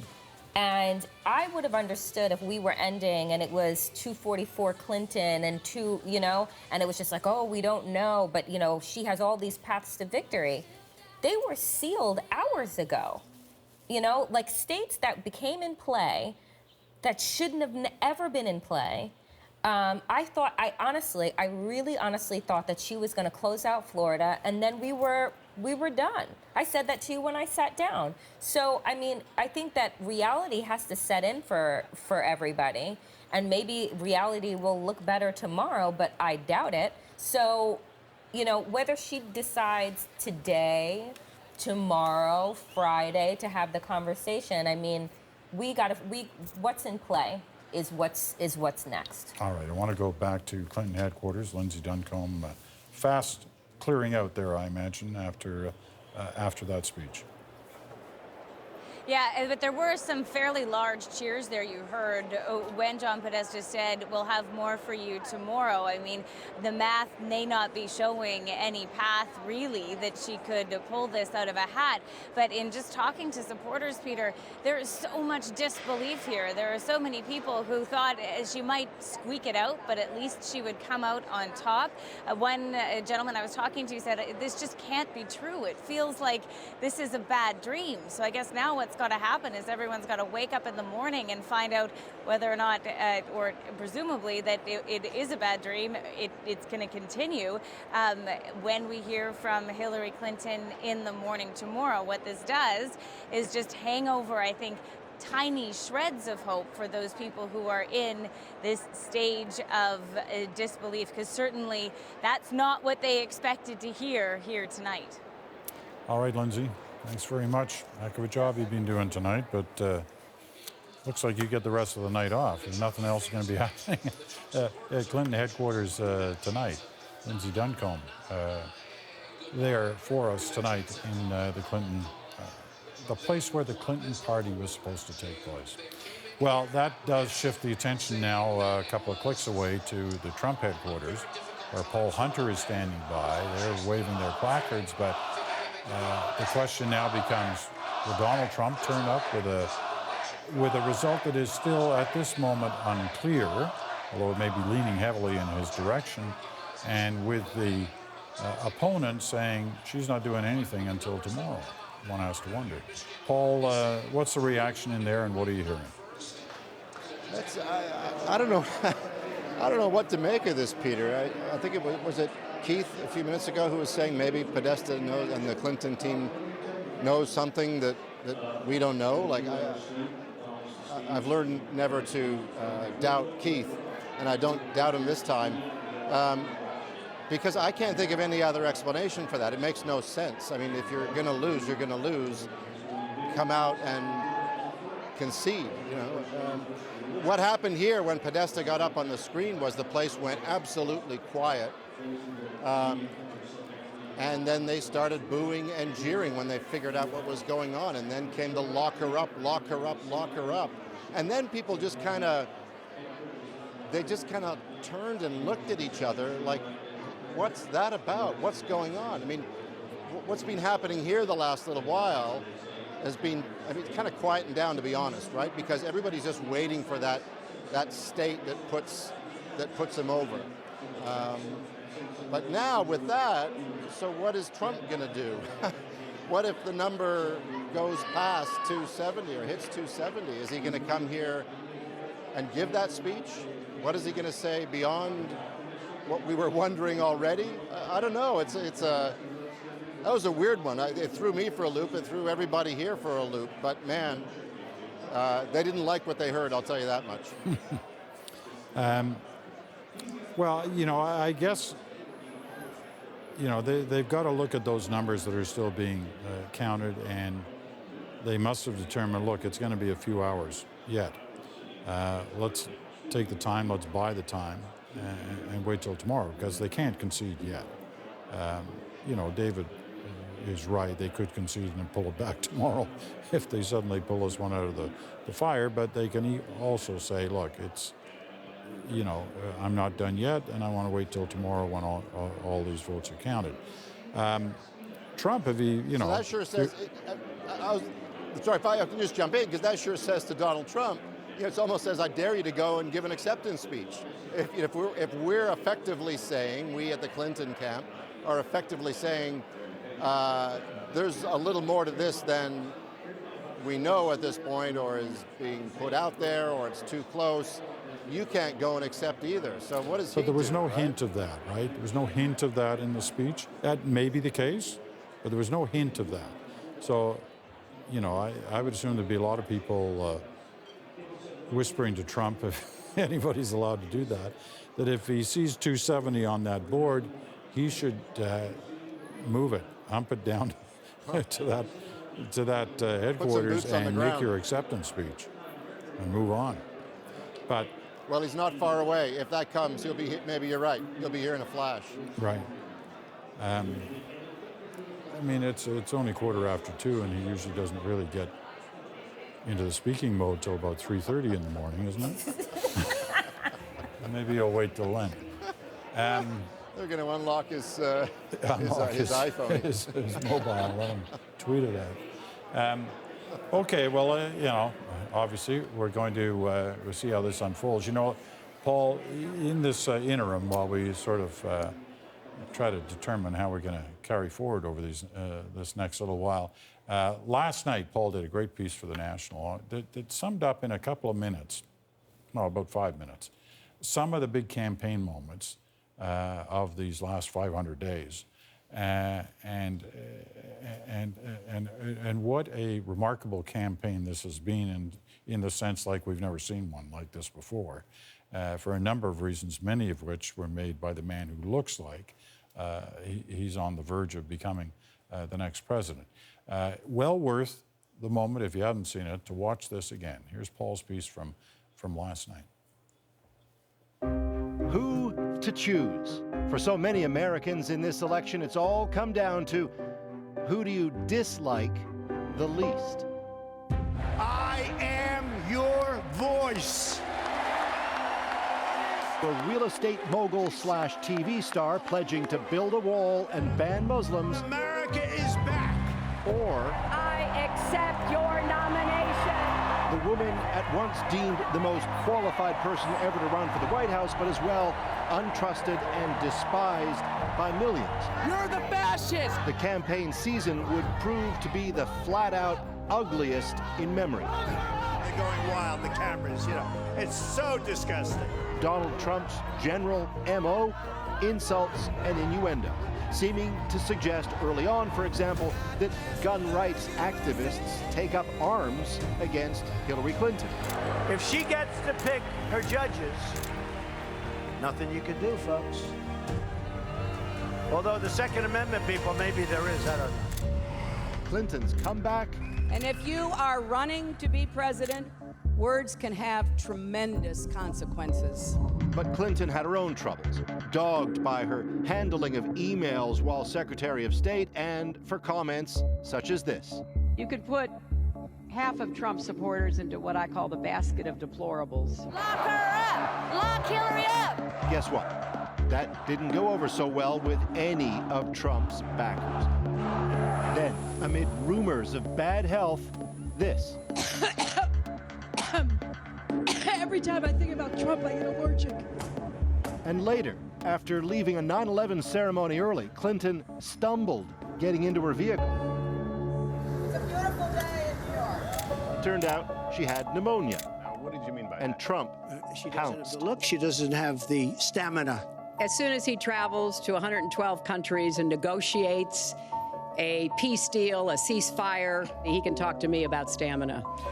It was at those debates that Clinton seemed to find her way. Trump, more than ever before, seemed lost, mocked for being ill-prepared, not to mention his own respiratory issues. Clinton, it turned out, had a surprise. He called this woman Miss Piggy. Then he called her Miss Housekeeping because she was Latina. Donald, she has a name. Where did you find her this? name Where is did you find Alicia this? Machado. Where did you find and it? she has become a U.S. citizen. Old images of that woman, former beauty queen Alicia Machado, were suddenly everywhere. Trump's comeback, a tweet directing followers to find and view a sex tape of Machado. To the second debate, Trump brought women who years ago had accused Bill Clinton of sexual misconduct. To begin that night, Clinton and Trump wouldn't even shake hands. By then, there was another issue anyway. Leaked tax records showing Trump had once loopholed his way into years of tax-free living. Said Trump, when called on that, it just proves he's smart. I have brilliantly used those laws to pay as little tax as legally possible. By the time that bus video emerged, it seemed to countless Americans it was one unexplainable problem too many. Caught on tape, apparently boasting of sexual assault. Hey, when you're a star, they let you do it. You can do anything. Whatever you want. Grab them by the you can do anything. Are you saying that what you said on that bus 11 So Trump was pressed. Had he ever actually done those things? I was embarrassed by it, but I have tremendous respect for women. Have you ever done those women things? Have respect for me, and I will tell you, no, I have not. When he started putting his hand up my skirt, and that was it. Soon enough, one after another, women came forward with tales of groping, voyeurism, ugly sexual misconduct at the hands of Trump. His comeback to that? Look at her words. You tell me what you think. I don't think so. By then, the headline was, Trump is a creep. These claims are all fabricated. They're pure fiction and they're outright lies. Falling fast in the polls, Trump took that and ran with it. The election is being rigged by corrupt media.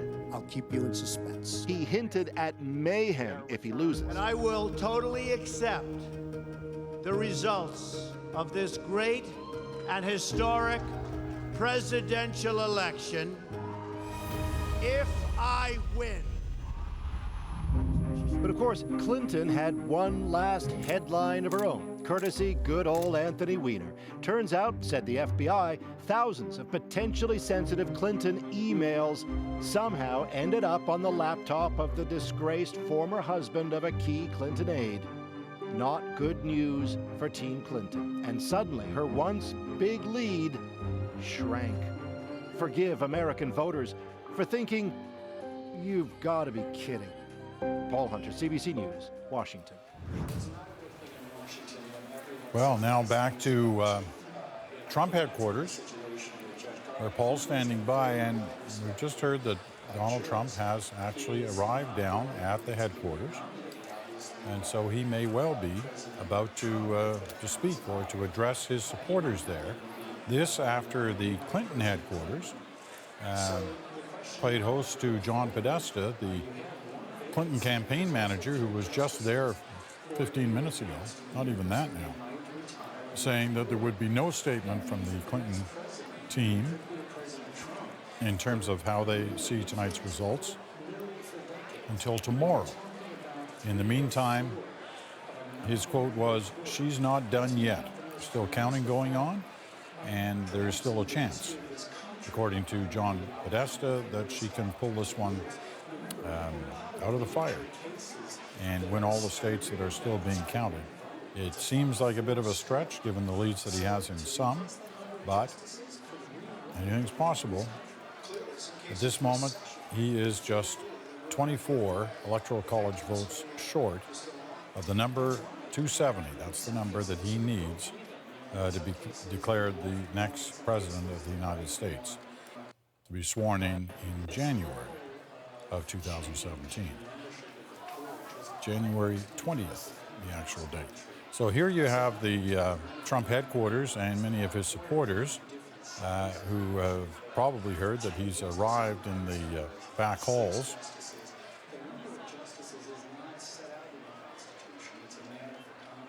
Of these headquarters that, you know, it's interesting because there were a lot of different places planned for them to have their election night party. But this is the one they decided on, and tonight is going to play host to something, and what he's going to say, we don't know. He can't really declare victory yet because victory hasn't happened, but it certainly appears to be heading in that direction.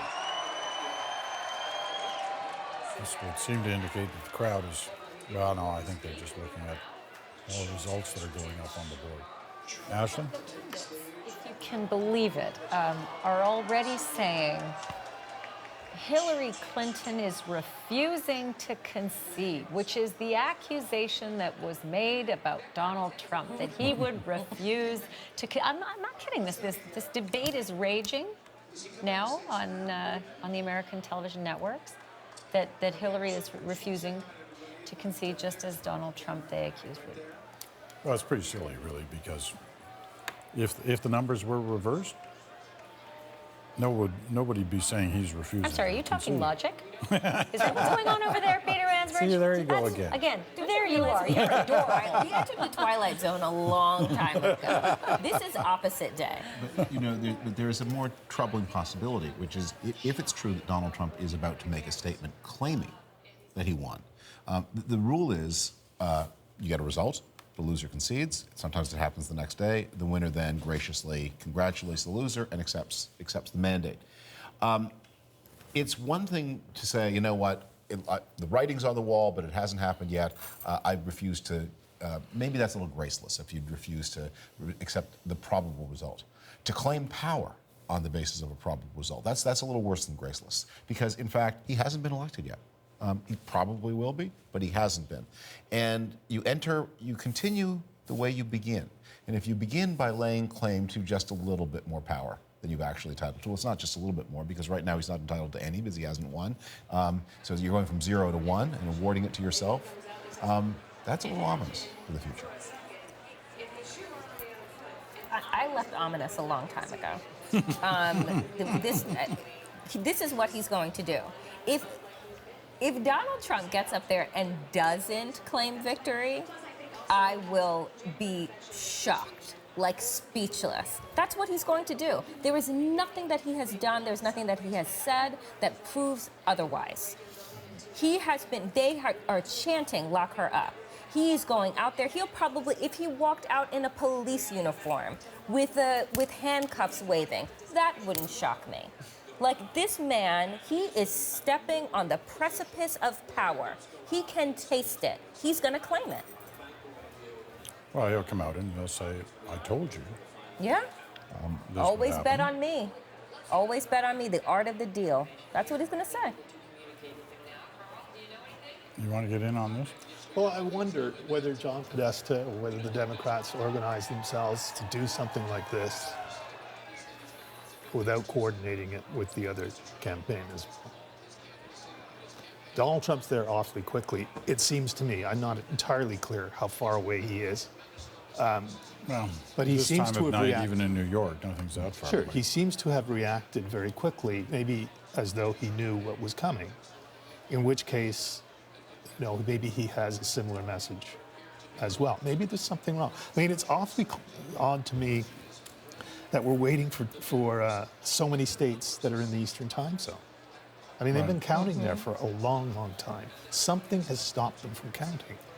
It's not just that they're slow. You think something went wrong? No, they're coming in, but 1 percentage point per 15 minutes, it seems. It's awfully slow. I am surprised. I don't know. I mean, the Rust Belt About states that. are kind of historically slower than other areas. But Maine this has is been slow. stuck This at is really 92% slow. for a long time. Yeah, but look at Maine. You got some of that northern district, right? That's bordering up with Canada. It's 2:30 in the morning. I think they're on dial-up. Yeah. They're on dial-up. I think they probably They would got a have done party- better. they They got a probably party would have line. done better with the Chads at this point. It is. You're absolutely right. It's 2:25 a.m.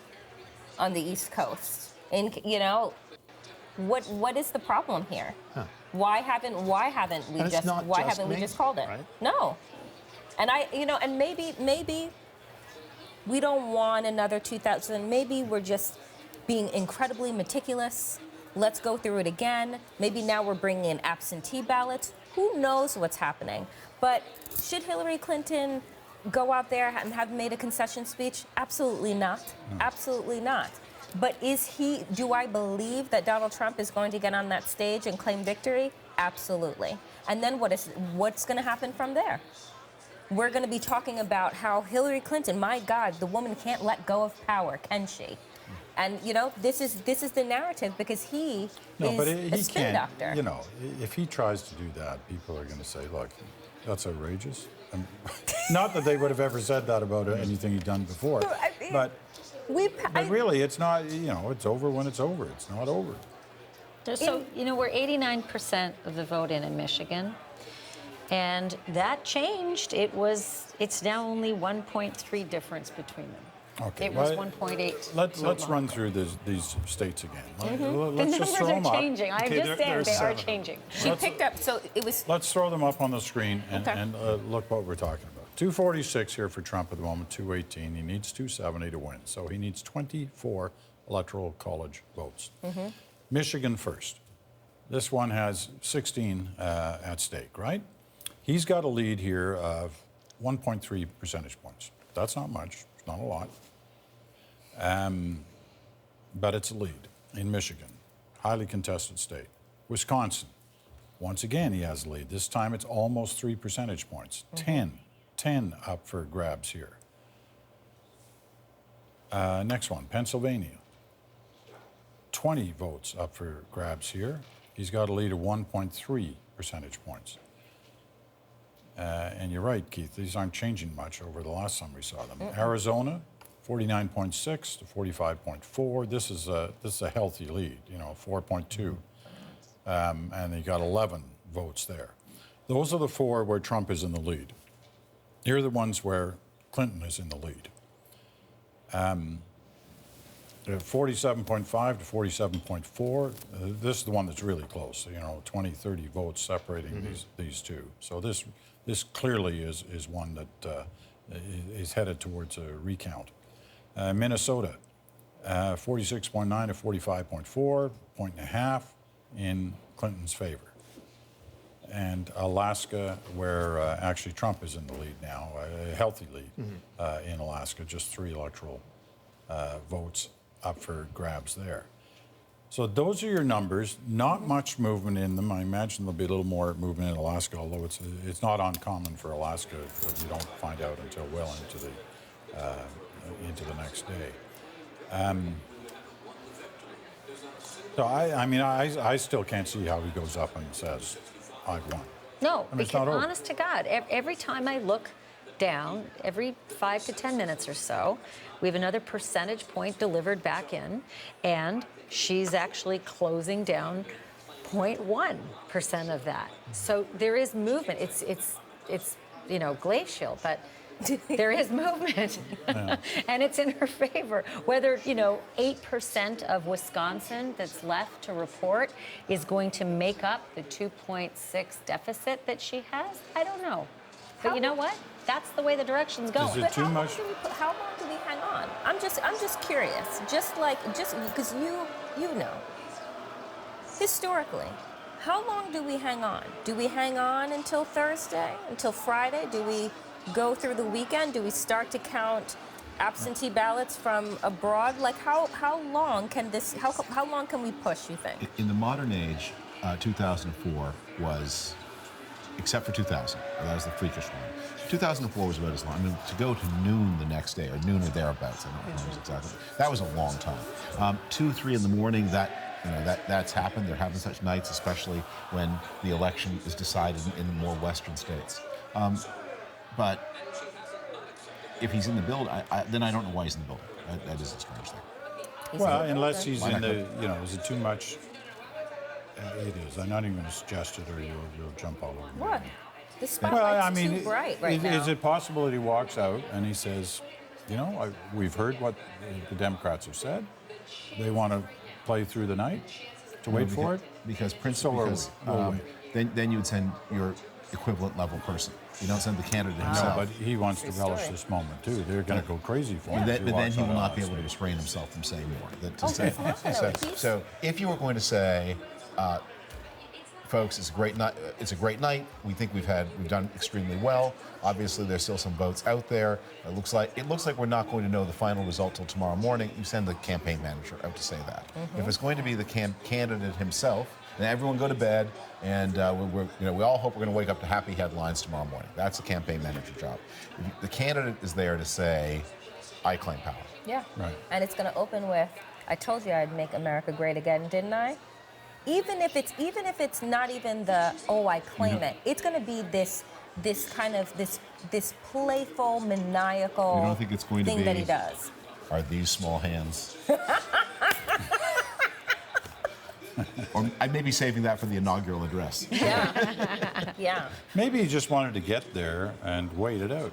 That's a funny thing, though, for the candidate, especially somebody who's older, to want to do at almost 3 in the morning. Yeah. Why doesn't he want to woke go? up. What? He just woke up. It's 3 in the morning. Yeah, it's 3 in the morning. Where's my phone? Where's my phone? It's time to tweet. I'm surprised that honestly, I think it's fascinating that he hasn't jumped on Twitter yet. You know he's dying to. This is the new Trump. Wouldn't that be something? But wouldn't that be Presidential something? Trump. Wouldn't that be something if, in fact, that campaign manager's speech that you just articulated was actually what the possible President-elect Trump actually did, started it off on a really good footing? Like with an apology. We're going to keep Well, our I don't eye, think obviously, you on should this, reach because that if he far. pops out, you don't want to miss a moment of that. But let's go to Ottawa, because the world is now starting to gauge this one and starting to react to it. Rosie's been following that. Rosie Barton in Ottawa. Rosie. Yeah, people are starting to wake up, and we haven't gone to sleep, is what's happening. People in Europe. Let's start with there's a response just coming in from Turkey, and our correspondent who's in Turkey right now, Neil Kuksal's been tweeting it out. The Turkish Justice Minister tweeting, quote, "I think U.S. voters refuse to have their national will dictated." Interesting that this is coming from Turkey, of course, who is in the midst of cracking down on most signs of democracy inside that country after a failed military coup. The French foreign minister had some interesting comments as well at this early hour. This is all everyone sort of assuming that Trump has won, even though we haven't got him there yet. They say, France says, that this will not weaken relations between Europe and the United States, says that Trump's personality raises questions about how France will deal with him, but perhaps more importantly on policy issues, and these will be the kinds of questions asked in the days ahead, that the United States now needs to clarify its position under a Donald Trump presidency on climate change, on the Iran nuclear deal, on its position on Syria. I mean, this is the kind of these are the kinds of questions that part of the world is waking up to today. The prospect of this happening, this president-elect being there, and the total unknown of what is going to happen to many things that have been put in place. I talked about it earlier. COP22 meetings are underway right now in Marrakesh. I'm scheduled to talk to our Environment Minister, Catherine McKenna, tomorrow, who's on her way there. Why? If the United States, under Donald Trump president, is going to pull out of this deal, which he has said he's going to do, how does that function? And all these questions that are being asked by various foreign ministers today are legitimate questions. There's another report out of Germany. One of the representatives of Merkel's government asking, it is uncertain what a President Trump would mean. That uncertainty, I think, will be the feeling that will prevail over the course of the next 24 hours, particularly if we don't get this thing wrapped up. Wow. While we're listening to you, Rosie, we're just watching a lot, some of the other networks and newspapers trying to come to grips with what decision to make here. Each of us has our own what we call a decisions desk, making decisions based on the data that they've seen so far. And there are some divisions, as there always are on nights like this, about when to call, how to call, in terms of states and the overall one. So it's interesting to watch that play out. What about, we're keeping an eye, as I told you we would, on what's happening in Trump headquarters. He's still not made an appearance yet. But Rosie, that's the scene in New York, and as I said, we'll keep an eye on it. Rosie, you had a chance, or the media had a chance to question the Prime Minister on this potential relationship, and you're going to remind us of what exactly he said just a little while ago. Yeah, and let's be clear, no one is going to react out of this town until all of this is sewn up. I mean, if neither candidate has reacted, certainly they're not going to as well. But this question was put to Justin Trudeau just last week on the anniversary of his cabinet being sworn in, and he sort of danced around it. But here's a reminder of the kinds of things he was saying just 5 days ago. I'm not going to express personal opinions on who may or may not occupy that role in the coming months, and we'll find out who in a week, when I'm going to have to work to defend Canadian interests regardless of who Americans choose next week. But I'm not going to get into answering hypotheticals about what could happen if, what could happen that. I'm going to have faith in the American political process and reassure Canadians that I will work with whomever gets elected to continue to defend Canada's interests and grow our economy. So that's as far as he would go. The only other thing that Justin Trudeau has ever said about this, he said it to me and he repeated it not so long ago. And I think it's a quote from Lincoln, and you guys will remind me if I'm mistaken, but he has said something to the effect of he hopes that America's better angels will prevail. So never going so far as to say, I hope they choose this over this, but hoping that the choice would be different. I think that was the biggest hint that he's ever given us about where he hoped this would all unfold. But starting tomorrow, if we get this wrapped up, or in the next couple of days, he's going to have to make a call that he probably didn't expect to make, and probably wasn't willing to talk about too much before now. I can vouch for the fact that you are right. I remember that day watching Lincoln say that, and those were the exact words he used when he said it. All right. Done. Yes. Rosie, thank you very much. Okay.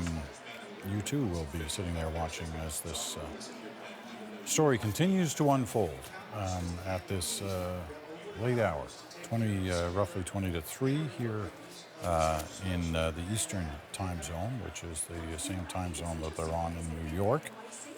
So we'll see what Mr. Trump chooses to say, if in fact it is he who comes out to the podium to say anything in these next few moments. They got the teleprompters up there, which he used continually for the past week or 10 days. After it was clear that they were heading into a certain part of this campaign where they didn't want any where they didn't want him going off script. He did occasionally, but for the most part he stayed on script, and then they took away his abilities to use Twitter, they say, over the last few days. And tonight, last time I checked, he still hadn't tweeted anything.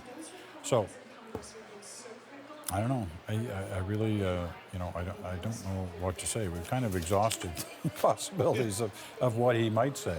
There are little nuggets that are sort of, spilling out every so often, which are interesting, and it just speaks to the reverberation effect here. John Kasich was rumored to have planned to come to New York on Thursday. This is the governor of Ohio. Yeah. Right? No felled by Trump's. Donald Trump. Apparently not going to make that trip to coalesce Republicans and talk about their new direction. All right, a couple of things are happening here. There's at least one network is reporting that Clinton has called Trump to concede. The Washington Post is now declaring that Trump is going to win the overall numbers. And I think that's what you're seeing, the reaction to here on the floor of the Trump headquarters. Most Trump supporters hate CNN. This is one of my networks. And CNN has a banner saying Clinton calls Trump, and they are thrilled with CNN right now. Yeah, sure. Well, times change. Times change. This is one of the saddest things that I think I have ever seen. Honestly, truly. I am frightened. Well, the unpredictable has happened a lot through this campaign. Tonight is another one of those nights, and even this moment is another one of those nights where you're seeing somebody concede where the numbers are not, definitive yet. It is late in the night. David has warned us you can always change a concession later on. There's nothing legally binding by that. But if in fact that has happened, then what in fact you can expect to happen is for Donald Trump to come out on stage and claim it. Paul Hunter is there inside the Trump headquarters. Paul. I don't know, hour or so we've been talking about the building spirits here. Well, now it's over the top and everybody's turning and hugging everybody. For a moment there, we thought Trump was coming out on stage. The noise was so loud. And indeed, Fox News has called it. I saw Politico has called it. It's everybody now, I guess, with Clinton having called Trump. You ran that piece about the campaign recap that we did. In researching that, we discovered, remember the shot of Trump coming down the escalator on day one in Trump Tower? We didn't even have that on the National that night, because I remember thinking, are we going to be covering every single candidate that runs? And he wasn't taking that seriously then. And wasn't, that was last, summer of 2015. And here we are. At that time, we didn't even put him on the show because nobody took him seriously. And now he's about to walk out on this stage, and he's going to be allowed to say that I told you the polls were wrong, and that all those people who said I couldn't win all those battleground states that I needed to win, well, we did it. And everybody who said that I was unelectable, they're all wrong. And everything that he has done has brought Donald Trump to this stage tonight. It's sort of unbelievable, and it's about to happen when he walks out there. You're right. It is about to happen, that's for sure. The numbers now crunching, we're still showing 246, 218, but as these states now start to move and the final votes are counted, that 246 number you're going to see go up quickly and past 270, as we've basically been suggesting for the last couple of hours. The crowd there is going wild for their man. And it seems the confirmation now is clearly out there that the Democratic contender, Hillary Clinton, has phoned Donald Trump and conceded by phone. The Vice President-elect of the United States. So Mike Pence, the Vice President, Governor of Indiana, heading to the stage, being introduced.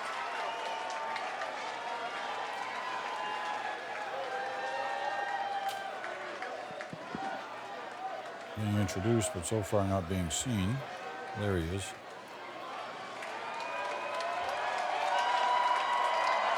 There he is.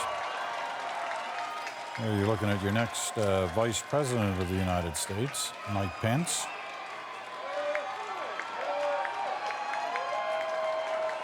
Not sure whether he's going to say anything, whether he's going to introduce Donald Trump, or whether he'll simply be there on the stage when Donald Trump is introduced. Well, he's taking the microphone, so I guess he's going to be saying something.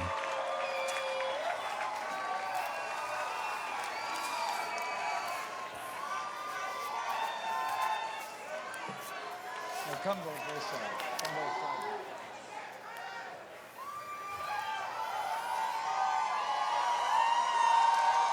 This is a historic night.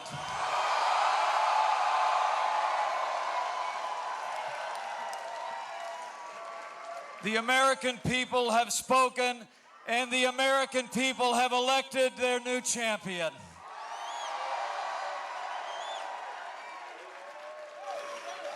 America has elected a new president, and it's almost hard for me to express the honor that I and my family feel that we will have the privilege to serve as your Vice President of the United States of America.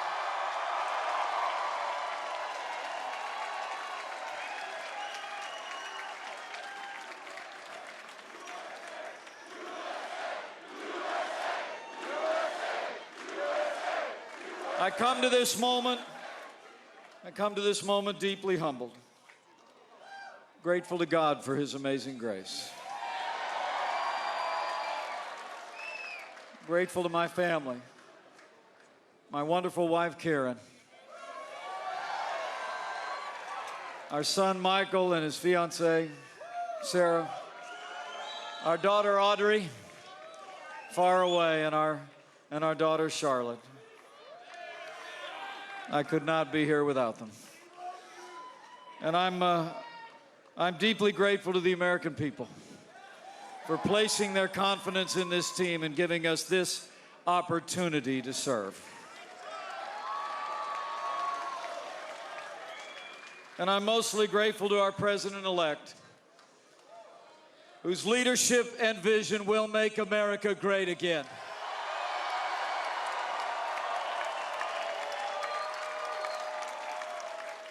So let me say, it is my high honor and distinct privilege to introduce to you the President-elect of the United States of America, Donald Trump.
Thank you.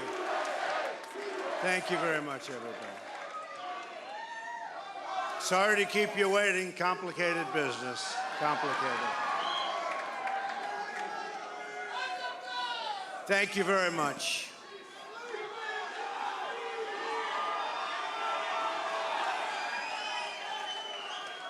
I've just received a call from Secretary Clinton.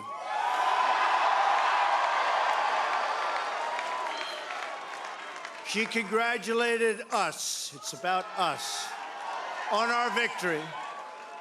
And I congratulated her and her family on a very, very hard-fought campaign. I mean, she fought very hard.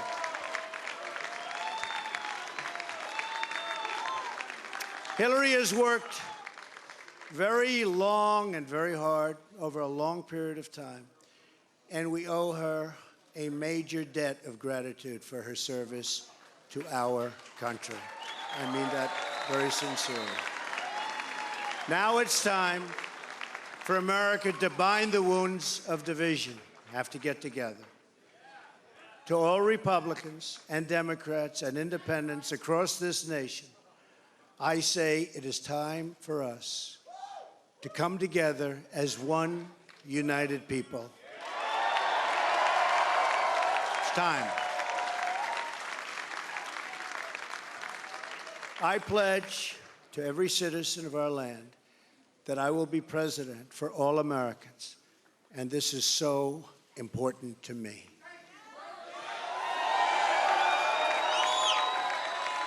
For those who have chosen not to support me in the past, of which there were a few people,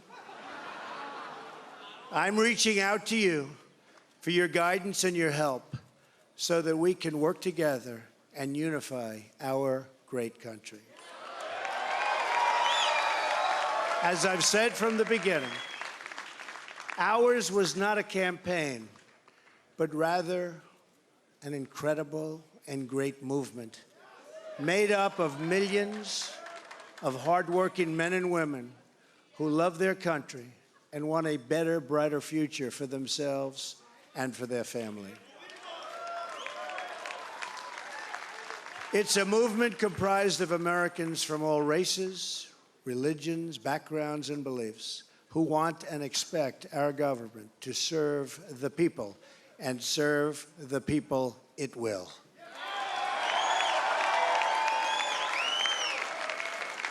Working together, we will begin the urgent task of rebuilding our nation and renewing the American dream. I've spent my entire life in business looking at the untapped potential in projects and in people all over the world. That is now what I want to do for our country. Tremendous potential. I've gotten to know our country so well. Tremendous potential. It's going to be a beautiful thing. Every single American will have the opportunity to realize his or her fullest potential. The forgotten men and women of our country will be forgotten no longer.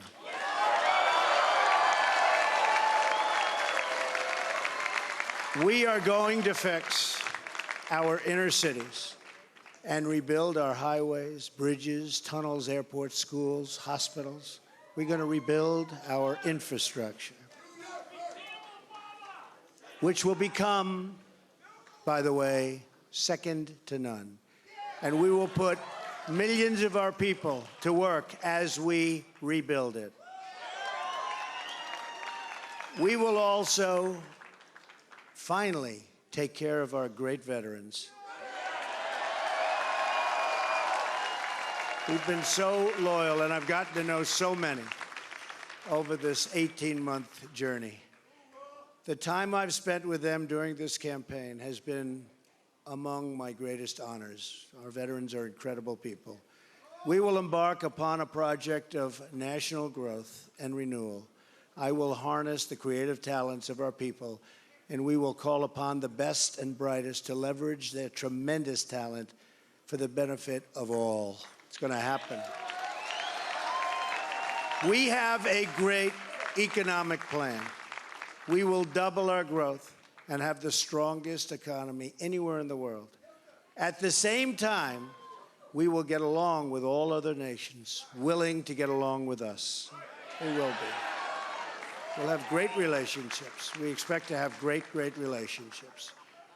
No dream is too big. No challenge is too great. Nothing we want for our future is beyond our reach. America will no longer settle for anything less than the best. We must reclaim our country's destiny and dream big and bold and daring. We have to do that. We're going to dream of things for our country, and beautiful things and successful things once again.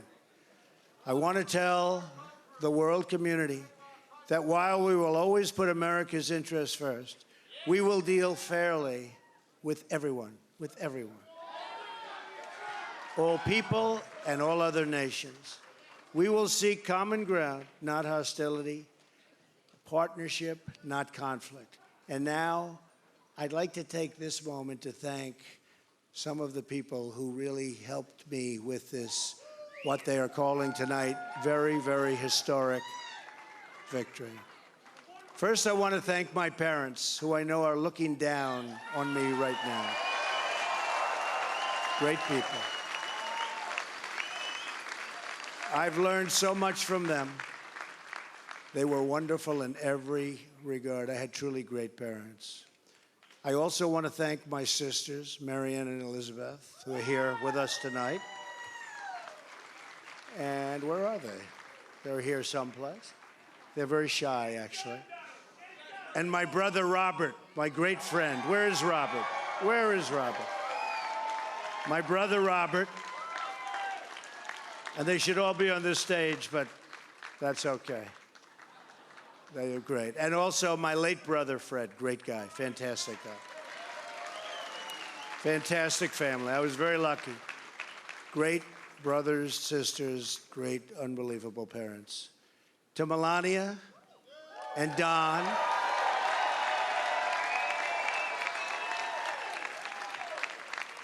And Ivanka. And Eric. And Tiffany. And Barron.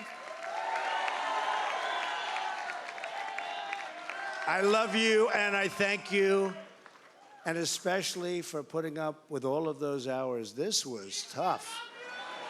This was tough. This political stuff is nasty and it's tough. So I want to thank my family very much. Really fantastic. Thank you all. Thank you all. And Lara, unbelievable job. Unbelievable. Vanessa, thank you. Thank you very much. What a great group. You've all given me such incredible support, and I will tell you that we have a large group of people. You know, they kept saying we have a small staff. Not so small. Look at all the people that we have. Look at all of these people.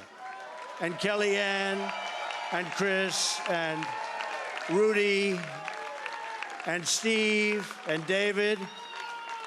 We have got tremendously talented people up here, and I want to tell you, it's been very, very special. I want to give a very special thanks to our former mayor, Rudy Giuliani, who's unbelievable. Unbelievable. He traveled with us and he went through meetings. And see that, Rudy? Never changes. Where's Rudy? Where is he? Rudy. Governor Chris Christie, folks, was unbelievable.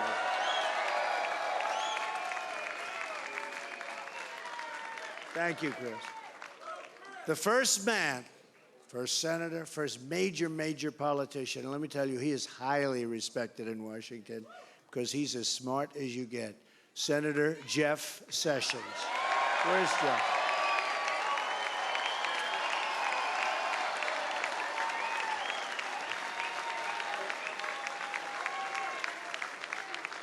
Great man.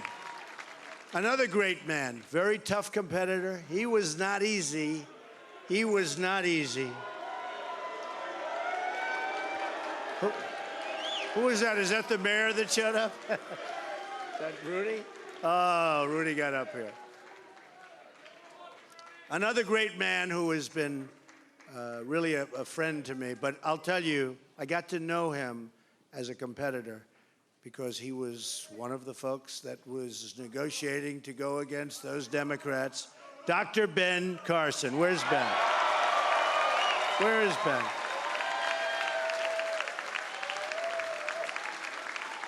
And by the way, Mike Huckabee is here someplace, and he is fantastic. Mike and his family, Sarah, thank you very much. General Mike Flynn. Where is Mike? And General Kellogg. We have over 200 generals and admirals that have endorsed our campaign. And they're special people, and it's really an honor. We have 22 Congressional Medal of Honor recipients. We have just tremendous people. A very special person who believed me, and you know, I'd read reports that I wasn't getting along with him. I never had a bad second with him. He's an unbelievable star. He is, that's right, how did you possibly guess? So let me tell you about Reince. And I've said this. I said, Reince, and I know it. Look at all those people over there.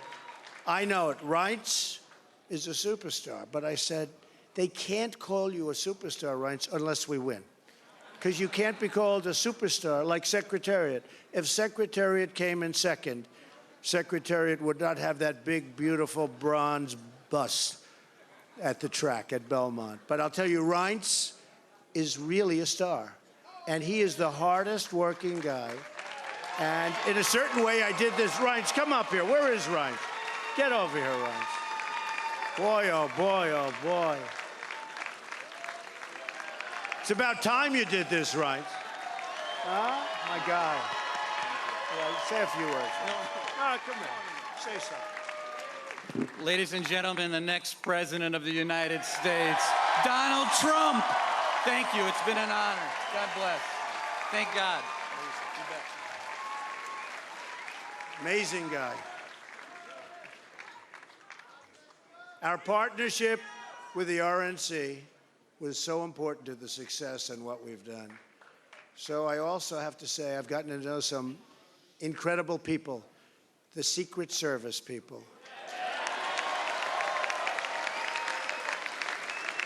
They're tough, and they're smart, and they're sharp, and I don't want to mess around with them, I can tell you.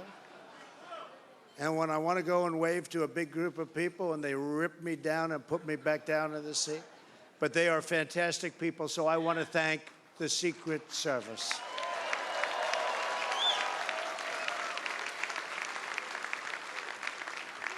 And law enforcement in New York City, they're here tonight. These are spectacular people, sometimes underappreciated, unfortunately, but we appreciate them. We know what they go through. So it's been what they call a historic event, but to be really historic, we have to do a great job. And I promise you that I will not let you down. We will do a great job. We will do a great job. I look very much forward to being your president. And hopefully at the end of 2 years or 3 years or 4 years, or maybe even 8 years,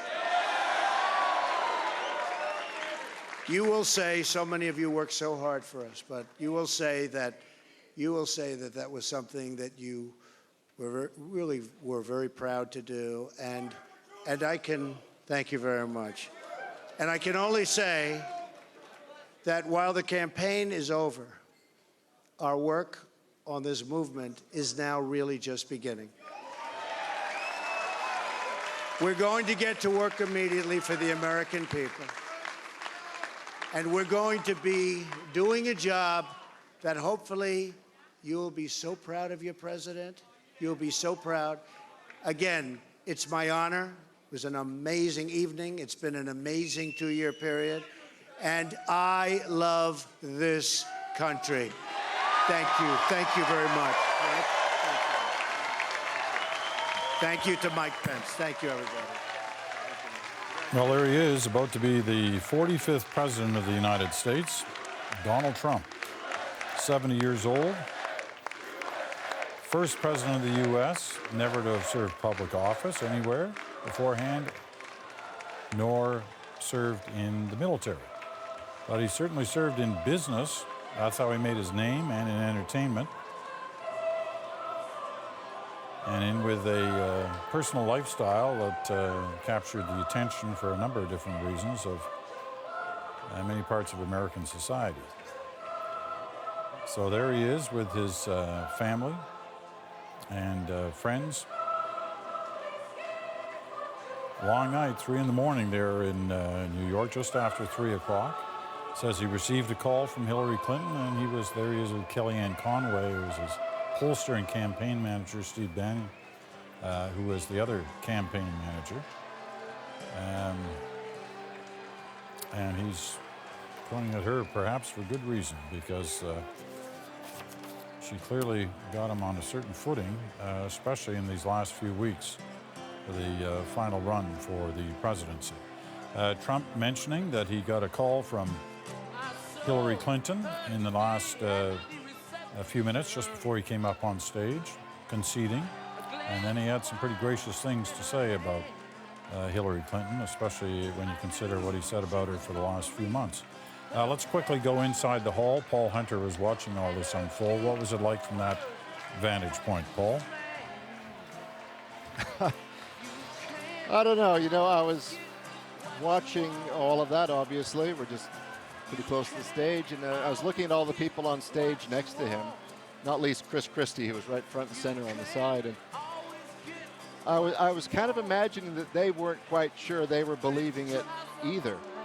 I happened to be chatting with Reince Priebus not too long at the Canadian Embassy around the time of the correspondence dinner here, and he was kind of scrummed by people asking him about Trump, who was on the, at the forefront then, and it struck us that he didn't really have any answers, and he wasn't sure that he believed in him, and it was like we mocked, the country kind of mocked everybody who stood by Trump, the Chris Christies of the world, and here they all are.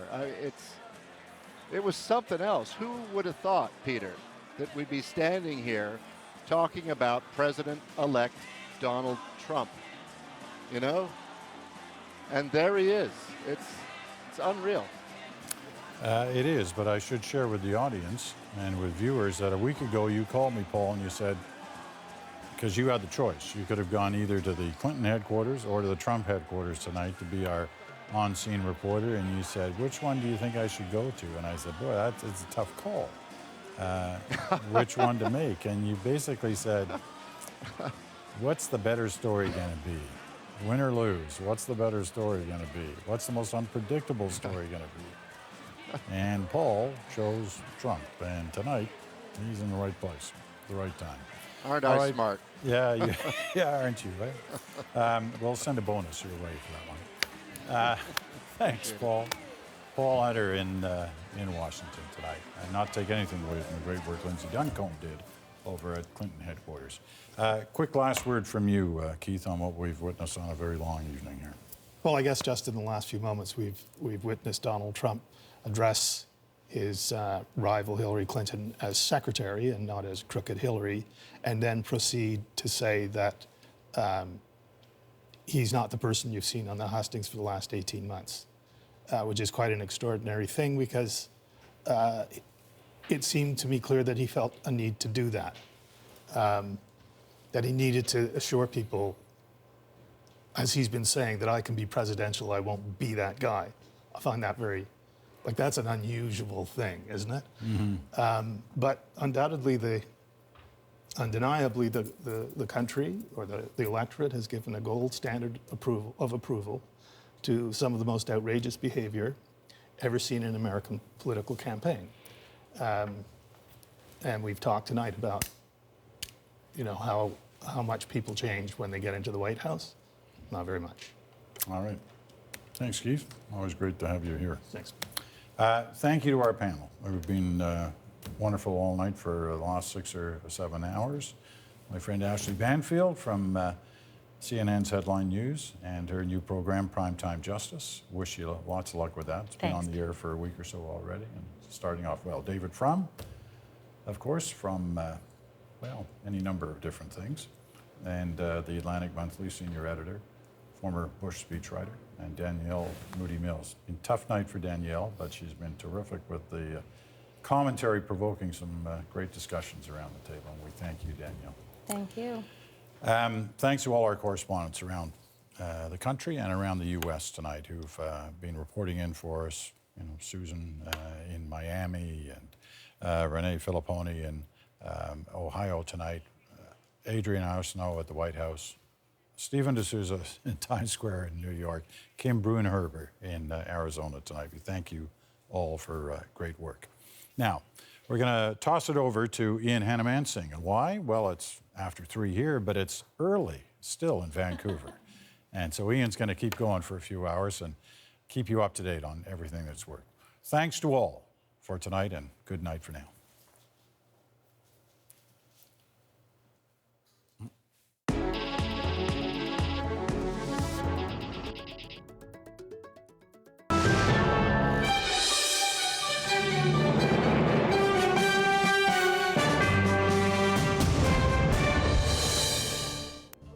I'm Ian Hannah-Mansing. We're live here in Vancouver at our CBC After the Vote viewing event. We've been tracking a long and really stunning night in the United States. Just weeks ago, it seemed implausible. Donald Trump was marred by scandal. A path to the White House seemed next to impossible. But tonight we witnessed a shocking upset. Donald Trump will be the next president of the United States. So how did we get here? A lot to talk about tonight, and our political analysts and experts have been watching right here with us. And of course, the regular members of our CBC team, Sarah and Steve Niles, tracking the latest reaction across the United States and around the world. Donald Trump addressing his supporters at his party headquarters in New York just a few minutes ago, and here's some of what he had to say. I've just received a call from Secretary Clinton.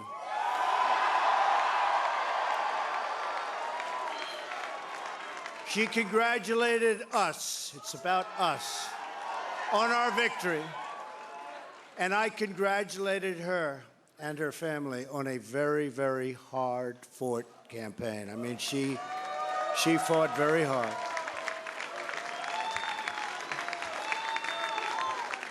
Hillary has worked very long and very hard over a long period of time, and we owe her a major debt of gratitude for her service to our country. I mean that very sincerely. Now it's time for America to bind the wounds of division. Have to get together. To all Republicans and Democrats and independents across this nation, I say it is time for us to come together as one united people. It's time. Well, watching that in person, the CBC's Paul Hunter. He is at Trump headquarters in New York and joins us now live. Paul, there are a lot of moments this evening and early into this morning that I think a lot of people are finding surreal. What's it like at Trump headquarters? Ian, you took the word out of my mouth. It was full on, absolutely 100% surreal. I've never seen anything like it. I've covered politics in this country for a long time and in Canada.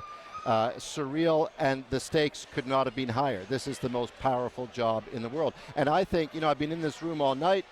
It didn't start out as well populated as it ended. It was a sparse crowd at the beginning, and you kind of had the sense that nobody here really believed this kind of ending was even possible. It's not a partisan thing.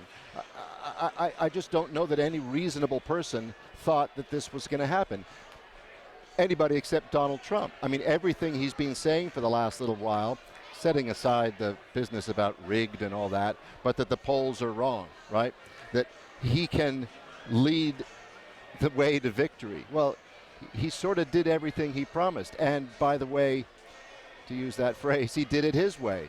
Every time he was told that he's got to smarten up, he's got to say the right things, he would for like about 10 seconds, and then he'd become himself again, and it brought him to that stage tonight as president-elect. You heard in that clip, one of the things we wondered about was what kind of tone he would take if he lost. Well, he won, and he was gracious. People have said about Donald Trump before, words matter, right? Well, those were his words tonight, so that's a positive start. He talked about the divide in this country, and we've reported on that at length over the course of this campaign. It isn't a gap, it's a chasm. His words tonight were that he was going to try to bridge that.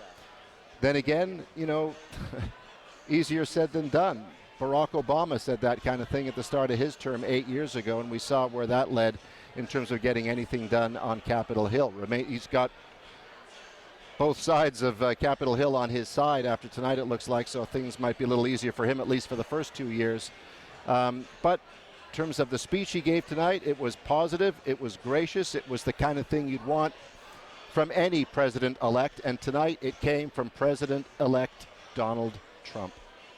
One quick question for you, and this might sound like a broad figurative question, but I mean it very literally. What does tomorrow bring for Trump and the president-elect's team? Yeah, well, on that stage with Donald Trump tonight was Chris Christie. And, think back a bit, back to the days when people thought Donald Trump didn't really want the job, and let alone get it, and that anybody who stood behind him was a fool. Well, Chris Christie was one of those people who stood behind Donald Trump, and there he was on stage with him tonight. Donald Trump made Chris Christie head of the transition team. That's what begins tomorrow. He's going to hear from Barack Obama before too long. All these things, he's got to start preparing his inauguration address. he's got to think about what his life is now. All of that talk, all of that supposition, it's real, you know? Think about that.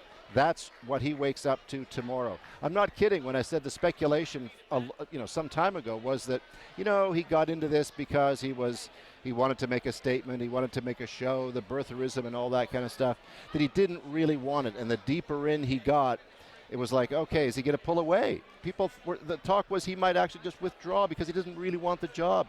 Now he's got it, and that's what he's going to wake up to tomorrow. For many of us to think about. Paul Hunter, thank you very much. Well, earlier tonight, Lindsay Duncombe also in New York with more on how things unfolded for the Clinton campaign. Well, Ian, certainly this was not the night that Hillary Clinton supporters were expecting when they came here to this big, large room with a glass ceiling in Manhattan. The night started with an optimistic energy. There was supposed to be a lineup of celebrities. That didn't happen. Instead, what we saw hour by hour was people leaving this room with looks of shock on their face. There were people wiping tears from their eyes. I asked one Clinton staff member how he felt, and he said, just about as bad as you can imagine. What happened is her campaign chair took to the stage and addressed the supporters here. Here's what John Podesta said. I have more to say tomorrow. I want you to know, I want every person in this hall to know, and I want every person across the country who supported Hillary to know that your voices and your enthusiasm means so much to her and to Tim and to all of us. We are so proud of you.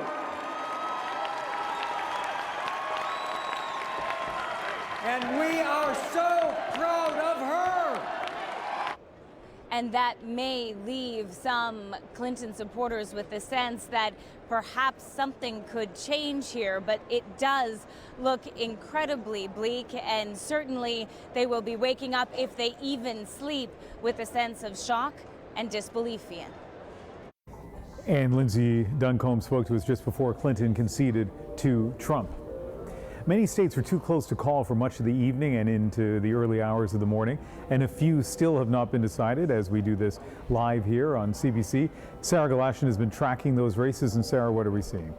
And, all night long we've been watching and counting these electoral votes as they were coming in, and 270 of course was the magic number. Trump now not only has that, he has definitely exceeded what he needs. He has 290 electoral votes at the moment. CBC is saying that Clinton has 218. This is the map as it stands. You'll see there are some yellow states here. Those are the ones that are still to come. So let's run through them for you just so you know what is still outstanding, starting with Michigan.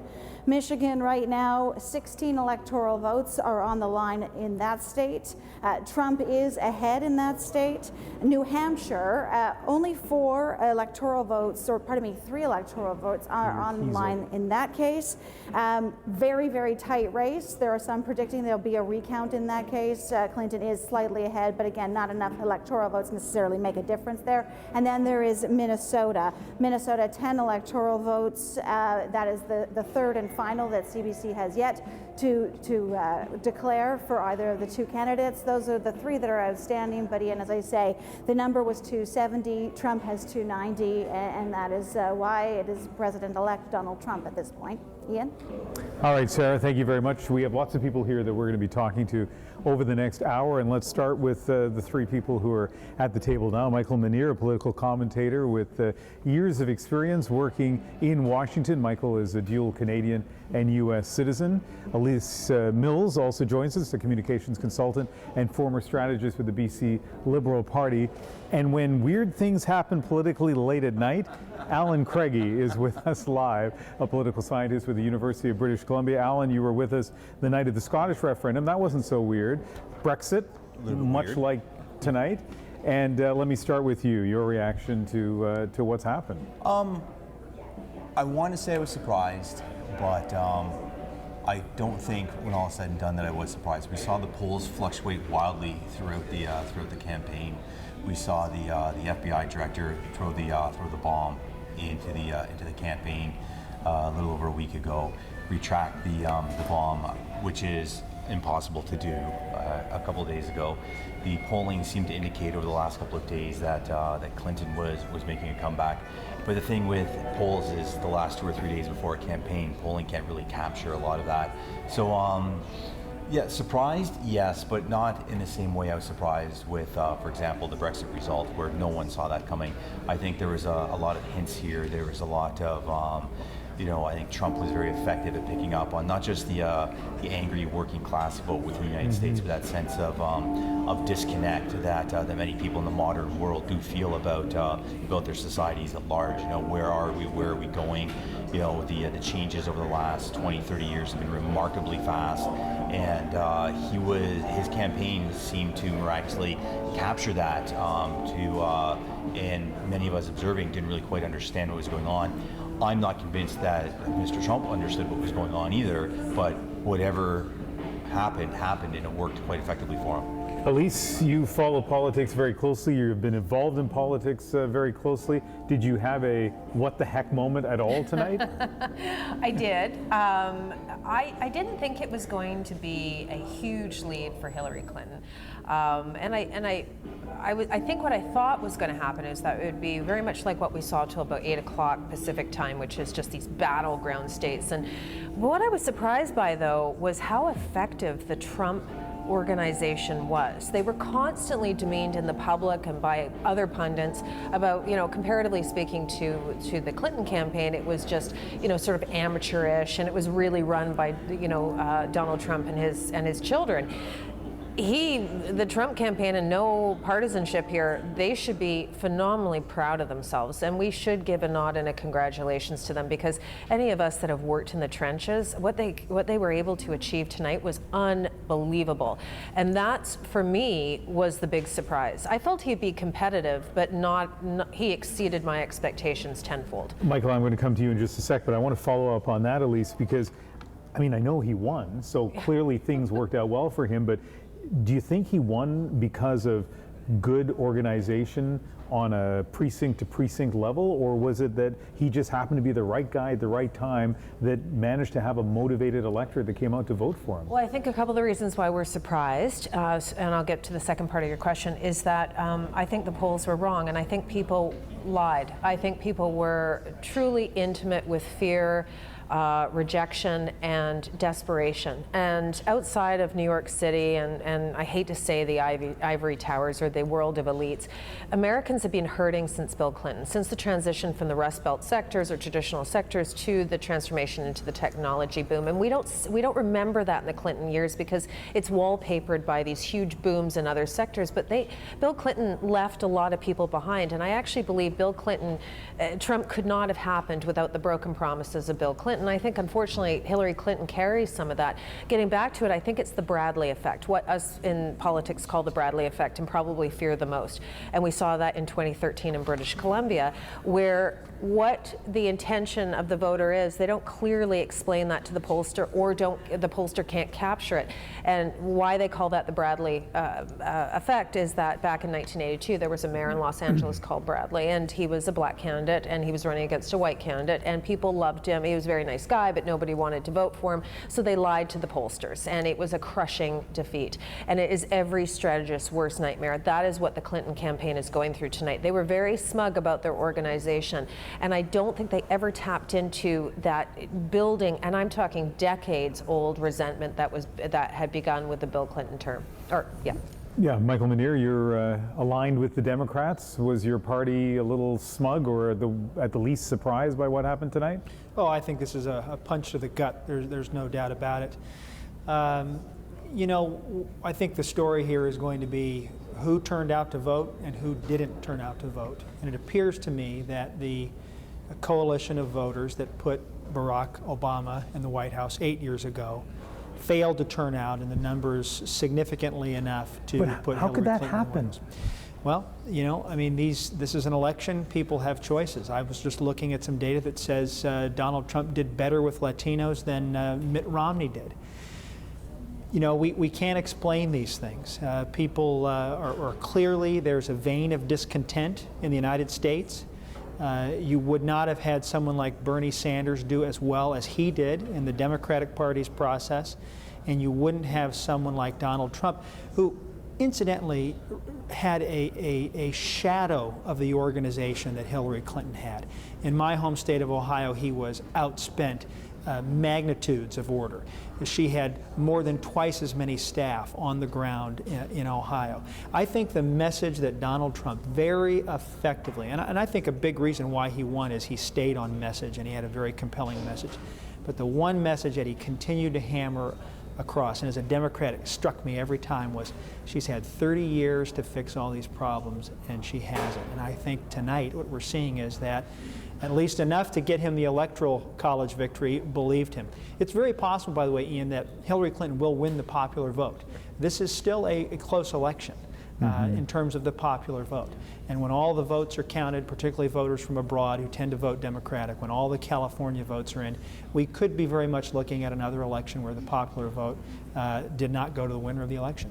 Really interesting talking to you. Good for you guys to keep your stamina up as we waited for hours and hours and hours, and we'll be coming back to you because there's a lot more to talk about. When we return, more of our special guests weighing in on the new president-elect, Donald Trump, what that means for the future. Stay with us.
I want to tell the world community that while we will always put America's interests first, we will deal fairly with everyone, all people and all other nations. We will seek common ground, not hostility, partnership, not conflict.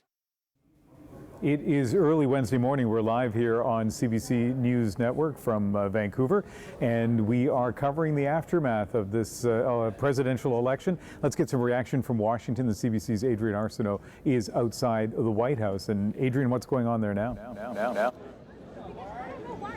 Well, you know, Ian, at this point, it's a combination of the looky-loo phase and some of the hardcore people who were at various election watching parties that have now ended. They needed somewhere to go. They've come right in front of the White House.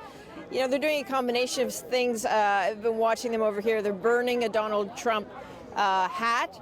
Yet, interestingly, there are Donald Trump supporters here getting into arguments with people. Relatively civil, I have to say, for 3:30 in the morning, and a whole lot of alcohol. At this moment, they're relatively civil. They were a bit boisterous before. A number of people seemed to come down here expecting that Hillary Clinton would win.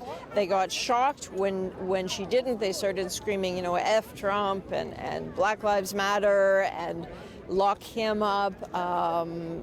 They started climbing the trees, literally. A curious scene here not that long ago where there was a Trump supporter up a tree and then a Clinton supporter climbed the tree as well and then helped the Trump supporter get down, and it was all very nice. And then moments later, they burned a Trump hat. Interesting flags you see here. Someone's walking around with an American flag upside down. That's always sort of a symbol of a country in distress. So there's a lot of hyperbole here. There was talk of a white power flag here, although I have to say I did not see it. Mostly, interestingly, it started boisterous and a bit sketchy, and then it turned into these sort of clutches of people having kind of slightly, alcohol-sodden political discussions with each other about, okay, so this has happened. So now what changes in the country? What happens for us? Clinton supporters, Sanders supporters, Gary Johnson supporters mingling with Trump supporters and having this conversation. It's all very messy, very much like American politics, frankly. All right, well, it's really nice having you there live, especially because on social media there have been some dire stories. You talked about the, rumors, reports of the white power flag. It's nice to have you there to set us straight on what exactly is happening. Adrian Arsenault, outside the White House. Well, as the events of the night unfolded, money traders, commodity traders around the world were watching, and as the odds of a Trump presidency became more likely, the global stock markets started to move down. Steve Niles was watching this and has more. Steve. Ian, markets, if there's one thing that they really like, they like things telegraphed to them. They do not like uncertainty. So what we saw was that they had, in a way, priced in a Clinton win. This is very reminiscent of what happened with the Brexit vote. They didn't think there was any way that they were going to vote to leave, would they? They can't possibly happen. So when it did happen, the markets reacted. They reacted violently then. They're doing it again tonight. So where to begin? We look overseas. Two of the major indices that are trading right now, the Nikkei in Japan, off more than 5%. The Hang Seng in Hong Kong, off more than 3%. Europe opening soon. You can expect a similar result there. When North American markets open up later today, expect nothing different. There's something called the futures market. It gives us a hint where the markets are going to open for a given day. Think of it this way, the largest loss ever on a single day for the Dow Jones Industrial Average, 777 points. Right now, futures suggesting that tomorrow's decline could be worse than that. In fact, tomorrow's decline, looking at this point, perhaps worse than the first day of trading after 9/11. So markets thought Clinton was going to win, Trump with the upset. That's why you're getting this reaction. So surprise is something that spooks the market. Is there more about a Trump presidency that has investors worried? Yeah, there's a few things that we can look at in this instance. Three in particular that I want to highlight, one of which is the one that I mentioned, is the uncertainty, because we don't know some of Trump's policies. He's vague on some things. Some of his things don't sound feasible. As I say, markets like certainty. They don't have it right now. Another one we should look at is trade. He says he's going to renegotiate NAFTA. Is that possible? Is that likely? What about the Trans-Pacific Partnership? So those things remain to be seen. One more as well, tax policies. He says he's going to cut everyone's taxes. He says the economy will grow so much when he cuts taxes that'll be a boom for the economy.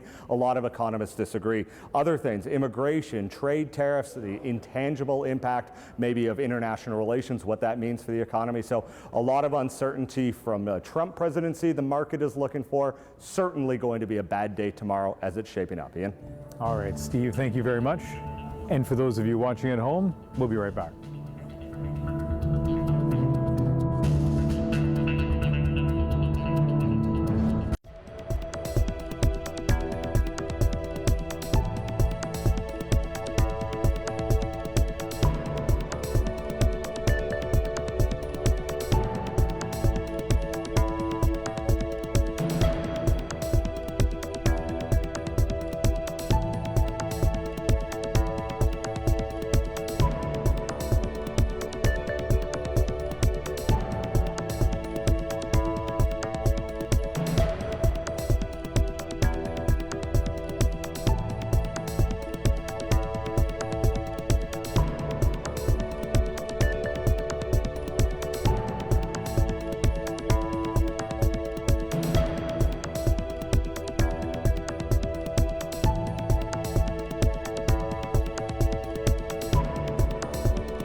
We are live on CBC from here in Vancouver. I'm Ian Hannah-Mansing, and we're talking to people about the presidential election. And Dimitri Pantazopoulos is a policy consultant based here in Vancouver, and he is one of the three people we're talking to. Also Eric Merkley, a professor at the University of British Columbia, and Fiona MacDonald, a professor at the University of the Fraser Valley. Welcome to all of you. Dimitri, I want to start with you because you claim that you pretty well predicted what was going to happen tonight. Well, I think if you recall last night on your show, Ian, we talked about not only the traditional swing states, but also the Great Lakes states, states like Wisconsin, Minnesota, Michigan, Ohio, Pennsylvania, and how they could be an important factor in this. And so far, all but Minnesota seem to have come in. And the reason that I came to that was because largely this was not so much an election around age and gender, but around race and education. And if you look at the educational profile and the racial profile of the Rust Belt and these upper tier states, they actually tended to be less educated and more white, which favored Trump considerably. So that's why we ended up there. And the other thing I would say is that there's been a lot of talk about the ground game, about Hillary Clinton's ground game. And what we haven't talked about was the sheer brute force of Trump's message, because his message was strong and it countered her ground game. So while they talked about having an advantage on the ground, he actually had an advantage in the air just because of the strength and power of his message and how he delivered it. And when you say his message, what message do you mean? Well, I think if you ask people pretty much anywhere, even in Canada, what was Trump's main message? People would say, make America great again. If you ask them what Hillary Clinton's message is, you get a question mark. Fair enough. Eric, when I asked you what I should ask you, you said, how about what the heck happened tonight? Yeah. Well, I've been prognosticating about this election for a while now, and I was just flat out wrong, straight up. As was almost everybody, except you. Except Dimitri, yeah. And I think a lot of things went into this. I think you had some pretty systemic polling failures that existed in this campaign, and perhaps it was people that had. And I think this is, this happened how I read the data. Like, I just couldn't possibly conceive of Trump being president, and that colored how I viewed certain things. And perhaps that was the same with some pollsters too, and that biased the aggregates. And so I think we have some serious questions about polling and polling aggregates in the future in terms of these races. And I think we have to start asking questions too about how much do these traditional campaigns matter. Not only did Hillary Clinton have the vaunted ground organization, but she outspent Trump throughout the entire campaign. They drew even in super PAC funding, and she outraised him and outspent on all of those things. And you would think that this would matter at the end. And Trump's overriding message seemed to prevail, earned media largely. It really draws our attention to what actually matters in these campaigns. Fiona, I want to finish with you, and I'll start with you next time to make sure you get full time. But right now, let's talk about the role that gender may have played in what happened tonight.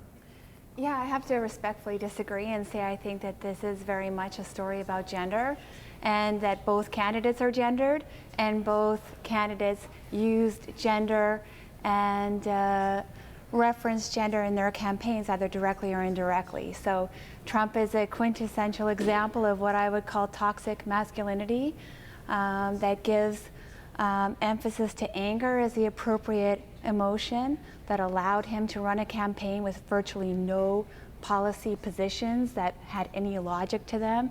I think this is absolutely a gendered story where we saw the candidates being evaluated on very different criteria. But I mentioned to you the New York Times exit polling showed that women of all ethnicities supported Donald Trump more than they supported the Republicans both 4 years ago and 8 years ago. And that Clinton did not do as well with women as Obama did 4 years ago. The fact that gender is an element does not mean that it's a simple story, right? And so that doesn't mean that women are going to vote for a woman candidate, right? It's a much more complicated story. So I think what we're going to be looking at is, okay, how much of this is about Clinton being a woman? How much is it about Clinton being a Clinton and a woman? And how much of it is the presentation that Trump was giving about his own gender and his own message. But I think what we do know is that with the polling, gender was a factor, because I think people did lie, as mentioned on the earlier panel. And I think that part of the reason people lied is because they didn't want to admit that they were voting for Trump, right? And so there's an underlying knowledge that he might not be the most legitimate candidate, and yet people still went to him instead of Clinton. When we come back, I want to ask you some more questions about polling, because my view is it's a bit more complicated than that, but we'll that's why we're having this conversation. So thanks to all of you. Now, here in Canada and around the world, this election being watched very closely. Let's go back to Sarah Galashan with what international reaction we're seeing already. Sarah. Well, Ian, now that we've heard from Donald Trump, you would expect, and we are starting to see some reaction from around the world from international leaders. And in fact, we've just heard that Vladimir Putin has sent a telegram to Donald Trump saying that he specifically hopes to work on international issues with him. Now, in the lead up to this, no confirmation on this from the Canadian government, but for a while tonight, as Trump's numbers were on the rise, if you were someone living in either Canada, the U.S., or Asia, and you tried to log on to Canada's Citizenship and Immigration website, well, you might not have gotten on. Certainly would have been probably very slow. This is what we got when we went on. Headlines starting to circulate that the system, that the site had for at least a time crashed, possibly explained by the fact that the word Canada was trending on U.S. Twitter, raising the conversation online that as Trump's numbers were going up, people were researching ways to possibly move to Canada. Not hearing anything from the Prime Minister of Canada on this. In fact, his Twitter account has nothing regarding the U.S. election, at least at this point. We are watching it very closely. But you'll remember back in March, he did actually speak to this, making it clear to people that Canada is very welcoming, opening, specifically saying that Cape Breton's a very nice place to live at any time of the year. We are hearing, though, in terms of Canadian politicians, from a retired Canadian politician, former Deputy Prime Minister Sheila Copps. She had some choice words about this election as the numbers were coming in. This is the tweet we have from her. It reads, "Tonight we are witnessing a potential victory for blatant sexism and racism. A sad day for America if a misogynist is elected president." You heard the word "if" in there because, of course, it hadn't actually come to any kind of conclusion at that point. Also speaking about this prior to the conclusion was German Chancellor Angela Merkel. She was alongside Norway's female prime minister. They wouldn't talk at the time because there had been no result about who they hoped would win, but they certainly did talk about how historic it would be if it were Hillary Clinton, how that might help even out the gender balance around the world, calling it inspiring to young girls. But then also adding that this was not a kind of global girlfriends network that wants to, as they put it, rule the world. That's just some of what we've been seeing in the lead up to the results. Okay, we just have a few more seconds left, but by the time this election result came in, well into the day in places like Australia, for example. That's right. We have heard from the Australian Foreign Minister speaking to NBC. I'll play a quick clip of what she had to say. Very diplomatic here. A presidential election in the United States is always a momentous occasion. In this instance, it has been a particularly bruising, divisive and hard-fought campaign. However, the new administration will have a number of challenges, including in our region, and we want to work constructively with the new administration to ensure the continued presence and leadership of the United States. So in the lead up to the results, there were a lot of fears expressed, perhaps doubts, but now that there is a result, expect to hear probably more of that. Some diplomatic words coming from other world leaders, and Ian, we continue to watch for those. All right, Sarah, thank you very much, and more to come from CBC Vancouver right after the break.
Donald Trump addressed his supporters at a victory party in New York City, where he thanked Hillary Clinton for a hard-fought campaign, but he also reminded people of all the work that he plans to do while in office.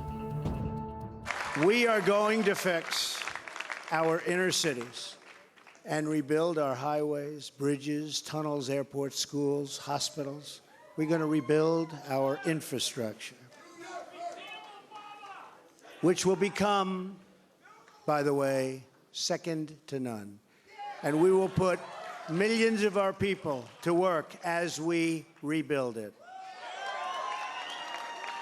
We will also finally take care of our great veterans.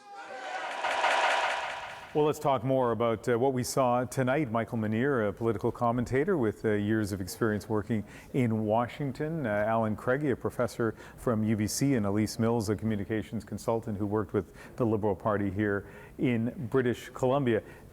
Alan, when we look at what happened here tonight, as a political scientist, is there part of you that celebrates the fact that voters were able to exercise their political will here? Well, I think as a political scientist, I just love democracy, full stop, and I love even on nights like tonight. Well, yes, even on nights like Yes, tonight. There were some issues I think we can talk about in the campaign. I was mentioning, Joanne, after we spoke last, that I am concerned that we've now entered a sort of a post-truth era of politics, where it's not necessarily about.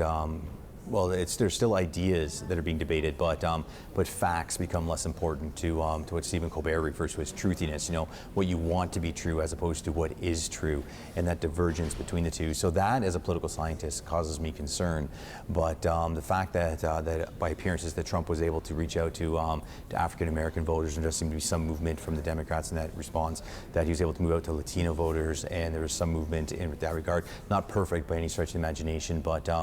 Again, as a Democrat and as a political scientist, any political party that's trying to expand the size of the tent of its coalition, that should be applauded, because that's just good for all society. Elise, are you surprised at all? And we don't know for sure exactly how the vote broke down, but it does appear that Trump managed to bring in Hispanic voters, certainly more than people thought, African American voters, female voters. Does that surprise you? Well, just to start where you finished, the truthiness can't. The problem around that, and I agree with what you're saying, and I'm deeply concerned by it, but I have noticed that what some people believe to be traditional and good standing media outlets are the purveyors of newsiness. And like the sexual assault charge that people were saying that Trump was going to court, well, you have to be arrested for that, and that never happened. So these sort of things really bothered me along the way, and also some of the conversations about Hillary Clinton. And I'm not talking about comments on message boards or on Twitter. I'm talking about what was produced in the news, which were simply untrue statements. But I actually, like what? Comments about how much for people exaggerating WikiLeaks or manipulating that information. And we had this discussion today. I don't dispute the content that was released. I think we were talking about the context, but then other people took it further and manipulated it, and such things about what she spent on certain things, how she employed her housekeeper maid, who was the one that reproduced those sensitive documents. And there were some really deeply hateful comments around that were actually reposted on, and I won't mention the name of the organization. What do you mention the name of the organization? Well, Huffington Post was one of the biggest contributors for me, the purveyors of newsiness. If you go, and I really believe that people need to recognize that Huffington Post and any of them like that, BuzzFeed, those are not news sources. They aren't the CBC or any of your competitors or NBC in the States, for example, and yet they own the Facebook world. And Facebook, I think, actually became the third candidate or the third contributor to this, because Twitter's not growing. Facebook is how and we use this during campaigns. I've used it most recently last year in the federal election. I move my news through. Conservatives, my side is catching up. Liberals and Democrats have done very well with Facebook. I think we need to explore that element to this campaign too. I have a real bone to pick with Huffington Post about some of that. But getting back to it, and now I can't even remember the question that we were going with. We'll have more time to talk after the top of the hour. Michael, truthiness, newsiness, Facebook, any thoughts? You know, I think we're all sucking news and information out of a fire hose, and I think it really comes down, it's really incumbent upon citizens in a democracy to be very choosy about the sources where they get their information. You know, I love that Hillary Clinton, every debate, because they were never really about issues, they were always just sort of circus shows. You know, she would always say, go back to my website, go to my, and you know, to her credit, she had a very long and detailed laundry list of policy proposals to put in place. I think the challenge, of course, was Hillary has always been good at giving the laundry list. Trump was so good at just having that crisp, succinct, you know, message that really hit people hard. And I think, you know, one thing I want to say real quick, Ian, you know, President Obama deserves a lot of credit for how far he has brought the United States from 8 years ago when he inherited an economic mess, a foreign malaise, and a country that had basically gone off the rails in terms of its reputation around the world. But the fact remains, and I think this election was really decided around the notion that, boy, we're doing so well, and we want to be proud of President Obama, but so many of us, we just don't see that our life has improved that significantly. We're still working a couple of jobs. We still can't afford, you know, a mortgage. We're struggling with health care. You know, the improvements in the economy in the U.S. have not been felt, you know, as widely and as deeply as I think they needed to be felt for Hillary Clinton to really be able to run on that Obama record of the past 8 years. I think Americans feel outside of that, and I agree with you. Obamacare was hard to translate to outside of the ivory towers, so to speak. What's the return on investment for me? But I think that people felt largely disrespected. I think people felt largely used. And we were talking about falsehoods and newsiness. Let's face it, that started with John F. Kennedy and has moved forward. But nowadays, we should be brighter, faster, smarter, and shut down those types of narratives. I'm going to shut you down right now. Sorry. Only because we are going to take a break now. We'll be back after the top of the hour. Those of you watching on the CBC main network, good night. We're coming back on News Network.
I'm Ian Hanemansing. Our live coverage continues here in Vancouver at our CBC After the Vote viewing event. It has been a long night, 1 o'clock in the morning here in British Columbia. We'll be with you for one more hour on what really has been a stunning night of politics in the United States. Donald Trump will be the next president. Many consider this a shocking upset and are wondering how we got here. Lots to talk about tonight. Our political analysts and experts have been watching right here with us. We'll hear from them. And of course, the members of our CBC family, Sarah Galashan and Steve Niles, tracking the latest reaction across the United States and around the world. Now, here's what the electoral map looks like at this hour. Arizona, Michigan, and Minnesota still have not been called. Arizona and Michigan leaning towards Trump, Minnesota trending towards Clinton. Donald Trump addressing his supporters at his party headquarters in New York in the early morning hours of Wednesday Eastern Time, before it was confirmed that he was the winner. Here's some of what he had to say. I've just received a call from Secretary Clinton.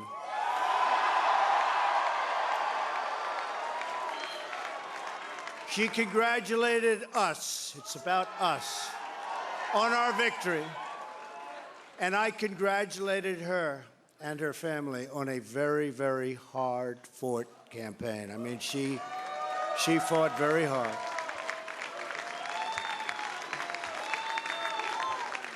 Hillary has worked very long and very hard over a long period of time, and we owe her a major debt of gratitude for her service to our country.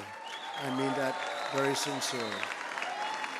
Now it's time for America to bind the wounds of division. Have to get together.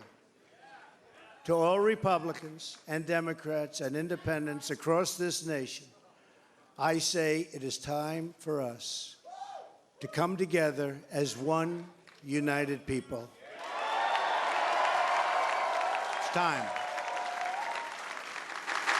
Paul Hunter has been at Trump headquarters in New York. Following Trump's speech, he spoke about the atmosphere there.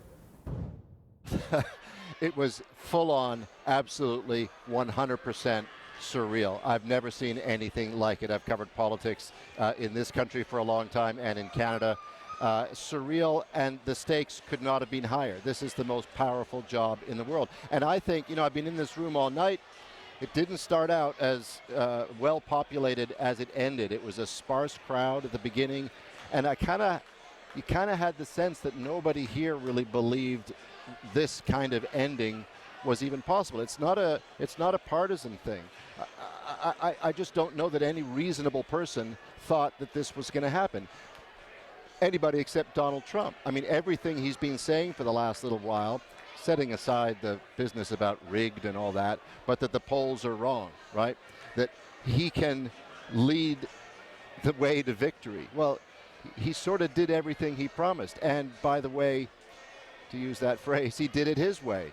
Every time he was told that he's got to smarten up, he's got to say the right things, he would for like about 10 seconds, and then he'd become himself again, and it brought him to that stage tonight as president-elect. You heard in that clip, one of the things we wondered about was what kind of tone he would take if he lost. Well, he won, and he was gracious. People have said about Donald Trump before, words matter, right? Well, those were his words tonight, so that's a positive start. He talked about the divide in this country, and we've reported on that at length over the course of this campaign. It isn't a gap, it's a chasm.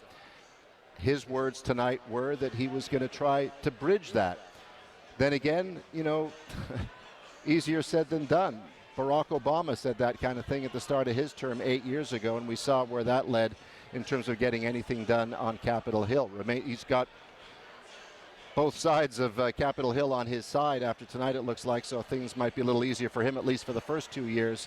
But in terms of the speech he gave tonight, it was positive, it was gracious, it was the kind of thing you'd want from any president-elect, and tonight it came from President-elect Donald Trump. One quick question for you, and this might sound like a broad figurative question, but I mean it very literally. What does tomorrow bring for Trump and the president-elect's team?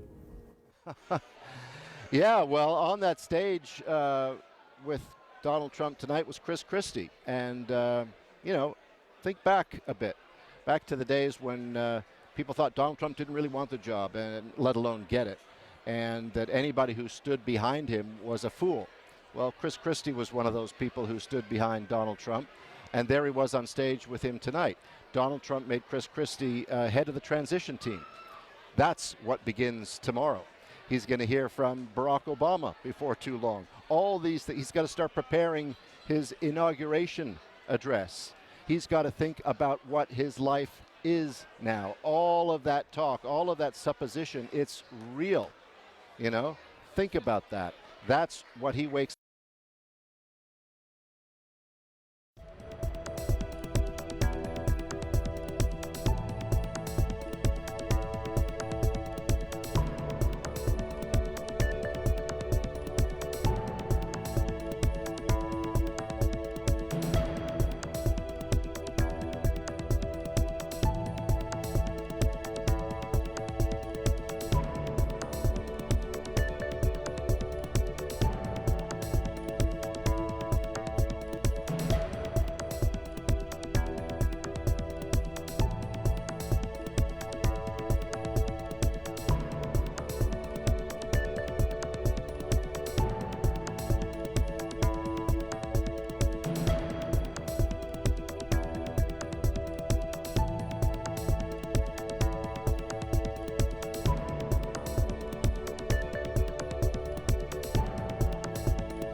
transition.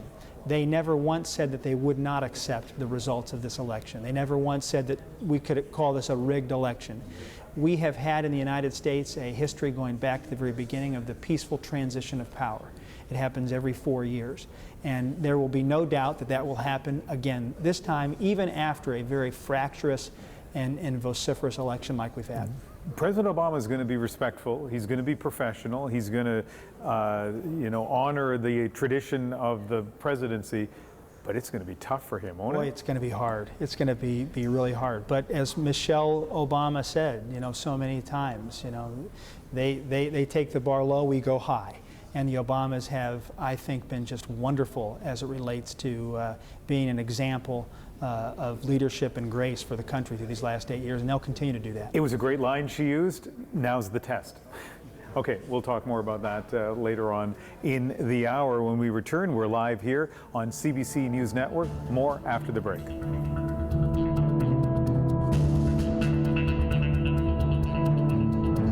Closed captioning is brought to you by Canada Post, delivering more parcels to Canadians than anyone. Canada Post, delivering the online world.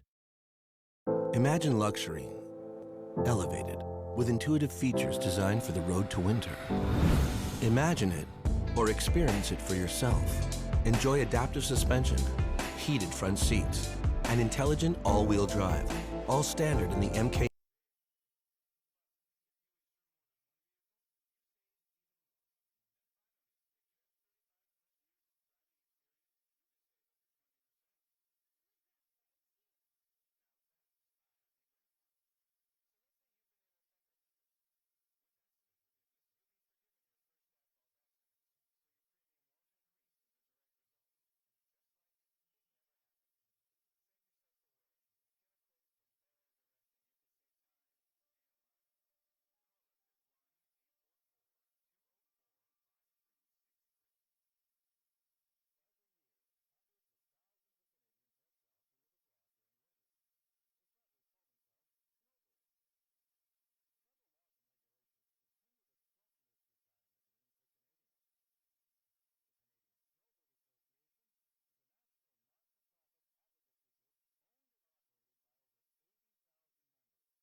I want to tell the world community that while we will always put America's interests first, we will deal fairly with everyone,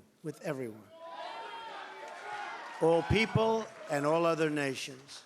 We will seek common ground, not hostility, partnership, not conflict.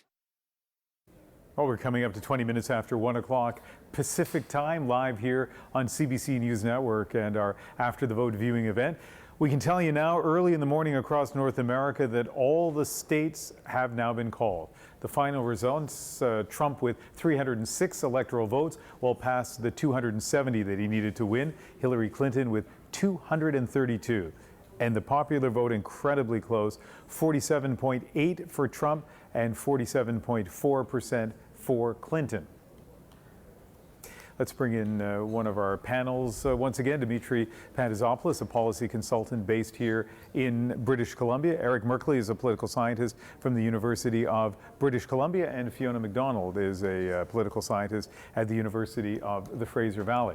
When we were talking last hour, we were talking about polling, and one of the things that I wanted to mention is that the 538 site, for example, yesterday was predicting, I think it was a 70% chance of a Clinton win. That was still a 30% chance of Trump winning. And, you know, if your doctor gave you bad news and it was a 30% chance of that, you'd be feeling pretty badly. I talked to our CBC poll analyst as well, Eric Grenier, yesterday, and he did say it was certainly far from a sure thing that Clinton would win. So I don't know what your sense is. Let me start with you, but I think the polls actually did leave some room here for the, not just the possibility, but the very real possibility of a Trump win. Yeah, they did. So the poll aggregators were kind of all over the place. Silver allowed for some room for uncertainty there. You know, there were questions: how would the undecideds break? What happens to the third-party vote? Who turns out to the polls? There's all these room for uncertainty in this, and other aggregators, a 98% chance. Well, that's kind of ridiculous. Well, they were ridiculous, right? Yeah. Well, we know now. Yeah, but even yesterday, those 98%, it did seem, talking, for example, to Eric Grenier, the CBC polling analyst, he said those were far too optimistic. Yeah, and I'd agree with that. I do think a Trump win was always on the table. There were a lot of strong headwinds for any Democratic candidate in this election. It's very hard to win a third term. People don't feel the economy's working for them. These are hard things for an incumbent party to deal with. They get tagged with everything that came before them, and you add on to the fact that Hillary Clinton is pretty unpopular. So this was going to be a close race. Take Donald Trump out of the picture, any other Republican candidate would have potentially won this or made it very close. All the signs were pointing that this was going to be a pretty close race. So this was always on the table. I had trouble reconciling it with, how could you possibly think Donald Trump could be president? But, this was always on the table. So it is surprising, but it's not entirely earth-shattering. The American public is very polarized among the two parties. They really dislike the other side. A lot of people are locked in to backing their party's candidates. And this is the kind of result you'd expect to see in that case. Dimitri, what happened to all the demographic groups that ought to have had an axe to grind with Donald Trump, particularly a lot of Hispanics, certain number of African Americans, and certainly women? Well, I think it's important to start with, let's start with women, for instance. What we did see in the polling that was available was that while Trump did poorly among college-educated women, he was doing even to slightly even better among women who didn't have a college education. So it's not as cut and dried as just saying it's a gender gap. In the 90s we used to talk about the soccer moms. That was the Bill Clinton demographic. This was not a situation where there's a soccer mom. What I think is interesting though was over the past few days, the polling, first of all, virtually all suggested that there was a Clinton victory. It wasn't like half of them were predicting Clinton and half of them were predicting Trump. I think there were two that were predicting Trump, one by 1 point, one by 2 points, and the rest were 3 to 5 points in favor of Clinton. In addition, you had the Democratic Party spinning the fact that they had these massive organizational efforts to get Hispanic voters registered and out to vote, and that this was going to give them an insurmountable advantage. They talked about having the college-educated women out to the polls in massive numbers, and this was going to give them an insurmountable advantage. It was all bunk at the end of the day. People got in their pickup trucks, they went down to the polls, they voted in massive numbers. That gave the advantage back to Trump. Although, to be fair, the popular vote very close between the two of them. So there probably were a lot of people who were part of that get the vote out effort, as well as the people in the pickup trucks, right? Absolutely. Fiona, you were talking about gender earlier, but it sounds to me like there are all kinds of different parameters here and lots of things that motivate people, first of all, to go to the polls, and secondly, to which lever they're going to pull. Yeah, I think there is a number of factors at stake. I think that gender is a factor, but gender isn't one story, like I said. So women are not one monolithic group, neither are men, right? Both men and women come from a variety of backgrounds, different classes, different interests. So it was never going to be a story of women voting for a woman. I mean, that's just way too simplistic a story, especially in this complex kind of society with all the divisiveness. But I think it's wrong to say that gender wasn't a factor here, because it's partly a story about what we consider to be good leadership. And so I thought that we would have a Clinton victory tonight, and I thought that I would be talking about an historic election, and I think it's still historic. It's a different kind of historic election. And I would like to say something optimistic, because I'm already thinking about my class tomorrow and how I'm going to say something optimistic while encouraging critical thought.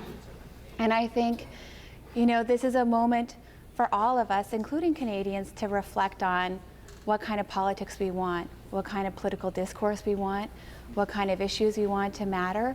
And for those who are disappointed, whether they stayed home from the polls or whether they went to the polls, this is an opportunity to reflect at the very least, and I hope that that happens, and I hope that there's a lot of discussion and debate about what went right and what went wrong, and that's the most optimistic thing I can say. Well, I think that's a pretty optimistic message in the circumstances, and those are good questions for us to think about tonight and certainly in your class tomorrow, which is actually not even tomorrow, but probably just a few hours from now. Okay, Fiona, thank you very much. As you can imagine, lots of reaction across the United States to the election result, including, of course, in Washington, D.C. The CBC's Adrienne Arsenault has been tracking the mood outside the White House. I spoke to her a little earlier about what she was seeing. Ian, at this point, it's a combination of the looky-loo phase and some of the hardcore people who were at various election watching parties that have now ended. They needed somewhere to go. They've come right in front of the White House.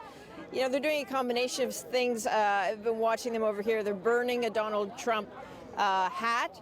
Yet, interestingly, there are Donald Trump supporters here getting into arguments with people. Relatively civil, I have to say, for 3:30 in the morning and a whole lot of alcohol. At this moment, they're relatively civil. They were a bit boisterous before. A number of people seemed to come down here expecting that Hillary Clinton would win.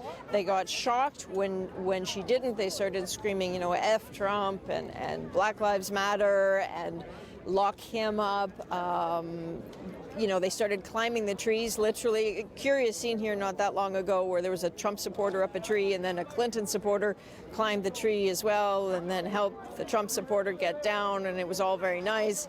And then moments later, they burned a Trump hat. Interesting flags you see here. Someone's walking around with an American flag upside down. That's always sort of a symbol of a country in distress. So there's a lot of hyperbole here. There was talk of a white power flag here, although I have to say I did not see it. Mostly, interestingly, it started boisterous and a bit, a bit sketchy, and then it turned into these sort of clutches of people having kind of slightly, alcohol-sodden political discussions with each other about, okay, so this has happened. So now what changes in the country? What happens for us? Clinton supporters, Sanders supporters, Gary Johnson supporters mingling with Trump supporters and having this conversation. It's all very messy, very much like American politics, frankly. The CBC's Adrienne Arsenault in Washington for us in these early morning hours. As the events of the night unfolded, traders around the world were watching, and as the odds of a Trump presidency became more likely, global stock markets started to plunge, and Steve Niles has been watching that for us. Steve. In a long election campaign of amazing things and a long night of amazing things. This might just become a footnote to all of this. If you were watching about an hour ago when I was telling you about global stock markets sinking, I was telling you about how everything was falling. That's still partly true, but nowhere near to the same extent. Let's go chronologically. As the polls started coming in and it became more and more likely that Donald Trump was going to win, markets started to fall, currencies started to fall, commodities started to fall. It's the uncertainty around Donald Trump that had investors spooked. However, within the last 45 minutes to an hour, those losses have paired. Now, the Nikkei, Japan's main index, it's close already. I think it is. My time's all thrown off right now. But it fell more than 5% today. But we're seeing much smaller losses in Europe than many people had feared, and particularly at the open. I think last time I looked, London's down about 1% right now. So the initial reaction was that a Trump presidency is going to be bad economically. That hot take, if you were, on the financial market seems it's not bearing as much fruit at this point. We saw this with the Brexit. After the Brexit votes, global markets fell. They did come back over some time. They didn't come back in a couple hours, which we're seeing right now, but there's a long trading day here in North America coming up. So who knows what's going to happen? Yeah. So there is the surprise factor that obviously spooked the investors in those early hours. What about beyond that? Yeah, there's a few things that could, moving forward, still derail markets. A couple we want to look at. One is general uncertainty. Markets don't like uncertainty. Donald Trump sounded very presidential in his speech earlier this evening or this morning. He said investing in infrastructure. That's great for the economy, but who knows? Trade policies. Is he going to renegotiate NAFTA if he can? Will TP pass? These sort of things. Markets don't like that sort of uncertainty there. And one more thing to look at is tax policy. He said he's going to cut everyone's taxes. That could be great for the economy, be a real boom. However, a lot of economists say that's going to just cripple U.S. government revenues. They won't be able to invest. So 3 things to look for moving forward. A lot of things to look for investors over the time, but those are 3 that you should highlight. Ian?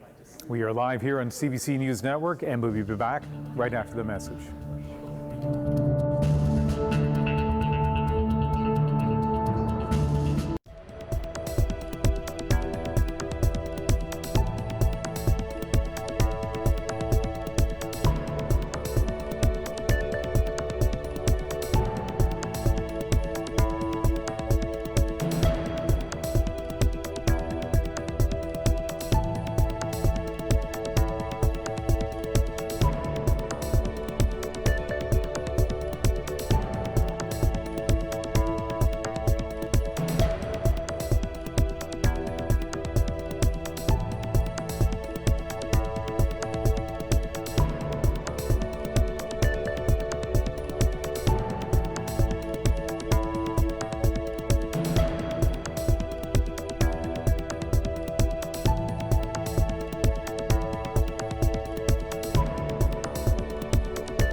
Welcome back. We are live here on CBC News Network. I'm Ian Hannah-Mansing. Around the world, reaction to the election of Donald Trump as the president continues to come in. And Sarah Galashan joins us now with some of that reaction. Well, Ian, there have been a lot of questions and concerns in the lead up to this election. Will Donald Trump work well with others? It seems that he actually wanted to address those world leaders who've been watching so closely in that speech. So I want to play you a clip where he seems to do just that. We have a great economic plan. We will double our growth and have the strongest economy anywhere in the world. At the same time, we will get along with all other nations willing to get along with us. We will be. We'll have great relationships. We expect to have great relationships. Hopes to have a great relationship with him. The China's foreign minister saying that they look forward to working together. And we know that Vladimir Putin has sent a telegram to Donald Trump saying that he hopes to work on international issues with the new U.S. president. Britain's prime minister also has something to say, congratulations, and saying that she will work with Donald Trump. Also very positive about this Trump win is Nigel Farage. He is the driving force, you'll remember, behind the UK Brexit vote, the exit from the European Union. He says this is America's Brexit, or even bigger than that. Take a listen. You know, 2016 is, by the looks of it, going to be the year of two great political revolutions. I thought Brexit was big, but boy, this looks like it's going to be even bigger. So Trump, a polarizing figure in the United States, clearly has his supporters and those who don't support him. What about internationally? Well, we are already hearing concerns, or we know we have heard concerns from NATO and NATO's chief speaking out after that Donald Trump speech, saying that we know that Donald Trump in the past had talked about not defending certain NATO allies. NATO's chief saying he looks forward to meeting with Donald Trump, inviting him to the summit in Brussels in 2017, saying that it's important that there's a strong transatlantic relationship.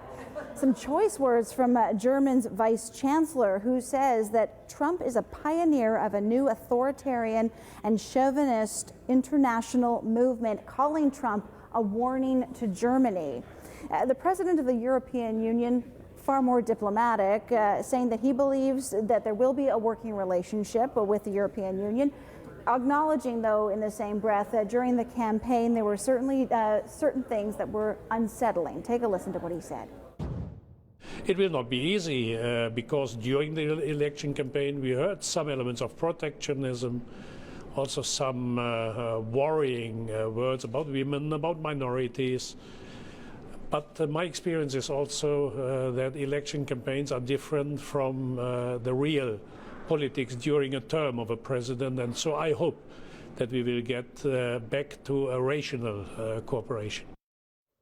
And finally, there are still a lot of world leaders left to hear from, but the one person that we all want to hear from and haven't would be Hillary Clinton. She, of course, didn't speak. Her campaign manager spoke instead. This is the last picture, though, that she put up on Twitter. It's of her hugging a young girl, saying that her campaign has so much to be proud of, and of course, she thanks all of her supporters. All right, Sarah, thank you very much. And our live coverage here on CBC News Network continues in just a moment.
Welcome back. We're live here in Vancouver following the stunning result in the U.S. presidential race.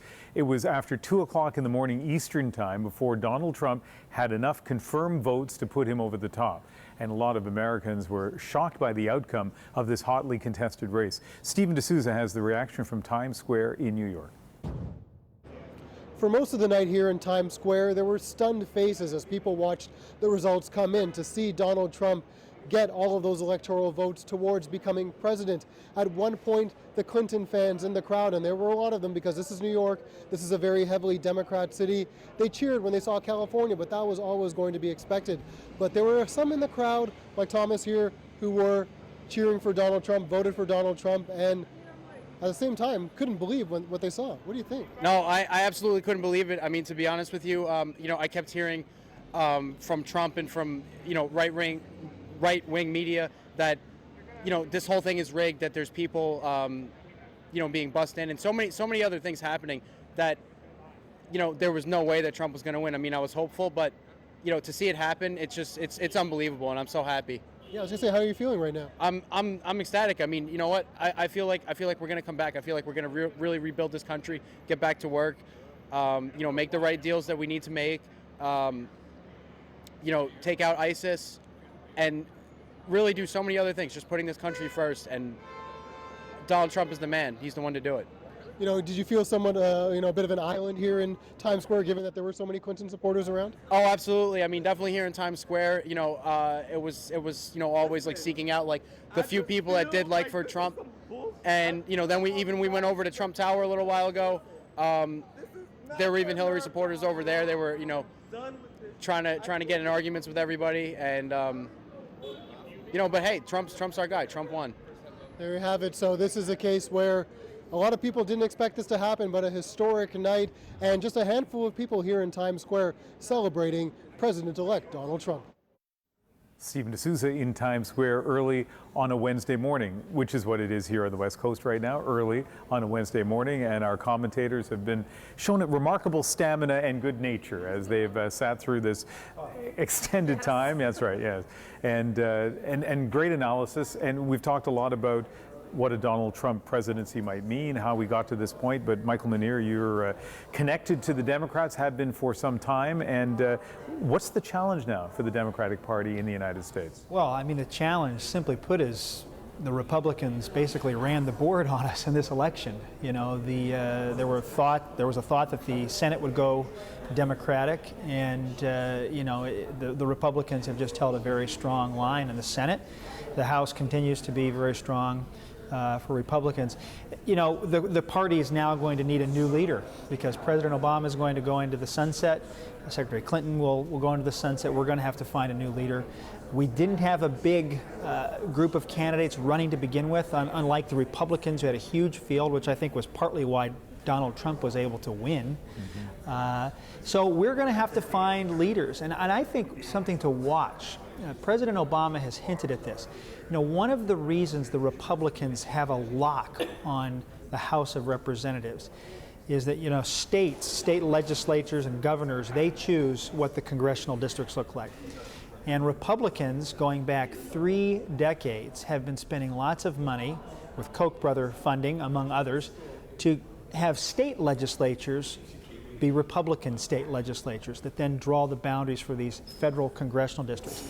I would be not surprised if President Obama makes one of his post-presidential legacies an effort to raise money and fund an effort to get more Democrats elected at the very grassroots state legislatures like our provincial legislature, and really try to begin to influence these districts, because really that's the thing that has to change. The Republicans have a lock on the House of Representatives, and that has to change for a future Democratic president.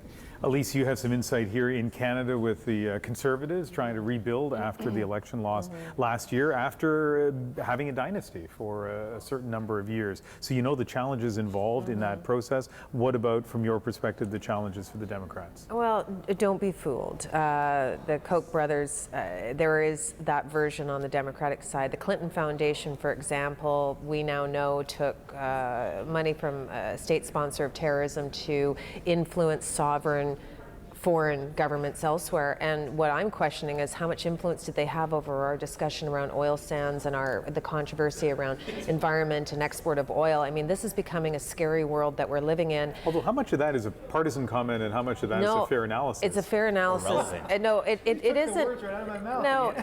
What's this got to do with the Democratic Party is the question. No, because you're talking about building up state races, and the argument that, or the debate that we have as conservatives in this country is mine. I agree with that.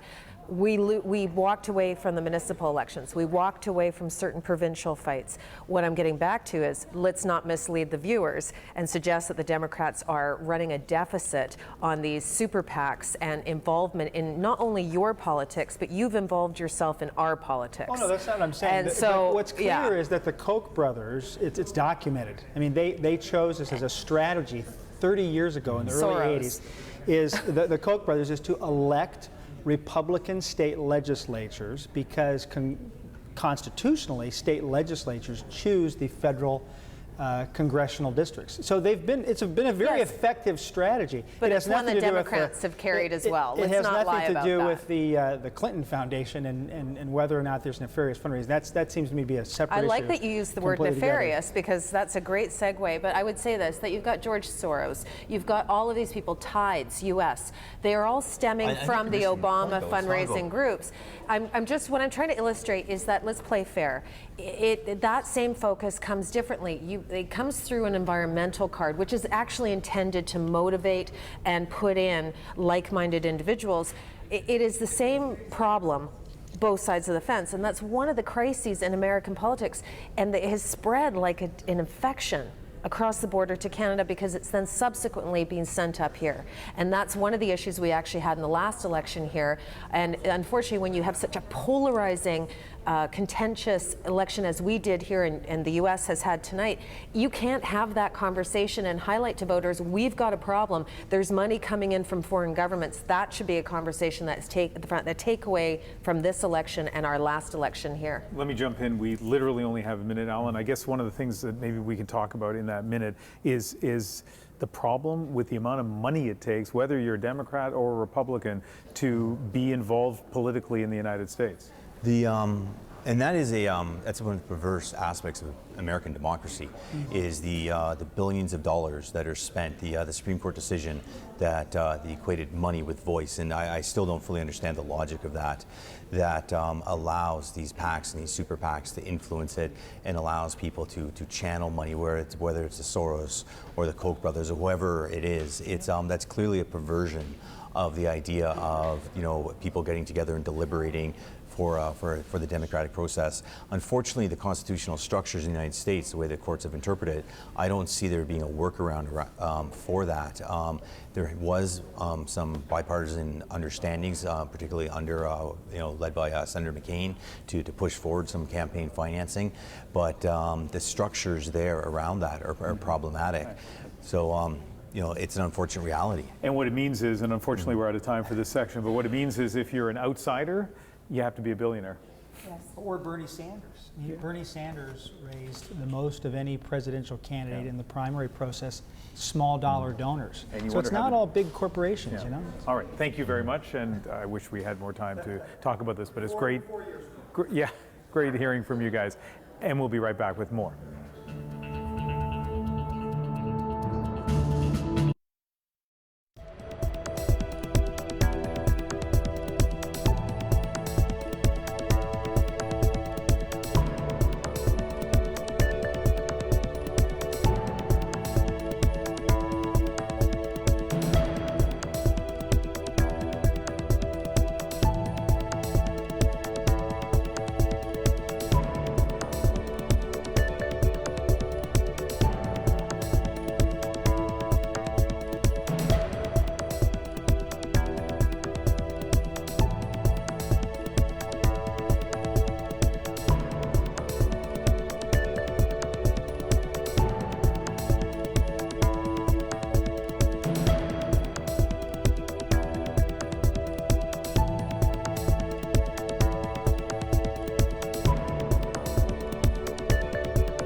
Brexit. It's a surprise to everybody, isn't it? You don't expect that to happen. You wake up in the morning thinking Hillary Clinton's going to be president, and lo and behold, Trump. I probably wasn't surprised. I thought I would be. I think like with Brexit, I think a lot of people don't want to think it's going to happen, but I think it might happen. I think it's quite similar to Brexit in that it's quite bad first off, but I don't think anyone really knows what's going to happen, so it'll be quite uncertain today. Well, the UK waking up to the news that Donald Trump will be the next president, reacting pretty well the way that people here on the West Coast were reacting. Let's talk to this panel of observers for one last time and some closing comments of what you're looking for next. Dimitri. Well, I think there are a couple of things. The first thing we should contemplate or start to think about is the cabinet. Tomorrow morning, Donald Trump's going to wake up. He's an outsider in his own party. He's going to have to start picking people. He's got a few like Newt Gingrich and Rudy Giuliani, a couple of others that he could contemplate putting in. But it's a pretty thin field. The second thing is the other panel made a comment about how he acts and reacts. I don't think he can entirely change his direction and his positioning, but he may want to moderate or not moderate, but change his tone and take a different approach. I mean, the desk, the office of the president does have an impact on helping people to moderate their tone and be more presidential. But he's going to have to think about what his first 100 days looks like. He had that in his contract with the American people. He's going to have to pick a cabinet, and he's going to have to figure out how he's going to work with Congress, in particular, a Congress that he hasn't gotten along with and a party he hasn't gotten along with. Can he be presidential? And I don't mean to be cheeky, but I really haven't seen signs from him that he can do that. Fiona, what are you looking for? Well, I'm not sure what presidential necessarily means anymore, but I think anything's possible at this point. I think we're going to see some uncertainty. This is a candidate who was fairly rogue, as you were talking about, in his own party. So I'm not expecting it to be a smooth transition. But again, I guess what's presidential is part of what's uncertain. I guess we'll see what presidential looks like now. Anything is possible is supposed to be this joyful, optimistic slogan, but in this context, it doesn't feel that way. But I think anything is possible. I think it is, and I think, like I said, I mean, if we're going to be optimistic here, then I think for those people who are unhappy, this is an opportunity to unite with like minds. Yeah, do something about it. Do something. I think it'll be interesting to watch what happens to the Democratic and Republican parties coming out of this. The Democratic Party lost the presidency. That wasn't supposed to happen. They lost the Senate. They lost the House. They lost the governor races. They've lost most of the state legislatures. They've lost control of politics in this country, and they're going to have to do some serious introspection about what went wrong and not point fingers. And on the Republican side, what does the rise of Donald Trump, the populist nationalist that really doesn't have an anchoring in conservative movement politics, what happens to the conservative movement? How do they reconcile this? They have to deal with him for 4 years. It'll be interesting to see. I really have no predictions either way. I'm out of the predictions game after this. But it'll be interesting to see how they wrestle with this. I keep thinking about, and I've said this many times to my colleagues, the United States has so many different kinds of people, including some of the smartest, most dedicated people in the world in every field, including politics. Dimitri, do you think, and we talked to the other panel about the money that's needed to get involved in the elite levels of politics, do you think there's a way for particularly the Democratic Party to renew itself here within 4 years? Well, I think these things always have a tendency to